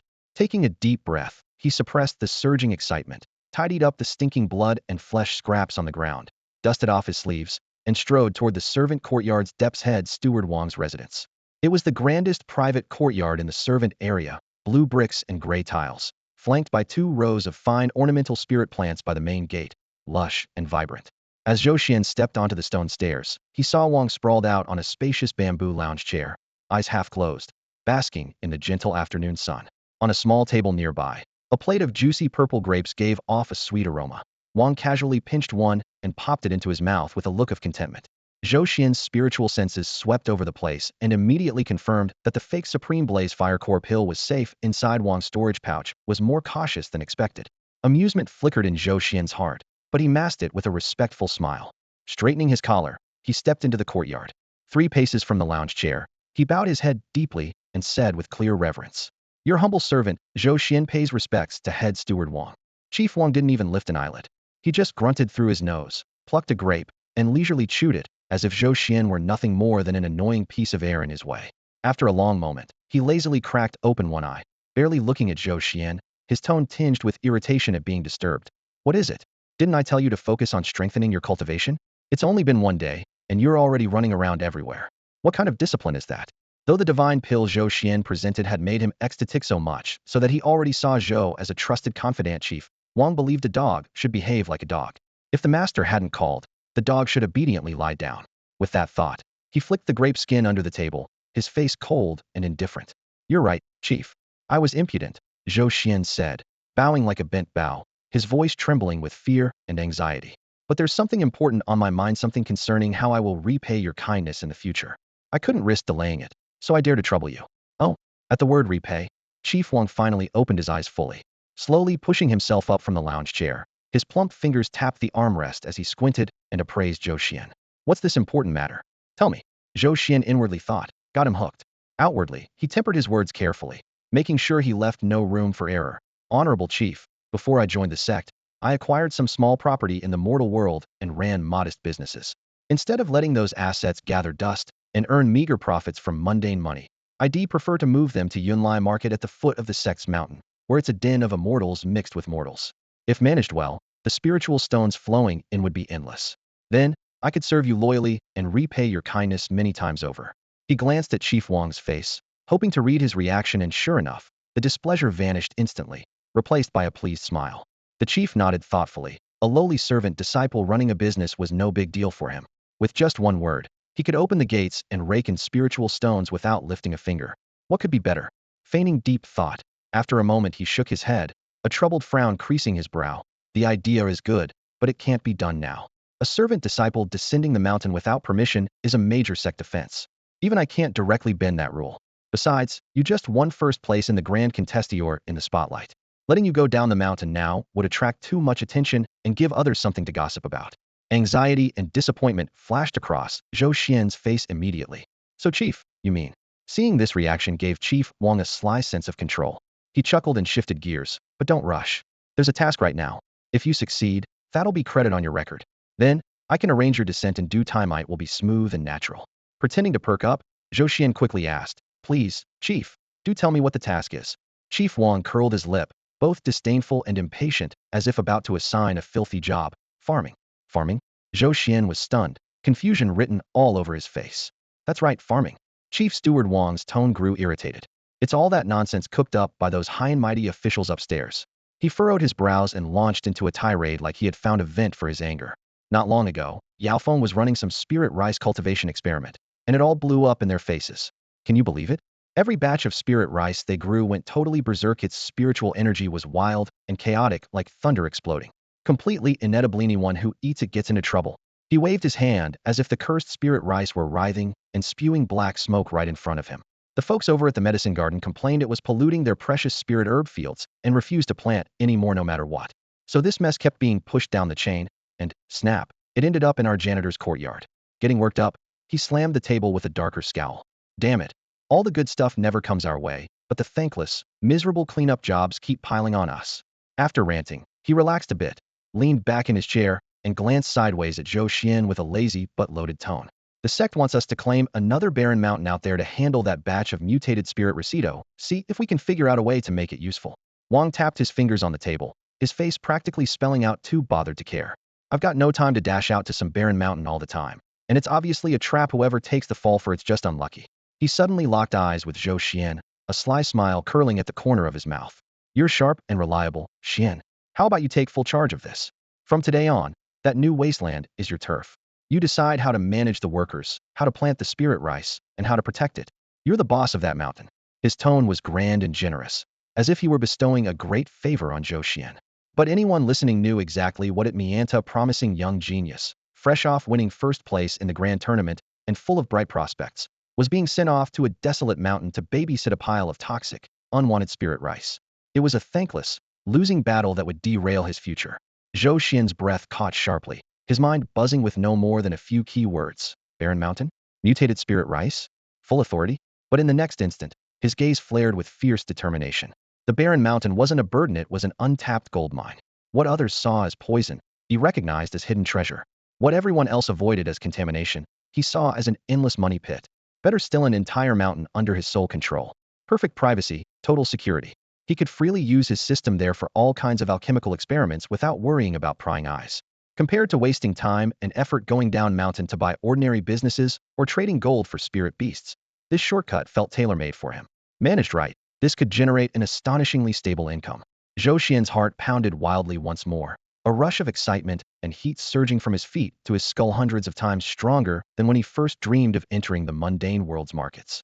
He could barely contain the wild joy on his face, but his iron willpower forced him to suppress it. In an instant, his expression became layered like a mask, first a flash of surprise, then confusion, and finally settling into a complex look of humbled gratitude mixed with anxiety. Master Chief, this is absolutely out of the question. Zhou Xuan deliberately added a tremor to his voice, as if crushed by the weight of the sky itself, his legs weakening. What kind of merit do I have to take charge of an entire mountain? This task is so important, I'm afraid it'll disappoint your trust. His performance was vivid and convincing. His eyes sparkled with eager ambition, but also revealed a cautious fear of overstepping. Wang the chief saw it all clearly and felt a surge of satisfaction. He snorted softly through his nostrils. What's there to be afraid of? If I say you're capable, then you are. With a sweep of his burly arm, his tone brooked no argument. It's settled. If you can't handle even this, don't bother talking about going down the mountain to do business. Zhou Xuan was cornered and had no choice but to bow deeply. Yes, I understand. His voice brimmed with gratitude, as if he might break down in tears any moment. Thank you, Master Chief, for your guidance. I will serve you to the utmost and beyond. Wang the chief saw this pretend vow of loyalty and his earlier irritation at being disturbed vanished instantly, replaced by a sense of commanding control. He lazily flicked his thick fingers and grunted, "Enough with the act don't perform in front of me. It's annoying." He gave Zhou Xuan a sidelong look. "Since you're not going to the outer gate, just stay put in the labor yards. If you somehow manage to break through to Qi refining stage, you can be an overseer here. That's much better than being a lowly servant at the outer gate." Got it? His words were both comforting and a subtle warning, as if placing Zhou Xian's future firmly in his own hands. Then he pulled a pitch-black wooden token from his pouch at his waist and flicked it. The token whirled through the air and landed in Zhou Xian's outstretched hand. "This is the Overseer's token for that wasteland mountain. Take it and get out of my sight. Don't keep flashing it in front of me, it's irritating." The token felt icy cold in his palm. On the front, the character Xian was engraved in vermilion ink. The back bore a serial number. Zhou Xian cupped it with both hands and bowed deeply, overflowing with humility, as if about to cry. "Thank you, Master Chief. I promise not to betray your trust." He bowed again and exited the yard with footsteps light enough to seem like treading on cotton. As he rounded the corner, completely out of Wang's sight, the fawning smile melted away like ice under the sun, replaced by an unfathomable coldness. He looked down at the token and curled his lips into a mocking smirk. The plan to descend the mountain would have to be postponed. Originally, he had hoped to leverage Wang the Chief's connections to go down the mountain and reclaim the startup capital he had left behind in the mortal world. But now, this gift from Wang, who fancied himself clever, had instead opened a much faster and wider road to greatness. Compared to the mountain's imminent gold mine, those worldly assets were worthless. Zhou Xian tucked the token into his chest and wasted no more time. Following the directions given by Wang, he headed straight for the mountain.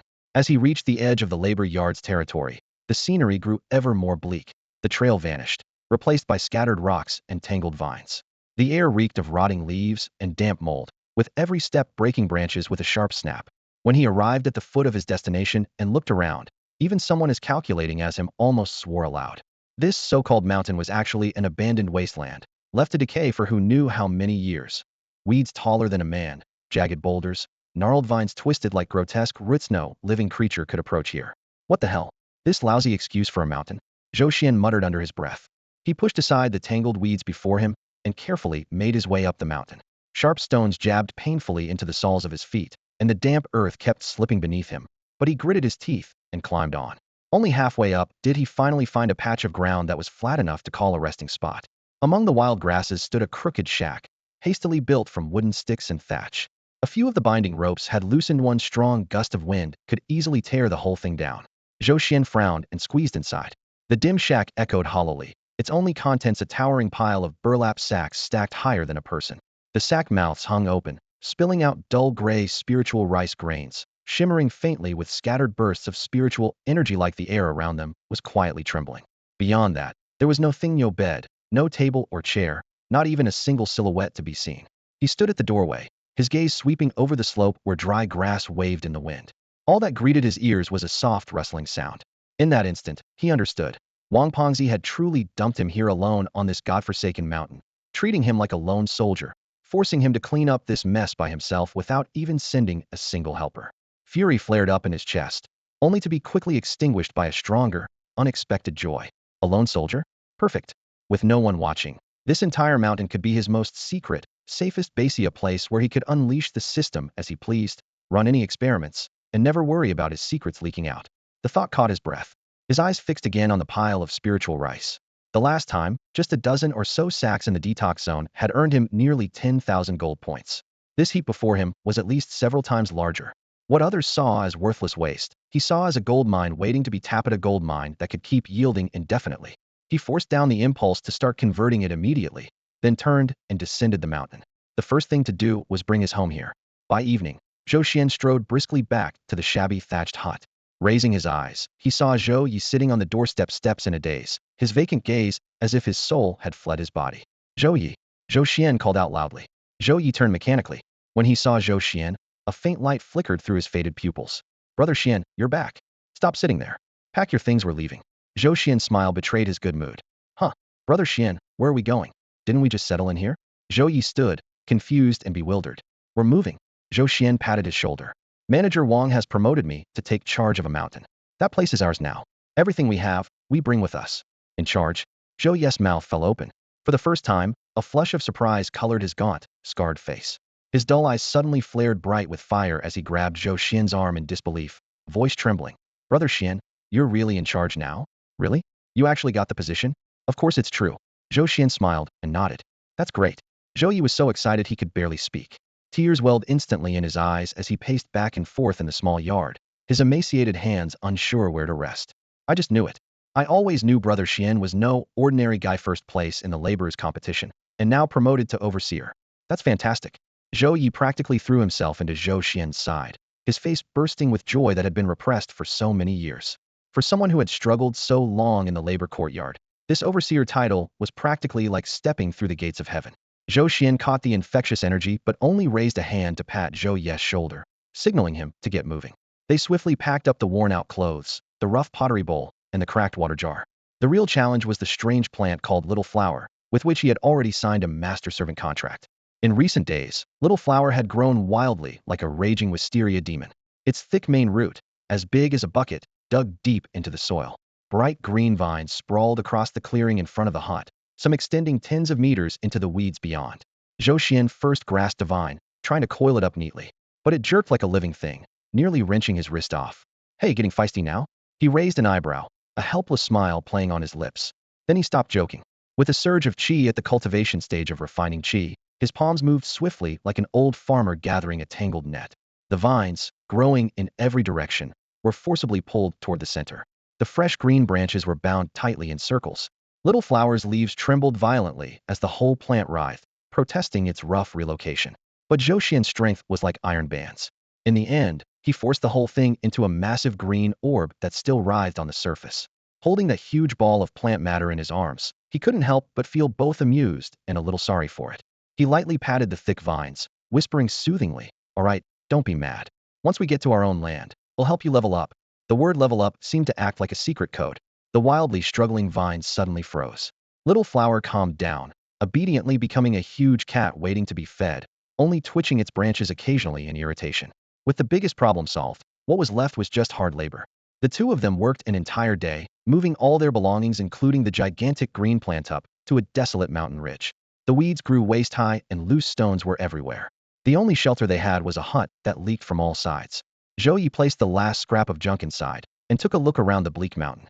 His excitement was blown away by the wind, replaced by sorrow. But Zhou Xian stood halfway up the slope, letting the mountain breeze ripple his robe as he squinted to survey the land that was now his own. The fire of ambition blazed even stronger in his chest. With reality setting in, a new problem appeared. Just the two of them, exhausted, couldn't cultivate more than a few acres. He would need help. After settling Zhou Yi back at the labor camp, Zhou Xian headed toward Chief Steward Wang's courtyard. This time, he did not come empty-handed.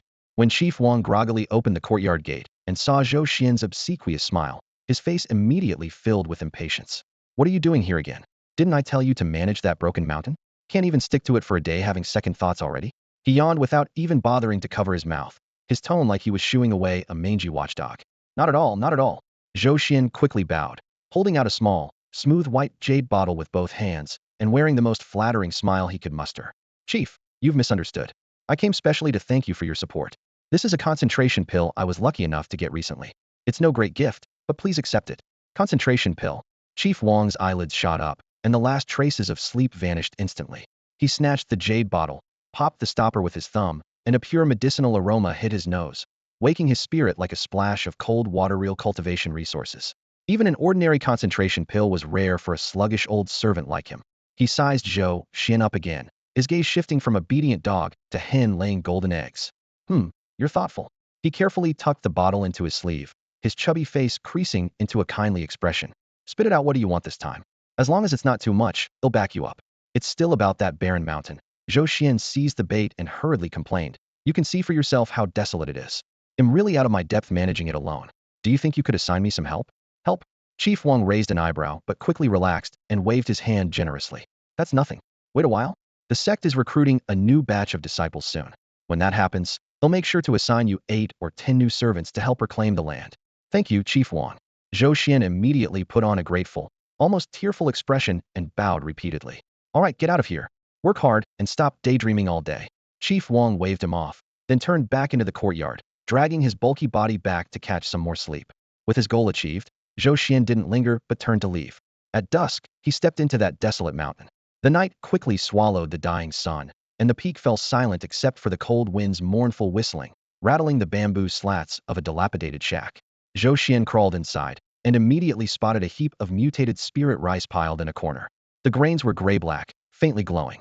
A spark of fire flickered in his eyes as he silently issued a command to the system in his mind. Ding. Detection of large quantities of convertible items. Estimated full conversion will yield 32,580 gold points. The cold prompt rang in his head. Over 30,000 points. Zhou Xian's heart raced and his breathing quickened. With that fortune, he could even raise his worthless 5-element spiritual root to a higher level. The urge to convert all the spirit rice nearly overwhelmed his reason. His knuckles cracked as he clenched his fists, but he forced down the excitement, taking a deep breath to steady his heart. No, not yet. Wang Fatty may be dumb, but the sect leaders are not. My task here is to study and cultivate this mutated spirit rice. If I can't produce even a single grain when reporting back, I'm as good as dead. Emptying it all now would be too risky. What if someone comes to inspect one day? I'd never be able to bluff my way out. Farming was indeed a viable strategy. Zhou Xuan stood before the dilapidated shack, a cold smirk curling at the corner of his mouth. Just because that arrogant fool Lu Rian couldn't handle the hybrid spiritual rice didn't mean Zhou Xuan couldn't. With the system in hand, directing the mutation was simply a matter of will. As long as he transformed this barren mountain into a field of grain, the long-term profits from such an investment would be maximized.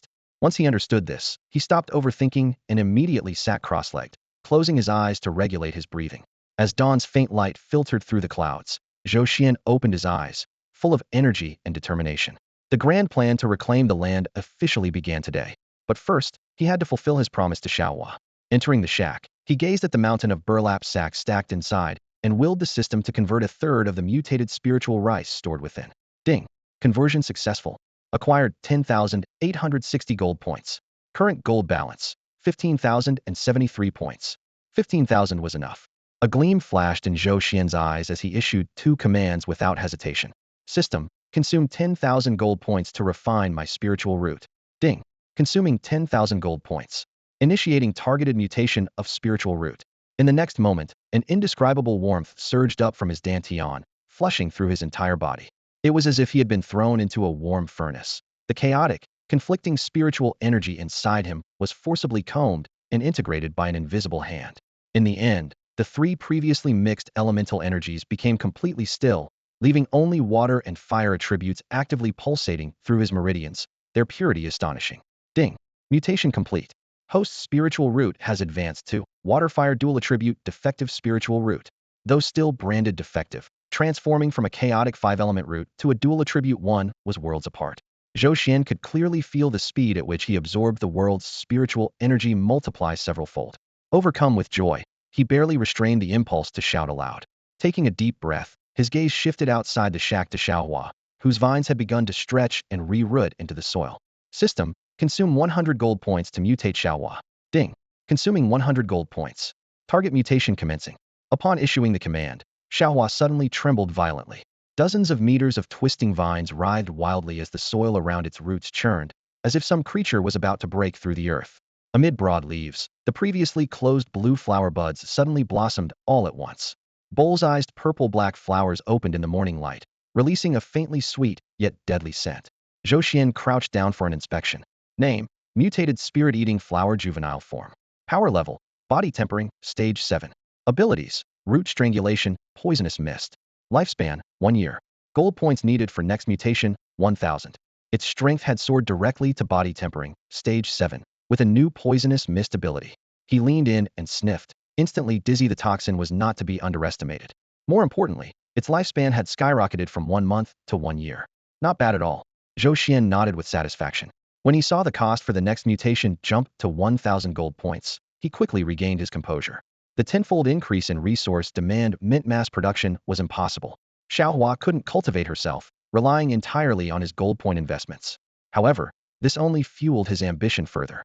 Looking up and sweeping his gaze over the entire barren mountain, Zhou Xuan imagined the future vines of Xiaohua covering the slopes, purple-black poisonous flowers blooming everywhere, poisonous mists lingering in the air. Any intruder would be doomed. At that point, this wouldn't be a mere pet, but a mountain guardian beast answering only to his command. Thinking this, his mood soared. He turned and hoisted a battered hoe from a corner, striding toward an empty patch on the hillside ready to start reclaiming the wasteland.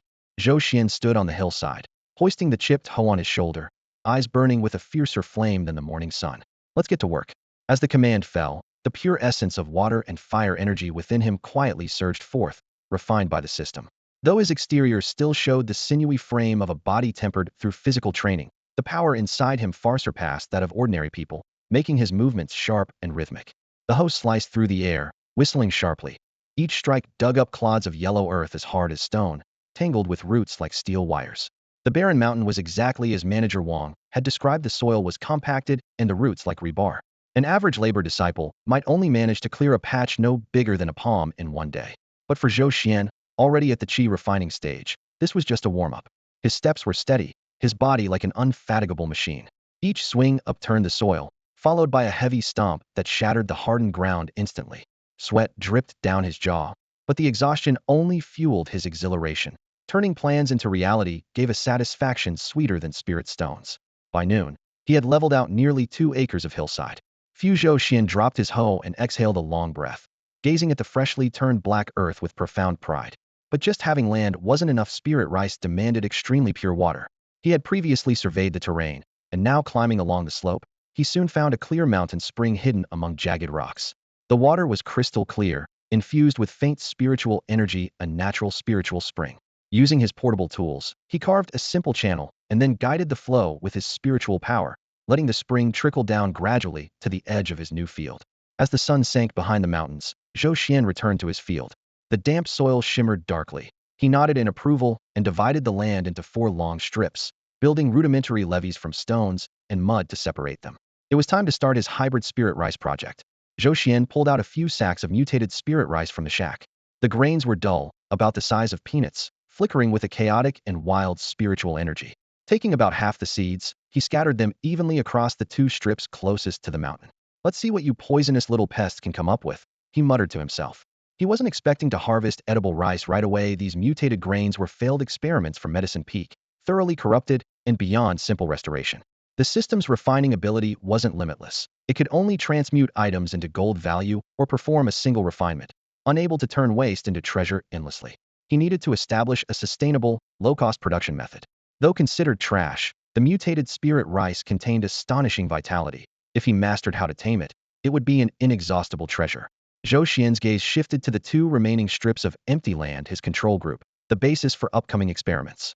He didn't hesitate and quickly changed into a plain servant's outfit, then slipped down the mountain under the cover of night. The night breeze carried the damp scent of the forest, brushing past his ears as Zhou Xian moved stealthily, heading straight for Yunlai Lane at the foot of the Lingjian Pavilion's main gate. There, sparse lantern light flickered over the few merchants busy under oil lamps. Serving as the key hub for trade between the sect and the mundane world, the stalls here never emptied, no matter how late it got. Zhou Xian slipped expertly into a simple eatery, where the stove still held the faint warmth of recently burned firewood. "The shopkeeper, I want to buy some rough rice, the unhulled kind. The more primitive the better," he said softly, tossing a silver piece onto the counter. The glint of silver caught sharply in the dim light. The shopkeeper glanced at Zhou Xian's servant clothes, wisely didn't ask any questions, and turned to fetch a few pounds of ordinary rice still in its husk. He packed it into a coarse cloth sack and handed it over. "Master, hay rice, everything you asked for." Without a word, Zhou Xuan hoisted the sack and vanished back into the night. His footsteps barely made a sound as he employed the light dodging step technique, becoming nothing more than a shadow that quickly disappeared at the mountain path's end. By the time he returned to the deserted mountain, the moon hung high in the sky. Around him, only the murmur of the spiritual spring and the dim chirping of insects broke the silence. Without pausing to rest, he emptied the rice onto the ground and divided it into 2 piles. Then, from his storage pouch, he pulled out a small bag of rice grains warm in color and gentle with spiritual energy. This was the previously purified but inferior spiritual rice, its spiritual vitality now extremely weak. He began the experiment promptly. 1. The first and second plots were seeded with purely mutated spiritual rice, meant to observe natural adaptation and survival of the fittest. 2. The third plot was planted with the newly bought mundane rice as a control. 3. The fourth plot, adjacent to the third, was the core experiment zone where the inferior spiritual rice was mixed with the mundane rice. After sowing the main crops, he scattered a small amount of mundane rice along the borders of the first and fourth plots, deliberately creating zones of genetic tension. Squatting by the field edge, Zhou Xuan sifted the damp soil between his fingers, his mind racing. The mutated spiritual rice was wild and untamed in spiritual energy, yet fundamentally still spiritual rice with a resilient vitality. If he could select individuals with mixed but stable inherited traits through natural selection, then refine them further with system-based purification. There was a real chance to domesticate a brand new, high-quality spiritual rice strain. As for the hybrid planting, he hoped the stable, low spiritual energy genes of mundane rice could restrain the erratic fluctuations of the mutated spiritual rice. The fourth plot was his greatest hope if the pure, but low-yielding inferior spiritual rice could somehow infect the high-yield mundane rice. Then after several generations, a new strain of spiritual rice with modest spiritual energy, yet huge yield might emerge. That would completely fill the sect's gap in low-grade resources. A smile tugged at the corner of his mouth. The cost was almost nothing, but the potential return could be thousands of times over. If successful, the entire food supply lifeline of Lingjin Pavilion would be under his control. He pulled out a jet-black steward's token, rubbing it between his fingers as a mix of mockery and ambition flickered in his eyes. Manager Wang would never have dreamed that this lightly discarded, barren mountain would one day become a treasure trove. But spiritual rice didn't grow just by sowing seeds. Though the fields were fed by the spiritual spring, they still lacked the most critical element array formations. Only by simultaneously activating the Spirit Gathering Array and the Growth Acceleration Array could spiritual energy be continuously poured into the seedlings, speeding their growth and stabilizing their spiritual potential. Zhou Xuan stood up, brushing dust from his clothes, his gaze steely. To the array peak. Though his position as mountain steward was humble, it granted him the right to request materials. Under the cover of night, he descended the mountain once more, planning to use his token to petition the sect's array peak for the formation blueprints and supplies. This, at last, was the true start of his immortal farming venture. Zhou Xuan pocketed the token and quickened his pace toward Jin Peak of the Spiritual Sword Pavilion. As the name suggests, Jin Peak was where the sect specialized in array formations. It was the heart of the mountain's protective array, responsible for daily maintenance, material engraving, and disciple instruction. While it might not rival the renown of Dan Peak or Qi Peak, without these formations, the sect's operation and safety would be meaningless. Arriving at the foot of the mountain, he was immediately struck by the aura before him. Hidden spiritual runes pulsed gently like ripples on the path. Spaced every 10 or so meters stood ancient and unadorned stone array bases covered in intricate, faintly glowing inscriptions, a stark contrast to the usual grime and noise of the service courtyard. At the mountain gate, two outer disciples in deep indigo robes blocked the way, swords in hand. Spotting Zhou's dull gray servant's uniform, their brows knotted tightly at once. "Stop right there. What is a service courtyard member doing at Jin Peak?" The disciple on the left addressed him coldly, voice sharp like iron striking the ground. Zhou didn't dare delay. Bowing slightly, he lowered his voice, offering the token. "Senior brothers, I am Zhou Xuan, newly appointed steward of the Wild Mountain in the service courtyard. By order of Chief Steward Wang, I've come to request formation materials and blueprints necessary for cultivating the spiritual fields." They examined the token, verifying his identity, but their expressions remained disdainful. In their eyes, a steward from the service courtyard was little more than an elevated servant. The Wild Mountain? That's where those mutated spiritual rice crops messed up by Medicine Peak are, isn't it? The right disciple sneered, flicking the token back as if it were trash. The word rotten practically smirked from his face. "That mess is only your service courtyard's problem. Follow regulations, wait over there." He jerked his chin toward a gray-white rock, not far off. Zhou forced a bitter smile but still bowed and took position beside the stone to wait in the sect. One's status determined how quickly things moved, a truth well ingrained in him. After half an hour, the disciple finally led him up the mountain sluggishly. Among the trees stood various formation plates, resembling turtle shells or bronze mirrors, symbols flashing with shifting light, the air tingling with an electric buzz. The affairs hall was a cramped stone room packed tightly with formation plates, talisman scrolls, and crates of materials, leaving barely room to pass sideways. Inside, 7 or 8 Jin Peak disciples lounged around a table. When Zhou in his gray uniform appeared, their eyes immediately lit up with mockery, as if watching monkey business. Zhou stepped forward again and restated his purpose. "I require beginner blueprints of the Mana Gathering Array and Accelerated Growth Array used to cultivate spiritual fields, as well as basic materials such as spirit crystal sand and refined ironwood. I hope you senior brothers can assist." Mana Gathering Array? Accelerated Growth Array? A tall, lean disciple scoffed, arms crossed. "Your service courtyard's tiny field needs something that advanced. Just digging a hole and planting seeds would be enough." Zhou smiled politely but held a steady tone. "Senior brother jokes. This time the sect itself has ordered research into the mutated spiritual rice cultivation. It can't be handled lightly." "Research?" A pockmarked disciple leaned close, greed flashing in his eyes. "Research is serious business, can't be sloppy. But Steward Zhou, with hundreds of disciples here working day and night, helping you with this must come with some motivation, right?" "Yes, that's the rule at Zenfeng. Fees for breaking ranks and team money are all clearly priced." The tall, thin disciple leaned against the desk, waving 3 fingers as he spoke. 3 lower-grade spirit stones, and we'll have the materials and blueprints ready for you immediately. If not, his words cut off abruptly, but the threat hung heavier than anything spoken. If Zhou Xuan couldn't pay up, they could easily stall his application for 10 to 15 days. Zhou Xuan cursed silently, thinking greedy vultures, but forced a smile on his face. To formal disciples, the steward of the labor yard was worthless, so being pushed around was routine. He took a deep breath and put on a troubled expression. Senior brothers, to be honest, I just took over a barren mountain, and my pockets are empty. How would a steward have spirit stones? I've spent everything to buy the basics.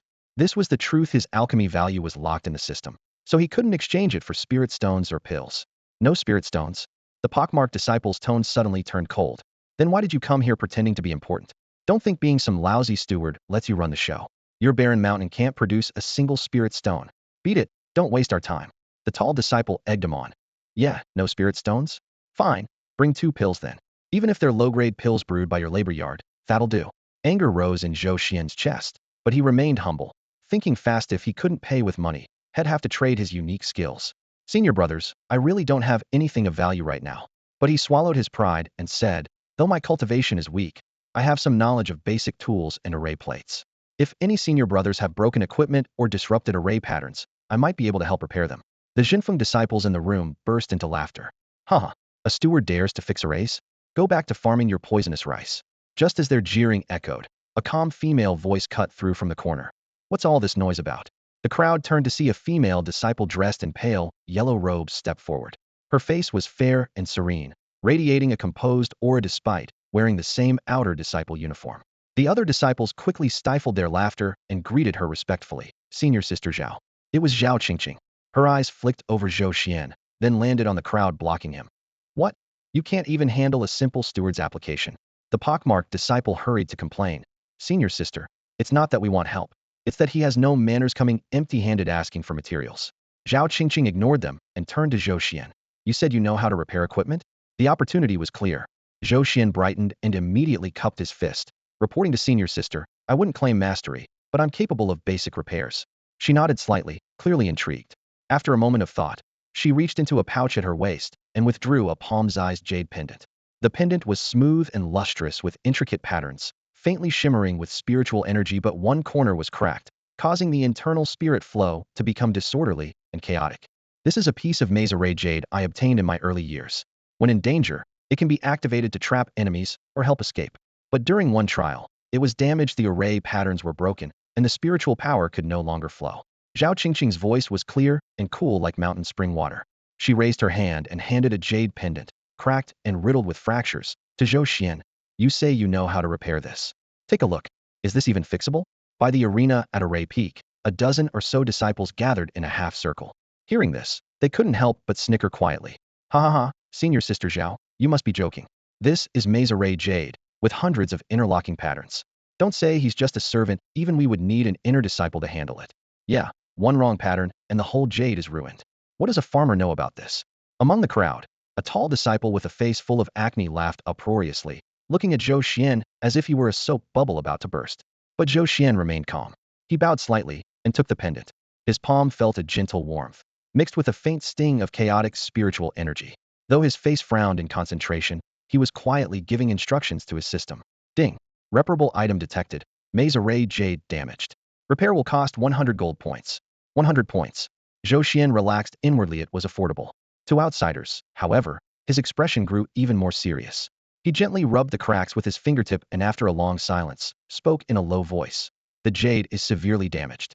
The array's core is broken in 3 places. All spiritual circuits are blocked. Repair will be truly difficult.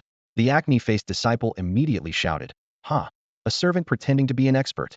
If he can fix it, he'll twist my own head off and give you a chamber pot. Zhou Xuan didn't look at him. He just bowed politely to Zhao Qingqing. Still, it's not impossible. The procedure is tedious and requires absolute silence. No disturbances allowed.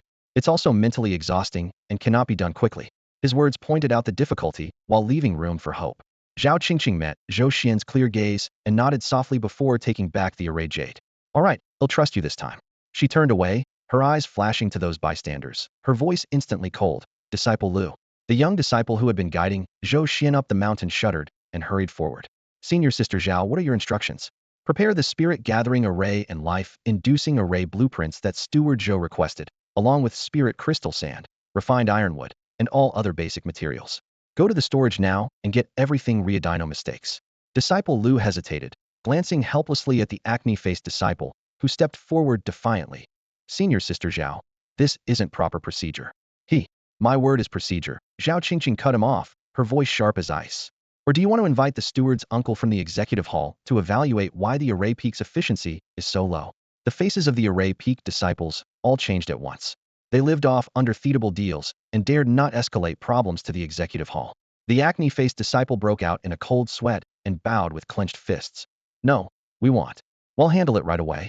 The pockmarked disciple instantly put on a sycophantic smile and shot Lu Shidi a sharp glare. What are you waiting for? Hurry up and get the materials from Steward Zhou. Startled by the glare, Lu Shidi quickly nodded and left. Zhou Xuan watched the whole scene clearly from the side, secretly pleased.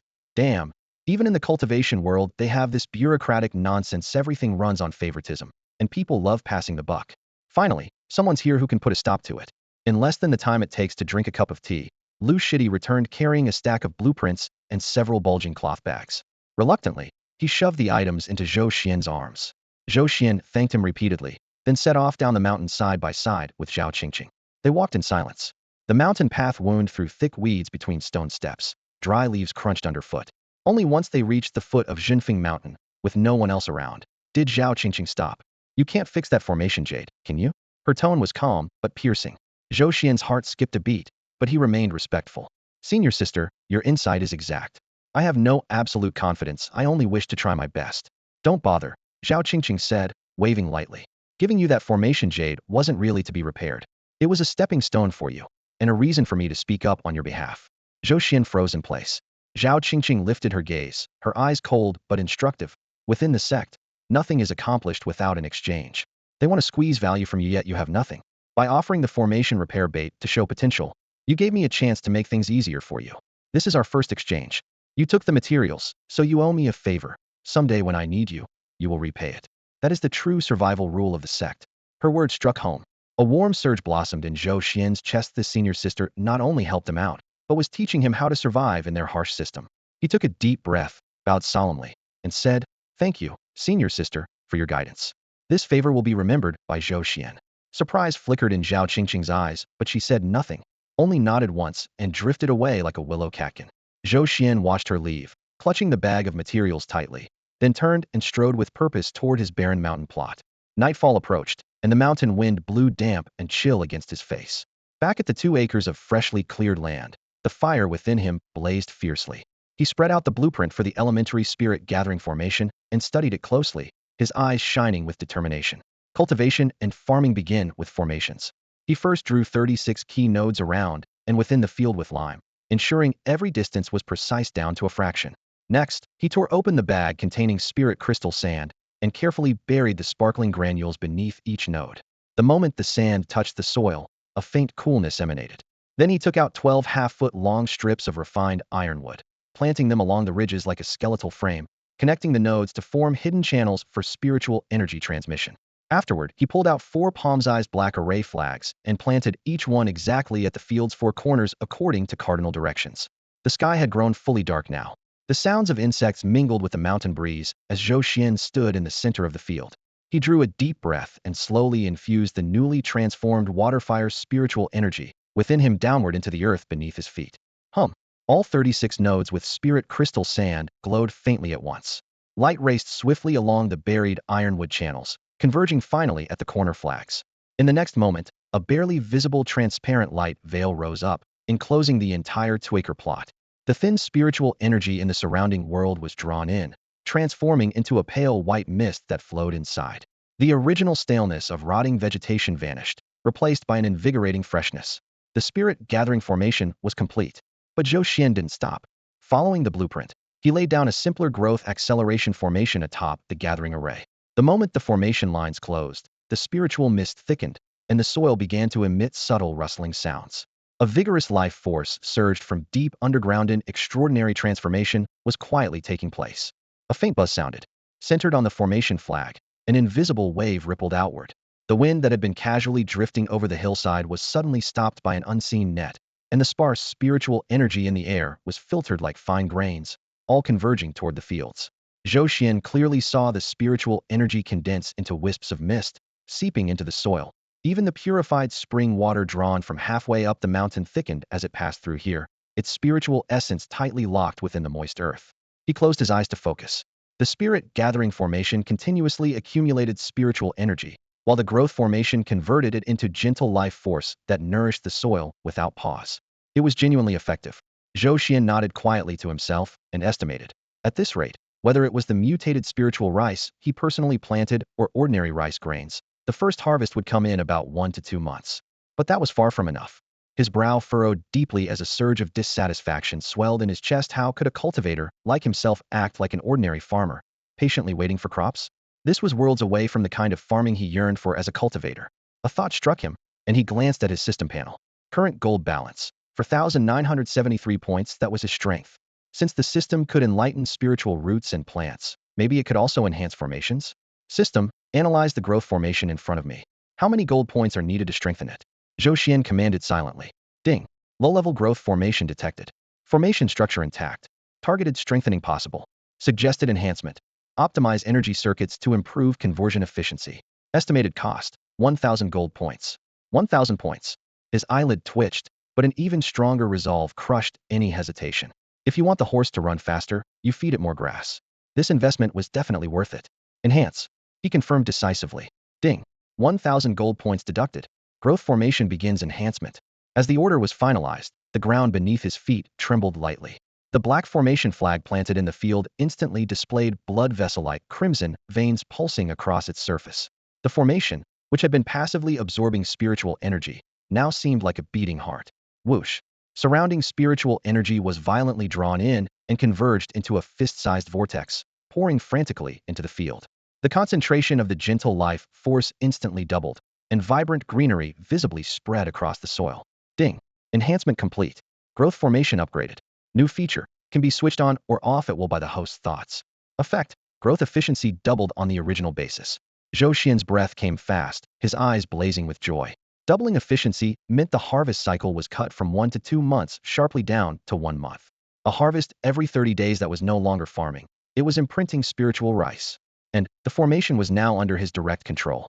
This meant he could halt the activation of the array whenever he wanted, avoiding suspicion from any sudden inspections. It was truly a tailor-made feature for him. Huh, fantastic. Zhou Xian couldn't help but laugh out loud, the heaviness in his chest instantly lifting. His laughter echoed across the empty spiritual field for a long time. Afterwards, he wiped the dirt off his palms with satisfaction, confirmed that the spirit plants were all thriving, and then contentedly made his way back. Entering the modest shack, he didn't rush to rest but instead turned his attention to another prized possession. Zhou Xian pulled from his chest pocket the array jade that Zhao Qingqing had entrusted to him, cool and smooth to the touch, but marred by an ugly crack running straight through its center, disrupting the flow of spiritual energy inside. Unlike the disciples of the array peak, who obsessed over unraveling the maze array's pathways, Zhou Xian's gaze immediately zeroed in on that crack. The system's analysis had long made clear the jade's true nature. The array itself was flawless. The real problem was the poor quality of the jade. In the cultivation world, jade has always been the ideal medium to hold cultivation techniques, secret arts, and arrays. But even mediums have grades. Using a mediocre piece of stone on a world-shaking technique is a mismatch. The current piece of jade barely qualified as mid to low grade. It had reached its limit in recording the maze array. If forcibly activated, the jade would shatter and the array would collapse like trying to hold molten iron in a thin porcelain bowl. The bowl would break and cause injury. A bunch of idiots who know only the surface but not the substance, Zhou Xian sneered, developing a growing contempt for those arrogant array peak disciples. He wasted no time and commanded the system in his spirit sea. System, use 100 gold points to temper this array jade. Ding. 100 gold points consumed. Target initiating directional mutation. A soft white light burst forth from his palm, tightly enveloping the entire jade piece. The crack visibly healed and disappeared under the white glow as if it had never existed. The jade's color gradually shifted from a cloudy pale greenish white to crystal clear, like autumn water. The array patterns on the surface grew deeper and sharper, spiritual light flickering endlessly through the lines like a miniature spirit vein. Ding. Mutation complete. The flawed array jade has been upgraded to flawless spirit jade. Zhou Xian opened his palm, feeling it carefully. The spirit jade was mild and smooth to the touch, its spiritual energy cycling freely. The maze array's spiritual energy circuits were smoother than ever before. He had no doubt that with just a thought he could instantly deploy the array to trap Qi refining stage cultivators, buying himself precious time to escape. According to his agreement with Zhao Qingqing, he was supposed to immediately return the repaired jade to the array peak and strengthen their rare connection. But as he traced the delicate surface lines with his fingertips, a flicker of hesitation flashed in his eyes before quickly hardening into resolve. Return it? No way. His relationship with Zhao Qingqing was a business transaction, not charity. He had fulfilled his promise to repair the array jade, but handing it back now meant giving up his life-saving ace. The frontier farming, the tempered spiritual rice all of it brought massive profits and looming risks. The greed of Steward Wang and the monitoring of sect elders meant one misstep could cost him his life. Under such circumstances, a portable, instantly deployable maze array was worth far more than a simple favor. Giving up a personal shield for an uncertain future payoff? Zhou Xuan never bound his own hands. The only thing he believed in was the power held firmly in one's palm. Better to keep it for now. He carefully pocketed the spirit jade again, his gaze sharp as a blade. The frontier, the spirit rice, the treasure base in the journey was just beginning, and he needed every bit of insurance he could get. As for Zhao Qingqing, there would be plenty of opportunities later to compensate her in other ways. Human emotions are ultimately fleeting. Only the cards held firmly in one's own hand are truly real. Zhou Xuan slowly tucked away the smooth, flawless spirit jade, keeping it close, his heart calm and undisturbed. He acknowledged Zhao Qingqing's feelings, but to give up this life-saving talisman now for some uncertain future was out of the question. When he reached the peak of his power and could casually forge 100 or 80 array jades, only then could he return it tenfold or 100-fold, worthy of a true strongman's generosity. At this moment, he was nothing but a menial steward scraping to survive on the razor's edge. Survival was the top priority. Once he understood this clearly, his mind settled completely. In the following days, his life became more fulfilling and disciplined than ever. By day, he worked like the most diligent farmer, shouldering a hoe in those 2 acres of experimental fields. Weeding, loosening soil, inspecting the undersides of rice leaves for disease. He memorized every subtle change, organizing the data methodically in his mind. By night, he sat cross-legged in his shabby shelter, either cultivating, rapidly increasing his absorption speed thanks to his water-and-fire-deficient spirit roots, or diving into the system, carefully calculating every fraction of gold value spent. No longer working at the miscellaneous disposal site, Zhou Yi had become his supply line. Every 3 or 5 days, Zhou Yi would sneak up the wilderness mountain under cover of darkness, quietly dropping off gathered spirit waste scraps, charred residue from failed elixirs, rusted scraps left over from artifact forging. To others, these were utter garbage, but the system could exchange them for dozens or hundreds of gold points. Though less lucrative than the explosive gains from the disposal site, this income was steady and safe. That evening, Zhou Yi appeared again. Beneath the dim moonlight, he trembled all over, his face pale as paper, eyes filled with terror like dying embers from hell. Brother Xian, he croaked, setting down a heavy cloth bag before collapsing to his knees with a thud, teeth chattering. Zhou Xian frowned, not helping him up immediately, his voice low and grave. What happened? Why are you so panicked? Dead. Manager Wang is dead. Zhou Yi looked up, red veins bursting bloodshot in his eyes, trembling with a mix of fear and barely contained manic excitement, his voice sharp and twisted. Zhou Xian raised an eyebrow, signaling him to continue. Brother Xian, you should have seen the scene. Zhou Yi swallowed hard, shaking more violently. Early this morning, that old dog Manager Wang, out at the outer service hall, openly challenged the Golden Core realm in front of several attendants. Lately, his cultivation explodita put on weight, his face flush red like it was bleeding. Everyone thought he was about to break through in one leap. He even bragged he'd let the entire sect witness his glorious Golden Core breakthrough. Zhou Yi grew more frantic, his face flushed with a sickly hue. And then he exploded. Exploded? Zhou Xian's voice deepened. Yes, he exploded. Zhou Yi's voice suddenly shot up, trembling as he recalled the terrifying sight, even gasping for breath. The moment he started his cultivation, his inner spiritual energy surged out of control like a violent storm. His whole body inflated like a balloon blown to its limit, blood-red light flashing beneath his skin. He let out a scream, and then with a sudden boom, his entire body exploded into a cloud of blood and mist. Flesh and bone fragments flew everywhere, splattering the walls and floor. The few attendants closest by were drenched in blood, head to face. Even from a distance, the foul stench was overwhelming, making Zhou Yi's stomach churn violently. Though he was speaking, he couldn't help but gag, yet his eyes gleamed with a cruel delight. Xian, he died miserably. But honestly, I feel so relieved. Zhou Yi slammed his fist into the ground, teeth clenched as he roared in anger. That old dog oppressed us for so many years, treating us like animals. He deserved this torn apart without a trace, his soul utterly destroyed. He looked up, fixing his gaze on Zhou Xian's expressionless face. lowering his voice with a trace of regret. But, Xian, was it too easy for him, exploding like that? I really want to tear him apart with my own hands. Zhou Xian's face remained calm, a faint cold smirk curving his lips. Too easy? No, this is the most agonizing death he could have. At the moment he was most triumphant, full of pride and ambition, thinking he was about to reach the peak and look down on everyone else. That very power he treasured so much tore him apart from the inside out, leaving not even a fragment of his soul behind. The summit of hope is truly the abyss of despair, Zhou Xian said coldly. Inwardly, he sneered. That fat idiot Wang didn't even understand the real cause of his sudden power surge. The cursed life-terminating pill's energy only grew stronger, with harsher backlash. The faster his cultivation rose now, the quicker his vitality drained. Reaching Foundation Establishment's peak was nothing but the last flicker before the lamp goes out. A dead man won't leak any secrets. Fools, this is your own doing. Pushing aside those thoughts, Zhou Xian waved a hand at Zhou Yi. Enough, just a mad dog. Dead is dead. Just listen and don't get involved. Focus on your own work. He pulled a small cloth bag from the hut and tossed it to Zhou Yi. Hastily grabbing it, Zhou Yi opened the bag, and a pure fragrance of rice filled the air, revealing half a bag of crystal-clear, spirit-infused rice grains. Xian, this Zhou Yi's hands trembled. The gentle, pure spiritual energy radiating from the rice revived his spirits instantly.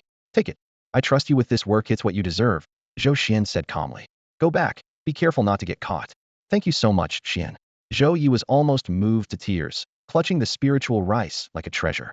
He knelt in gratitude, then disappeared into the night, glancing back repeatedly with a racing heart. After Zhou Yi left, Zhou Xian's gaze returned to the experimental field swallowed by dusk.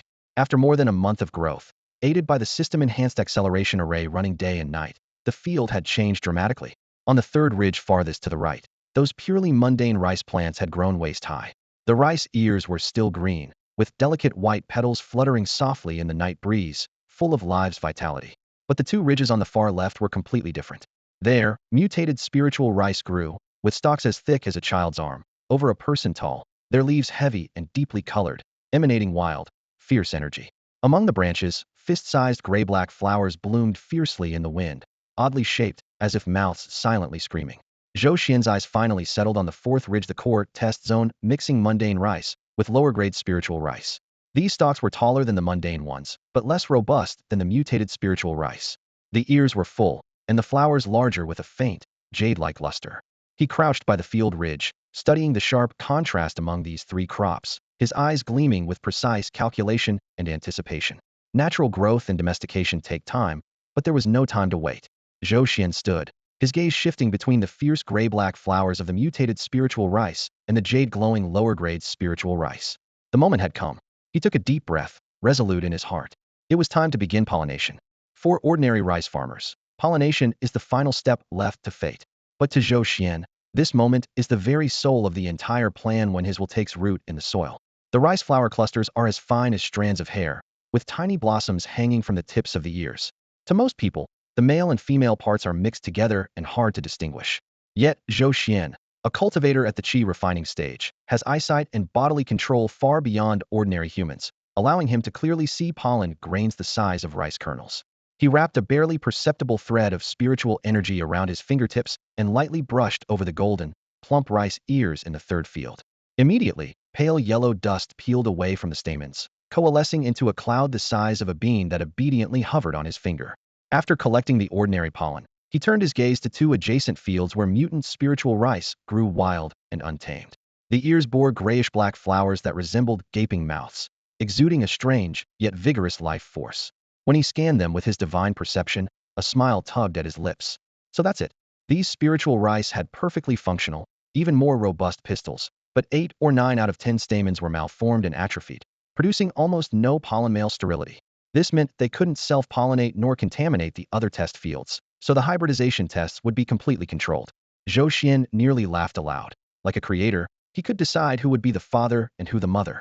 Suppressing his excitement, he gently dusted the ordinary pollen into the gray-black flower mouths of the mutant rice, evenly covering the strong pistils.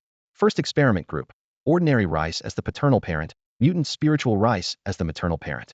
Then, patiently searching through the spiritual rice cluster, he finally found a mutant plant whose stamens could still produce a small amount of normal pollen. Zhou Xian carefully collected those grayish-yellow grains and turned toward the fourth field, the core test zone, where ordinary rice mixed with defective spiritual rice. Here, The rice grew translucent jade-colored flowers that swayed like little bells in the breeze. Zhou Xuan accurately sprinkled the precious mutant pollen over their pistils. Second experiment group: mutant spiritual rice as the paternal parent, ordinary rice as the maternal parent. With different mothers, the offspring would inevitably be worlds apart. Rational light gleamed in Zhou Xian's eyes as he thought of fierce beasts in the mortal world. A lion and tigress would produce a liger, whose size and ferocity far surpass that of a tiger born from a tiger and lioness. The reason was simple. The genes and nurturing environment of the maternal plant had a more direct influence on the strength of the offspring. Zhou Xian needed to personally verify two possibilities: whether the robust mutated spiritual rice mother could optimize the ordinary father to produce high-yield grains rich in spiritual energy, or whether the powerful mutated spiritual rice father could infuse its fierce bloodline into an ordinary mother to spawn an entirely new species. Whichever succeeded would provide the critical data he had long planned for his grain empire. After completing 2 rounds of core cross-pollination, he straightened up and surveyed the vast paddy fields yet to be processed, his patience for painstakingly selecting each stalk gone. Taking a deep breath, the spiritual energy in his dantian trembled lightly. A gentle wind arose from nowhere, sweeping gracefully over the entire test field. The breeze was neither too fast nor too slow. It lifted the mature pollen without breaking a single stalk. Golden and gray dust swirled in the moonlight like a fine rain blanketing the night sky, weaving and merging. Since rice naturally relies on wind pollination, he had simply replaced nature itself, perfecting this step.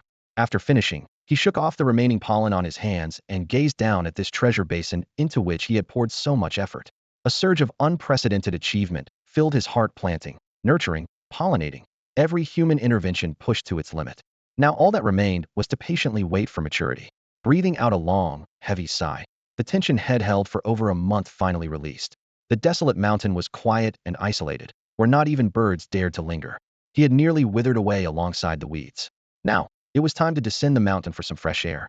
As he stretched, he quickly ran through his mental checklist. Zhongling must have piled up another mountain of discarded pills by now.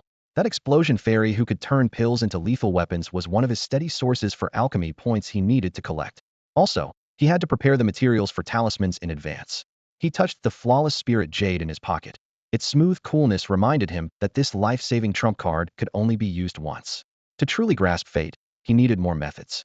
Talismans were the cheapest and quickest solution in offense, defense, or support. A complete set often proved more reliable than magic tools. With thoughts swirling, Zhou Xian stepped off the mountain. An invisible barrier seemed to isolate the wilderness from the outside world. Once beyond it, his spiritual energy instantly retracted, his aura plummeting and stabilizing at the peak of the 9th level of body refinement. The ethereal sharpness typical of cultivators vanished completely, leaving only his strong physique and vigorous vitality still confined to the ordinary mortal limit despite being top tier among laborers. Looking up at the brightly lit sect at the foot of the mountain, Zhou Xian's face resumed a humble, expressionless mask, as if nothing had ever changed. Zhou Xian descended the rugged mountain path, stepping back into the territory of the laborers' quarters. The air inside the courtyard was thick and stifling, a heavy mix of sweat, dust, and years of lingering despair clinging like a sticky fog to his face. A few laborers idly chatting in the open space heard his footsteps, and all turned around in unison. The tall, skinny man who used to swagger arrogantly, flaunting the authority of Chief Wang, and frequently sneering with biting sarcasm, instantly froze like a mouse caught by a cat, quickly lowering his head to bow. "Manager Zhou," he stammered, voice trembling but trying to keep it low. The others nearby nudged one another and hurriedly bowed too, fearful of drawing attention. Zhou Xian's eyes half-flitted. He passed by them calmly, his heart unshaken but fully aware of why their attitude had changed. First, his current displayed cultivation level was at the peak of body refinement stage 9, just half a step away from advancing to chi condensation. Among laborers mostly stuck at stage 5, this was an unassailable fortress of strength. Second, and more fundamentally, was now the manager. Even if in charge of nothing more than a forgotten, wild mountain, that semi-administrative role lifted him out of the lowest rank of doormats completely. More laborers noticed him in the yard, stepping aside or sticking close to the walls to give way. Zhou Xian's face remained expressionless, but he keenly sensed an unusual tension. The laborers were not only afraid of him, they were also cautious of each other, gathering in small groups, whispering, scattering quickly whenever someone of managerial rank appeared. Something's off, he thought sharply, quickening his pace toward Zhou Yi's residence. The cracked wooden door creaked open, revealing Zhou Yi peering outside while speaking in a hushed voice. Seeing Zhou Xian was like spotting a savior, hurried forward. "Brother Xian." "Humph." Zhou Xian nodded and got straight to the point. "Is something going on in the yard? Everyone's acting strange." Zhou Yi's face tightened. He stepped aside to let Zhou Xuan into the drafty shack and lowered his voice. Brother Xuan, you noticed? Yes, something definitely happened. He swallowed nervously. Since Chief Wang was promoted, no new chief has been sent down. In the past few days, several veteran managers have been viciously scheming to grab that spot, openly and behind the scenes.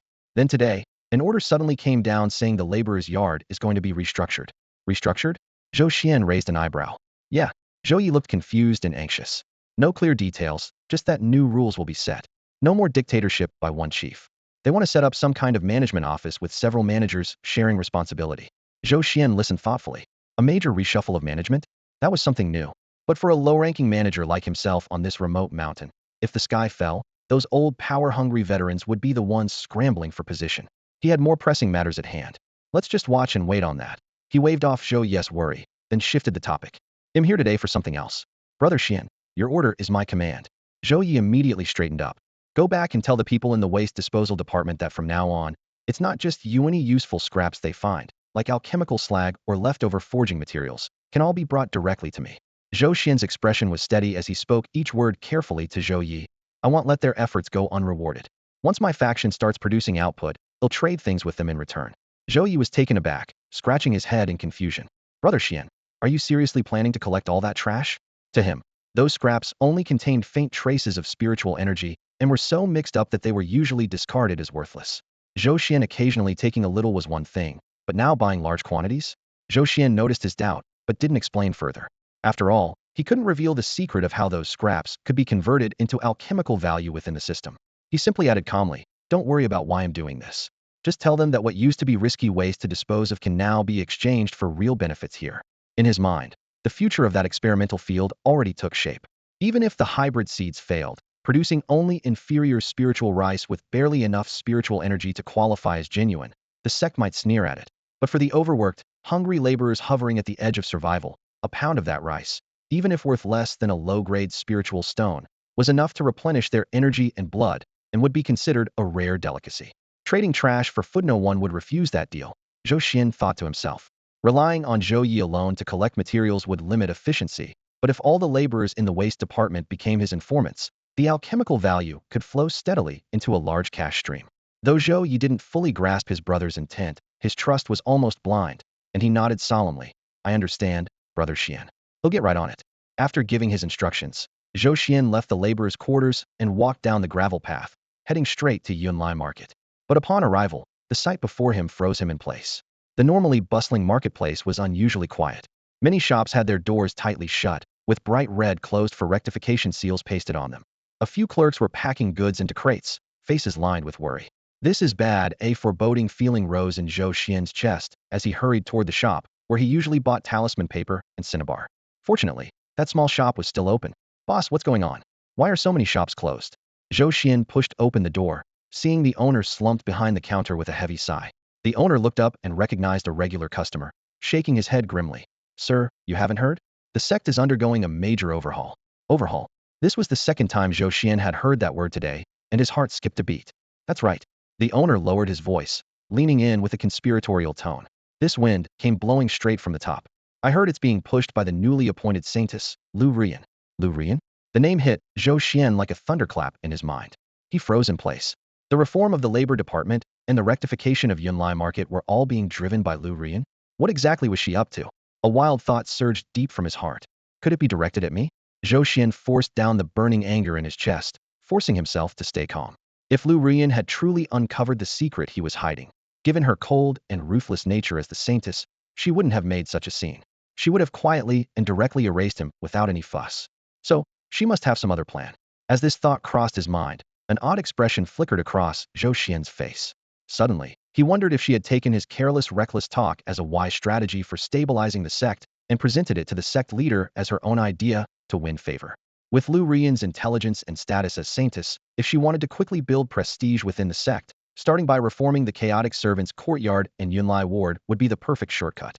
She wasn't targeting him. She was stealing his ideas to pave her own path to advancement. Once this idea surfaced, it swelled like a tide in Zhou Xian's mind, replacing his earlier shock with a mix of incredulous amusement and heightened wariness. Thanks for the heads up, boss. Keeping a calm expression, Zhou Xian bought all the talisman paper and cinnabar he needed, then turned and left the shop. He didn't return immediately, but wandered aimlessly through Yunlai Ward, wanting to see with his own eyes what Lu Rian's reforms had actually done. As he walked through alley after alley, his heart grew heavier. The main streets of the ward were indeed cleaner than before, the bluestone paving gleaming after being washed. But the once bustling, lively market stalls were now a mess. The sheds and wooden racks where the low-ranking disciples and servants had sold their wares were completely torn down, leaving only scattered broken planks, snapped bamboo strips, and untidy debris on the ground.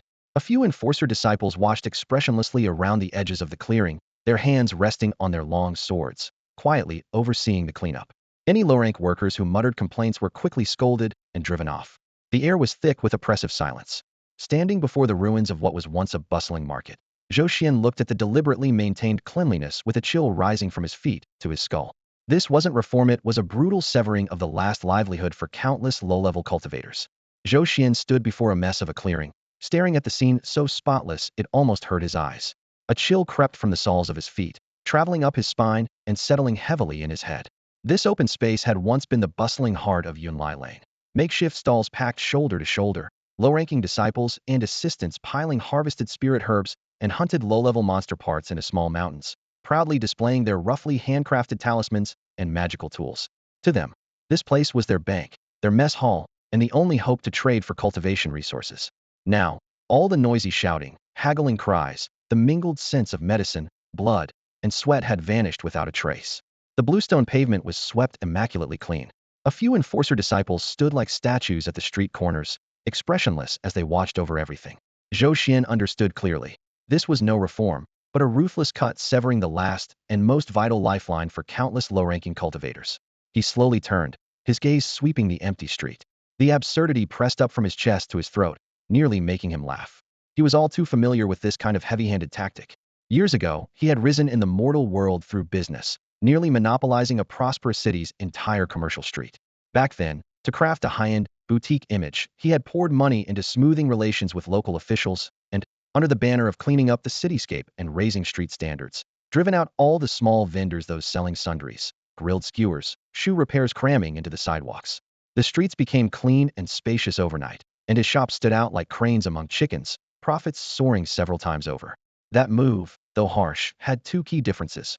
First, almost all the large storefronts along the street were his own. Eliminating the vendors made him the biggest beneficiary. Second, it was still just one street in a mortal city. The displaced vendors could at least relocate elsewhere in town, and he wouldn't dare seal off every market everywhere. But what was Lu Rian doing now? She was rigidly applying the same mundane commercial tactics to a cultivation sect. Zhou Xuan was speechless. Did she not realize Yunlai Lane was the sole private property of Lingjin Pavilion? This was the sect's only trading market. Once the stalls were gone, where could the low-ranking disciples go? Dig tunnels in the back mountain to run a black market? Had she not thought about the fact that the main consumers here were the thousands of disciples in Lingjin Pavilion?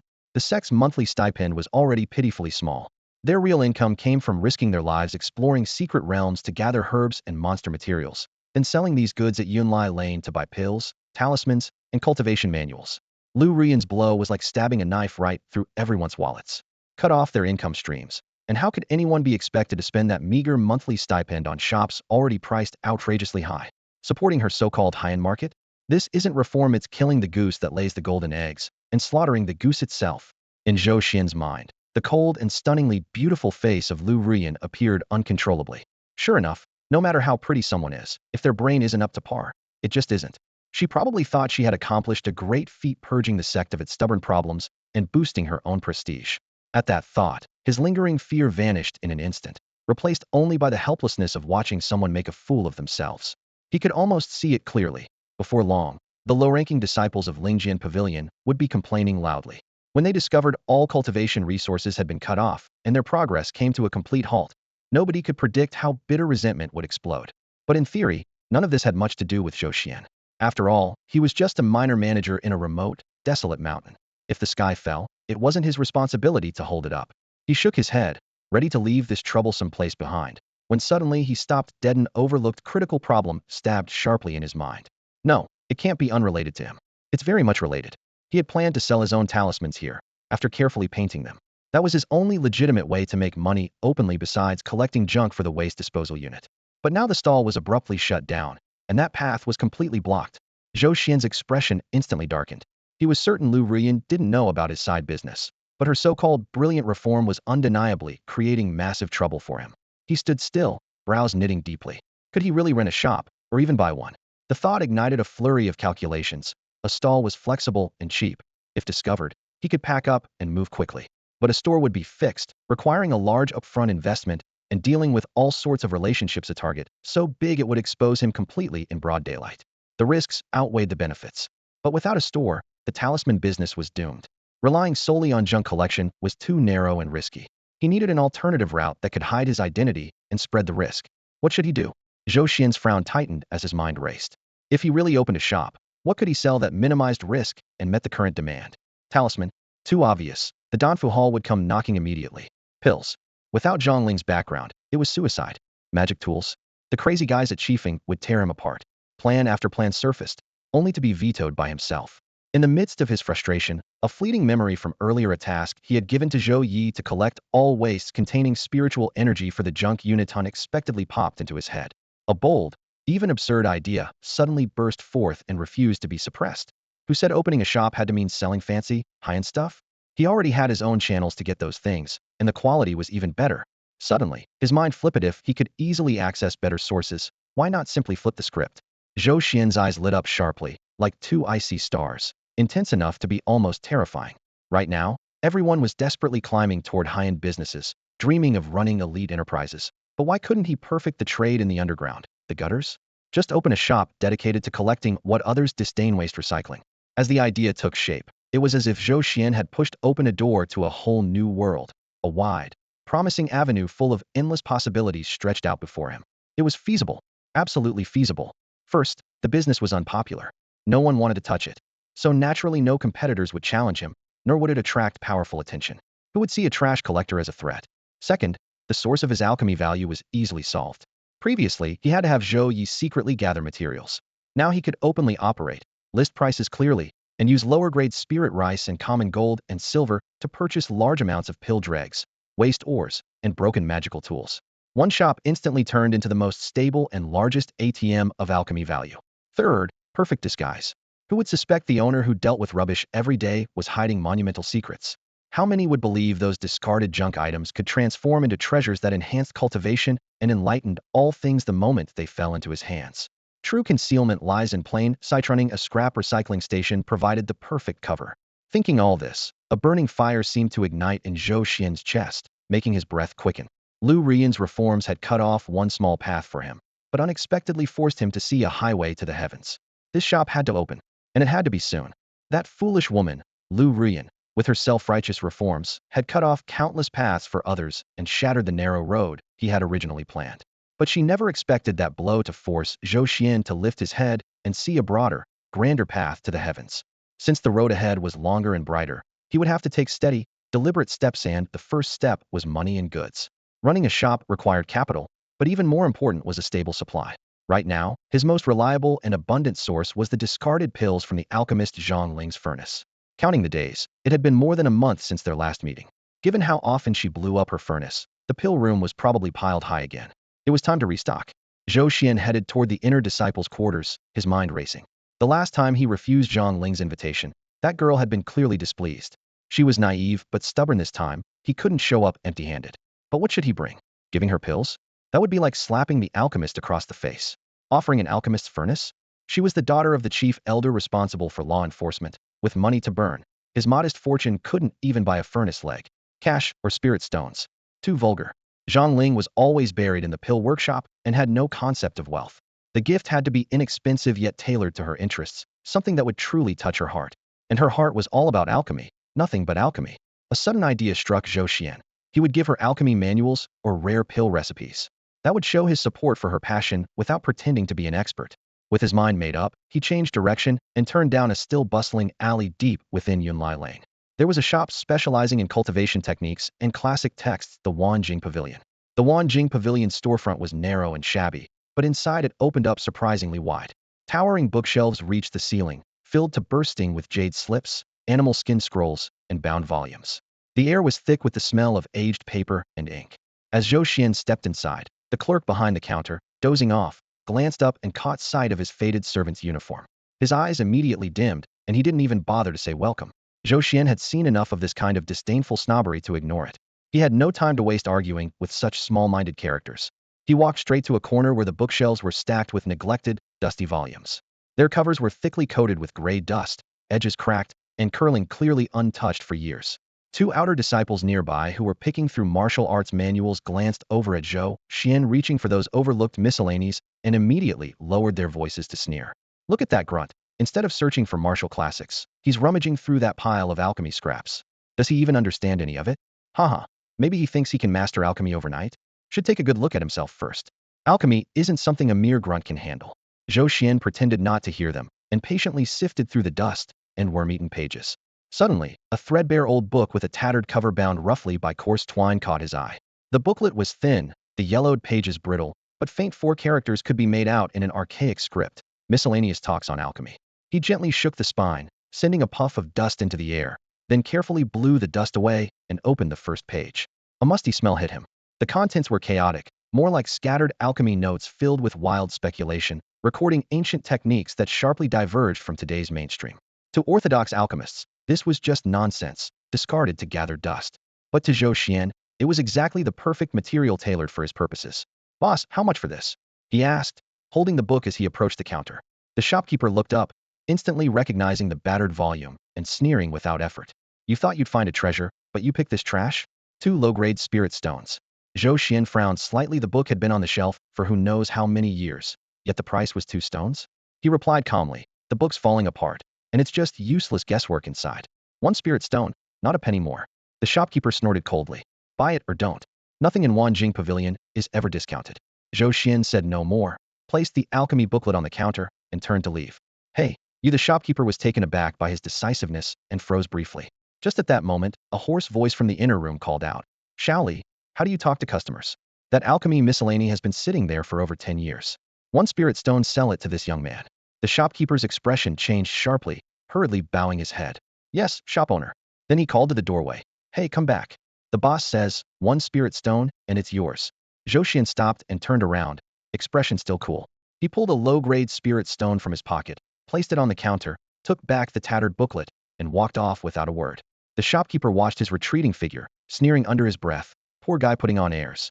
What a joke. Zhou Xuan left the 10,000 Classics Pavilion and wove his way through the marketplace, heading toward the inner gates Danxia Peak. On both sides of the street, vendors shouted over their booths filled with spiritual herbs, as the scents of medicinal herbs and burning charcoal mingled in the air. Zhou Xuan extended his spiritual awareness and suddenly caught snippets of a hushed conversation among several inner sect disciples. "Did you hear? That lady over at Danfeng blew up her alchemy lab again yesterday. Couldn't have missed it. That blast shook half the inner sect. Oh my god, what kind of divine pill is she even trying to forge?" "Divine pill? Don't be ridiculous. My senior brother works in the pill hall and told me in secret she's just making the most basic qi concentrating pill. 20 furnaces, all gone up in flames with nothing left." Hiss, a few of them gasped in unison. "Lower your voices. Don't let her hear the nickname Explosion Fairy. She hates that nickname more than anything." Their chatter disappeared into the crowd.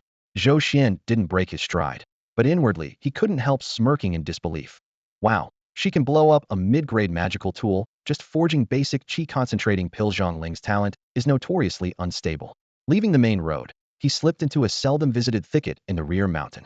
Once he confirmed no one was nearby, he took out a tattered copy of the damn mysterious manual from his pocket. The cover was creased and the pages brittle, on the verge of falling apart. Zhou Xuan focused his mind and communicated with the system in his head. "System, how much gold value is needed to enlighten this book?" Detected an incomplete knowledge carrier. Damn mysterious manual containing sparse spiritual wisdom. Optimization and completion possible. Estimated cost, 100 gold points. 100 points. Zhou Xuan raised an eyebrow. The price wasn't cheap, but not outrageous either. Confirm enlightenment. Command received. Consuming 100 gold points. Beginning optimization and completion. A gentle white light burst forth from his fingertips, enveloping the worn book completely. The yellowed pages visibly regained durability, and the torn cover reassembled as if time reversed.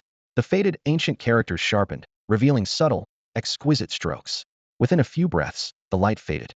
In his hands was now a new classic bound in antique bronze covers, with delicate stitching and a faint aroma of ink.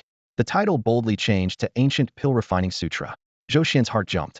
He flipped through quickly. What had once been a disjointed collection became a fully integrated, meticulously ordered ancient alchemy compendium, covering timing, pharmacology, pill formations, each detail refined with precision. If this book reached the sect, it would surely cause a sensation. He composed himself, closed the ancient pill refining sutra carefully, and tucked it away. This was just a small gift for Zhongling. Thinking of the so-called explosion fairy, Zhou Xuan sighed, realizing his earlier judgment was probably premature. That girl was stubborn and clumsy, but her passion for pill refinement burned fiercely. Maybe all she lacked was the right guidance. He patted his chest thoughtfully, a playful smile curling at his lips. With this ancient pill refining sutra, maybe that explosion fairy really can make a pill after all. Zhou Xuan wasted no time. Adjusting his breath, he forcibly suppressed his cultivation to the 9th level of body tempering, then strode directly toward the Danfeng Peak, where the inner disciples were stationed. Around the midpoint of Danfeng Peak, a light golden mist of medicinal vapor swirled in the air, filling it with a heavy yet sweet herbal fragrance. But the higher he climbed, the more that scent became muddled and harsh, mixed with bitterness, spice, and even a sharp metallic tang. Before long, he found his way to the small courtyard of Zhang Ling's isolated alchemy workshop. Outside the gate, the usual herbal aroma had been completely replaced by a burnt stench, as if someone had tossed scorched dregs and ash into the fire. Looking up, he saw several fist-sized holes blasted into the once white courtyard wall, their edges charred black with lime shards still crumbling down. Inside, ornamental spirit plants were bent askew, their leaves curled and yellowed, clearly scorched repeatedly by intense heat and acrid fumes, drained of their former vitality. Looks like the Danfire fairy's skills have improved again these past month or so, Zhou Xuan muttered inwardly, though his face remained expressionless. He stepped forward and lightly knocked on the door. Knock, knock, knock. The wooden door trembled with a dry echo, but inside, all was dead silent. No reply came. Just as he was about to knock again, a Danfeng disciple strolled past on the Flying Eve's pathway. Seeing him, the disciple's expression shifted to recognition, and after sizing him up, he asked, "Are you here to clean Senior Sister Zhang's alchemy room?" Zhou Xuan froze briefly, then nodded, adopting a humble demeanor. "Yes, senior brother." The disciple curled his lips, a mix of sympathy and schadenfreude in his eyes. "Too bad you came too early. Senior Sister Zhang had guests visiting today. She went down the mountain early to meet them. Most likely, she hasn't returned yet.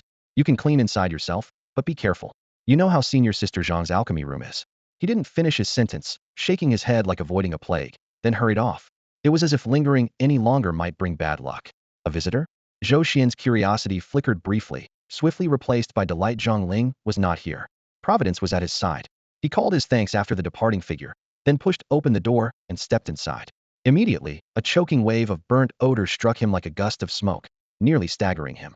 The stench was bitter and acrid, mixed with strange, sickly smells from various scorched herbs.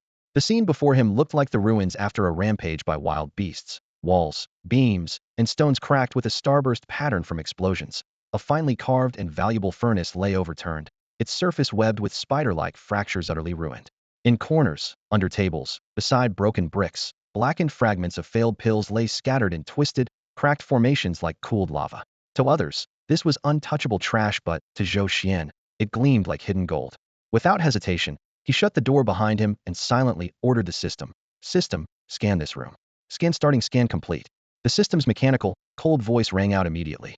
"Warning, detected 7 incomplete elixirs in highly unstable condition. Their internal spiritual energy structures are disrupted and liable to explode violently at any moment." As the words ended, 7 markers emitting a dangerous red glow appeared in Zhou Xian's view, each pointing to a nondescript corner in the room. Some were hidden beneath shattered furniture, while others were even lodged in cracks in the walls. A chill ran through Zhou Xian's heart as he finally understood why no one dared take on Zhang Ling's tasks. This wasn't just cleaning, it was minefield clearing. A single misstep could mean death, or at least crippling injury. For ordinary alchemical disciples in the body refining realm, all they could do was carefully move around with tools, the risk terrifyingly high. But Zhou Xian had long since risen above mere menial work. He didn't dare relax. His Dantian spiritual power quietly circulated. Raising his right palm, fingers loosely curled, he aimed the center of his palm at the 7 dangerous points. Instantly, an invisible suction spread across the room. Swish, swish, swish. The 7 discarded pills, all marked by the system as about to explode, were lifted by his great palm, emitting sharp whistling sounds as they flew out from their hiding spots.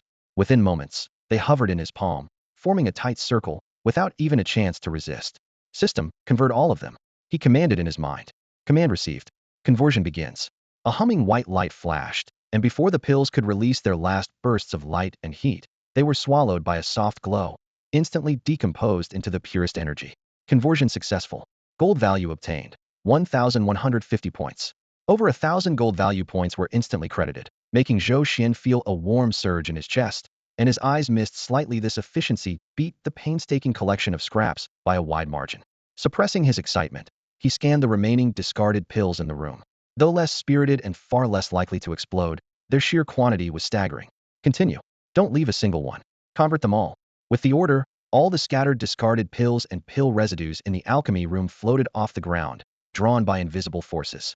They merged into a dark torrent, streaming continuously into the white light in his palm. Conversion successful. Gold value obtained, 320 points. Conversion successful. Gold value obtained, 480 points. The system's prompt sounds rang one after another, like melodious celestial music playing in his mind. When the last discarded pill turned to light, Zhou Xuan glanced at the system panel. Gold value balance, 8,343 points. This entire sweep had brought in more than 4,000 points in a single haul, his breathing growing heavier with excitement. But the thrill was quickly subdued. Over 8,000 points seemed substantial, but it was barely a fraction toward the goal of next spirit root upgrade, raising the dual attribute waste spirit root to a single attribute, requiring a full 100,000 gold value points. A long and arduous journey still lay ahead. Moreover, for his plan to open a shop, this money would soon be fully invested in refining low-grade goods as opening stock. Thinking of this, he shook his head, refocused, and began tidying up the disordered alchemy room. He righted the collapsed pill furnace, moved the broken tables and chairs into a corner, then cast cleaning spells to sweep away dust and grime. Before long, what had looked like a bomb site was spotless and renewed. After finishing all this, Zhou Xuan nodded in satisfaction and was about to turn and leave when suddenly Zhang Ling's voice came from outside the courtyard. Ah, Qinghua, honestly, my alchemy room is tiny and run down. It accidentally blew up a few times just the other day. It's a total mess and there's really nothing fun there. Let's go somewhere else instead, okay? Zhang Ling's voice carried a hint of guilt and awkwardness, as if she was trying hard to discourage her companion. Zhou Xuan's steps faltered briefly as he stopped at the doorway, yet his ears caught another clear, pleasant voice without meaning to linger. Why be so formal between us? I'm just curious about this alchemy place that captivates you so much. No matter how messy it is, I want to see it with my own eyes. The woman's tone was gentle, like a stream caressing pebbles, carrying a soothing and relaxed smile. But Zhang Ling tried to decline again. But the woman had already taken her hand and lightly stepped toward the courtyard entrance. Zhou Xuan's mind raced. Knowing there was nowhere to hide, he took a deep breath, adjusted his clothes, and pushed open the door. Senior Sister Zhang. He bowed at the threshold, speaking low and steady, presenting himself wholly as a humble servant. Outside the courtyard gate, Zhang Ling was holding the hand of a woman, her expression torn between hesitation and resignation. Seeing Zhou Xuan emerge from the alchemy room, she froze. Then her gaze passed over him and landed on the room that moments ago had been a disorderly mess. Now, it was spotless, with medicinal ingredients neatly organized by type. The irritation that had welled in her throat instantly evaporated, replaced by surprise. Standing beside her, the woman in the blue dress had skin as smooth as polished jade, warm and gentle features, her sleeves fluttering slightly in the breeze. Her beauty rivaled Zhang Ling's own, but unlike Lu Rian's cold aloofness, she exuded a friendly and welcoming springtime air. She looked at Zhou Xuan with curious eyes that shimmered like rippling water. Zhou Xuan dared only a quick glance before lowering his eyes again. Senior Sister Zhang, I came to clean the alchemy room for you, he said respectfully. And also, to apologize. Apologize? Zhang Ling was momentarily taken aback. Yes, Zhou Xuan's tone was sincere. When you invited me last time, I failed to appreciate it. I felt ashamed afterward. So today, I came not only to clean but also to make amends for my disrespect that day. Then he carefully took a book from his bosom. Its cover was aged and simple, the scent of ink faint but pure. He presented it with both hands. I know you're passionate about alchemy. This ancient alchemy scripture is something I came across by chance. Perhaps it may be of help to you. Please don't disdain it. Accept this as my humble apology. Zhang Ling's gaze fell on the alchemy text. Before she could speak, the woman in blue's eyes suddenly flashed with dazzling light upon seeing the book. She stepped forward slightly, staring intensely at the scroll in Zhou Xuan's hands, her voice trembling with astonishment. Where did you get this scripture? I can feel an incredibly rich and ancient Taoist aura emanating from it. This must surely be the work of a master alchemist. Tao resonance. Master of alchemy. Those two words spilled from the lips of the woman in the blue skirt, each syllable striking Zhang Ling's heart like a heavy iron hammer. Though Zhang Ling was an amateur in alchemy, treating failed concoctions as a daily routine, she was the daughter of an elder in the law enforcement hall, her insight far surpassing that of ordinary disciples. She knew all too well that the term Tao resonance meant that a work had reached the pinnacle of a particular Tao, resonating with the ultimate principles of heaven and earth, leaving behind a profound, mystical imprint in the creation. It wasn't just a complete alchemical scripture. Even a casually jotted down formula carrying Tao resonance would cause alchemists across the entire Tianxian continent to compete fiercely for it. And yet, the Zhou Xuan before her, in her impression merely a somewhat clever and decent-looking miscellaneous disciple, had casually produced such a treasure? Zhou Xuan's heart tightened, as well had seriously miscalculated. He originally thought the ancient alchemical scripture enlightened by the system was just a quality upgrade, meant as a gift to please Zhang Ling and pave the way for future business. Never had he expected the finished product to come with special effects actually containing this so-called Tao resonance. Just hearing the term felt absurdly high-end, completely beyond his expectations. Now, facing the clear, penetrating eyes of the woman in blue that seemed to pierce his soul, his scalp tingled, yet he forced a guileless smile and hurriedly shoved the scripture into Zhang Ling's hands, desperate to offload this hot potato. Senior sister, what exactly are you talking about? I don't quite understand, he feigned confusion. The blue-skirted woman Zhang Qingyue did not take the book. Her gaze remained locked on Zhou Xuan, her gentle voice laced with a probing firmness. Junior brother, no need to be nervous. I only want to ask 3 things. Where did this scripture come from? Who is the senior master that bestowed it? And where are they now? If you can introduce me, Qingyue will reward handsomely. Each question landed like a mountain. Zhou Xuan's heart sank. Senior master? What senior master? Could she mean the one I bought with 1,000 gold points from the system? He quickly shifted his thoughts and wore a perfectly measured look of befuddlement and awkwardness, scratching his head as he said, Senior sister, it's really not as mystical as you think. I found this book at the Wanjing Pavilion bookstore down below Yunlai workshop. The cover was worn, so I thought it was an old text. I spent a few spirit stones on it, hoping it might be useful for Sister Zhang. Half truth, half lie, but flawless in execution. The image of a clueless, earnest miscellaneous disciple trying to curry favor with an inner sect elder came vividly to life. Yunlai workshop? Zhang Qingyu's delicate brows knitted slightly. Yunlai workshop was a den of all kinds of people. Occasionally one might find something rare, but a Tao resonance-carrying alchemical tome? The odds were even lower than Zhang Ling concocting a perfect pill without explosion. Yes, exactly. Yunlai workshop. Zhou Xuan nodded vigorously, afraid she wouldn't believe him. At his side, Zhang Ling finally snapped out of her shock. She glanced at her friend Zhang Qingyue, then at the simple-faced Zhou Xuan, and finally at the ancient-looking alchemy manual. Her expression turned strange.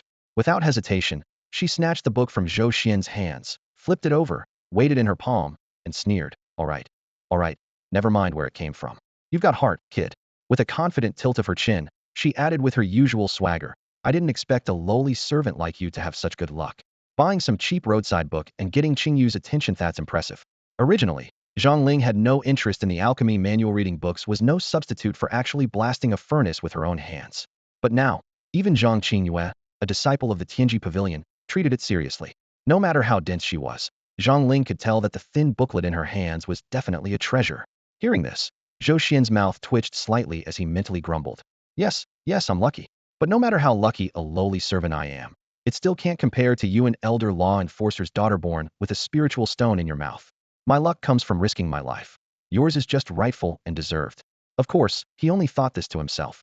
Outwardly, he remained respectful, bowing repeatedly. Senior sister, you flatter me. As long as you forgive me and no longer blame me for my past rudeness, I am more than satisfied. Zhang Ling snorted and accepted the apology, casually flipping through the alchemy manual.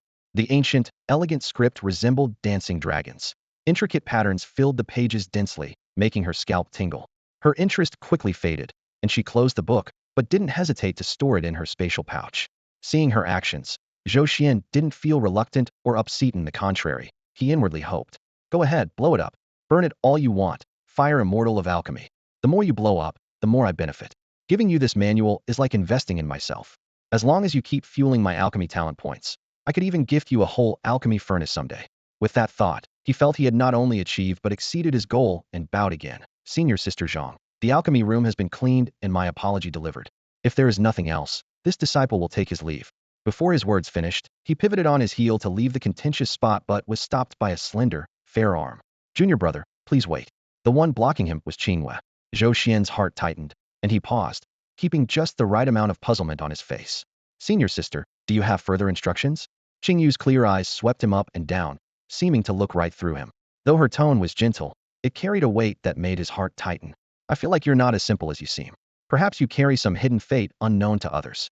A faint smile curved her lips, one Zhou Xuan couldn't decode. Junior brother, would you be interested in leaving Lingjian Pavilion with me and making a trip to Tianji Pavilion? His mind immediately exploded with 1,000 questions. Already? The story's moving too fast. I just came to reap benefits and send gifts. Now I'm getting abducted? Go to Tianji Pavilion? You must be kidding. My system isn't warmed up, my spiritual roots aren't upgraded, and my shop isn't even open yet. He opened his mouth to find an excuse to decline, but Zhang Ling suddenly clapped her hands, her face full of sudden realization. Qinghua, did you figure something out? Grabbing Qingyu's arm, she was more excited than the person involved. Zhou Xuan was confused. Figure out what? Seeing his clueless expression, Zhang Ling rolled her eyes, leaned close to his ear, and lowered her voice in a conspiratorial tone, almost bragging. Kid, do you know what kind of identity my sister Qinghua has? She's not a disciple of Lingjin Pavilion. Before Zhou Xuan could speak, she answered herself. My senior sister is from Tianji Pavilion, one of the top 10 sects in the Tianxian continent. Tianji Pavilion is best known for watching qi and fate. The words qi and fate thundered in Zhou Xuan's mind, and everything suddenly made sense. No wonder Qinghua looked at him so strangely. No wonder she was so sensitive to a down-imbued alchemy manual. No wonder she was so sure he was destined for something she could see what ordinary people couldn't. Qinghua looked at Zhou Xuan's stunned face and shook her head softly, explaining gently, Linger, don't scare junior brother. I'm only making guesses based on my intuition, not saying I've truly seen anything. She turned to Zhou Xuan and spoke gently, my name is Zhang Qinghua. I'm distantly related to Linger, which is why I can come freely into the inner chambers of your Lingjin Pavilion. You don't need to be too formal. So she's family, Zhou Xuan thought to himself, understanding why Zhang Ling, who was usually so fiery, had personally come down to greet her.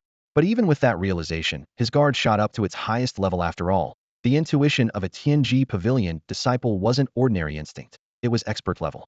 He was grateful he hadn't shown any signs of weakness earlier, but still felt an invisible pressure suddenly descend on him. His system and identity as a time-traveling visitor, these were his greatest secrets and the foundation of his survival.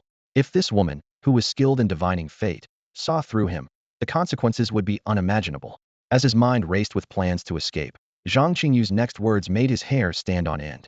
Her voice was clear and melodious, like a bubbling spring, but to Zhou Xuan it felt as if he had fallen into an icy pit. However, junior brother, you have truly piqued my curiosity. I wonder if you would allow me to use a secret technique of the Tianji Pavilion to take a look at your fate? Silence fell over the courtyard as if even the wind had been paused. Zhou Xuan felt a chill surge from the soles of his feet to the crown of his head. His heart pounded in his throat, gazing into my fate. What a joke. As a time-traveling system user, was my destiny something outsiders could casually peer into? If she discovered the truth, should I kill her to silence her, or would I end up dissected as a specimen? 1,000 objections sprang to mind. But when he looked up and met Zhang Qingyu's smile, curious, yet kind, and saw Zhang Ling's expression that clearly said, just say yes, you'll be the one profiting, all his refusals caught in his throat. He was just a lowly servant disciple, while she was a core disciple of one of the top sects in Tianshuan continent, and Zhang Ling's sister to boot. Did he even have the right to say no? Not at all. Like a fish on a chopping block, he felt powerless and stifled like never before, sensing invisible energies quietly locking onto him. Resist? Impossible. Before he could even form a full refusal, Zhang Qinghua lifted her eyes and made her move. There were no complicated hand seals or incantations, just blinked softly. In an instant, her eyes, which had been as clear as autumn waters, were covered with a pure, dazzling golden light. It was majestic and blazing, as if holding the ultimate truths of heaven and earth. No mortal power. Zhou Xuan's body stiffened as an invisible, yet overwhelming force enveloped every limb and joint. It felt like countless unseen vipers were tightly coiling around him, freezing every inch from skin to bone, down to his very soul. He felt as if he stood stripped bare, completely exposed under someone else's scrutinizing gaze. All the secrets he carried seemed to be laid bare in those golden eyes. That cold, piercing gaze poured into Zhou Xuan like liquid mercury, seeping through every meridian with no gap to block it. In just a few breaths, the probing power condensed into a sharp, gleaming spike, aimed straight at his most vulnerable and hidden sea of consciousness.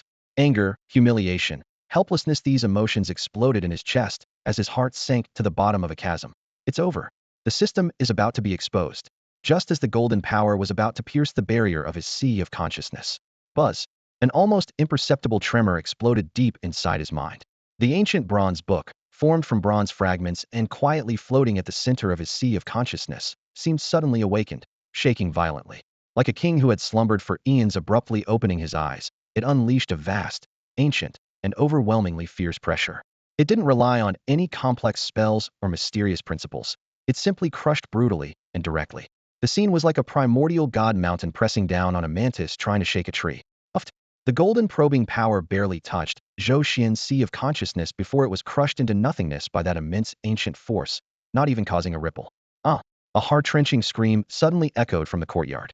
Zhou Xian's body relaxed as the suffocating sense of being watched vanished instantly. He shot his head up, dumbstruck by what he saw. Moments ago, Zhang Qingyue had seemed ethereal, like a fairy fallen from the heavens, but now she clutched her head, screaming in unbearable pain, her throat nearly torn apart by the shriek. Her once golden eyes were back to normal color but bloodshot, with vivid red tear streaks tracing down her pale cheeks, horrifying to witness. Thud! Zhang Qingyu's body went limp and collapsed straight onto the bluestone ground, her breath fading rapidly. Zhou Xian was utterly stunned. What just happened? Some kind of scam? Wait, is this my fault? He was completely baffled, not even understanding why the ancient bronze book had suddenly lashed out. Qingyue, Zhang Ling, standing nearby, was shocked pale by the sudden tragedy. She screamed and rushed forward, pulling Zhang Qingyue into her arms. Her voice trembled with tears and desperation. Qingyue, are you okay? Don't scare me like this. Tears welled up in her eyes before she suddenly looked up, her almond-shaped eyes burning with fury as she glared fixedly at Zhou Xian. It's you. It has to be you. What did you do to Qingyue? Startled by her furious roar, Zhou Xian instinctively stepped back a half-pace, raising both hands in innocence. I didn't do anything. I've been right here, haven't moved a muscle. Every word was true. Everything that just happened was beyond his control, and he had no idea why the bronze book had suddenly acted. How dare you deny it? Zhang Ling's whole body trembled with rage as she prepared to rush him, only to be stopped by a weak tug on her sleeve. Linger, it's not his fault. Zhang Qingyu's voice was so frail it seemed like a candle flickering in the wind, on the verge of being extinguished. She leaned against Zhang Ling's chest, her face as pale as paper, breathing heavily. After a long moment, she finally managed to steady herself. Qingyue, are you really okay? You're bleeding. Zhang Ling's brow twitched with worry as one hand firmly supported her shoulder, while the other carefully wiped the blood and tears streaming down her cheek. His movements were full of tenderness. It's nothing. Just a slight backlash to my soul. They'll be fine after resting a bit. Zhang Qingyue waved her hand weakly, her palm still trembling slightly, but her eyes had cleared. After briefly explaining her condition, she took a deep breath and lifted her gaze toward Zhou Xian, who stood not far away. Zhou Xian remained rooted in place, hands hanging stiffly at his sides like had been struck by lightning. His eyes flickered back and forth between the two of them, clearly at a loss. Qingyue watched him intently, her eyes reflecting shock, fear, disbelief, and even a trace of reverence. Junior brother, her voice was still faint, but carried an unprecedented gravity. I just saw something very unusual within you. If I'm not mistaken, your extraordinary luck might come from it. Zhou Xian's heart sank suddenly, but his expression remained blank. His fist, hidden in his sleeve, clenched slightly without a word. Qingyue closed her eyes and gathered her thoughts for a moment. Then she spoke deliberately. That thing felt ancient beyond this era. I suspect it's connected to the legendary primordial sanctuary, most likely an artifact from the Golden Age. Golden Age? Zhou Xian froze. A strange thought flashing through his mind sounded like the name of some luxury apartment complex. Noticing his confusion, Qingyue gave a wry smile and patiently explained. The Golden Age is how our Tianjai sect refers to the last great cultivation era. No one knows exactly how long ago it was, maybe 100,000 years, maybe 1,000,000, or even longer. In that age, the sacred sites we know now were just beginning to emerge. Many cultivation techniques and magical treasures trace their origins back to that time. She paused, her breathing growing a little heavier, but she still supported herself and continued. Legend says back then the spiritual energy of heaven and earth was so dense it felt like a sea of mist rolling over the land. Precious materials and treasures were everywhere. A mid-level sect would have at least a true immortal protecting it. The top-level sanctuaries housed the fabled immortal kings, even immortal emperors. As she spoke, a look of yearning and awe shone in her eyes, as if gazing across countless years toward that glorious era. Her voice was low and clear. That was an age belonging to the gods. Zhang Ling listened with wide eyes and couldn't help but interrupt. And then, what happened? Zhang Qingyu's eyelashes trembled slightly, a shadow of melancholy flashing in her eyes. She restrained her expression, lowering her voice to a whisper, though it still carried an undeniable tremor. Afterwards, no one truly knows what unfolded. Maybe it was a catastrophe that swept across all the heavens, or perhaps there were other reasons. But at some point, that era of unparalleled brilliance abruptly came to an end. Overnight, countless powerful legacies vanished without a trace. The once abundant spiritual energy rapidly dried up. Even the heavenly Tao itself developed cracks. She raised her hand, pointing toward the towering sky, her fingertip trembling faintly in the dim light. Our current era was rebuilt upon that very ruin. Many seemingly peerless legacies are, in fact, just fragments and relics left behind from the Golden Age, Lucky sparks we managed to find. Boom. Each word Zhang Qingyue spoke struck like a muffled thunderclap in Zhou Xuan's mind. Golden Age, true immortals, immortal kings, immortal emperors. The heavenly Tao broke in these terms instantly connected with the formidable bronze tome in his spirit sea. Could that book really be from that era? Zhou Xian's heart raced with shock. No wonder it could easily shatter senior sister Zhang Qingyu's secret probing technique. Something from the age of the gods is not something present-day cultivators can casually touch. His heart pounded wildly. Taking a deep breath, he forced himself to suppress the surging emotions, forcing a smile that was more painful than tears. Carefully, he began to play the part. Senior sister, everything you say, didn't understand a word. But I think I vaguely remember what you mentioned. He scratched his messy hair on purpose, pretending to try to recall. Not long ago, I was cleaning the miscellaneous duties room as a lowly servant disciple, and I accidentally picked up a small copper piece from a pile of scrap metal. At the time, I didn't think much of it, and just stuffed it in my pocket. Then one day, somehow, the copper piece suddenly glowed and warmed up, and whoosh, it shot straight into my mind. Nothing happened after that. I really have no idea what it is. His words stumbled out, part truth, part fabrication, perfectly playing the role of a lucky but clueless boy. The small courtyard fell deathly silent.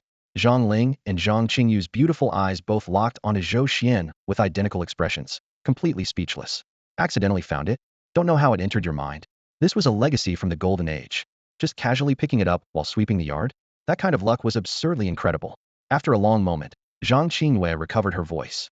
She looked at Zhou Xuan deeply, her gaze filled with indescribable complexity. Your fate truly is. The words trailed off into a long sigh. Perhaps this is what they call destiny. Then, she said solemnly, Junior brother, you must study that copper piece in your mind carefully. That is an incredible blessing. If you can unlock its complete legacy, who knows? In the future, you might use it to establish a sacred ground that rivals the likes of Spirit Sword Pavilion and Heavenly Mechanism Pavilion in today's world. Establish another sacred ground? Zhou Xuan felt his blood surge in his chest, his heart pounding faster than ever. He instinctively thought of the other small bronze shards still lying quietly in his storage pouch. Just one piece was enough to manifest such an outrageously powerful bronze book. What if I refine the other piece and combine them? What would happen then? His heart raced. If I spend another 1,000 gold points to secure the identity of a future Sacred Realm Lord, this deal will be an absolute steal. In his mind, Zhou Xuan quickly painted a vivid picture of prosperity, commanding thousands of miles of sacred mountains, disciples bowing in worship, countless prodigies bowing down as vassals. But just as his daydream was heating up, a cold voice suddenly drenched it in ice. Zhang Qingyu's tone dropped sharply. Her unprecedented seriousness made the atmosphere in the courtyard feel frozen solid. Junior brother Zhou Xuan, you must remember this clearly. From today onward, no one besides the three of us can know any information about this thing. Not a single word must be leaked. You should understand the danger that comes from possessing a precious treasure, she said without spelling out the consequences, but the chilling look in her eyes made cold sweat break out over Zhou Xuan's back. Your cultivation is weak, but you hide a treasure from the Golden Age. If word leaks and you become a target, those who want it have hundreds of ways to make your life a living hell, all to snatch it away. At the thought of being soul-probed or hunted down in agony, Zhou Xuan's earlier pride vanished instantly, replaced only by vigilance and seriousness. He nodded hastily, solemnly promising, Senior sister, don't worry. I will be extremely careful, more careful than ever. As he spoke, he couldn't help but glance at Zhang Qingyue. Her face was deathly pale, sweat gleaming on her forehead. Clearly the backlash of exploring heaven's secrets had not yet faded. Feeling a pit in his stomach, Zhou Xuan swallowed hard, his throat dry and sore. Gathering his courage, he cautiously asked, Senior sister Zhang, is Sister Qingyue really all right now? Should I, maybe pay some medical expenses or something? The disciples of the Heavenly Secrets Pavilion had high status, and if they wanted to extort him, he truly wouldn't be able to pay. Before Zhang Qingyue could answer, Zhang Ling glared at him sharply, her eyes a confusing mix of suspicion, anger, and unmistakable bitterness. Pay what? How would you even pay? Qingyu's backlash came from overreaching in divine knowledge. How does that concern anyone else? Though her voice was harsh, the bitterness cut deeper. How could it be fair that her own senior sister risked her life to glimpse a sliver of divine truth? Yet this kid just happened to stumble upon a treasure from the Golden Age while sweeping the floor. The difference was absurd. Leaning weakly against Zhang Ling, Zhang Qingyue raised a trembling hand to stop her. Linger, don't say any more. Her bloodshot eyes still radiated undeniable authority. Junior brother Zhou, remember this. Only the heavens, the earth, you, me, and Linger can know about this. There must be no fourth persona, you understand? I understand. I swear on my life I won't breathe a word.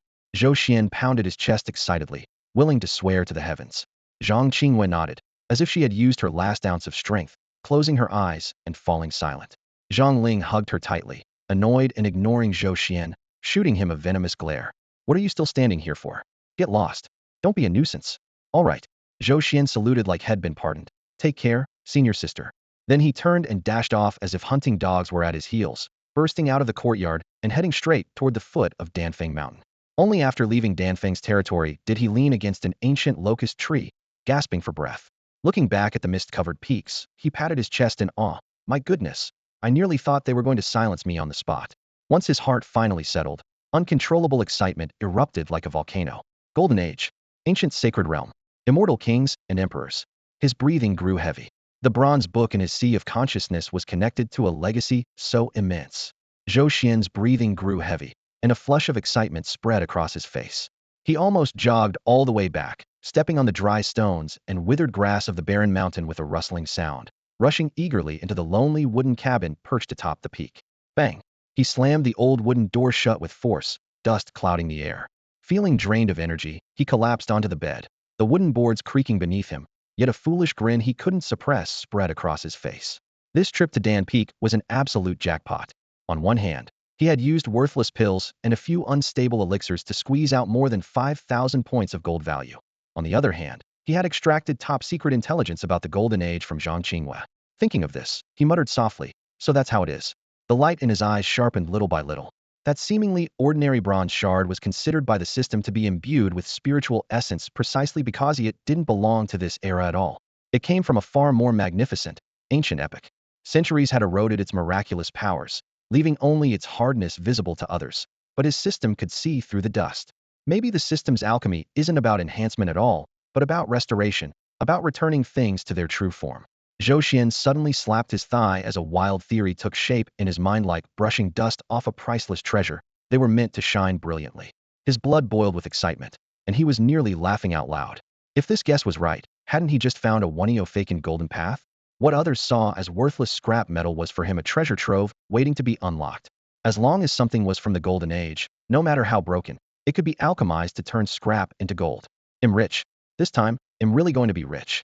Thrilled beyond measure, he rolled on the bed as creaks echoed all around. Then he suddenly sat upright, his gaze cold and sharp as lightning. Wait, there's one more. With a thought, he reached into his storage pouch and pulled out the other bronze shard originally salvaged together with the first piece from a heap of junk in the scrapping grounds. Compared to the bronze manuscript turned ancient tome, this one was in much better condition and larger, its obscure ancient patterns faintly visible under the dim light, radiating an indescribable aura. The first fragment, so broken, had already been alchemized into an overwhelmingly powerful ancient book that had ruined a disciple of the Tianji Pavilion in one Maviso. What might this better preserved piece create? Perhaps a direct immortal emperor's legacy? Zhou Xian gripped the bronze shard tightly, his heart pounding wildly.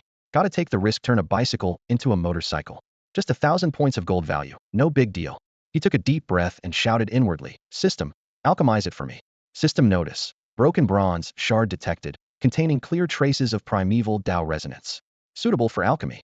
Requires 1,000 points gold value. Confirm? Yes. He selected without hesitation.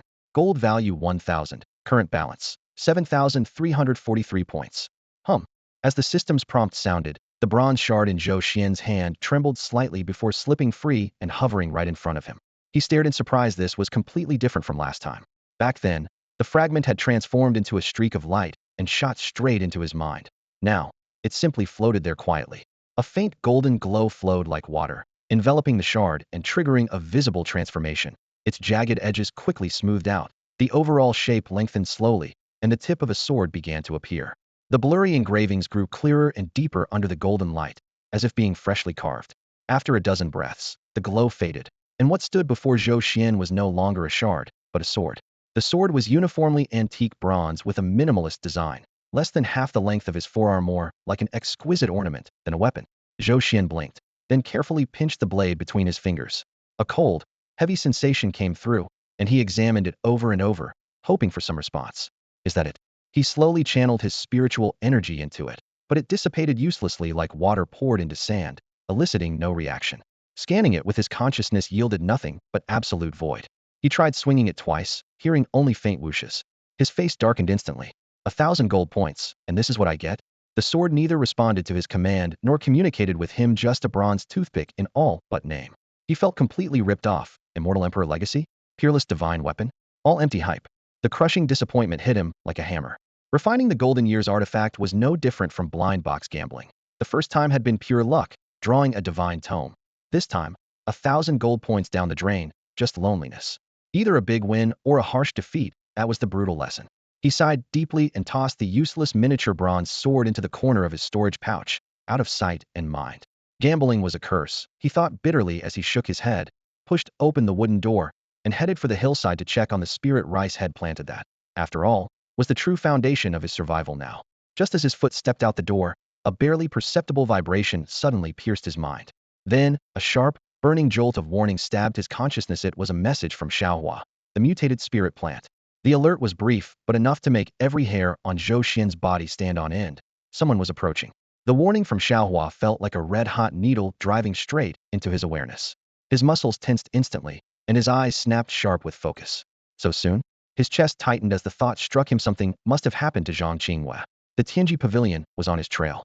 He couldn't imagine anyone else who would come all the way to this remote corner. The idea flashed through his mind like lightning, and without hesitation, he slipped out of the worn wooden hut, moving as silently as a ghost cat. Outside, mist swirled thickly. Sticking close to the ground, he dashed and quickly concealed himself behind a half-a-man-high boulder. He stilled his breathing and only peeked out with half his head, eyes fixed on the mountain path.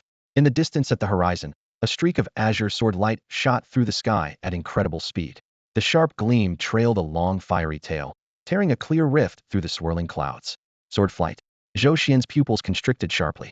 In the Xuan Sect, this was a strict measure of cultivation level. Ordinary outer disciples, even when reaching Qi refining, could only glide briefly at low altitude using basic flight talismans. Only those who had melded man and sword could soar confidently like this. This newcomer was at least an inner disciple, maybe even higher. His heart nearly jumped into his throat. What was an inner disciple doing in a place meant for lowly errand disciples? Dark thoughts flooded his mind. The sword light drew closer, defining the figure clearly, but Zhou Xuan frowned. Something was wrong.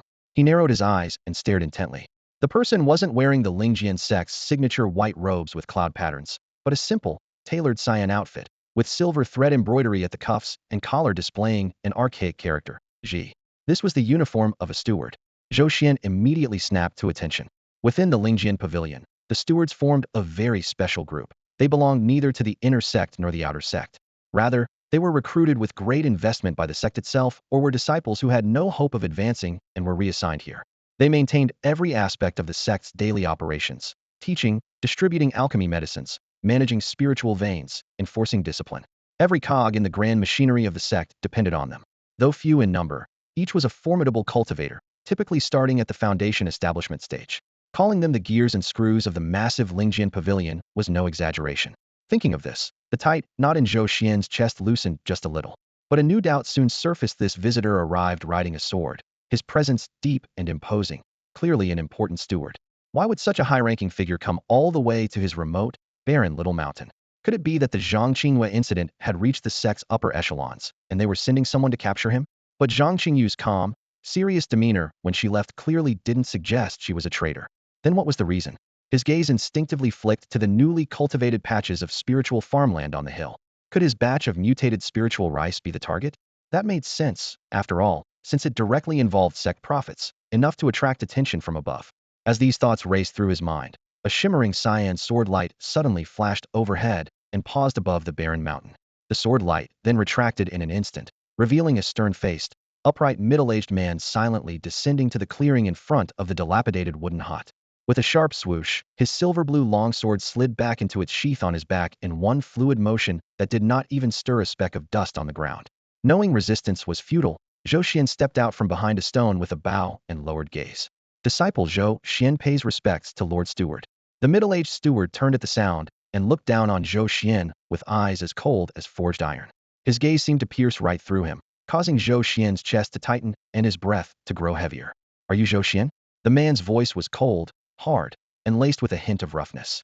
Yes, Lord Steward, this disciple is he, Zhou Xuan said with a deep nod, lowering his stance even further and cautiously asking, may I ask what brings your lordship here? The man's expression remained unmoved.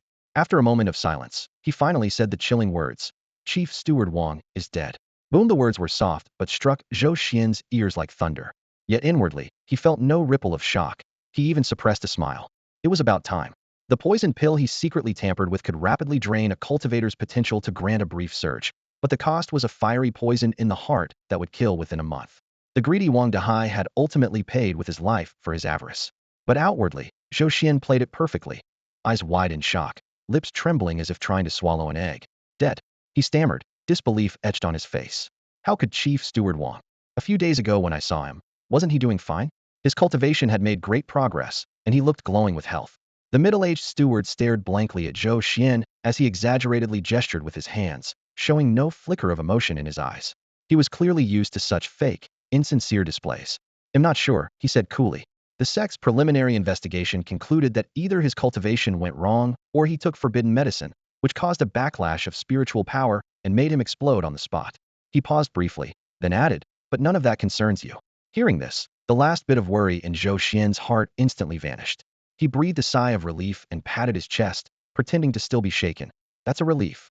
I thought something happened to Chief Wang, and the sect was going to question lowly servants like us. The steward, clearly uninterested in wasting time on small talk, cut to the chase. I'm here to talk to you. It doesn't involve him. Someone said you currently have the highest cultivation level among the servant disciples? Zhou Xuan's heart sank with a jolt. Finally, it's happening. Not daring to slack off, he immediately bowed and saluted. With respect, sir, I'm unworthy. I was lucky to break through recently, and am now only at the peak of the 9th level of body tempering. Before he finished, he put on a miserable face and sighed repeatedly. My meager skills are truly nothing special. I've almost exhausted my potential and probably won't ever reach the chi refining stage. That's why I never dared to hope for transfer to the outer sect, just wanted to quietly spend my life farming here in the servant yard. His words were half truth, half pretense, revealing his cultivation level while showing humility and obedience without leaving any loopholes. As expected, the steward merely nodded slightly, a rare trace of helplessness crossing his eternal icy expression before waving his hand dismissively. Whether you want to join the outer sect or not doesn't matter anymore. You can't leave now, even if you want to. What do you mean? Zhou Xuan stood frozen. Can't leave? Are you planning to trap me here on this barren mountain? The steward ignored his shock and continued on his own. From today, the servant yard's old system is abolished and the sect is reforming. All servant disciples under 30 who have reached the chi refining stage will be promoted directly to the outer sect without examination. He glanced at Zhou Xuan with utter clarity in his gaze. What remained were those whose potential had run dry or were old, weak, or sick. All remaining servant disciples will govern themselves regionally. The servant yard and its subordinate areas will be divided into 4 major districts: east, south, west, and north. Each district will be overseen by the disciple with the highest cultivation. With that, the steward fell silent and let Zhou Xuan digest the news. Zhou Xuan stood there stunned, as if struck by lightning, feeling partly confused yet beginning to understand. The servant yard is being reformed? Those at Chi Refining are promoted and who become officials? And the rest are left to govern themselves regionally? What kind of divine intervention is this? No sooner had the words left his mouth than before Zhou Xuan's mind could even catch up, the middle-aged man dressed in a dark cyan steward's robe swung down a heavy hammer blow, striking him squarely on the crown of his head. According to the sect's latest reorganization, the steward's voice was cold and precise, each word enunciated clearly. This barren mountain under your feet, along with the waste disposal area at its base and the surrounding several miles, from this moment forward, will all fall under the jurisdiction of the Northern Department of the Miscellaneous Duties Office. He paused briefly, his gaze sweeping over Zhou Xuan as if weighing the praise heft. And you, Zhou Xuan, as the disciple with the highest cultivation in the Northern Department, shall automatically become its overseer. The air suddenly stiffened.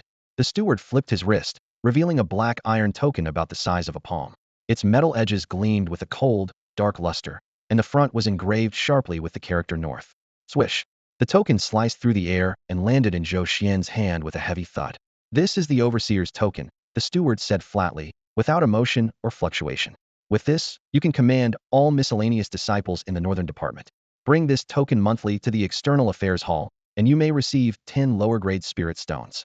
The detailed regulations are embedded as a spiritual imprint inside the token. Study it yourself. The entire announcement sounded rehearsed, delivered flawlessly without a trace of feeling. With that, he didn't even bother to glance at Zhou Xuan again, raising his hand to make a sword formation. Whoosh! A green flying sword shot out from his sleeve, lifting his body as it vanished into the clouds. In the blink of an eye, the trace of green light disappeared into the sky with no tail to follow. On the barren mountain, only Zhou Xuan remained. The cold wind stirred fallen leaves, dry branches scraped noisily. The black iron token in his hand felt heavy and freezing cold. He looked down at the token, then back toward the direction where the steward had vanished. His entire face stiffened as if doused with a bucket of cold water. Suddenly, he pinched his leg hard. Yikes! That hurts. The sharp pain made him shudder. This isn't a dream. In the next instant, overwhelming joy surged through his chest like a breaking dam. His breath became uneven. So I'm really the overseer of a district now? And this is for real? Originally, he had just been scavenging thrown-away trash in the waste disposal area, flipping items for some gold value to get by. But now, Zhou Xuan stared down at the token, his lips twitching as if to smile, but contorted instead into an awkward, almost tearful grimace. Now, the entire waste disposal area, together with this barren mountain, is damn well my own territory? Zhou Xuan gripped the cold, heavy black iron token tightly in his hand, the muscles in his face twitching slightly from excitement. His heart pounded wildly in his chest, like a war drum beating louder and louder. A windfall from the sky? No, this was like suddenly receiving a solid, unbreakable iron rice bowl. He was now officially the steward of the North District in the Lingjian Pavilion's Miscellaneous Duties Department of Formal Appointment issued by the sect. This status was worlds apart from the so-called steward title that Fat Wang Dahai had promised him verbally before. Wang, the steward in charge, had only offered a temporary foreman position. A nicer name was steward, but the truth was just a lackey who took orders. If things went well, maybe some pockets of reward. If things went badly, Wang could crush him without a sound. But the token in his hand was different. The black iron token bore the word North engraved on its front, symbolizing his official position registered by the sect, protected by sect rules, and wielding real authority. Even if he only managed a pile of unwanted miscellaneous disciples, as soon as he stepped into the North District, Zhou Xian's word was law. What made his eyes gleam even brighter was the 10 low-grade spirit stone salary he would receive every month. 10 pieces. Counting on his fingers, after grinding through more than 2 years in the Miscellaneous Duties Department, working himself to exhaustion and living frugally, he hadn't saved half that amount. And now, just by sitting still, he would get 10 spirit stones monthly. Of course, he also had his system backing him up. With its hidden income each month, earning hundreds of spirit stones was easy, making this salary pocket change. But what really quickened his heartbeat was this real authority. Breathing heavier, he instinctively glanced down toward the foot of the mountain. That was the miscellaneous disposal place.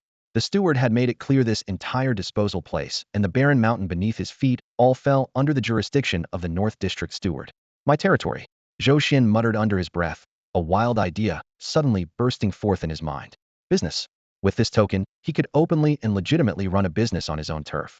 Originally, he intended to save up capital and open a small shop to recycle waste at Yunlai Lane outside the sect gate. But that place was swarming with unsavory characters, and the water was deep. A powerless, lowly miscellaneous disciple daring to compete with local gangs? When the shop just opened, he'd likely be swallowed whole to the bone. He knew all too well how these sect folks' minds worked. No background, no power, and hoping to get rich? Dream on. But now it was different. Zhou Xuan looked down at the black iron token, a wider and wider grin spreading across his face. The disposal place this spot was practically a treasure trove custom-made for him. Lingjian Pavilion generated piles of waste every day, damaged magical tools, invalid talismans, failed pills from refining, all sent here. Others saw garbage, but Zhou Xuan saw mountains of glittering gold. The more he thought about it, the brighter his eyes shone, like 2 freezing cold lamps. Many people assumed cultivators lived on wind and dew and considered money worthless, so they wouldn't keep track too closely. That was a huge mistake. At places like Lingjian Pavilion, the vast majority of low-level cultivators were dirt poor. Having spent over 2 years in the sect, Zhou Xuan saw this clearly. Poverty was a visible, undeniable norm. Outer disciples casually carried their first-grade lower-tier flying swords, whose blades were chipped and jagged, with cold gleams dulled by time, but they still carefully wiped and wore them at their waists day after day. Their gray, faded robes were repeatedly soaked and scrubbed in mountain springs until the color washed out, yet they clung to them like precious treasures. There was only one reason: no money. In cultivation, the order of priority was wealth, partner, technique, land, with wealth always coming first. Without spirit stones, they couldn't afford pills or cultivation methods, and decent magical tools were even more out of reach. So anything that could still be barely activated or block a sword stroke, they'd rather patch up again and again than throw away carelessly. The cultivation world had strict tiers for magical tools, pills, and talismans. Names varied by region, but everyone agreed: first tier matched chi refinement stage, second tier matched foundation establishment stage. First tier tools were relatively cheap, so chi refinement disciples could save up with tight budgets for a year or more, then maybe grimly buy a decent weapon. But second tier tools were luxury arms only foundation establishment cultivators could afford, often costing a fortune or leading to total loss. The price gap between first and second tiers was often 10 to dozens of times. sharply dividing cultivators into different classes. As for third tier, that was legendary. Zhou Xuan remembered tales from the sect third-tier tools listed freely at thousands or even tens of thousands spirit stones, with better quality ones priced in the tens of thousands. A few years ago, at the Inner Sect tournament, the champion's third-tier flying sword Jinghong briefly appeared, instantly turning Inner Sect prodigies jealous and fierce enough to spill blood in battle over just that one sword. That showed just how precious a flawless magical tool really was. Because of this, most cultivators' first reaction was never to discard, but to repair. If the spirit energy remained, they'd find the sect's artificers to mend cracks, or go to market repeatedly and spend all their savings for repairs, desperate to extend their treasure's life to the next cycle. Only when spirit energy was completely depleted, making even melting down for raw materials worthless, would they tearfully throw the broken pieces into junk piles. And those discarded junk heaps were, in Zhou Xian's eyes, gold mines. His mind raced with plans set up a shop sign. High prices paid for damaged magical tools and scrapped spirit items. For a very small amount of spirit stones, he could scoop up what others regarded as worthless junk. Then, by investing a bit more refinement value and using his system's power, these rusty scraps could be instantly renewed and transformed into true treasures. The margin between buying and selling was huge enough to drive anyone crazy. And this business was something only he could do. Even the sect's best artificers could only fix tools still holding spirit energy. Once the energy dissipated, no matter how divine the repair, they couldn't revive a pile of dead metal. But Zhou Xian's Midas Touch system was completely different. It didn't just repair it transmuted. At its core, this was about giving those lifeless objects a complete makeover, breathing new life into them. If he was willing to invest a few more gold tokens, the quality of those tools could be elevated even further. The thought set a fire blazing in Zhou Xian's chest, his blood boiling, his breath coming heated and fast. Before him stretched a golden road to financial freedom, slowly unfurling beneath his feet. Let's do this. He slapped the heavy, cold management token against his belt with a sharp snap. Raising his wrist, the iron tag rang heavily against the leather strap. Then, striding down the mountain with long, confident steps, earth and dust scattered beneath his feet, his cloak billowing behind him. The top priority now was to rush to the administration hall of the errand department to officially register his Roland. While he was at it, meet the other three managers to size them up. An hour later, the central square of the errand department. Once a quiet, wind-whispered empty space, the square now thrummed with the voices of thousands of errand disciples crowding in a dense, black sea of humanity. Faces mixed with confusion, anxiety, and excitement surged like waves through the throng. As news of the sect's reorganization spread, it swept through every corner of the department. The young disciples who had broken through to the advanced body refining stage stood energized at the front, awaiting promotion to the outer sect, while more of the old, weak, or sick gathered in clumps near the back, whispering doubts over whether the promised regional autonomy was a blessing or a curse. The moment Zhou Xuan stepped into the square, several sharp eyes fixed on him simultaneously. At the front stood three men already waiting. Each was over 40, their faces weathered by years, but their auras far stronger than ordinary errand disciples, undoubtedly the managers from the other three regions. Zhou Xian's gaze swept across them. One had reached body refining stage 8, the other two were stage 7, all seasoned veterans of the errand department. Catching sight of the identical black iron token on his belt, the three first showed surprise, and then quickly forced obsequious smiles as they hurried forward. The tall, thin man leading them cupped his hands and called out loudly, "Ah, you must be Manager Zhou from the Northern District. We've heard so much about you." The short, stocky man right behind him forced a warm smile. "Manager Zhou, you've finally arrived. We've all been waiting here for quite some time." The last one, a sharp-eyed older man with a goatee, stepped up close to Zhou Xian and lowered his voice flatteringly. "Manager Zhou, we've been discussing the personnel assignments. We're just waiting for you to weigh in and make the final decision." Zhou Xian's gaze briefly flicked over the three stewards' faces, but he didn't even bother to move the corners of his mouth. They all kept saying how they'd long admired him. Yet Zhou Xian nearly burst out laughing ever since the sect's new personnel regulations took effect. These old foxes probably know every little detail about even the color of his underclothes as the steward of the North District. He was at the pinnacle of the 9th level of body refinement, a rookie who had spent 2 quiet years squatting in the despised corners of the miscellaneous affairs ward. No background, no connections. His only advantage was that his cultivation was just a bit higher than theirs, and that rise had just come suddenly, like he was on some kind of supercharged boost. Because of that, these three were now practically begging at his feet. But Zhou Xian understood perfectly well what they were really thinking behind those smiling faces. Last time, during the minor competition in the miscellaneous affairs courtyard to select disciples to serve the inner sect, everyone else had been fighting fiercely, but these old foxes hadn't even shown their shadows. At the time, Zhou Xian wondered, how could they possibly miss such a chance to climb higher? Now he realized, they didn't even care about those scraps. The East, South, and West districts, the three juicy spots dripping with fat, all had been cleanly divvied up between them. In the East district's mines, miscellaneous disciples dug like dogs every day, but the trickle of profits slipping through the steward's fingers was enough to feed ordinary disciples for a year. In the West district's spiritual meal hall, they controlled everything related to food and drink, quietly skimming spiritual rice and selling sacred vegetables on the side as routine business. The South district was even more lucrative, overseeing the outer sect disciples' living quarters, laundry, and uniform repairs. Every little corner held spiritual stones to be squeezed out. Only his North districta forsaken barren mountain, along with the miscellaneous affairs ward that everyone avoided, was the true garbage heap and absolute bottom of the barrel. Thinking of this, the small flame of excitement from his promotion was instantly doused by a cold splash. These old bastards were setting a trap for him. Steward Zhou, you're truly young and talented, and your cultivation is exceptional. The tall, thin man slobbered as he spoke, his laugh lines spreading wide like a blooming chrysanthemum, his enthusiasm almost burning. Yes, yes. The short, fat man waddled his shiny belly as his rolls quivered in agreement. The bearded old goat lowered his posture to the ground, rubbing his hands and leaning forward.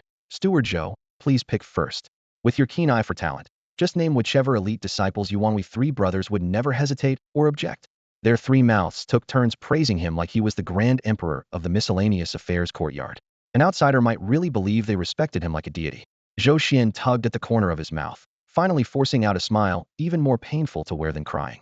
Respected seniors, you're truly too kind to me. Zhou Xuan made only a perfunctory salute, his fingertips twitching slightly, showing not a trace of reverence. He continued with a smile, you've put in more years doing grunt work around here than I've even eaten bowls of rice.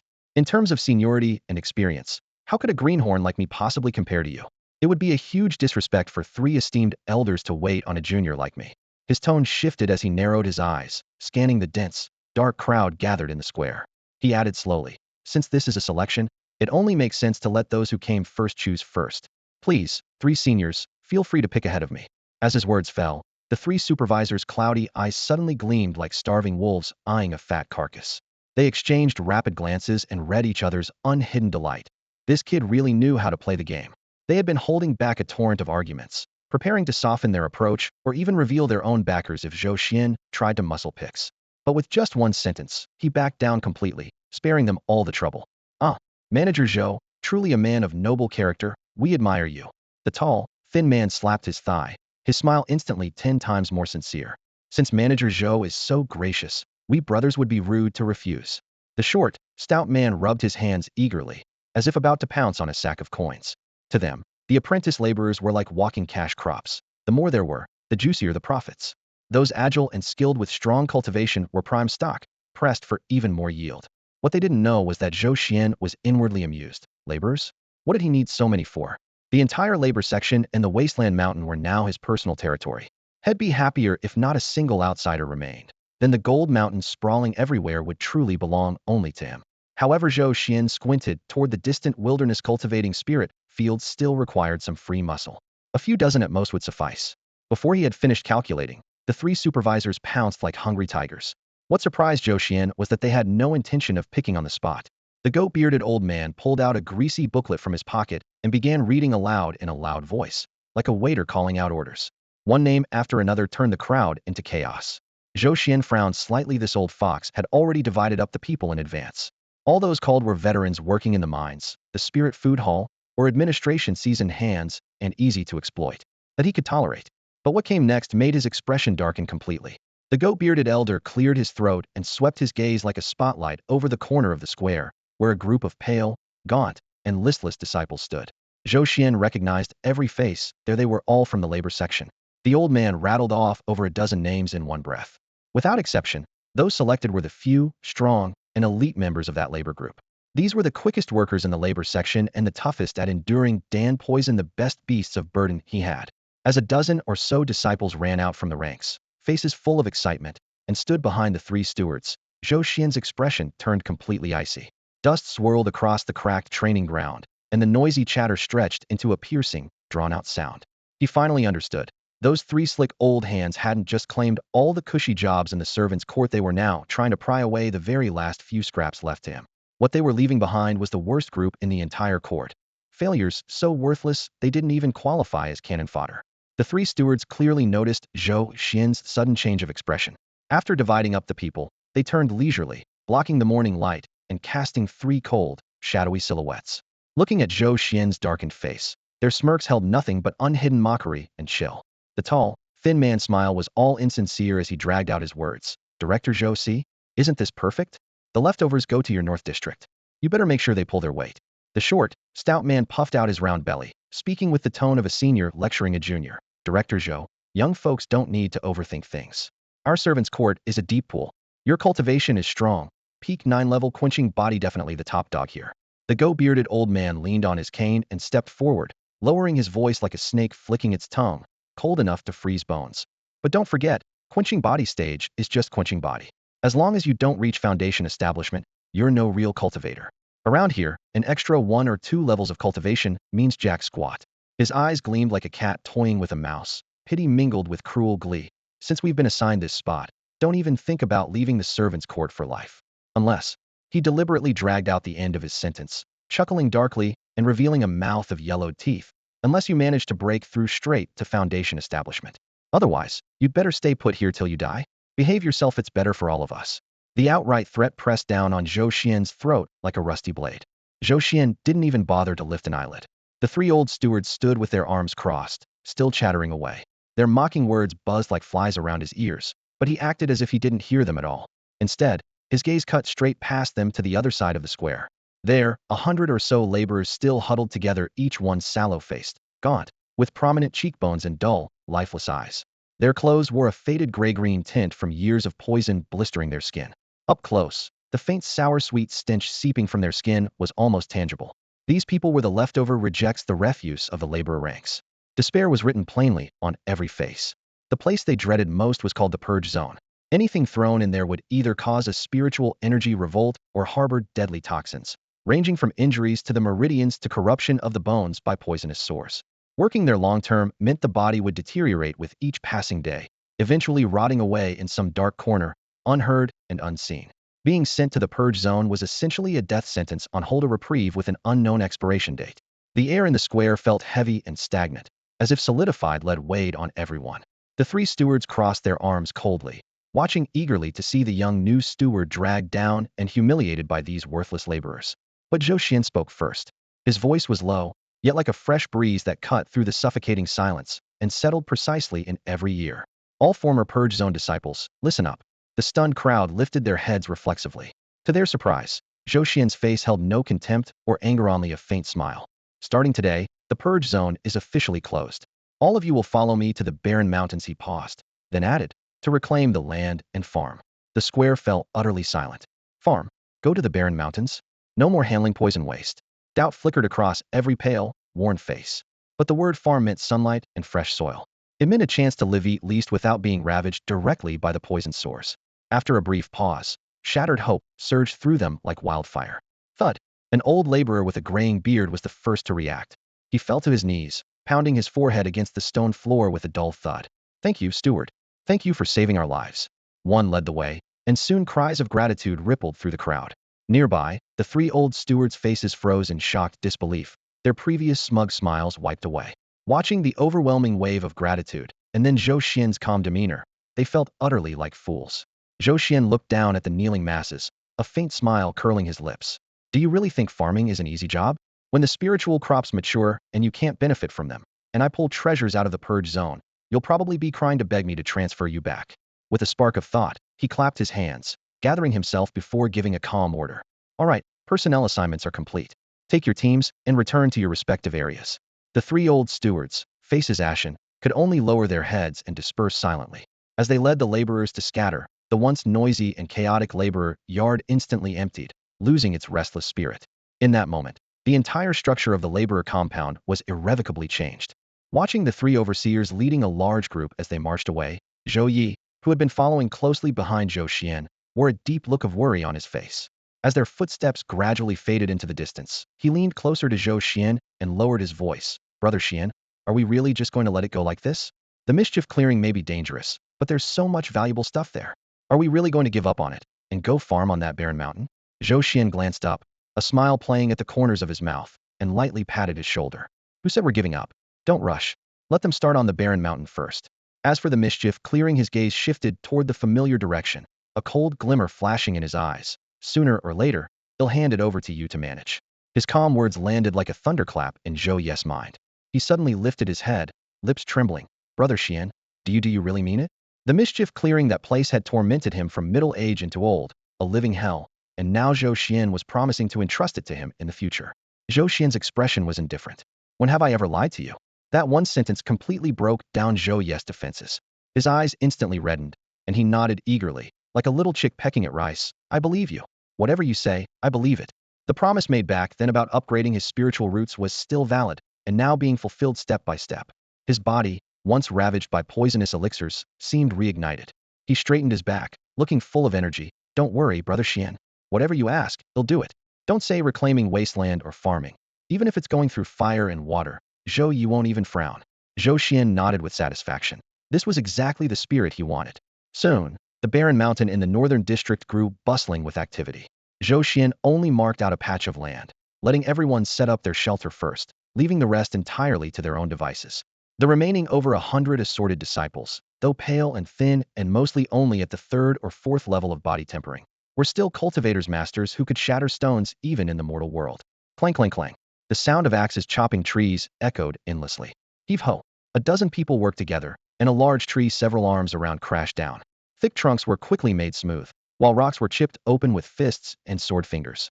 Simple wooden houses that could shield from wind and rain rose as if visible to the naked eye on the hillside.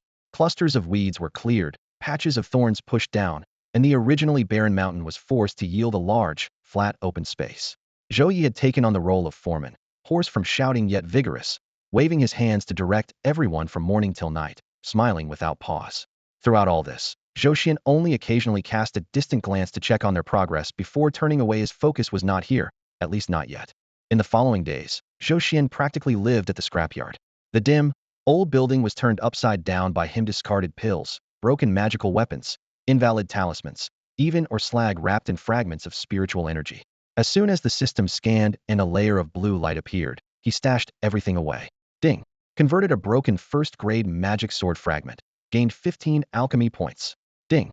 Converted an expired spirit-gathering talisman. Gained 8 alchemy points. Ding. Converted 3 low-quality discarded pills. Gained 22 alchemy points. The prompt sounds buzzed continuously in his mind like a steady rain of droplets. During those days, Zhou Xian essentially became a diligent hamster, tirelessly hauling all kinds of junk into the system storeroom. 3 days later, he tossed the last or slag with lingering spiritual energy into the light screen and exhaled a long breath of stale air. Alchemy points balance, 15,876. Staring at the number, Zhou Xian's expression relaxed. Over 15,000. Now that was real confidence. After finishing all this, he didn't leave immediately. Pulling out a prepared wooden board and ink brush, he brushed a few large characters before walking over to the scrapyard's rickety wooden door. Thud! The board was firmly planted into the damp earth beside the door. For black characters reflected a faint glow in the sunlight. Scrap recycling. Zhou Xian dusted off his hands and turned back into his small room. His actions naturally caught the eyes of the disciples who occasionally came back to check the scrapyard. Hey, look, what kind of sign did Manager Zhou put up? One disciple stood on tiptoe to see. Scrap recycling? Another repeated the word slowly, puzzled. Recycling scrap? Isn't the scrapyard already for handling waste? Who would bother to sell garbage specially? We usually just toss stuff inside directly. Why bother with a process? The crowd murmured confusedly, but no one understood the new manager's plan. Zhou Xian was too indifferent to explain. The sect had a fixed disposal process. Most disciples just dumped junk in a designated place, and someone transported it here. What he truly awaited were those who were impatient or had things they couldn't let others see. This sign was a long-term investment. For now, he had a more urgent matter, making money more precisely, earning spirit stones. To carry out large-scale scrap recycling, he needed startup capital. Otherwise, it was impossible. Back in his cramped wooden room, he sat cross-legged before a neat stack of blank talisman papers, a plate of cinnabar, and a brush. Taking a deep breath, spiritual energy flowed through his meridians into the brush tip, his wrist steady as a rock. He began to draw. Complex patterns flowed seamlessly across the talisman paper. The instant his brush lifted, the cinnabar lines still glistened with a damp sheen, and the faint scent of spiritual ink lingered in the air. Moments later, the most basic blade talisman was complete. Yet, given Zhou Xian's current level of talisman crafting, the success rate and power of this charm were still pitiful. If actually used on a blade's edge, it would only sharpen it fractionally, barely enough to cut through ordinary stone. But he didn't mind at all. What he needed was just the form. Ding. Detected an item eligible for activation. Inferior blade talisman. Consume 1 point of gilded value to activate? Yes. Zhou Xuan echoed silently in his mind. A faint, nearly invisible streak of blue light shot out from the bronze ancient book stored in his spirit sea, instantly enveloping the talisman. The cinnabar line seemed to come alive, flickering softly with spiritual radiance. The dim glyphs grew full and bright, and a subtle but pure spiritual energy ripple spread outward. Zhou Xian picked up the talisman, his fingertip clearly sensing the thin membrane of spiritual power coating it. He nodded with satisfaction. A worthless talisman made for less than half a low-grade spirit stone, instantly transformed into a standard talisman worth a whole low-grade spirit stone at 200 profit. Why not enjoy that? The following days passed with a simple routine, meditation to cultivate, then repeated cycles of drawing talismans, activating them. Blade talismans, lightness talismans, water-gathering talismans, various first-grade inferior talismans were produced en masse by him. Within a week, the finished products piled up neatly, over 100 neatly stacked in a bamboo box. It was time to exchange for spirit stones. He remembered that the Yunlai market stall had been shut down for renovation recently. The sect had tightened controls, banning all temporary stalls. Now, selling goods required entering official shops. In some ways, this saved him the hassle of setting up a stall again. That afternoon, Zhou Xian changed into a plain servant's outfit, hood drawn low to cover most of his face, and quietly left the servant quarters, heading straight to Yunlai market. He didn't go to his usual Bai Ling's Wanbao pavilion, but chose a relatively large shop instead. Greetings, customer. Looking to buy something? The clerk smiled warmly as he approached. Selling. Zhou Xian lowered his voice and set a bulging cloth bag on the counter. 110 first-grade inferior talismans. Do you buy these? The clerk paused for a moment, then his eyes lit up. We do. Of course. He immediately called over the shopkeeper. The shopkeeper was a sharp, capable middle-aged man. He flipped through the talismans, fingertips flicking to confirm the spiritual energy signals, then nodded with approval. Good quality, very standard. He glanced at Zhou Xian. Friend, our buyback price is 95 low-grade spirit stones for 100 talismans. You have 110 here, so I can offer you 104 spirit stones. How does that sound? Zhou Xian quickly calculated. If he had a stall, with some luck 100 could sell for 120 to 30 spirit stones. Now without a stall, the shop's buyback offered 2 or 3 dozen less, but saved time and effort, and avoided risk of being watched. Deal. He nodded decisively. Great. The shopkeeper promptly counted out the spirit stones, their smooth luster warm and inviting, exactly 104 low-grade spirit stones. Zhou Xian pocketed them and immediately melted into the bustling street crowd. Watching Zhou Xian's departing back, the shopkeeper twirled his mustache and smiled quietly to himself. These talismans could easily be sold for over 120 lower-grade spirit stones each, bringing in a neat profit of more than 10 stones per piece. Not a bad business at all. Zhou Xian had long mastered this trade. Every batch of talismans he made, he would send to Yunlai workshop for resale, and the spirit stones came pouring in. Meanwhile, his activities didn't go unnoticed by the other 3 stewards of the miscellaneous affairs department. Have you heard? That Zhou Xian from the North District put up a sign outside the scrap disposal office that says waste recycling. The tall, lean steward from the East District was gossiping with the short, chubby man from the West District and the bearded old man from the South District, all wearing sneers. Ha ha, I heard that too. What a joke. Who does he think he is? Does he even qualify to recycle the sect's waste? The chubby man laughed, shaking the fat on his belly. The bearded old man squinted and snorted coldly. I heard he sent over 100 of his underlings to build houses on a barren mountain, and now just lazes around the scrap disposal office all day. No idea what he's up to. Young fool. The tall, thin man slammed the table firmly. So what if his cultivation is high? The man's an idiot. Let him make a mess, the chubby man sneered. At least we don't have to worry about dealing with him. The 3 shared a look and chuckled. To them, Zhou Xian was nothing but a laughingstock. What they didn't know was that the man they mocked as an idiot was quietly amassing his first pot of gold. Every few days, he would wear a simple disguise and sell talismans at different shops in Yunlai workshop. He never went to the same store twice in a row and always chose the busiest, most chaotic hours. Half a month later, Zhou Xian returned from Yunlai workshop with his storage pouch filled with 500 lower-grade spirit stones, the startup capital, finally enough. Back at the scrap disposal office, he glanced at the wooden sign that read waste recycling and nodded with satisfaction. Everything was ready, only waiting for the right moment to start. And that moment to east wind came soon enough. That afternoon, a young man wearing an outer sect disciple uniform frowned as he approached the scrap disposal office. His name was Li Wei, at the 2nd level of Qi refinement. He carried a bag filled with scraps and rejects from failed artifact forging. According to sect rules, such waste was collected only on the first day of each month by appointed staff. But he urgently needed to clear the forging room and couldn't wait. Usually, he would sneak over to the scrap disposal office and toss the trash around its outskirts. Today, he planned to do the same. But as he reached the office's entrance, his foot halted. There was a wooden sign stuck in the ground. Waste recycling. Li Wei was stunned. Afraid he had misread it, he leaned in for a closer look. It really said those 4 words.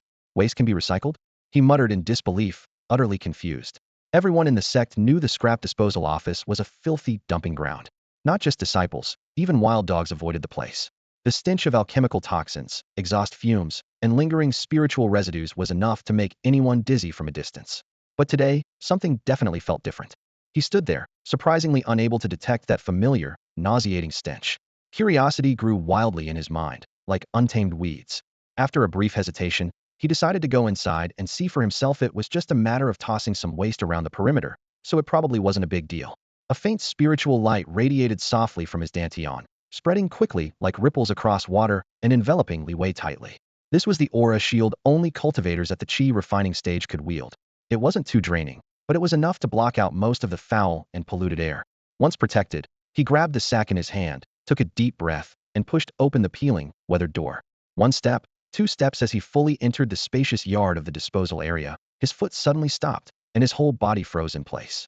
He blinked instinctively, thinking perhaps the days of forging and refining had played tricks on his mind. What he saw completely upended his expectations. There were no towering piles of junk, no overwhelming stench or corrosive poisonous fog. Though the ground was still uneven dirt, it had been swept clean. Years of grime and trash seemed to have evaporated into nothing. The slanting sunlight made the yard so brilliantly bright it almost hurt his eyes, and a faint, fresh scent of moist earth hung in the air. This is supposed to be the disposal area? Did I come to the wrong place? That thought knocked around in Li Wei's head as he spun around, confused, before his gaze finally settled on the center of the yard. There, standing alone, was a mysterious recliner. A young man in a servant's uniform lay back in it, legs kicked up high, his straw hat pulled over his face. His chest rose and fell steadily, as if he were peacefully napping under the warm afternoon sun. In this huge disposal zone, there was only one person. Someone, in the legendary forbidden land of the sect, leisurely basking in the sun and taking a nap. Li Wei felt as if his entire worldview had been shaken to its core. Creaked faint sound of the courtyard gate sliding open drifted into his ears, like a quiet reminder that someone was visiting the reclined figure. The man stirred slightly, slowly sitting up and removing his straw hat that shaded his face, revealing a young yet composed expression. It was Zhou Xuan. He stretched and yawned leisurely, but the moment his gaze flicked toward Li Wei standing by the gate, it froze instantly. The heavy burlap sack in Li Wei's hand, the teal trim of the outer disciple uniform all caught in those eyes. In an instant, Zhou Xian's eyes gleamed like a wolf starved for 3 days spotting a lamb. Business. It smells like business, he thought excitedly. Slapping his thigh, he sprung from the recliner like a spring, bounding to the gate in 3 quick steps, his face bursting into an eager smile. Senior brother, you're here to deal with scrap, right? Before the words finished, he seized Li Wei's forearm and half dragged him inside. Come inside. Waiting out here is such a hassle. Li Wei stood frozen, baffled. An outer disciple barely at Qi refining stage 2 was being called senior brother by someone who seemed merely at body tempering stage, and invited with such warmth as if reunited with an old friend. He instinctively tried to pull back, but Zhou Xian's grip was surprisingly strong, far beyond a typical body tempering cultivator. Who are you? Li Wei asked, dumbfounded by the sudden enthusiasm. Is this not the miscellaneous disposal office? Zhou Xian replied with a grin. Yeah, no mistake there, Li Wei confirmed. Zhou Xian nodded and casually pointed to a faded wooden plaque by the door. Well, from now on, this place is also a scrap recycling center. Your junior brother, am in charge here. Zhou Xian. In charge? Scrap recycling? Li Wei's mind scrambled, but he forced himself to explain his purpose. I'm here to dispose of some refining scraps. He lifted the burlap sack as evidence. Zhou Xian's eyes sparkled even brighter. Refining scraps. He sized up Li Wei from head to toe, his gaze resting on a delicately crafted small hammer magic tool hanging at Li Wei's waist. Well, senior brother must be from the artifact peak. Pill, artifact, formation, and talisman, the 4 ironclads of cultivation. Zhou Xian gave a thumbs up, full of admiration. To be cultivating at artifact peak at such a young age, senior brother has a boundless future ahead, sure to be a pillar of the sect, and definitely a wealthy man someday. With all those compliments delivered, Li Wei's face warmed slightly in embarrassment. He hurriedly waved his hand with a wry smile. Junior brother Zhou, don't tease me. Wealthy. I'm barely scraping by. He sighed, as if finally finding someone to confide in, and opened up. To be honest, my talent for refining is pretty poor. It's been almost a year since I joined, but I've only barely succeeded in making 2 low-tier first-grade artifacts. and the stones I earned barely cover the cost of materials. He lifted the burlap sack again, his tone heavy with frustration. This is a batch of materials I ruined just yesterday. If it weren't for occasional help from home, I wouldn't even be able to afford the most basic refining supplies. His expression darkened as he spoke. Obviously, this was quite a blow for a disciple wholly determined to achieve success in the art of refining magical artifacts. But the moment Li Wei finished speaking, the smile on Zhou Xuan's face brightened like the morning sun, growing even more radiant almost to the point of bursting with joy. Fantastic! He suddenly clapped his hands, the applause echoing sharply through the empty refining chamber. Huh! Li Wei was baffled by Zhou Xuan's strange reaction, silently doubting himself. How could things be fantastic when his situation was so miserable? Seeing Li Wei's confused expression, Zhou Xuan chuckled quietly, leaned in close, and lowered his voice. Senior brother, this kind of business is exactly what I need right now. My business? Li Wei instinctively pointed at himself, growing even more puzzled. That's right. Zhou Xuan nodded firmly, then briefly explained his waste recycling operation. The sect handled massive quantities of scrap that he didn't want to bother with. But if someone like Li Wei brought in small batches of discarded artifact pieces that still held some value, he could buy them on the spot with spirit stones. Buying scrap with spirit stones? Li Wei's eyes widened slowly. Had never heard of anything like that. Yes, Zhou Xuan was certain. The price won't be high, of course, since it's scrap. But every little bit counts. It's better than throwing it away and getting nothing. Li Wei's heart began pounding. He seemed to realize Zhou Xuan's intention. Looking at him, he asked in disbelief, "You mean you're willing to pay for this bag of discarded refining waste I have?" "Of course," Zhou Xuan replied matter-of-factly, "provided you let me inspect it first and confirm it's worth recycling." Li Wei's breathing grew heavy, but he hesitated no longer. He unwrapped the cloth bag and dumped the blackened lump onto the stone tablia, crude sword form. The blade was twisted, cracked, and riddled with impurities, clearly a total failure in material or forging technique. Zhou Xuan crouched down and tapped it lightly with a finger. A slightly dull, crisp ding echoed through the chamber. Ding. Item detected for transformation. First rank magic, sword embryo containing spirit energy. Convertible alchemy value, 32 points. A small smile crept onto Zhou Xuan's lips. The freshest embryo, its spirit energy still intact. If left out in the elements for 10 days or so, most of that energy would dissipate, making it almost worthless. As it stood, this item was equivalent to 32 points of alchemy value, more than what 3 inferior spirit stones could buy. He stood, clapped his hands again, replaced his expression with a professional smile, and extended one finger. Senior brother, though this sword embryo is scrap, the materials are solid and the spirit essence is well preserved. He'll take it. Price 1 inferior spirit stone. 1 inferior spirit stone? Li Wei gasped, doubting had heard correctly.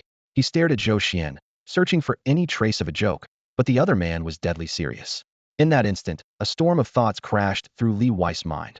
The raw materials for this batch cost around 3 inferior spirit stones. If the forging succeeded, after polishing, a standard first-rank inferior magic sword could sell for 10 to 12 spirit stones in Yunlai market. But if it failed, as now, it was just a worthless lump of scrap metal. Just tossed here. This is its final resting place. Scrap metal and half-finished pieces piled higher than a person, waves of heat mixed with a burnt smell rolling out, declaring that this dull sword blank will never be forged into a blade. And yet now, someone's actually willing to pay a low-grade spirit stone for it? Li Wei froze on the spot, his heart pounding hard against his chest. This was practically like finding free money. He was tempted. No, he was incredibly tempted. 1 spirit stone wouldn't even cover the cost of materials, but at least it saved some loss. Every little bit adds up. Maybe next time he could save some material costs from these scraps. The thought barely formed before he blurted out, afraid that Zhou Xuan might change his mind. "We'll sell it." "Great." Zhou Xuan laughed heartily, reaching into his storage pouch. A faintly glowing low-grade spirit stone lay in his palm. He handed it over casually. The gentle warmth and rich spiritual energy of the stone made Li Wei's fingertips tremble, confirming it wasn't a hallucination. He really just traded a pile of junk for a spirit stone. Zhou Xuan pocketed the still warm sword blank with satisfaction, nodding, then reminded him, "Senior brother, if you ever come across good stuff like this in the future, bring it to me. Of course, it has to be freshly made and still have some value. If it's that kind of broken scrap that's been sitting around for years with all the spiritual energy gone, I'm not interested. I'm still running a small business." "Understood, understood completely." Li Wei nodded repeatedly, joy clearly written across his face. Looking at Zhou Xuan, his expression had changed completely. This wasn't some lowly scrap collector, it was like a living fortune god. The glow of the spirit stone reflected in the slit of his eyes, and suddenly he had a realization. His face lit up. "Junior brother Zhou, between the 4 main peaks of our sect alchemy, artifacts, formations, and talismans, there are plenty of disciples like me, without great talent or money or connections, struggling just to scrape by with limited resources. What we fear most is failure during forging. Each failure means losing everything. Li Wei grew more and more excited as he spoke, his fingers trembling. Your business is viable. More than that, it's got huge potential. Zhou Xuan looked at Li Wei's flushed, excited face and just chuckled softly, waving his hand dismissively. Senior brother, you flatter me. He lowered his voice as if afraid to disturb the mountain of discarded scraps piled up in the courtyard. I'm just trying to make a living, nothing more. He bowed slightly, adopting the humble demeanor of a small shopkeeper. Seeing this, Li Wei felt even more that this junior brother was honest and reliable. Zhou Xian's eyes flicked as if he suddenly remembered something. Then his tone warmed. By the way, senior brother, whenever you have time, feel free to drop by my place. Although I only deal in scraps, who knows, I might stumble on a few usable items. If you find anything you want, he'll give you the lowest price, definitely better than those shops on the market. His words were sincere and earnest, like he was truly looking out for his less fortunate fellow disciples. Really? Li Wei's eyes brightened further. Every day, the waste talismans and discarded magical tools cleared from the miscellaneous storage must number in the thousands. Even if only 1 in 10,000 was still usable, the total would still be considerable. For elite disciples or inner sect brothers, these were worthless junk, but for outer sect disciples barely scraping by, even a slightly worn magical tool or a somewhat weakened talisman could be a lifesaver in a tight spot. Absolutely. Zhou Xian pounded his chest confidently. When I do business, I value honesty. Straightforward and fair to all customers, no tricks. This statement erased Li Wei's last doubts. He nodded firmly, his face full of approval and joy. Junior brother Zhou, I see it clearly now. Your business definitely has great potential. When I get back, they'll spread the word. There are many brothers like me at Chi Peak, so your business will surely thrive. In Li Wei's eyes, Zhou Xian had not only found a way to survive, but also provided a perfect path for struggling disciples to turn waste into treasure and live frugally. It was almost like a blessing. This was exactly what Zhou Xian wanted to hear most. He gripped Li Wei's hand, shaking it firmly with an even more genuine smile. Thanks in advance, senior brother. Next time you come, he'll give you a 20% discount. Gladly, gladly. Li Wei responded eagerly, already envisioning a bright future where he saved a fortune by reselling scraps. After a few more pleasantries, he tucked the recovered low-grade spirit stone into his robe and left the courtyard with a brisk step. Once Li Wei disappeared around the corner, the warm smile on Zhou Xian's face faded slowly.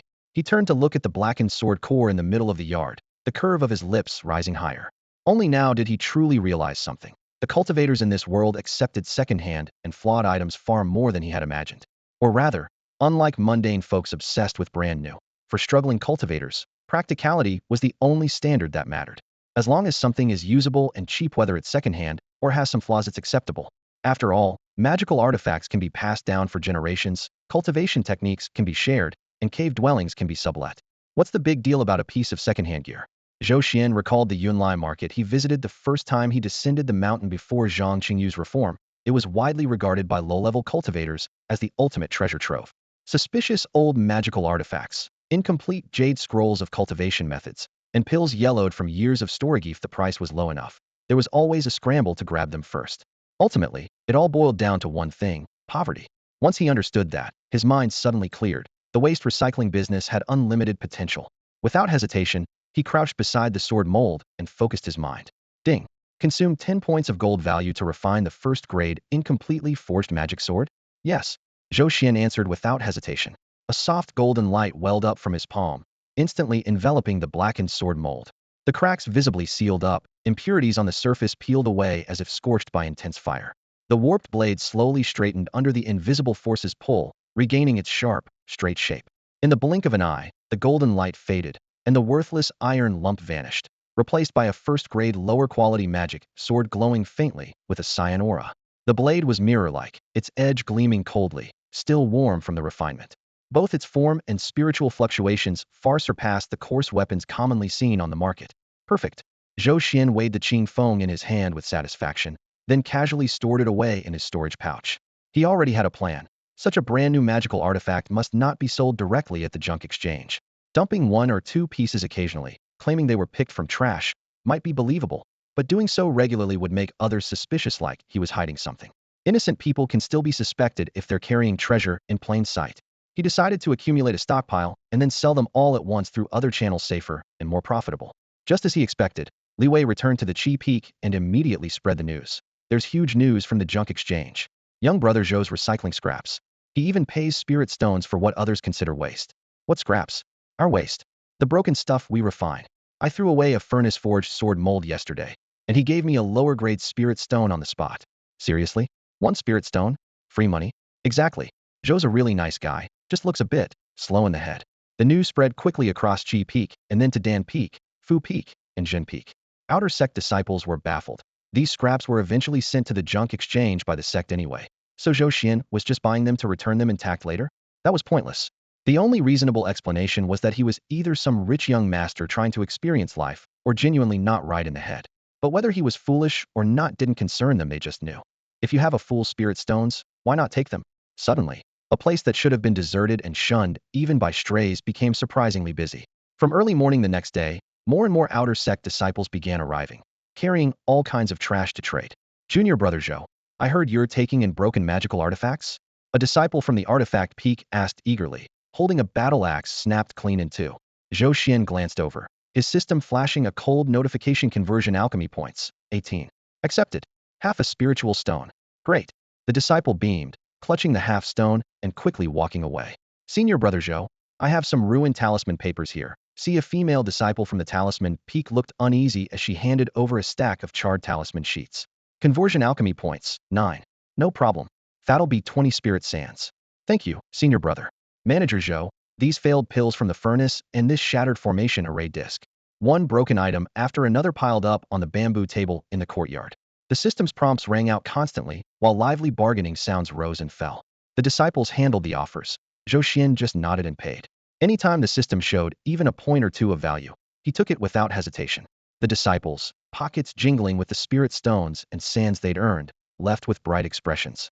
Even at the courtyard gate, some glanced back admiringly. This guy must be rich. He takes all this junk without batting an eye.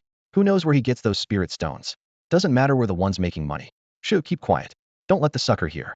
What'll we do if he stops buying tomorrow? Sympathy, pity, even a trace of barely concealed mockery flashed in their eyes. But they would never guess the so-called sucker was grinning from ear to ear inside, nearly splitting his face with delight. Sucker? No. You are the ones rushing to hand over treasures living bodhisattvas. Zhou Xuan's mind was clear. All these junk items shared one trait: they were fresh. Failed just recently, their spiritual energy hadn't fully dissipated yet. If left another 10 or 15 days, exposed to wind and sun, they'd be worthless. Now, while the spirits still lingered, the disciples sold them off to stop their losses, and he efficiently converted their alchemy points. In just 3 days, business boomed like a festival market. The 500 or so low-grade spirit stones he had saved from selling talismans flowed out like water. By the third evening, he counted his storage pouch and found only a handful of low-grade stones left. But when he summoned the system panel, the number practically dazzled his eyes. Host, Zhou Xuan. Cultivation, body refining stage, level 7. Alchemy points, 66,385. 66,385 points. Just 3 days. Using a bit over 500 low-grade spirit stones, had earned an amount of alchemy points that would normally take a whole month of scouring the junk depot to accumulate, several times more than his previous monthly total combined. Exhaling deeply, Zhou Xuan's face lit up with a radiant smile. He glanced at the empty courtyard and then felt his shriveled storage pouch. It's time to close up shop for the day, he muttered, reaching for a weathered wooden board about half his height. Using charred black charcoal, he wrote the characters for close tomorrow in bold strokes, then hung the board on the gate of the junk collection area. With not a single spirit stone left in his pocket, business naturally couldn't continue. Yet, Zhou Xuan was completely untroubled. He lowered his gaze and patted another, bulging storage pouch at his waist, a smile curling at the corners of his lips that was the real treasure trove. He extended his divine sense into the pouch, and with a rustling sound, a nearly overflowing golden glow reflected brightly in his eyes. Over the past 3 days, he had recycled and refined hundreds of failed items, turning them all into brand new first-rank magical tools and talismans, still warm as if they retained the residual spiritual fire.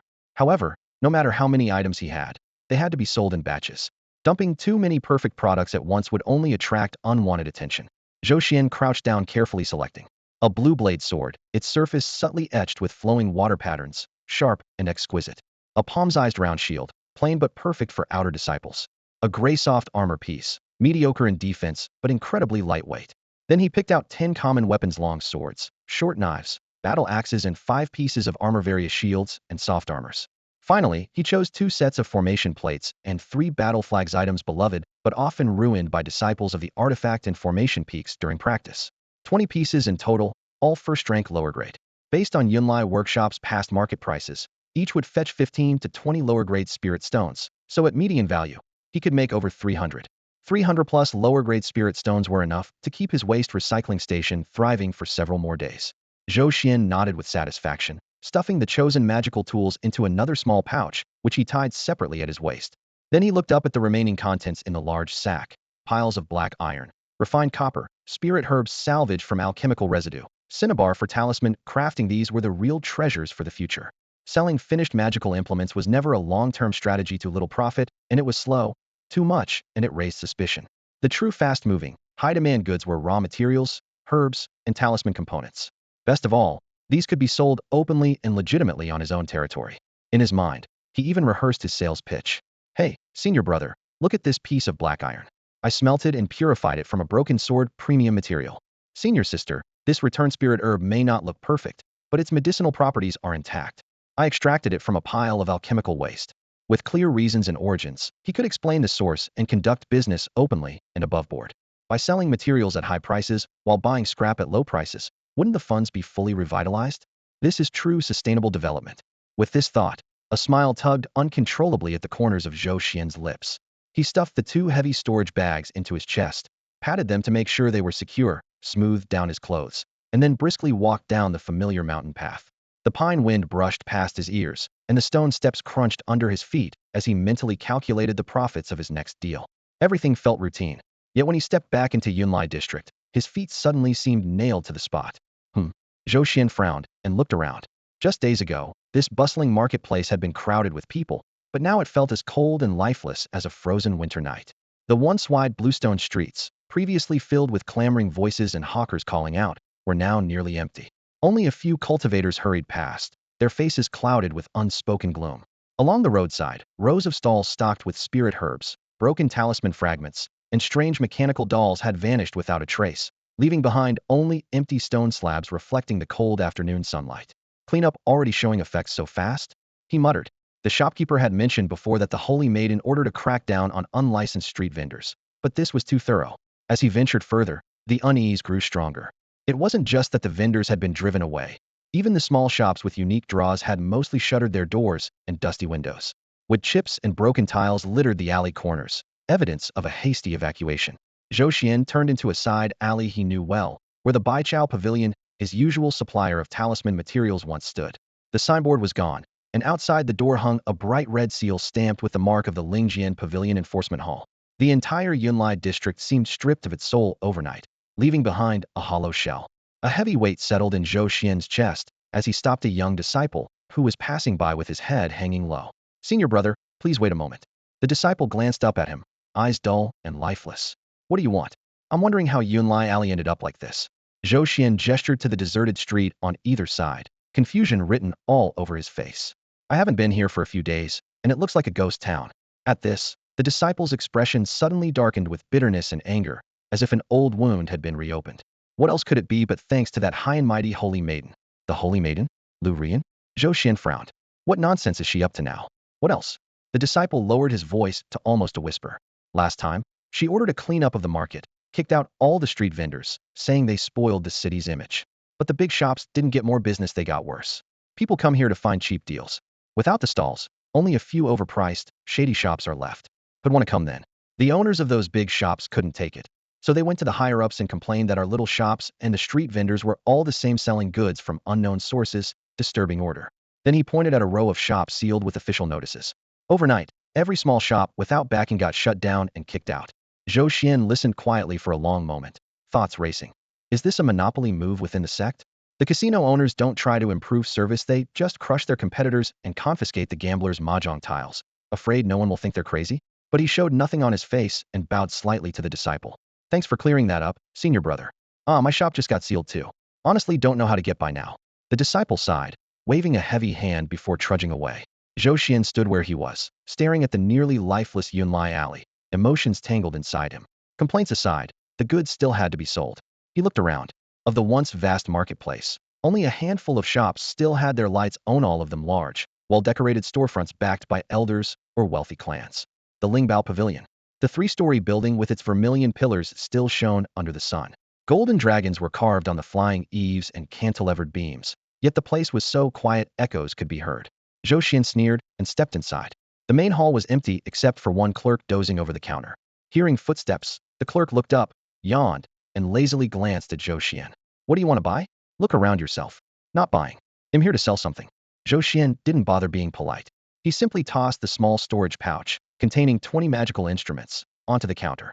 With a clatter, the shimmering artifacts spilled out, spreading across half the wooden surface. Their cold gleam and intricate runes caught the eye immediately sharp and striking. The shop assistant's eyes finally lit up. He looked up at Zhou Xuan, clearly surprised that this plainly dressed outer sect disciple could produce 20 magical tools at once. But the surprise vanished as quickly as it appeared. Without even lifting a finger, he skimmed over the swords, flying needles, and bracers barely glancing before quoting a price. Low rank, first-tier magical tools are bought at 10 low-grade spirit stones each. 20 pieces, 200 stones total. We don't check quality or variety. Take it or leave it. His tone was flat, but carried an unmistakable arrogance. Zhou Xuan clenched his fist tightly. 10 stones. He almost blurted out that this was robbery. Even the cheapest low-grade sword on the market sold for 30 stones. This price wasn't even a third of cost, a blatant ripoff. Just as he was about to argue, a voice full of resentment spoke up nearby. Forget it, senior brother. It's a blessing just to find someone buying. Turning his head, Zhou Xuan saw two other outer sect disciples handing a flying sword, broken in two, to another clerk. One whispered bitterly, teeth clenched. The whole Yunlai ward is monopolized by a few families now. We have no choice. Does that holy maiden's highness have a screw loose? Does she really think this will improve the sect's image? The companion nodded angrily. Yeah, we used to scavenge cheap stuff at stalls and exchange idle tools for spirit stones. Now it's all gone. They've turned Yunlai ward into a ghost town. At this rate, outer sect disciples won't even get a bowl of soup. I bet she just wants to polish her own image, boost her reputation, and secure her spot as the holy maiden. But it's backfiring. Jeverion's complaining. Zhou Xuan listened quietly. His anger gradually faded, replaced by cold sarcasm. So that sly Lu Rian's reckless moves had already sparked discontent at the lowest level. She tried to rule by force and so-called reforms, ignoring the well-being of the rank-and-file cultivators, and all she got was backlash. The resentment was still simmering in the shadows, but Zhou Xuan could almost see the inevitable blow-up coming. If this kept up, the holy maiden's position would be shaky before long. Yet he was puzzled. With all this chaos rocking the entire outer sect, how could the sect leader remain oblivious? Did he really trust Lu Rian that much? Not even willing to come down personally to inspect the work? Zhou Xuan sneered coldly in his heart, his knuckles turning white from gripping so hard before suddenly releasing. He glanced up at the clerk behind the counter and coldly spat out one word. Fine. 200 it is. The clerk's smile was faint and knowing, as if he had already been certain Zhou Xuan would give in. He leisurely counted out 200 lower-grade spirit stones from his storage pouch. The pale blue light flickered on the wooden counter, and with a casual push, the stones clinked against the surface. Zhou Xuan, expressionless, swept the spirit stones back into his own storage sack without even sparing a glance, then turned and strode toward the door. All he wanted was to leave this stifling place as soon as possible. The moment his foot crossed the threshold of the Lingbao Pavilion, an abrupt change occurred. Boom. A crushing pressure descended from above like the collapse of an abyss or a tidal wave rushing back, suddenly enveloping the entire Yunlai district. The air instantly thickened, the ground seeming to tremble. Every cultivator's knees buckled under an invisible weight as heavy as a 1,000-ton mountain, making even breathing feel like a luxury.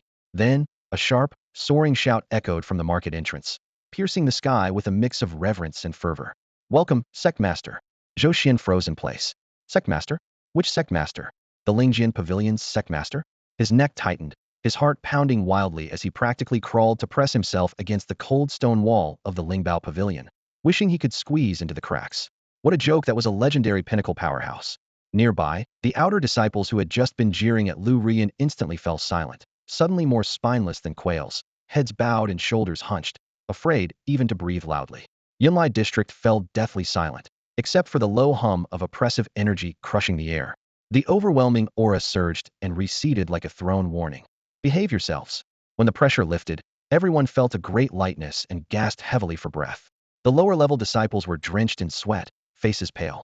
My heavens, was that really the sect master? That pressure is unmistakable. I felt it once from afar during the inner sect ceremony. It was exactly the same. Isn't the sect master usually secluding himself in the forbidden area? How did he suddenly show up here in Yunlai, where only outer disciples come? Who knows, but judging by the attitude, whoever's coming isn't here on friendly terms. Whispers buzzed through the crowd like mosquitoes, each voice deliberately hushed with utmost caution. Zhou Xuan stood among the people, his brow slightly furrowed. How could the sect master have come here and caused such a commotion? A bold guess flickered in his mind, yet it felt utterly unbelievable. Before the crowd's murmurs settled, the sky suddenly tore open. Heavy clouds were ripped apart as a magnificent cloud carriage slowly descended. The whole frame was forged from warm, polished jade, with golden flowing cloud patterns engraved along its sides. The most striking sight was the four white spiritual cranes pulling the carriage, their wings as pure as snow, scattering shimmering light like falling raindrops with each graceful descent. The carriage's ostentation made teeth greet a blatant display of wealth and power. Jade bones, spiritual crystal edges, and curtains woven from unknown spiritual silkworm fibers refracted rainbow hues in the sunlight. Zhou Xuan's eyes involuntarily flicked upward. How many gold coins must this be worth? If only it could be recycled. The thought barely surfaced before he forcibly smothered it and quickly looked away. The cloud carriage stopped in front of the Yunlai workshop management office. The four cranes landed, folding their wings and raising their heads, eyes proud as if surveying a colony of ants. At that moment, the curtains parted on their own without a breeze. A middle-aged man in a moon-white robe stepped out, moving with calm and measured grace. Around 40 years old, his black hair was fastened with a jade pin, his spine straight, every movement radiating a majestic and immovable presency, was Xuan Sect, sect master of the Spirit Sword Pavilion. His face was shrouded in pale blue mist, obscuring details but failing to hide the fury radiating from him. As if someone had set fire to his backyard or desecrated his ancestral tomb with rage nearly manifesting into something tangible. Zhou Xian's heart snapped into clarity. No doubt it was that woman Lu Rian's reckless actions that forced this busy sect master to personally show up. After landing, Xuan didn't even glance at the surrounding disciples. They were mere pebbles on the path to him. With thunderous steps, he headed straight for the three-story pavilion bearing the Yunlai Workshop Management Office plaque, each stride heavy with the weight of an impending storm. Two Law Hall disciples guarding the entrance tried to stand at attention, but their legs gave way. They dropped to their knees and shouted, "Welcome, Sect Master." Xuan ignored them completely and pushed the door open with a palm. In less than a blink, a thunderous roar erupted inside, shaking the entire pavilion as spiritual energy shattered the window frames into dust. "All of Yunlai Workshop's management get in here now?" The shout rumbled like a furious lion tearing through a forest, unrestrained in its wrath.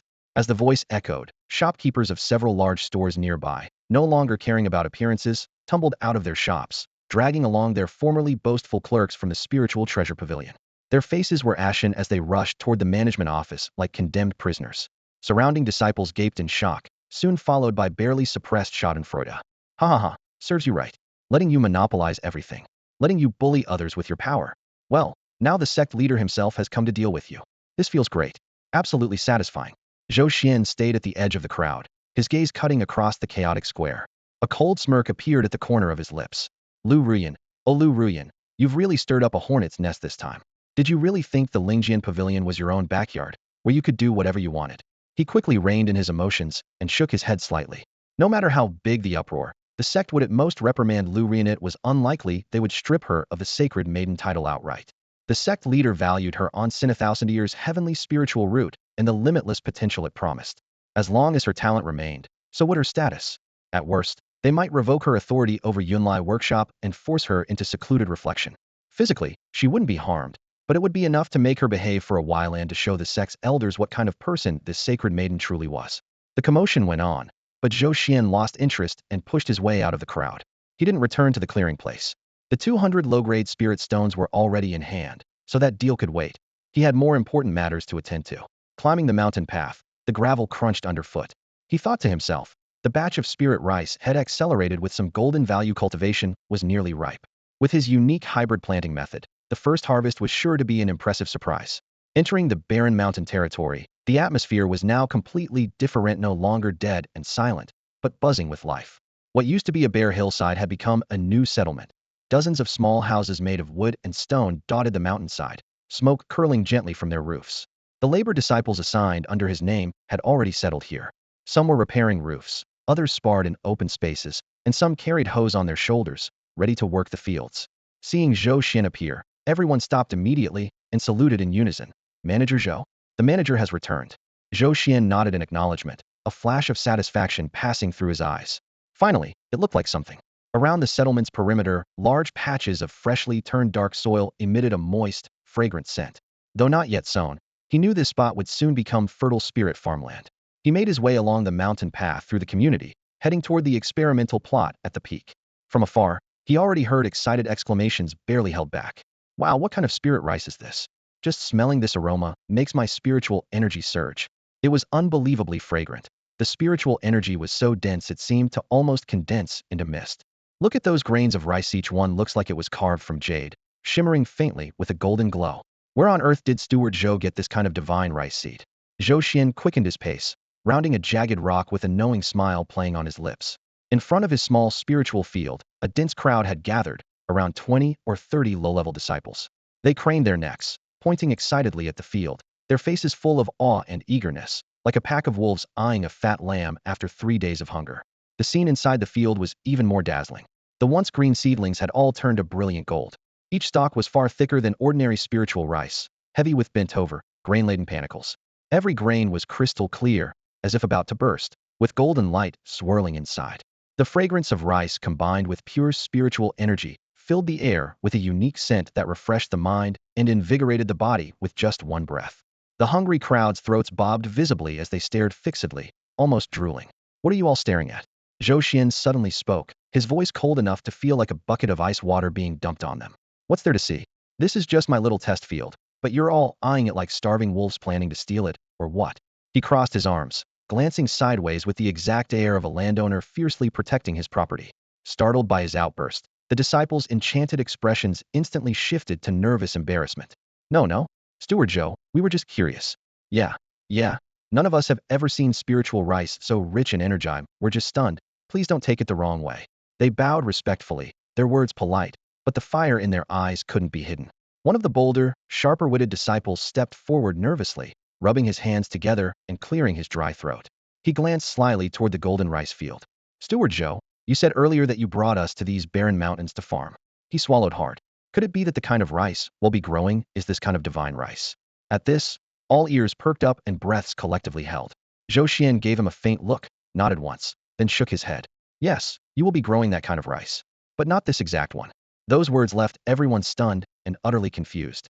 What did he mean by it's this, but not this? Zhou Xian decided to stop beating around the bush. He raised his hand and pointed to the lush experimental rice field, his tone calm but resolute. What you're seeing is all mutated spirit rice that the sect itself has long since discarded as useless. The disciples exchanged puzzled glances. Zhou Xian continued, Xuan Sect is a sword cultivation sect. You all know we never cared much about alchemy or crafting, let alone farming. The sect doesn't even have its own spirit rice fields. Our daily grain supply is all purchased at high prices from external cultivation families. So the elders thought to try growing spirit rice ourselves. He stepped onto the field ridge casually, breaking off a stalk of rice. The translucent grains shimmered faintly with spiritual energy. This field here is the first batch of trials I cultivated, using those mutated rice seeds that were long condemned as worthless. After a brief silence, an explosion of astonished exclamations erupted along the ridge.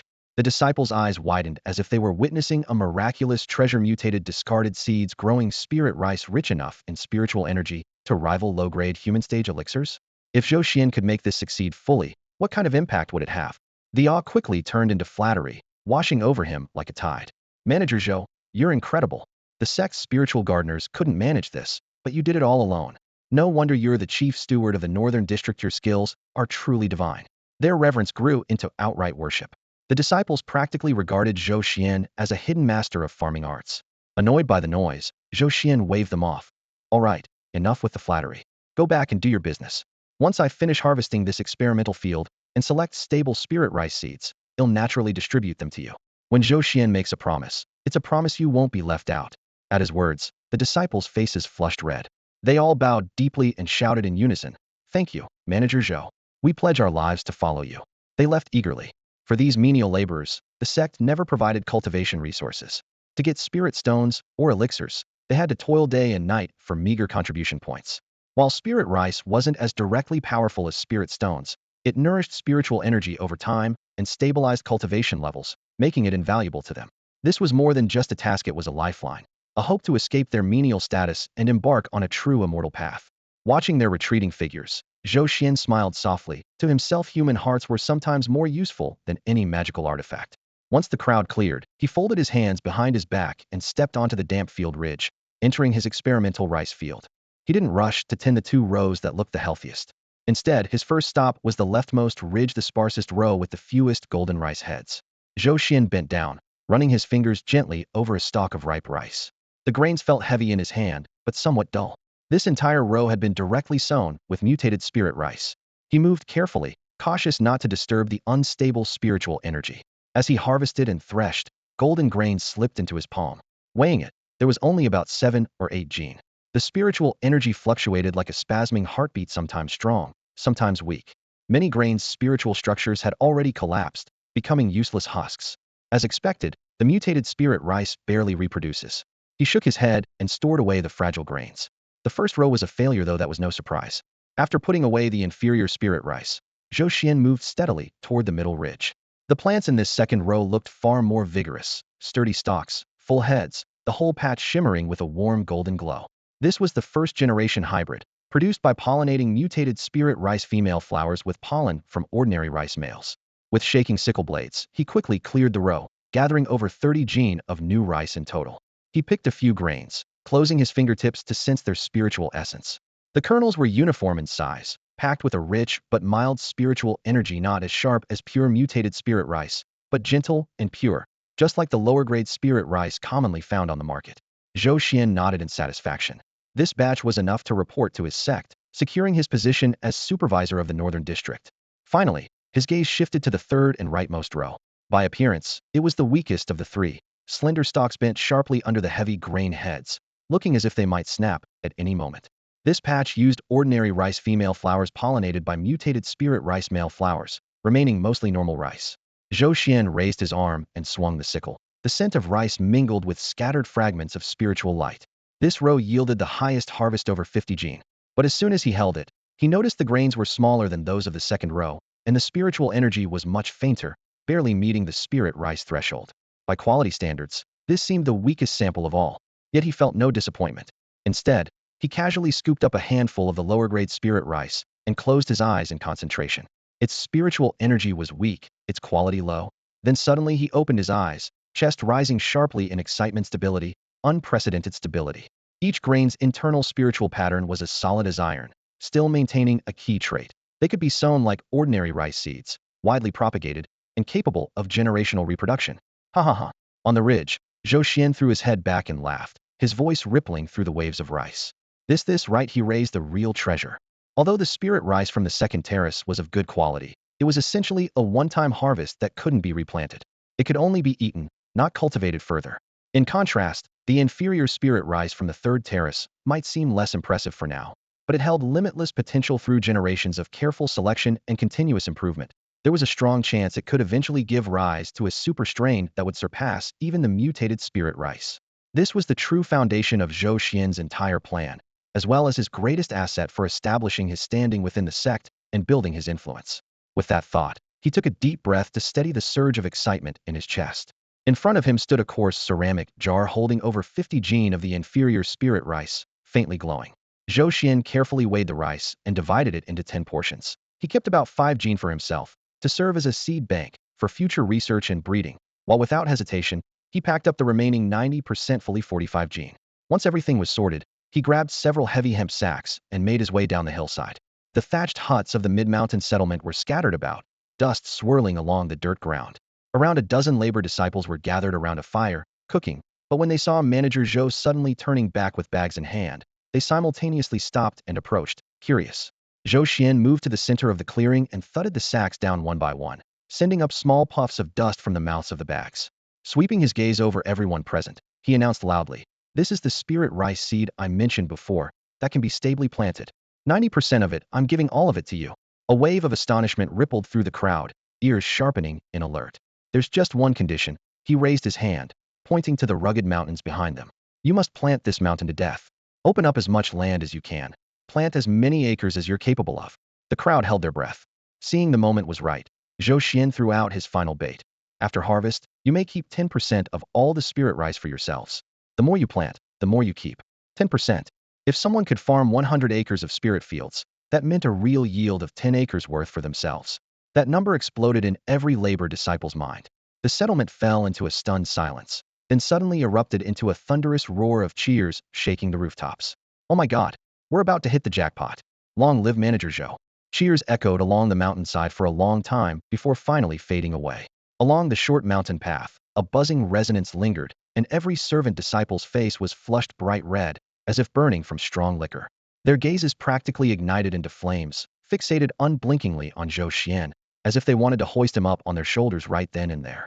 Just as the atmosphere reached its peak, the most senior-looking disciple suddenly remembered something, his excited expression flickering with a hint of worry. Manager Zhou, our barren mountain has nothing, not even a single piece of the lowest grade spirit gathering formation. If we plant the spiritual rice seeds directly in the ground, will they fail to grow? The question dropped like a stone, instantly silencing the crowd. Spirit fields are called that not only because of the soil, but because formation arrays gather the spiritual energy of heaven and earth. Looking around, the barren mountain was almost utterly devoid of vegetation, hardly a blessed place to nurture spirit plants. The disciples, previously overwhelmed with joy, came back to their senses, and all anxious eyes returned to Zhou Xuan. Zhou Xuan's expression remained calm, clearly expecting the question. Of course, you need a formation, he said casually. But those cost a pretty penny.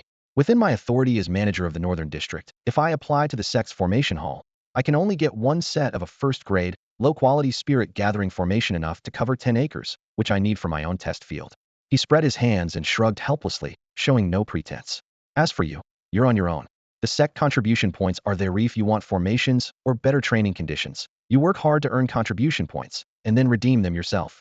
What I can give you are seeds and opportunities, but the path you walk must be your own. Though there was no hint of kindness in his words, the impact was like a hammer pounding on their hearts, igniting their blood with fury. Their disappointment was quickly replaced by a fiercer fighting spirit. Manager Zhou had pointed the way, but no one expected him to hand-feed them cooked fish. We understand. Dozens of voices erupted in unison, causing the rocks to hum. Go then. Start by nurturing seedlings, then break new ground. If you don't know something, ask each other. If that still doesn't work, come to me. Zhou Xuan waved his hand dismissively, as if shooing away flies. The disciples roared their agreement, hoisting hoes on their shoulders and clutching seeds in their hands, as if injected with adrenaline, rushing wildly in all directions across the barren mountain. For the first time in a long while, the dry land surged with new life. Dust swirled in the mottled sunlight, and a flash of satisfaction flickered briefly in Zhou Xuan's eyes. He turned back toward the mountaintop, to the test field with the best view. Since the first round of trials had succeeded, the second phase was naturally next on the agenda. First, he tossed aside all the collected pure mutant spirit rice grains with extremely unstable spiritual energino matter. How dazzling or powerful their energy seemed. If they couldn't reproduce stably, they were useless and would be discarded. Then he carefully stored over 30 pounds of the highest quality second-generation spirit rice into his storage pouch. This was his standard report to the sect, not to be touched for now. His gaze finally settled on the largest sack, the one holding over 50 pounds of the inferior spiritual rice seeds. He dragged the heavy burlap sack to the edge of the field, the coarse fabric scraping against the soil with a rustling sound. This was the heart of his entire plan. Zhou Xuan didn't rush to sow all the seeds at once. Instead, he first scattered the most ordinary, common rice seeds in a small patch near the irrigation ditch as a control. Then, he moved to a wider stretch of soil and evenly scattered the inferior spiritual rice seeds, covering them with a thin layer of moist black earth. Covering the soil, watering, and fertilizing, all the steps were much the same as before, following the hybridization approach, but with a clearer goal. When this batch of inferior spiritual rice matured, he would select only the most stable, fullest, and most evenly spiritual grains, the cream of the crop. Next, he would group these elite seeds, let them pollinate and cross-pollinate with each other, repeating the process generation after generation, screening and optimizing. Zhou Xuan was confident that before long, he would cultivate a brand new super spiritual rice, consistently high quality, amazing yields, perfectly adapted to this land. After finishing the sowing, he brushed the dirt from his palms on the ridge and straightened up, casting his eyes toward a patch of weeds in the corner. Those plants looked strange. Their leaves shimmered faintly with a metallic sheen, their roots twisted like braids, and a few bore black tiny flowers at their tips, emitting a faintly fishy odor. He remembered clearly that to induce the first batch of mutant spiritual rice, he had invested a large amount of alchemy points. The intense spiritual energy dispersal not only caused the rice mutations, but also affected various scattered plants on this land. The spiritual pet, Xiaohua, was among the beneficiaries. System, scan, he mentally commanded. Ding. Mutant iron wire grass detected no intelligence, no transformation value. Ding. Mutant twisted root detected no intelligence, no transformation value. Ding. Mutant bloodrot flower detected no intelligence, no transformation value. The continuous alerts left Zhou Xuan somewhat disappointed. They were all worthless, not even worth exchanging for alchemy points. Still, he didn't uproot these plants on the spot. If they existed, there must be some reason. Maybe they would be useful someday. The open space beside his hut was large enough anyway. So he took an iron shovel, dug out the weeds with roots and soil intact, bundled them together, and headed back down the path to his cabin. Just as he neared the courtyard gate, a blood-red shadow shot out Zhou Xuan. After the last enhancement, its size had swollen again. The main vine was thick as a child's arm, and over 10 meters of tendrils slithered across the ground like a giant, flexible serpent. The flower boot-shaped mouth at the center opened and closed gently, glowing with a dangerous, cold light. Dozens of tendrils rose at once, targeting the weeds in Zhou Xuan's arms. The small flower buds at their tips swelled, emitting a low, hissing growl. Zhou Xuan clearly sensed the emotions pouring from it. Disdain, mixed with displeasure. It was unmistakable. Having already undergone one evolution, Xiaohua looked down on these failed, mutated trash of her kind with disdain. All right, enough showing off, Zhou Xuan said, dumping the bundle of weeds from his arms onto the ground, brushing the dust off his hands. He carelessly planted the weeds all at once in the empty patch beside the hut, causing soil to scatter. From now on, these guys are under your watch. He bent down and patted Zaiwa's thick vines firmly, his tone leaving no room for argument. Keep a close eye on them. When they grow up, if any show potential, keep them. As for the useless ones, his words trailed off as a cruel smirk curled at the corners of his lips. You can handle them however you want, feed them as snacks or bury them as fertilizer. Either way's fine. Hisses. Xiaohua seemed to understand. Dozens of branches that had stood upright earlier now reached out like curious tendrils, gently prodding the newly transplanted mutated weeds. The huge maw in the center, lined with sharp teeth, slowly opened to emit a low growl in response.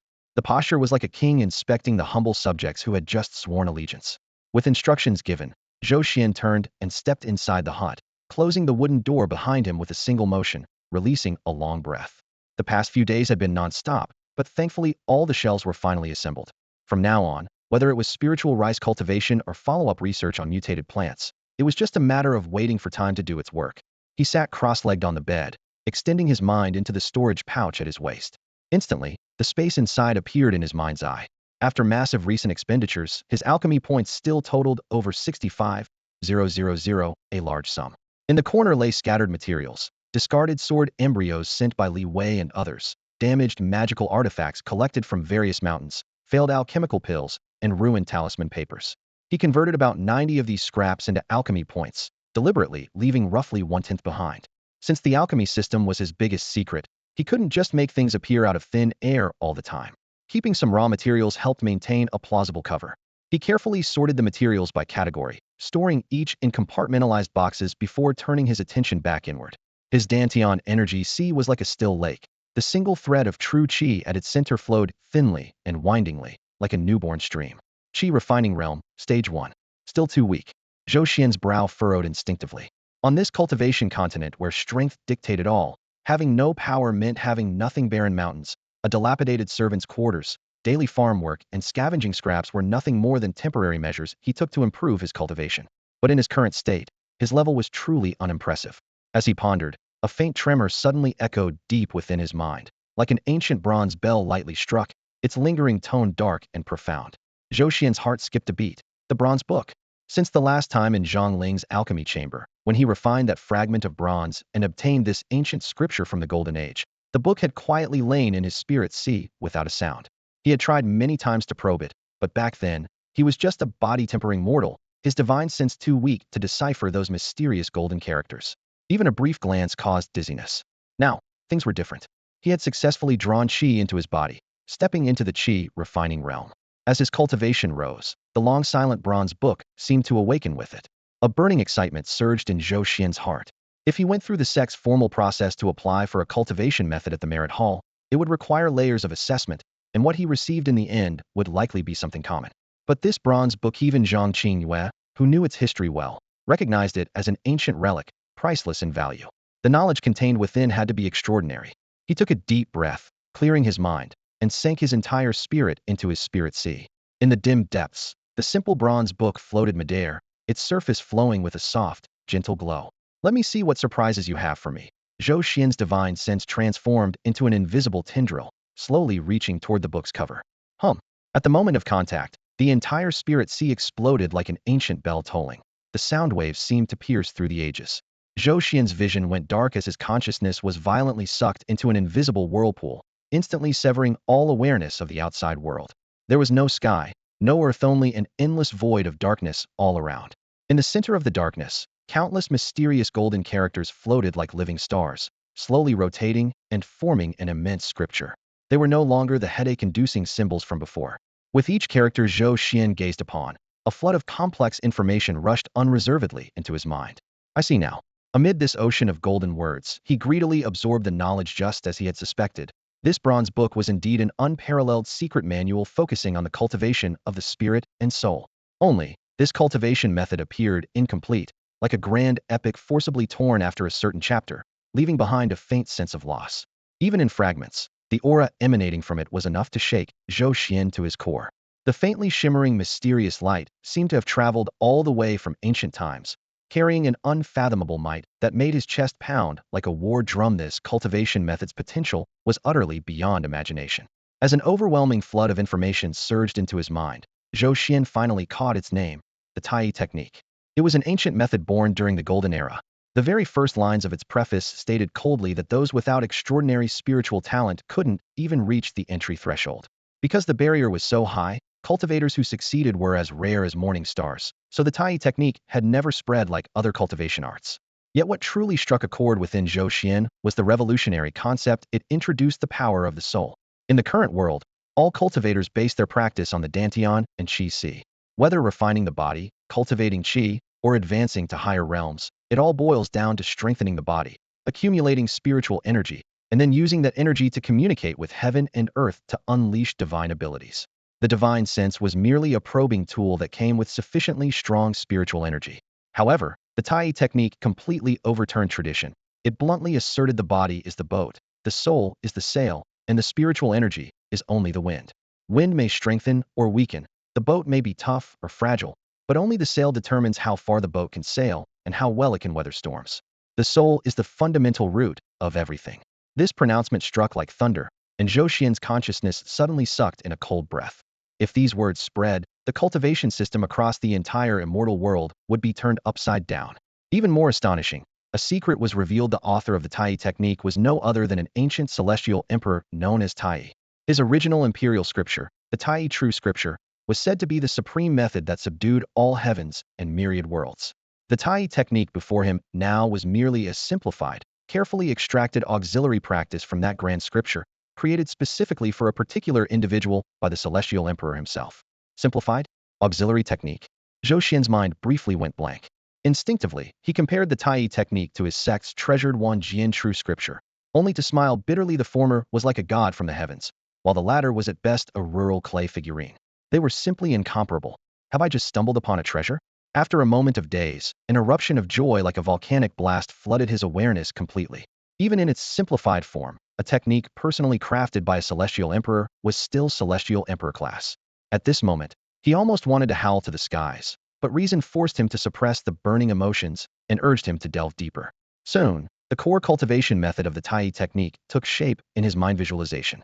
Unlike the common practices of body refining and Qi training, it was intensely idealistic, yet incomprehensibly powerful. The practitioner must use their imagination to construct a visualization map in their conscious sea. This map could take the shape of people, gods and demons, mountains, rivers, plants, even the sun, moon, and stars. As long as the mind could contain it, it could be materialized. Once the visualization map was formed, it would become the source and foundation of the practitioner's soul power. The more complete the visualization diagram, the higher its grade and the richer its details, the stronger the effect it can produce. A visualization diagram. Zhou Xuan muttered to himself, fingertips lightly tapping his knee, eyes fixed tightly on the cultivation scroll. Soon, he caught a critical omission: the Tai technique emphasized visualization, yet didn't include a single sample diagram. Where can I find a visualization diagram? He furrowed his brow, flipping through the scroll from start to finish, but every page remained blank. In other words, what to shape within the sea of consciousness was entirely up to him. The news wasn't encouraging. Zhou Xuan took a deep breath, quickly sorting out the logic. Visualization means you must first see before you can imagine. Only by directly witnessing or having a sufficiently clear concept in your cognition can you sketch it into form within your consciousness. Looking at this world, the strongest cultivators most disciples can access are usually just the sect leaders or a few elders. Their mental images end at a towering mountain or a rushing river. No matter how gifted or imaginative, they can only sketch dragons or phoenixes based on legends, mere shadows, whose power inevitably pales. Cognition determines the ceiling. His consciousness paused, And then Zhou Xuan suddenly lifted the corner of his mouth, barely able to hold back a laugh. Ha ha ha, compare knowledge. Compare worldview? What a joke. These natives haven't even left a handful of villages their entire lives. Why should they compare to him? He came from an age of information explosion. In an instant, scenes flooded his mind, the breathtaking effects of planets shattering on film, the vast, boundless divine palaces in games, forbidden beings in novels whose very names make heavens tremble. This scale, this scope, left this world miles behind. What has limited his development was never his talent, but rather his world's imagination. Zhou Xian's consciousness slowly straightened amid a sea of golden script. With a flick of his sleeves, the glowing symbols receded like retreating waves, and a wildly arrogant grin spread across his face. Is this just a visualization? A contest to see who's got the grander spectacle? Fine. Today, I'll show you natives what true scale really looks like. Before the cold snort faded, his mind shifted. Want something fancy? Let's start with an appetizer. The 9 Dragons carries coffin formation. In the next moment, the once calm sea of awareness erupted into a towering storm. Through thick gray mists, 9 black dragons, dragging heavy iron chains, emerged slowly from the void. Each was longer than a mountain range, their broken scales gleaming with a cold metallic light. Together they hauled an ancient bronze coffin, its lid mottled with rust and time, crossing the void. Desolation, deathly silence, and overwhelming power instantly froze the entire sea of consciousness. Not enough. Zhou Xian's eyes burned with battle fervor. A coffin alone won't do. It needs grandeur. Summon the celestial palace and heavenly court. Boom. The chaos above was violently torn apart as a magnificent palace rose from nothingness, swirling auspicious clouds, rising divine energy. The majestic southern heavenly gate towering skyward, the execution platform gleaming coldly, the Lingshao chamber standing firm atop the clouds.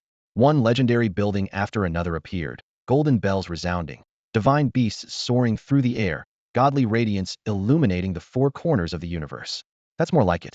His appetite only grew, ambition swelling wildly. Cultivation is about combat strength too. Devour the star beasts, bring out a few to play. A beast's roar shattered the boundaries. From the deep black cosmos, several colossal terrifying creatures, unimaginable in scale, opened eyes that shone like stars. They swallowed stars whole, not on planetary cores, exuding overwhelming destructive energy that even the newly formed heavenly court trembled before. Scale. We have to expand the scale even further. Zhou Xian's madness took over. M78 Nebula, the Ultraman star, show yourselves. Azathoth, the Old One ruler, come crush the crowd. And the concept gods, the weapons of causality, bring them all out, no hiding. He unleashed all the supreme beings debated and compared in the memories of his past life into this visualization. Suddenly, the 10 softmeter-wide gray sea of consciousness underwent a cosmic transformation akin to the universe's Big Bang. Its borders stretched endlessly. The gray haze completely vanished, replaced by the infinite depths of space. Stars flickered to life. Galaxies surged like cascading waterfalls. Deep within this starry expanse, towering and indescribable terrifying forms claimed their domains. A colossal divine dragon, made of countless stars spanning an entire galaxy, gently drifting through the cold cosmos. A hazy figure sitting atop endless dimensions of time and space, whose gaze alone could sever the river of time. And unspeakable, unseeable monstrosities whose mere existence warped and shattered the very laws of space. At this moment, even the ancient bronze book floating calmly in the center of his consciousness trembled violently, emitting a low, resonant hum. Buzz, buzz, buzz. It trembled violently, the golden light radiating from the book's pages flickering like a mortal who had just seen a ghost. Beneath the glow, a clear yet tangled wave of emotions radiated through the bronze book. Astonishment, confusion, and even a faint trace of primal fear. The feeling was silent but sharp, as if demanding an explanation. What kind of monster is this? What on earth is stuffed inside his mind? What unspeakable sights has he witnessed? Just as the bronze book's doubts surfaced, Zhou Xian's consciousness floated quietly at the center of the cosmic dance of gods and demons he had crafted with his own hands. His figure was illuminated by the vast starry river, a relaxed, playful smile curling at his lips, as if savoring his own masterpiece. Scared already? Brother, don't rush, he thought, his voice drifting through the empty universe. You think this is the end? Beyond the universe lies an even bigger stage. His thoughts flashed through concepts of the multiverse, parallel dimensions, and higher dimensional beings, intending to cram these wild, colossal structures into his mental projection. In the next instant, the bronze book at the core of his mind exploded with unprecedented convulsions, frantic and hysterical, more than 10 times stronger than the first time it encountered Azathoth and conceptual gods. Fear overwhelmed every feeling, as if the soul's throat was being choked. Stop. Cut it out. A crystal clear, terrified scream of thought burst recklessly into Zhou Xuan's mind. Big brother, I called you big brother. Keep going, and we're both done for. Zhou Xuan froze, the smile on his face instantly stiffening. He could tell that thought came from the bronze book, laden with anxiety and dread, like a toy teased past its breaking point. Frowning, he decisively reined in his visualization. Almost simultaneously, the wisdom embedded in the Tai technique flooded into his mind. Only then did Zhou Xuan truly understand why the bronze book went haywire. Though the mental image came from imagination, once formed inside the mental sea, the intent it contained became real and tangible. This intent was the ancient silent death of the nine-dragon coffin, the solemn divine authority of the celestial palace, the destructive ferocity of the star-devouring beast. All these wills were concrete existences. With just his condensation-level body and a fledgling soul strength, he had brazenly cheated by using his insights as a traveler to sketch out this cosmic dance of gods and demons, all at once an astronomical stroke of luck. But every cheat has its limits. The mental sea was vast on the surface, but like a balloon stretched to the breaking point underneath, ready to explode at any moment. If he recklessly stuffed in the entire multiverse concept, the only result would be a catastrophic blast. His mental sea and soul would be instantly torn apart, nothing left. I see now. Zhou Xuan's consciousness stroked his chin, a wave of dread rising in his chest. That was a close call. You have to eat a meal bite by bite, and walk the path step by step. His insight was truly ahead of countless versions of this world, but his strength was still that of a rookie, a fledgling in the beginner's village. Taking a max-level guide to fight the monsters in the novice village was naturally effortless and carefree. But if you tried to challenge the final boss with that same guide, it would be like a centenarian hanging himself asking for death. In the end, Zhou Xuan accepted the bronze book's warning. He sent a calming thought to the now still pages. All right, they'll listen to you. Let's keep it like this for now, no more enhancements. The bronze book seemed to sigh in relief. The corner of its page trembled lightly, as if nodding. Zhou Xuan took a deep breath, his gaze sharpening. Following the guidance of the Tai manual, he thoroughly solidified and stabilized the entire visualization map. As his mind settled, a hum sounded. The vast, boundless universe of his consciousness, constructed entirely by himself, suddenly shifted from a mere illusory projection into tangible reality. At that exact moment, an unprecedented, terrible pressure crashed down like billions of divine mountains, crushing his awareness. Ugh! His consciousness violently shook, nearly shattering on the spot, like a lone boat thrown into the heart of a cosmic storm. The terrifying presences that had quietly dispersed everywhere suddenly all awoke. Their wills became a raging tempest, frantically battering his soul. Enduring the turmoil, Zhou Xuan's eyes swept across his consciousness. 9 massive dragon corpses and the ancient bronze coffin lay stretched across his universe. A bleak, deathly, eternal aura rushed at him, cold and soul-piercing, as if intent on turning him into an ageless stone. The oppression was immense, yet still bearable. But when his gaze inadvertently reached the celestial palace hovering at the pinnacle of his mind, boom!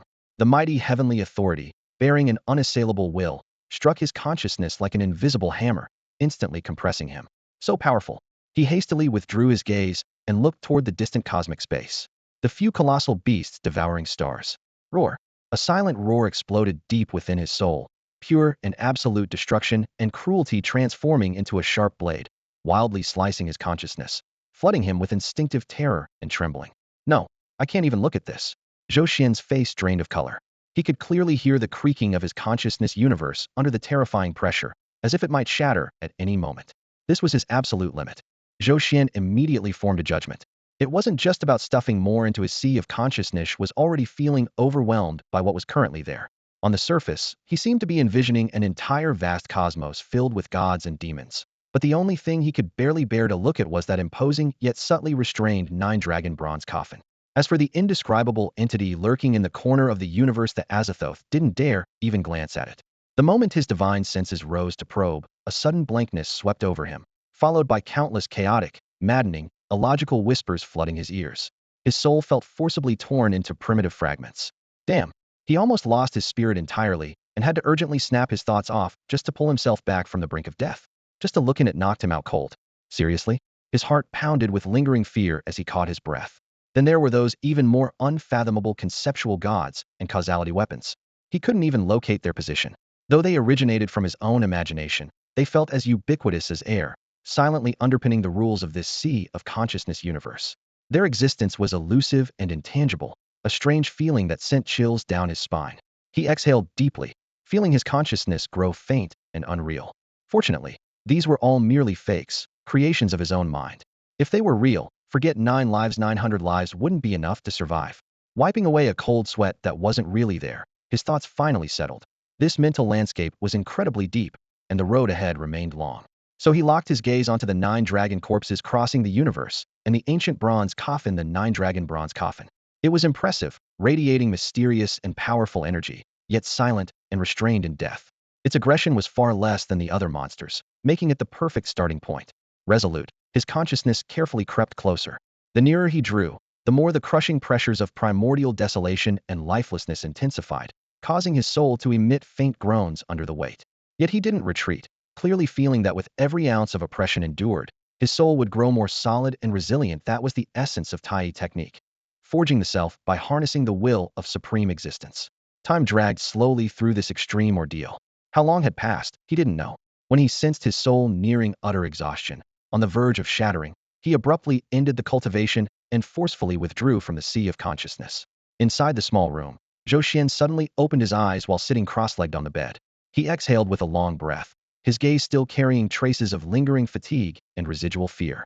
He glanced out the window.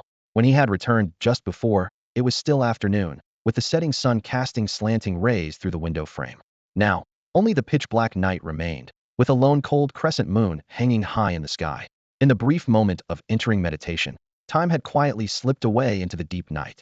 The cultivation of the Tai art was as perilous as dancing on the edge of a blade, yet it thrilled him so intensely his blood seemed to surge. Zhou Xuan rubbed his throbbing forehead, unable to find the right words in his mind, silently repeating in awe, so dangerous, and so exhilarating. Behind the danger came equally impressive gains. He could clearly feel his soul power swelling several times over before training. It had been loose and scattered like a wisp of cotton. Now, it was forged into a tough steel blade through countless hammer strikes. Roughly estimating, his soul strength was now at least equal to the divine awareness of a 4th-level Qi practitioner. Such a leap after just one session would surely shock the entire Xuan Sect if word got out. With a stronger soul, the next step was to learn how to use it in battle. The thought sparked excitement in Zhou Xuan's eyes. He focused again, sending his divine awareness into the bronze ancient book and flipping to the section labeled Arts. Before long, 2 golden characters emerged in his spirit sea. Pupil technique. The record stated, the eyes are windows to the soul, the most direct and efficient outlet for spiritual power. Using the eyes as a medium, one can unleash all kinds of incredible psychic attacks. This was the very essence of the pupil technique. Therefore, his first task was to forge one of his own eyes into a special vessel capable of releasing the pupil technique at any time. The ancient texts offered many names for such an eye: heaven's eye, magic eye, wisdom eye, each sounding grand and powerful. Zhou Xuan recalled scenes from his previous lives novels, where staring at someone could make them pregnant, or looking at someone would make them explode, and his blood surged with enthusiasm. This was it. Determined, he devoted all his attention to mastering the pupil technique cultivation methods. But when his divine awareness touched the first step on the opening page, he froze completely. Sacrificial refinement. To cultivate the pupil technique, he had to treat one of his own eyes as a magical tool and fully refine it, using soul power as fire, various precious materials containing spiritual energy as catalysts, to inscribe a miniature spirit gathering and amplification formation inside the eyeball. The bronze book thoughtfully listed the required materials: soul-nurturing jade marrow, pure spirit clear eye dew, stardust. Just reading the names made Zhou Xuan's scalp tingle. These treasures were rare beyond words. Even hearing of them was unheard of, and they were priceless and impossible to obtain. More daunting still, engraving a formation on the eyeball. The difficulty surpassed carving flowers on tofu or inscribing words on grains of rice.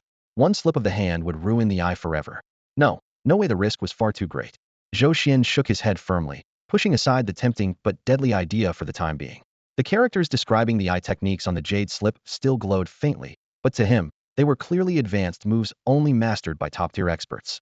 He was just a rookie in the newbie village. His character status hadn't even been fully developed yet. It was more important to steadily build a solid foundation first. After all, you have to eat a meal one bite at a time and progress one step at a time. Rushing would only end in failure, just like trying to eat hot tofu too quickly. He exhaled softly, pressed a hand on his lightly pounding chest to calm his racing heart, and shifted his focus back to the spell section of the Tai Chi manual. Zhou Xuan refused to believe that such a powerful martial technique had nothing useful besides those high-difficulty eye skills. As he flipped through the jade slip page by page, its gentle glow reflected in his determined gaze. Before long, he found some simpler, more practical methods hidden in a modest passage. Spirit interference. Soul piercing. The name stuck in his mind instantly. As the term suggested, these were basic soul attack techniques. The first spread the spiritual force invisibly like a net, disrupting the enemy's five senses, causing hallucinations or slowing spellcasting at critical moments. The second condensed spiritual energy into a sharp spike, striking directly at the opponent's sea of consciousness, simple, brutal, yet sinister and ruthless. Now this is more like it, he said, rubbing his chin with a satisfied raise of his eyebrows. Zhou Xuan never cared for flashy heating battles. The true way was defeating the enemy with minimal cost. These two techniques were basically tailor-made for him. His mind resolute, he sat cross-legged. In the quiet room, moonlight filtered through the papered window. A potted green plant rested silently in the corner, its thick leaves glowing faintly in the night. Zhou Xuan followed the manual's heart method, slowly activating his spiritual power and using the plant as a test subject. Spirit interference. His sea of consciousness trembled slightly. An invisible force flowed out from between his brows like a tide crashing toward the plant. Zhou Xuan tried to move the leaf through his mind, but it didn't budge. He frowned, guessing the force was too weak. He summoned his spiritual energy again, increasing the output. The air seemed softly stirred, and finally the plant's leaves quivered, small movements, but unmistakably there. This was promising. Zhou Xian's eyes brightened as he intensified his control. Under his command, the green leaf closest to his fingertip trembled slightly, then swayed like a flickering candle in the wind, nearly snapping. The second and third leaves quickly followed suit. Within moments, the entire potted plant danced wildly without any breeze, its branches and leaves thrashing through the air as if caught in a sudden violent storm. Got it. He withdrew his spiritual awareness, a smile curling at the corner of his mouth. This technique of spiritual disturbance seemed subtle but was deadly and combative. Used unexpectedly. While an opponent was focusing their energy, it could disrupt their spiritual flow, at best causing spells to collapse or spiritual backlash, at worst triggering a catastrophic inner rebellion leading to self-destruction. A secret trump card in the shadows. Pleased with himself, he shifted his gaze to the heavy wooden table beside him. Next, he'll try soul piercing. He took a deep breath and wildly compressed his soul force, roughly equivalent to the power of a fourth-tier chi refiner. Within his consciousness, an invisible needle-shaped spike, delicate as a hair and glowing faintly golden, slowly formed. Go. His gaze suddenly sharpened as the soul spike shot forward several feet, stabbing fiercely into the tabletop. Pop. Like the sound of a bubble bursting, the table surface remained smooth and flawless, without even a crack. Yet Zhou Xuan knew the attack had penetrated beneath the surface, leaving an almost imperceptible hole inside. The power is still a bit weak. The strike consumed nearly 30% of his soul energy, but only left a tiny hole. He shook his head with self-mockery. Then he reminded himself it made sense according to the Tai manual. Only once one achieves nascent soul stage and condenses the primordial spirit can soul attacks with cataclysmic power be unleashed. For a mere first-stage chi refiner like him, reaching this step was already a cheat-level leap. Against peers or mid-stage refiner opponents, a well-timed ambush could still be lethal enough. I'm not some reckless fool who throws himself blindly at every fight, he thought wryly. Stealth and patience are the way to win in the long run. With a firm grasp on his own strength and tactics, his mindset finally settled into calm. The night passed without incident. At dawn, Zhou Xuan awoke from meditation, exhaling deeply. He felt refreshed, the fatigue from last night's training completely gone. It's time. A sharp gleam flickered in his eyes, but he didn't rise. Instead, he closed them again. Inside, his spiritual energy began to flow along an entirely new channel, 100 times more intricate and profound than the 10,000 sword scripturia, simplified version of the Tai True Scripture. Boom. Almost at the moment the cultivation method kicked in. Outside the window, the first violet ray of dawn, just risen from the horizon and spreading over the land and sky, seemed to be irresistibly drawn by some fatal force. It transformed into a faint but visible purple stream that surged wildly toward Zhou Xuan's small cottage. That streak of violet energy slipped through the window and penetrated the walls like a living creature, burrowing into his skin. Wherever it passed, his flesh shivered slightly, and every hair on his body stood on end. Zhou Xuan felt every pore of his body breathing, as if countless tiny springs inside him suddenly burst open. A refreshing, yet burning spiritual power flooded in simultaneously. Deep within his dantian, where only thin wisps of spiritual energy remained before, it now roiled and swelled visibly, as if a flame tossed in the wind had instantly erupted into a fierce blaze of radiance. This cultivation speed is at least 10 times faster than when I practiced the 10,000 sword scripture. Zhou Xuan's heart pounded wildly. Even a simplified version of an immortal emperor-grade technique far surpassed the sect's own secret sword guild method. Clenching his fist and feeling the swirling spiritual power within, a bold certainty took shape. If he continued steadily like this, in just over a month, he could break through to chi refining stage 2. Time slipped quietly by. After a single incense stick burned down, The last wisp of violet energy faded from the horizon, and Zhou Xuan concluded his practice. Stretching his legs and swinging his arms, the cracks in his joints clicked softly. He felt as if scalding water had been poured into his veins, his strength now brimming with nowhere to go. Stepping outside, the cool morning breeze carried the moist scent of fresh grass, invigorating him instantly. Zhou Xuan strolled along the path, planning to check out the new plot of land had just marked yesterday on the wild mountain. But barely had he reached the hillside when his steps froze. Before his eyes, neat rows of ridges lay freshly turned, soft and loose. Hundreds of low-level disciples wielded hoes and shovels, tossing up clouds of soil that sparkled like dark gold in the morning light. Clang, clang. Metal struck earth with a crisp, resonant sound. Between bursts of lively laughter, the rhythmic pounding felt like tireless drumbeats that shattered the quiet dawn with life. Those once grimy, heavy-footed people now stood straight-backed, faces bright with genuine smiles, eyes glittering with hope. What that they're so energetic? Zhou Xuan stood dazed. Genius Xuan Sect, yes, but these folks were up earlier than the roosters. Compared to those lifeless, zombie-like days at the trash clearing ground, this scene was like a whole new world. Lost in thought, a disciple who had paused to catch his breath looked up and suddenly shouted, "Look, it's Manager Zhou." The crowd buzzed like a disturbed wasp's nest, instantly freezing mid-action, their tools poised in the air, countless eyes turning toward the hillside. In the next moment, dark and fair-faced individuals all burst into smiles simultaneously. "Good morning, Senior Brother Zhou." "Senior Brother, here for an inspection?" "Thanks to you, Senior Brother, we have much more energy working." Warm greetings erupted from all directions. Zhou Xuan felt a bit embarrassed at the praise, raising a hand to wave awkwardly. "Morning, everyone. Hard work. Keep it up." Watching these disciples who looked at him with such gratitude, a strange ripple stirred in his heart. "I'm really just a tight-fisted Zhou Ba Pai, treating them like free labor and planning to skim 90% of the future harvest. So why do these guys all look at me as if I'm some kind of savior?" But the thought flashed by only briefly. He quickly grasped the core issue. For those lowly disciples trapped at the bottom of the sect, struggling without hope, exploitation and oppression were trivial concerns. What they truly craved was a clear, tangible, and legitimate chance to access cultivation resources and escape their menial servant roles, whether it was through hard work or even selling their loyalty. They wouldn't hesitate. And he was precisely the only person who could make and keep such a promise. In a way, what I'm selling isn't spiritual rice, it's hope. Zhou Xuan muttered to himself with a wry smile, finding a reasonable excuse for his capitalist behavior. He lifted his eyes to scan the crowd. Under the blazing sun, vast vegetable plots had been turned black and loose, the clinking sound of hoes striking the soil rising and falling rhythmically. Soon, he spotted a familiar figure, Zhou Yi. Zhou Yi was bare-chested like the others, wielding a hoe taller than himself. His skin glowed a dark red from the sun, sweat dripping down his lean shoulders and soaking through the coarse cloth of his trousers.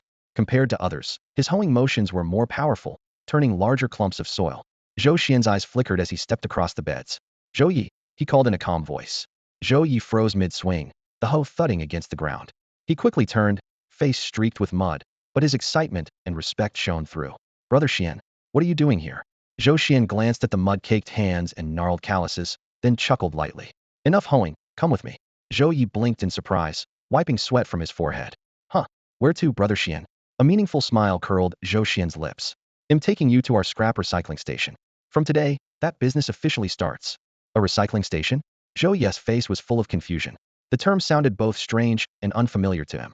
At this moment, he was hurrying behind Zhou Xian along the gravel-covered mountain path, a swarm of questions crawling restlessly in his mind. "Brother Xian, what exactly are we going to do?" He finally couldn't hold it in and whispered, his voice tinged with barely contained excitement. Zhou Xian had promised long ago that when the time was right, he'd give him a good task. Zhou Yi had assumed he'd be sent to manage the spirit fields up in the wild mountains after all. He was Zhou Xian's first trusted follower, the core of the inner circle. Those kinds of responsibilities should have naturally fallen to him. But who would have guessed that Brother Xian kept mentioning something awkward and odd-sounding like a recycling station? Zhou Xian walked ahead, tall and slender, without looking back, a faint, enigmatic smile tugging at the corner of his mouth. "Don't rush. You'll understand once we get there." That half-serious, half-mysterious tone made Zhou Yi's curiosity itch even more. They walked one after the other toward the clearing at the mountainside's end.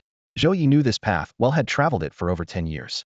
Before, every step along this road felt like he was carrying a lead weight in his heart, because the destination was a courtyard stacked high with discarded pills, scraps, and broken magical tools, forever exuding a suffocating stench that devoured all his youth and hope. But today his steps were surprisingly light. Following Zhou Xian, he felt as if a light shone at the end of that dark road. Soon, The courtyard etched deep in his memory appeared before his eyes.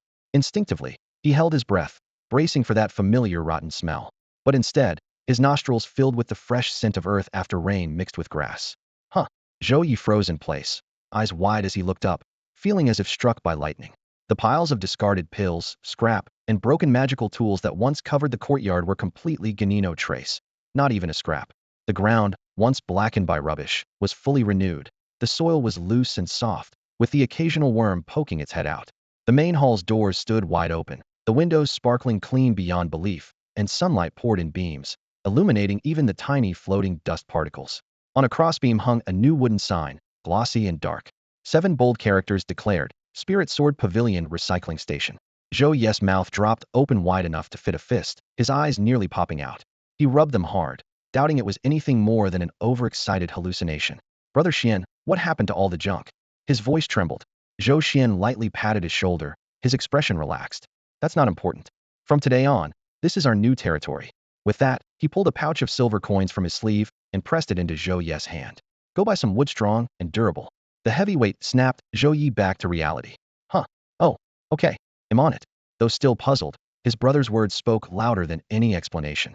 He tucked the pouch safely close to his body and turned, running down the mountain, his feet kicking up dust. Half an hour later, Zhou Yi carried a huge bundle of timber taller than most people, panting as he returned to the miscellaneous storage area. The moment he stepped into the main hall, his footsteps froze. On the vast stone floor, Zhou Xian had somehow found a bag of lime powder and was bent over, sprinkling it while tracing crisscrossing lines in the pale dust. These lines divided the spacious hall into several clear, distinct rectangular sections, like a net laid out on the ground.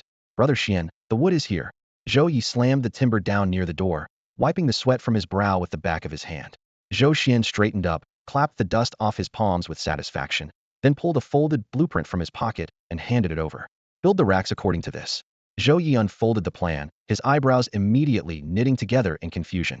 The drawing clearly showed shelves, but each layer had absurdly narrow spacing and was divided vertically into countless slim compartments, nothing like the usual shelves with cabinet doors or solid panels he was familiar with. What's this supposed to hold? Brother Xian, are we really building it like this? He asked uncertainly. Just do it, Zhou Xian said tersely. That one sentence wiped away his doubts. Zhou Yi rolled up his sleeves and, alongside Zhou Xian, got to work in the empty hall. The sharp sawing of saw blades and steady hammering of nails echoed crisply in the quiet courtyard. Although Zhou Xian was the overseer, he had no airs, sweating alongside Zhou Yi. Thanks to the cultivator's strong physiques, after just an hour, several large, unusually shaped racks began to take form. With the last nail hammered in, the racks were carried into the areas marked out by the lime lines. Suddenly, the layout of the hall became clear. Finished goods area, raw materials area, miscellaneous supplies area, medicine area. Each section was neatly divided. The flow was obvious at a glance. Zhou Yi looked around the zones and at the heavily shelved racks and began to grasp the outline of what Zhou Xian called business. Then, like magic, Zhou Xian pulled a bunch of items from a storage pouch. Chipped flying swords, dim talismans, weirdly shaped ores, and several jade bottles packed with pills. Next, he took out prepared small wooden tags. He first grabbed a flying sword broken clean in two and placed it in a slim compartment. Then he wrote on a tag, damaged flying sword, spirit energy retains 70, reparable and recyclable. Price, 3 low-grade spirit stones. He hung up the tag. Then he placed a burnt edge talisman in a nearby slot, writing on the tag, Tier 1 fireball talisman, lightly damaged, full power retained. Price, 50 spirit sand. Zhou Xian worked quickly, sorting every scrap item that the system still recognized as containing spirit into categories, labeling each with clear prices on wooden tags. Zhou Yi stood aside, his breathing becoming rapid. The flying swords, talismans, ores, and pills on the racks, he recognized them all as the broken junk once piled high in the miscellaneous storage, discarded and scorned by everyone. He realized that all these things were the same garbage that had once been dumped in the storage. No, that's not right. These things are different from before. Zhou Yi's eyes fixed tightly on the shelves, rusted flying swords, faded talismans, storage bags with cracked leather though still worn on the surface. The faint spiritual energy emanating from them was at least a level stronger than before. Even more shocking were the prices. In the market down the mountain, a broken flying sword fragment would cost 7 or 8 low-grade spiritual stones. Here, Xiangu priced them at just 3. Fireball talismans were even crazier, normally sold for 100 copper coins each outside. Here they were marked down by half. Opening a shop like this wasn't it asking to get robbed? When Zhou Xian carefully placed the last item on the wooden rack, he turned to the stunned Zhou Yi and smiled. From today on, you have a new job shop assistant. Shop assistant? Zhou Yes' heart pounded, a mix of excitement and anxiety swirling inside him. Xian Gu. These things he gestured at the treasures on the shelves, his voice trembling, are all just laid out like this? What if someone steals them? His worry was understandable. To those low-ranking disciples, any one of these items was valuable, and tempting. There was no guarantee someone wouldn't risk it for profit. But Zhou Xian only chuckled lightly, calm and confident. He walked to the door and tapped the wooden sign hanging there that read scrap recycling station. Don't forget, I'm officially appointed as the manager by the Spirit Sword Pavilion. Generating revenue here is permitted by the sect. Anyone who dares rob us openly will be going against sect rules. His tone shifted slightly as he added, open robberies won't happen, but petty theft is inevitable. After this, they'll head to the formation peak, spend some spiritual stones, and have them set up warning and defense formations. His gaze grew serious and clenched into a fist slowly. After all, these are all external things. What really keeps people from reaching out is strength. When your fists are strong enough, the place stands firm, and petty thieves won't dare to covet. Zhou Yi was struck by that resolve, nodding deeply with trust and admiration shining in his eyes. Strength, deterrence. Memories of rummaging through piles of garbage for over a decade flashed through his mind. Suddenly, he slapped his thigh with delight, his face lighting up. Xian Gu. Speaking of strength, I think I have an idea. Oh, what idea? Zhou Xian raised an eyebrow. Breathing rapidly, Zhou Yi tried to organize his thoughts. I remember when sorting through the garbage, I saw a lot of golden men. Golden men? Zhou Xian's brow lifted slightly. What's that? Zhou Yes' eyes blazed brighter. They are a special kind of puppet. It's a special kind of puppet. Zhou Yes' eyes suddenly lit up, and all the curiosity and excitement he had suppressed for over a decade burst forth at that moment. Zhou Xian, caught up in his enthusiasm, pulled over a small stool and sat down, motioning for Zhou Yi not to just stand there awkwardly. The sunlight in the courtyard was just right, dust motes drifting lazily in the beams, and the two of them looked like a makeshift lecture stage. All right, Brother Xian. Zhou Yi was flattered and eagerly agreed. Sitting close by, he cleared his throat, and his pace of speaking unconsciously quickened. Brother Xian, the puppets we usually talk about are more like a cultivator's second life. I heard from senior brothers who handled discarded magical tools that crafting a top-tier puppet takes a master artificer decades of painstaking effort, and they have to fuse a fragment of their own divine soul into it during the forging process. Zhou Yi spoke confidently, clearly well prepared on this topic. Fusing the divine soul? Zhou Xian nodded knowingly. This much he understood well. When the soul is linked, controlling the puppet becomes second nature, unlocking its maximum power. That's right. Zhou Yi slapped his thigh, his voice ringing clearly through the courtyard. Once the soul enters the puppet, the two become like one arm. A single thought controls the whole thing. And because the soul resides within, the puppet can absorb the spiritual energy of heaven and earth on its own, slowly growing stronger. I've heard that if a top artificer's body is destroyed, as long as the puppet survives, the whole soul can be transferred. The rites like shedding your old skin and starting over. His tone was full of wonder that really is like having an extra life. Zhou Xian listened quietly, not interrupting. But the Golden Man puppet is completely different. Zhou Yi shifted the topic, his expression turning strange all of a sudden. It doesn't require fusing a divine soul at all. How does it move then? Zhou Xian raised an eyebrow. They have to put a living person inside it directly. Zhou Yi lowered his voice as if speaking of a taboo. Put a person inside? Zhou Xian was stunned for a moment before a word flashed through his mind. Mecha. Mecha? Zhou Yi looked puzzled, clearly unfamiliar with the concept from another world. Nothing. Zhou Xian waved his hand, signaling for him to go on. Though his expression grew stranger, if it really was piloted by a living person, wouldn't this be a groundbreaking creation? Could the level of artificing in this world actually have reached that height? Brother Xian, this Golden Man puppet might be different from what you imagine. Zhou Yi saw the direction of his thoughts and hurried to explain. Once the living person is put inside, they become the Golden Man's core, or you could say its soul. From that moment on, they can never get out. Zhou Xian frowned. Never get out? What do you mean? It means the person merges completely with the Golden Man. Man becomes puppet. Puppet becomes man indistinguishable, until their life runs out. There was a trace of pity in Zhou Yi's voice. And that's not even the worst part. The worst part was that the forging technique had long been lost, so the current Golden Man puppets simply couldn't be upgraded. No matter how exceptional the innate talent or cultivation level of the cultivator placed inside, once fused with the Golden Man, their cultivation would be locked permanently at the body refining stage. Even if they devoted their entire life, they could never advance beyond the 9th layer of body refining. Only then did Zhou Xian fully understand. This thing was completely useless, worse than useless, not even worth calling a chicken rib. A living cultivator forcibly turned into an iron lump, doomed to never progress past the body refining stage. Who could bear that price? No wonder it had long been abandoned. Zhou Yi sighed deeply and summed it up. The only advantage is that its shell is hard, it never tires, and it doesn't fear death. He shrugged. But what good is body refining? It can't break through the mountain-guarding sect formation, not even the outer sect's warding arrays. To be blunt, even the most desperate evil cultivators nowadays wouldn't bother refining their followers this way. It's just embarrassing. After speaking, Zhou Yi awkwardly scratched his head. Xian, did I just suggest a terrible idea? Zhou Xian laughed, stood up, and patted his shoulder. No, your idea is actually pretty good. Zhou Yi was stunned, completely unable to see what was good about this junk that everyone despised. Zhou Xian didn't explain, instead turning his gaze toward the cluttered shelves filled with miscellaneous items. A faint glimmer flickered in his eyes, being unable to advance.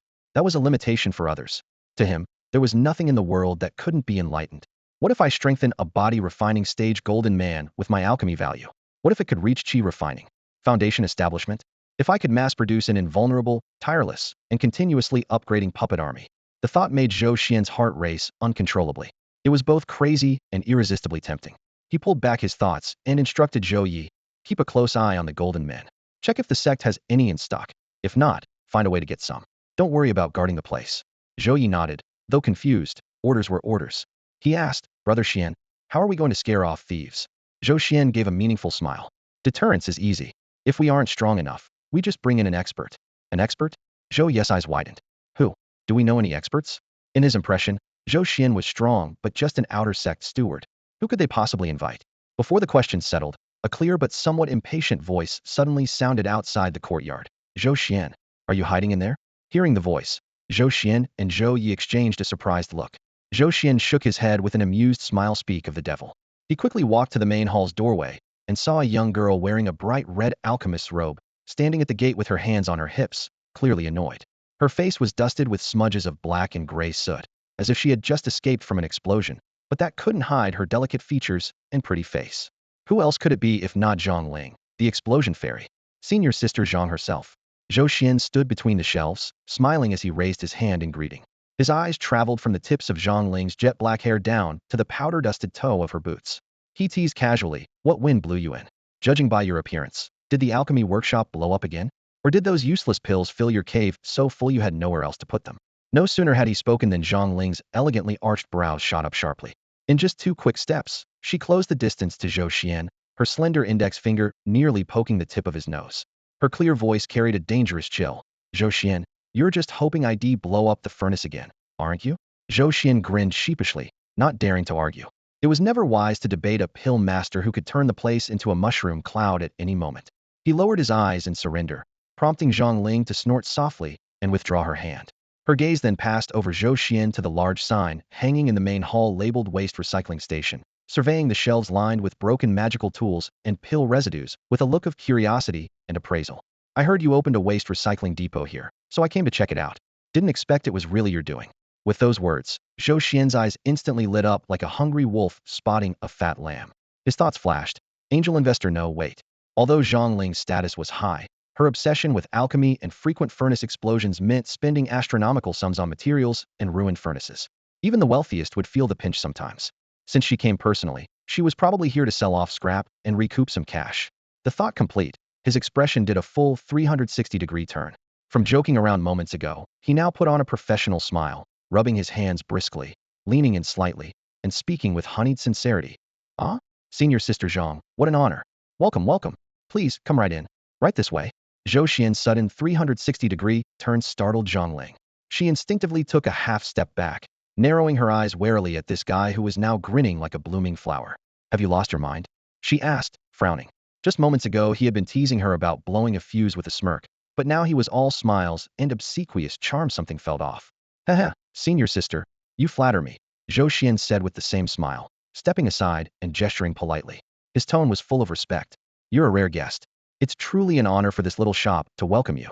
A chill ran down Zhang Ling's spine, and she thought, definitely something strange about this guy. Still, she held back her discomfort. After all, her curiosity about this so-called junk recycling station was too strong to ignore. Enough idle talk. She waved her hand and strode into the hall. Her eyes quickly took in the humble shelves. 1. Flying swords with nicks and chips all along the blades. 2. Yellowed talismans with dim spiritual light. 3. Cloudy, obviously overprocessed, discarded, or slag. 4. And several bottles of pills with no labels and strange colors. Zhang Ling's curiosity instantly turned into blunt disdain. She couldn't help but blurt out, Zhou Xian, are you seriously selling junk like this? Senior sister, you can't say it like that. Zhou Xuan said, suppressing his smile and putting on what he thought was a professional expression. What do I call my place? The junk recycling station. Naturally, what I recycle is junk, and what I sell is cheap junk. He gestured at the shelves. But don't underestimate them. Just because they look worn doesn't mean they're useless. He casually pulled out the worst short sword on the rack, its blade marred with cracks. Take this windcrack sword, for example, first grade, low-tier magic weapon. In our sect's treasure pavilion, a brand new one costs 10 low-grade spirit stones, right? That's the standard price. Zhongling nodded. But here with me. Zhou Xuan handed her the sword and pointed to a small wooden sign hanging nearby. The sign had 3 crooked charcoal-written characters, 3 spirit stones. Zhongling froze. 3. That's right. 3 low-grade spirit stones, or 300 spirit sand. Zhou Xuan said with a squint and a smile. Still doubtful, she reached out and took the windcrack sword. The hilt wrapping was badly worn, but the weight and feel matched a first-grade magic weapon. She concentrated a thread of spiritual power at her fingertips and slowly infused it into the blade. Hum. A low but clear sword hum rang out. The sword's internal spiritual pathway was activated, and the cracks hadn't damaged the core rune patterns. Zhongling was surprised. She examined closely. Although not as powerful as new, it still retained about 80 to 90% of its output. Quickly running the numbers in her head, she calculated. If an outer sect disciple bought this sword and took reasonable Carino reckless fighting against magic weapons, it would easily last 8 to 10 years. In other words, an outer disciple could buy this sword, cherish it a bit, avoid reckless clashes, and easily use it for a decade. For cultivators with lifespans stretching across centuries, 10 or even 8 years is practically nothing. Yet when Zhongling saw the short sword before her, marked at only 30% of its original price for new items, her breath involuntarily quickened. This deal was absurdly cheap. Even as the daughter of the law enforcement elder with a wealthy background, the price struck her deeply. She set down the short sword and casually pulled out a diamond talisman from the nearby shelf. The edges of the talisman paper were frayed, and its surface had been drained of spiritual energy, looking dull and lifeless. The price tag read, 50 spirit sand. A brand new diamond talisman normally costs 2 lower-grade spirit stones, equivalent to 200 spirit sand. Unable to resist, she injected some spiritual power to test if the effect was still about 80% that of a new talisman. Zhongling was completely stunned. Her eyes swept over the shelves, tattered robes, spirit-drained ores, and broken-down alchemy furnaces, all priced shockingly low. Each individual item seemed like a bargain, but when all these thoughts merged into a bigger picture, a low-ranking outer disciple who painstakingly saved 10 lower-grade spirit stones, barely enough for an ordinary flying sword, could here buy a sword for just 3 stones, spend 2 more on defensive robes, 1 on a large batch of talismans, and still have enough left to pick up healing pills and cultivation spiritual minerals. A disciple who once only carried a sword was instantly armed to the teeth. Those who practiced special sword control techniques and handled multiple flying swords would feel like they'd fallen into heaven. Zhongling paused, her gaze drawn to some ordinary wooden boxes in the corner. She hurried over and lifted a lid. Centennial Fire Sun Herb? She held up a withered herb whose leaves were nearly dried out and whose spiritual glow was faint. Yeah, Zhou Xuan nodded. Since it wasn't sealed in jade boxes, a lot of the spiritual energy's gone. The efficacy's only about 60 to 70%. But it's cheap. He raised a finger. 1 plant, 1 lower-grade spirit stone. Zhongling gasped inwardly. Fire Sun Herb is the main ingredient for crafting second-grade pills called Red Origin pills. In the treasure pavilion, 1 costs at least 15 spirit stones. Even with only 60 to 70% potency left, this price was less than a tenth of that. What might be useless to others was a godsend for explosion fairy Zhongling. She loved alchemy but had poor talent, turning kills into disasters regularly. Every time she crafted high-grade pills, precious ingredients left her heart aching in doubt. Using these herbs could reduce her costs to a tenth. Even if she failed, it wouldn't hurt. She could first use these cheap materials to practice and increase her proficiency, then switch to normal herbs for the final refinement.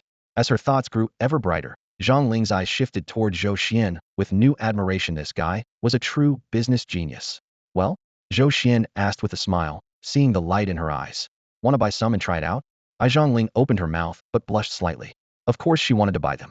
But she, the daughter of a respected law-enforcing elder and one of the most promising young talents in the Lingjin Pavilion, was wandering into a place like this to trade secondhand junk? If this got out, wouldn't people laugh her to scorn? The shop was small, with bamboo curtains half drawn, eaves dripping water. Simple wooden shelves held battered flying sword fragments, dulled jade talismans, even pill furnaces cracked, and chipped everything screamed scrap. Zhou Xuan leaned behind the counter, quietly watching Zhongling. The girl wore a moon-white Taoist robe embroidered with golden cloud patterns at the collar, a clear mark of her status, but she paced hesitantly in front of an old spiritual sword, reaching out, then pulling back, uncertain whether to buy. Zhou Xuan inwardly grinned. Just as expected of a second generation still cares about face and won't lose dignity in public. His eyes flicked, shifting tactics as he lowered his voice. Senior sister, actually, the reason I invited you here isn't just to show you this humble shop. I have a favor to ask. Oh, Zhang Ling's curiosity was piqued. She looked up. What is it? I want to propose a partnership with you. Zhou Xian concealed his smile and spoke earnestly. Partnership? Zhang Ling raised a brow. What kind of partnership? Zhou Xian sighed deeply, feigning helplessness. You've seen for yourself, my shop only sells worthless old pieces, but at very low prices. Soon, fellow disciples who are short on spirit stones will come here to shop. His tone turned serious. But I'm just an outer disciple steward, no influence, no power, and my cultivation is limited. If the business grows, it'll attract envy, theft, and extortion. I've dealt in the mundane world before, so I know that to survive long term, you must have a strong backing. Zhang Ling guessed part of his meaning and smiled softly. So, you want me to be your backing? Not so blunt, Zhou Xian chuckled. Simply put, I want to invite you to lend your name as a consultant or honorary shop owner. With your prestigious name hanging here, who in the Lingjian Pavilion would dare make trouble? Zhang Ling, always warm-hearted and friendly with Zhou Xian, immediately relaxed. Me a big shot. She waved her hand nonchalantly. All right, no problem. If anyone dares to cause you trouble, just give them my name.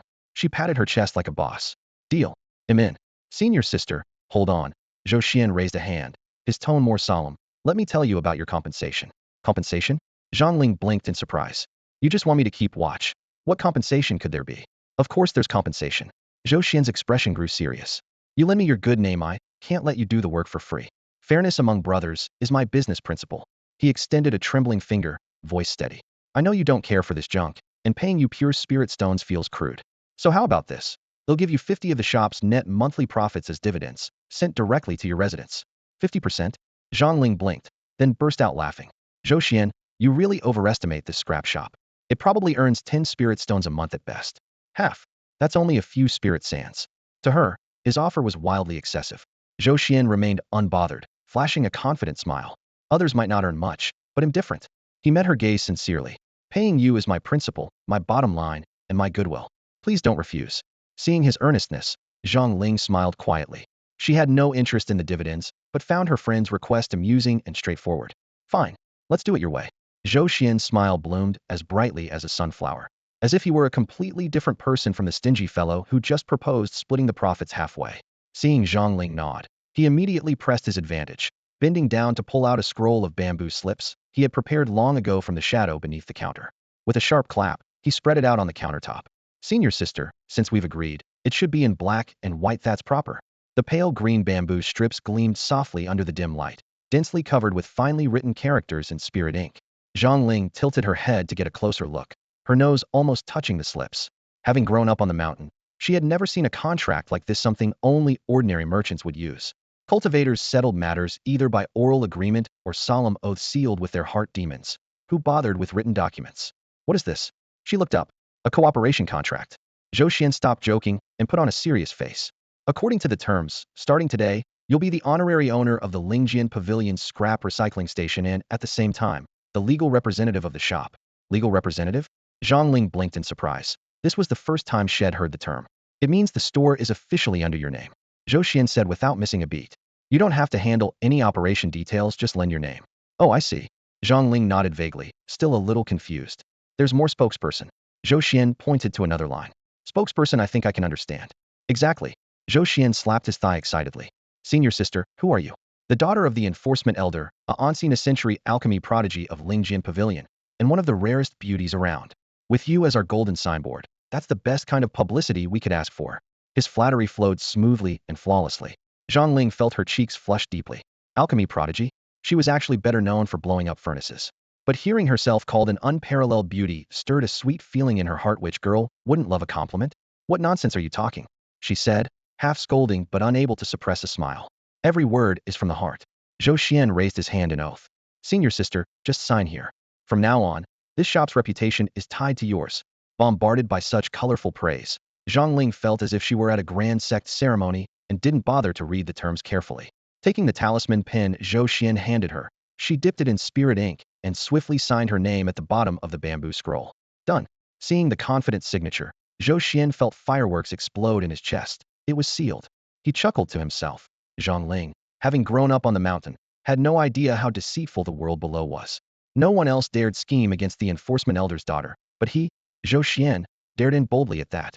With this contract, Zhang Ling was no longer just a behind-the-scenes supporter. She was fully tied to this venture. If things went wrong in the future, the first to take the fall would be this legal representative and spokesperson. He quickly rolled up the bamboo slips and slipped them into his sleeve, his demeanor instantly respectful and deferential. All right, senior sister, sorry to have kept you so long. You're very busy, so I won't hold you any longer. Okay, Zhang Ling replied. Zhang Ling was still floating on air from becoming the honorary shop owner, her mind completely blank. The spiritual light of her flying sword trailed a white line behind her as she sailed through the air, wrapped in a sweet, dreamlike haze. She felt like she had accomplished something remarkable today, though she couldn't quite remember what it was. It wasn't until Zhou Xuan, grinning ear to ear, saw her off at the reclaim station that reality slowly settled back in. Dazed, she mounted her flying sword and sped along the mountain ridge wind, heading back to Danfeng Peak. At the summit of Danfeng, the cold wind whipped thin mist in her face like icy water. Zhang Ling shivered and suddenly slapped her forehead. Wait, this isn't right. She looked down at her empty hands. Her storage pouch was still snug at her waist, and inside, the entire bag of herb remnants lay undisturbed. I was supposed to sell herb scraps, but I didn't sell the scraps instead. I became the owner of that rundown shop. The thought froze her in the biting mountain wind, leaving her utterly confused. Should she go back? If she ran into someone she knew, it would be so embarrassing. She sighed deeply and decided to chalk it up as a setback and bad luck. Meanwhile, Zhou Xuan hummed a tune as he pushed open the door of the scrap recycling station. The moment he stepped inside, he froze. The normally small front hall was packed wall to wall with people all in the outer sect disciple uniforms. Shoulder badges and waist tags swayed in a sea of bodies. Pushed to the very back, Zhou Yi was also trapped behind the counter, his collar soaked with sweat. Boss, you finally made it back. Zhou Yi spotted Zhou Xuan and grabbed at him like a lifeline. Zhou Xuan had been bracing for this. Word had spread among the outer disciples these days that the reclaim station was exchanging scrap for spirit stones. Then Yunlai Lane suddenly banned disciples from setting up their own stalls, so everyone flooded here looking for bargains. He propped the door open to keep the crowd from pushing him back out. Voices and chatter rose and fell inside. How much for this sword? 10 talismans for me. Boss, got any alchemy furnaces? Broken ones are fine. At first, this crowd of disciples reacted just like Zhang Ling had. They looked at the crooked swords, broken furnaces, and tattered robes on the shelves with disgust, seeing little more than trash. But the moment their eyes caught the price tags written in spiritual ink, the air seemed to stiffen. A cracked wind sword for 3 low-grade spirit stones? Someone's voice cracked, nearly breaking. Diamond talismans, only 50 spirit sand? Did you miss a zero? Another rubbed his eyes hard. Fire sun herbs lost their potency, but only 1 spirit stone. Someone shouted, igniting the entire room. Outer disciples earned only a handful of spirit sand each month. With the price of a new sword, they could buy a full set of gear here. Who wouldn't jump on such a bargain? No one dared bet the shelf wouldn't be emptied the next moment.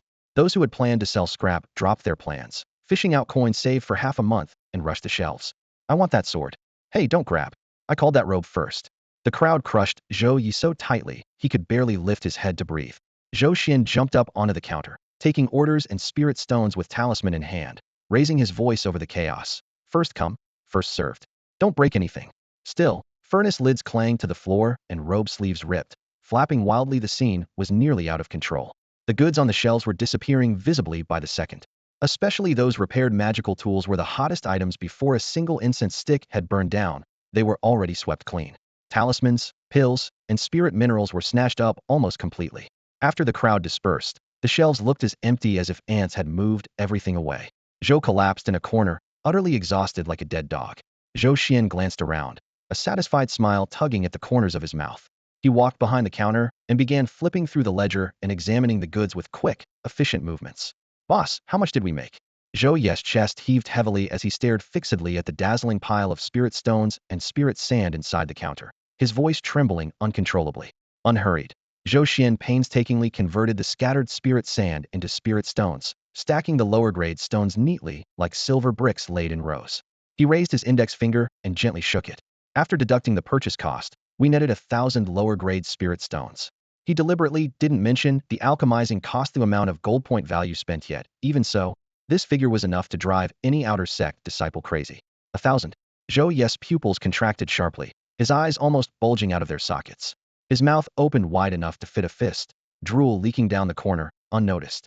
At that moment, his worldview felt as if it had been struck by lightning, nearly shattering into pieces. That's way too much profit. These things were bought with just a few or a dozen pieces of spirit sand each. Turning around and selling for 1,000 spirit stones? I've never seen this much money in my life. Look at your small ambition, Zhou Xuan chuckled, teasing him as casually as if it were nothing. He grabbed an empty storage pouch from the pile of stones, scooped up a handful, stuffed it inside, shook it, and tossed it over. Hey, race a pouch for you. Easier to carry stuff from now on. Zhou Yi caught it clumsily, still dazed, when Zhou Xian counted out 10 lower-grade spirit stones and held them out to him. This is your salary for the month. 10 stones. To Zhou Xian, it was a trivial amount, practically stingy. But to Zhou Yi's ears, it thundered like heaven's judgment. Thud. His legs wobbled, almost knocking him to his knees, his tongue tied with excitement. This is way too much. A lowly servant disciple's never seen spirit stones like this. After years of hard work saving contribution points, they might not even get one, let alone lower grade. Now getting 10 in a single month, he almost doubted if he was dreaming. All right, stop making a fuss. Zhou Xian waved him down to calm his bouncing energy. There will be more later, don't get so worked up yet. With that, he gathered most of the remaining spirit stones back into his storage pouch, leaving only a small pile on the counter as operating funds. His expression turned serious. Zhou Yi, I'm putting you in charge of the day-to-day shop business from now on. Do well, and there'll be bonuses at the end of the month. He'll restock the shelves regularly. Within 2 days, go find 2 trustworthy disciples from the wasteland to help sort through the recycled waste. Understand? Got it. Got it. Zhou Yi straightened his back, eyes bright as if lit up, all tiredness driven away by excitement.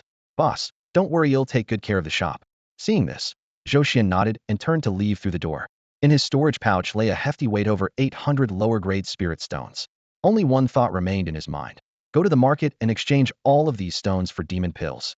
Then convert all those pills into gold point value. Zhou Xian carried a heavy storage bag, walking briskly down the mountain path. The early autumn breeze rustled the hem of his clothes, cool against his skin, but it couldn't quell the burning excitement swelling in his chest. Inside the bag were over 800 lower-grade spirit stones, which jingled softly whenever they bumped together, a small, yet satisfying sound. To outsiders in the outer sect, this was a fortune enough to make their eyes gleam with envy. But to Zhou Xian, that crisp clink was less appealing than the allure of gold points. Each lower-grade spirit stone could only be exchanged for 3 gold points, yet a Tier 1 demon pill worth a single spirit stone could convert into 6 to 10 gold points. Only a fool would burn spirit stones directly, so he had long resolved to head straight to Yunlai Market after descending the mountain and trade these stones for demon pills, then rake in the gold points in a single decisive strike. Yunlai Market was the largest marketplace in the outer gate of the Spirit Sword Pavilion and the main hub for trading demon pills. The last time he came, the reform initiated by Lu Ruyan had thrown everything into chaos. Shouts filled the air, smoke and dust clouded the stalls, and even the sect leader personally intervened, calling in the disruptive merchants for a stern talk. Normally, once the sect leader had stepped in, the uproar would have swiftly subsided and life at the market returned to normal. Thinking of this, a flicker of doubt crossed Zhou Xian's mind, but he quickened his pace down the mountain, his steps so swift they almost blurred.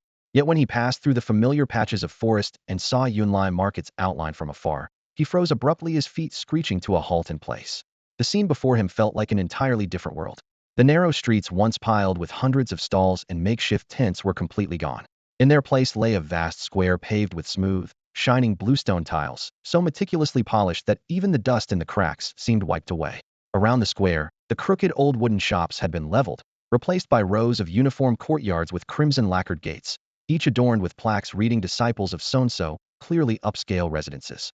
Only in the center stood a solitary 3-story pavilion still bearing the Yunlai Market sign, surrounded by emptiness so profound that the wind whistled through. But the transformation went far beyond that. The sect's task board, once located in the administration hall, was now situated at the edge of the square, a towering spirit stone screen, nearly 3 meters tall, scrolling through missions to slay demons, forage herbs, and refine pills. Its radiant glow flickered over the faces of several disciples standing nearby. Aside from their murmured discussions and pointing at the screen, the entire square bore no trace of bargaining chatter or the lively hum of commerce. Zhou Xian's brow furrowed tightly. This severe overhaul had uprooted all business atmosphere at its core. His brilliant plan to exchange spirit stones for demon pills, then convert those to gold points, had been doused with a cold bucket of reality before it even began. He drew in a deep breath, tamped down the frustration rising in his chest, and pretended to study the mission board as he leisurely approached. Yet his ears pricked sharply, straining to catch any stray fragments of conversation. "Senior Brotherly, have you collected your monthly stipend yet?" a keen disciple quietly asked a tall companion. "Already got it," the tall one replied, flicking his wrist to reveal a faintly glowing cyan jade talisman. All 50 units of spirit sand are stored on here. Wow, that's so convenient. The clever disciple gushed enviously. Before, we had to hide that little monthly allowance like a rat, always worrying about losing it or getting robbed. Now everything's stored on the Jade Talisman, just tap it when you buy stuff. So much easier. Exactly. The tall disciple nodded in agreement. I heard this was the new elder's idea. What a genius. From now on, when we disciples of the Spirit Sword Pavilion go out, we won't need to carry spirit stones with us anymore. As he spoke, he made a relaxed gesture with his palm, as if he had already shrugged off the heavy bag of spirit stones from his shoulders. The crowd nearby was noisy, but Zhou Xuan could still hear everything clearly across 2 rows of shelves. Jade token, storing money. Just a tap, several words struck his ears in quick succession, and his heart sank sharply. This sounded way too familiar. He forced himself to hold back the urge to step forward and ask questions, instead just pricking up his ears even more. But there is one downside. The quick-witted disciple suddenly lowered his voice and leaned forward half a step. What downside? The tall disciple blinked. Now, when you go to Yunlai Lane to buy something, you have to register your identity Jade token first and convert all your spirit stones into the amount stored on the token. The quick-witted disciple broke his words into small chunks and spoke quietly. The tall disciple looked confused. What's so bad about that? Think about it. The quick-witted disciple almost pressed his mouth to the other's ear, whispering, before, we could secretly sell off spirit materials we didn't need, or browse the street stalls for bargains. But now all transactions must go through Yunlai Lane. Every deal recorded, how much spirit stone you have, what you buy, what you sell. The sect can see everything clearly. It's no different from being completely exposed with no privacy. Ugh, the tall disciple sucked in a cold breath. Only then realizing, seems like that's really true. Zhou Xian's expression turned completely grim. Electronic payment plus real name registration?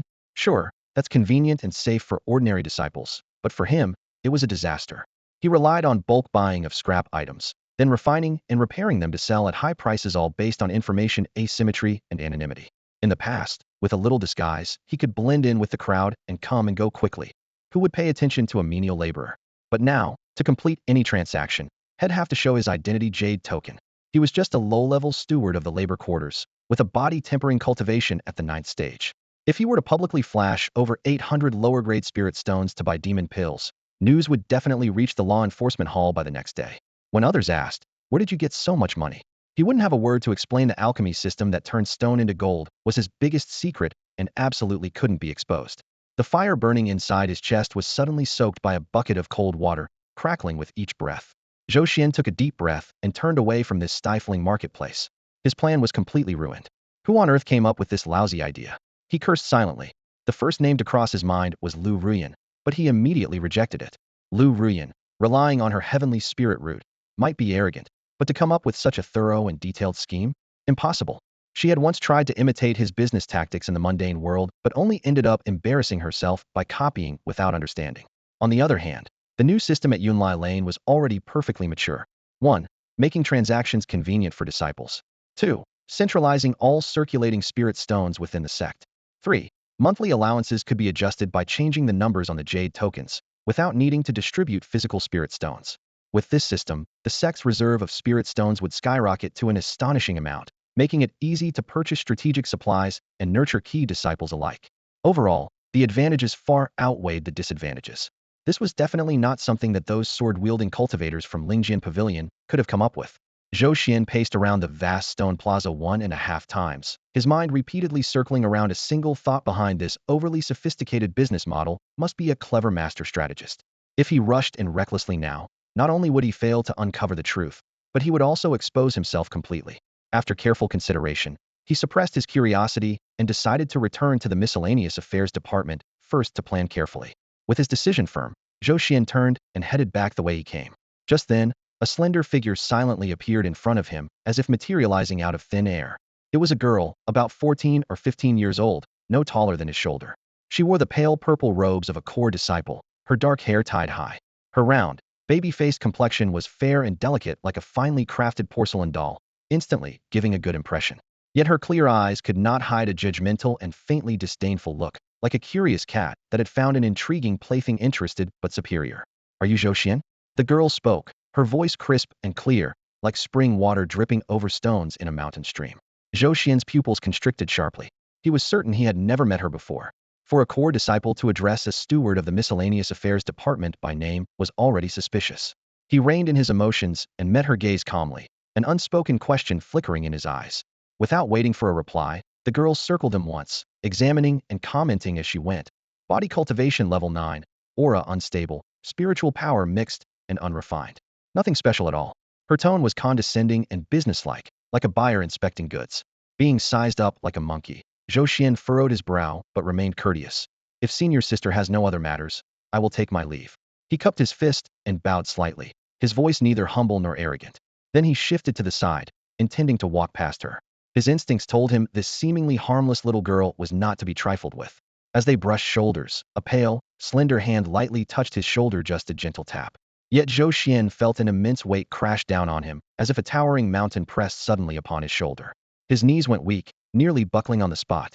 The terrifying pressure spread from his shoulder throughout his limbs and body. His spiritual power instantly stilled, and his breathing became heavy and labored. Such overwhelming strength. He thought in shock, his expression losing composure for the first time. Zhou Xuan turned sharply to stare intently at the exquisitely delicate girl so young, yet already at the foundation establishment stage. The thought exploded in Zhou Xian's mind, making his heart pound wildly. Before him stood a girl who appeared harmless, her delicate features as porcelain smooth as a doll's, yet she radiated the overwhelming aura of a foundation establishment stage cultivator. When had the Spirit Sword Sect ever produced such a powerhouse? Zhou Xian's gaze dropped from her smiling apricot-shaped eyes to the pale purple core disciple robe embroidered with cloud patterns. She wore the sect's official uniform, one he knew all too well. But her face? He had never seen it before in any core disciple examination or grand ceremony. What was stranger still was the nature of her pressure, majestic, yet not sharp, completely unlike the usual cutting intensity of sword cultivators. A core disciple of the Spirit Sword Sect who did not cultivate the sword path? Who are you? Zhou Xuan forced his trembling legs to hold him up and grit his teeth to squeeze out the words through clenched teeth. I have no grudge against you. Why are you targeting me? The girl tilted her head slightly, as if examining some curious new toy. Her exquisitely carved face showed innocent curiosity, but the words she spoke chilled Zhou Xian's scalp. Because you made one of my friends very unhappy, she said casually, almost as if chatting. She hopes you will disappear from this world soon. Friend? Disappear? A thunderclap shook Zhou Xian's mind as a name screamed to the forefront: Lu Rian. In the entire Spirit Sword Sect, who hated him the most, who wished death upon him more than that woman. Recently, although Lu Rian had not appeared again, her shadow clearly never left. Now, she had even sent a Foundation Establishment core disciple, blatantly intent on taking his life. Zhou Xuan felt his heart sinking slowly into an ice cellar. Around the square, the outer disciples who had been spectators finally noticed something was wrong here. When their eyes landed on the girl's core disciple robes, all their faces instantly drained of color. They lowered their heads in silence and quickly backed away, wanting to disappear 1,000 feet away immediately. Core disciples held a status second only to the sect's heirs, each one a future pillar the sect groomed carefully, with countless privileges. Zhou Xuan, on the other hand, was merely a minor steward in the service courtyard with only the 9th level of body refining, a difference as vast as an ant facing a lion. If the girl crushed him with a palm right here in public, the sect would probably just issue a routine reprimand and wouldn't bother much over a lowly steward. Death hovered suddenly close. The girl's fair hand rested steadily on his shoulder, the pressure steadily increasing. Bones creaked under the crushing force. Piercing pain nearly knocked him unconscious. She was serious. She was going to kill him. What to do? Zhou Xian's thoughts spun wildly. Rely on the stone to gold system? No, that was his biggest secret, and the system couldn't attack or defend against Foundation Establishment pressure. Beg for mercy? Impossible. She was clearly acting on Lu Rian's orders. She wouldn't stop until she achieved her goal. He had to escape. On the brink of life and death, Zhou Xuan suddenly remembered his secret trump card stored at the bottom of his storage pouch, a grayish-blue array jade. The maze-tracking array jade. For now, it was his only chance to survive. But he knew full well, to activate the jade, he would need spiritual energy and time. Under the girl's terrifying pressure, he found it nearly impossible to move even a single finger, let alone summon his spiritual power. His vitality was suppressed so tightly that his bones felt as if they were hammered into place, and Zhou Xuan could even hear the slow, heavy beat of his own heart. He had to seize even the smallest gap, no matter how brief. A fierce light blazed in his eyes. Deep within his sea of consciousness, the terrifying universe woven from countless gods and demons trembled slightly. He dared not summon the full vision. It would instantly drain his spirit, but the soul power gained from practicing the Tai technique far exceeded others at his level and was his only weapon now. Zhou Xuan stifled the pounding in his chest and focused all his soul energy into a single invisible spear, thrusting it sharply at the girl's brow, the spirit-piercing attack. The girl had originally watched him tremble under her pressure with a playful cat-and-mouse smirk. She was certain the outcome was already sealed. But the sudden, sharp sting exploded without warning, freezing her smile in place. Her sea of consciousness felt like it had been pierced by a fine silver needle. The intense pain made her emit a muffled groan, and her body swayed back half a step. A tiny crack appeared in the terrifying pressure. Zhou Xuan seized this life-or-death moment, and his spiritual power suddenly surged free, rushing wildly along his meridians. He moved his mind, and the formation jade in his storage pouch appeared in his palm. Almost immediately, the scalding spiritual energy poured into it. A clear ringing sounded. The formation jade emitted a dazzling flash, and a dense white mist suddenly burst out from Zhou Xuan, engulfing both of them. Their vision and spirit felt as if stuffed with rough cloth. The familiar Yunlai square before the girl's eyes was replaced by an endless wall of fog. Tricks of an apprentice. After a brief dizziness, the pain in her brow faded, but the girl's face turned ice cold. She had never expected to lose to a mere tempering stage servant. Fury surged like a tidal wave in her spirit, forcefully tearing at the mist. At the same time, a seed of doubt grew in her heart just now. The wave of spiritual power that erupted from Zhou Xuan clearly belonged to the Qi refining stage. Coupled with that strange mental assault, his true strength far exceeded intelligence reports. The mist was violently torn apart, and the plaza scene became clear once more, but Zhou Xian's figure had already vanished without a trace. The girl stood where she was, her expression so dark it seemed to drip with cold. She scanned the surroundings, finally fixing her gaze on the direction Zhou Xuan had fled, murderous intent simmering as she whispered, "Didn't they say he was just a worthless scrap abandoned by Lu Rian?" Meanwhile, the moment the formation jade activated, Zhou Xuan ran without looking back, heading straight toward the wilderness hills. He pushed his speed to the limit, with only the sound of the roaring wind in his ears.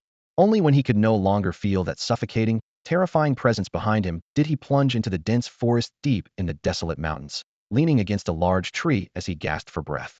Cold sweat had long since soaked through his clothes, clinging to his back like a wet second skin, and his heart felt as if it might burst from his chest. He had survived. The joy of narrowly escaping death flashed through him briefly only to be replaced by a far heavier burden of worry. More frightening than the mysterious girl who might pursue and kill him at any moment was another issue. His cultivation level had been exposed. To activate the formation jade at the last second, he had no choice but to unleash spiritual power at the Qi refining stage 1. Though only for an instant, that girl's senses would not miss such a slip. Everyone believed he was merely a lowly servant at the body refining stage, and his identity was clear: the steward of the servants' quarters, bound by rules never to leave the sect's premises. Yet the girl's target was unmistakably him. In other words, if she wanted to find him, it was only a matter of time. What Zhou Xuan feared most was that she might spread the news of his Qi refining cultivation. Once that rumor leaked, what would it mean? It meant his carefully constructed disguise would turn to dust overnight. It meant that the foolish and wealthy junkyard owner he pretended to be would become the focus of scorn and suspicion. He had tricked Director Wang by relying on Wang's greed, stupidity, and information gaps, barely a stroke of luck. But would the truly sharp minds within the sect, the inner disciples, or even the elders be as easy to deceive? A servant with average talent suddenly surging in cultivation and hiding wealth far beyond Riazano 1, not even a ghost, would believe there was no secret behind it. At that point, countless greedy eyes would fix on him, even if that girl never moved a finger herself. Leaning half against the tree trunk, Zhou Xian's expression flickered with anxiety as his mind raced for solutions. He had to find a way to resolve this monumental problem quickly. But against a core disciple at the foundation establishment stage, what options did he really have? That's all for today. Thank you so much for watching. I hope you guys enjoyed. If you wish to have another part of this recap, please give us at least 1,000 likes. Please don't forget to comment and subscribe to our channel for more content like this. Until next time.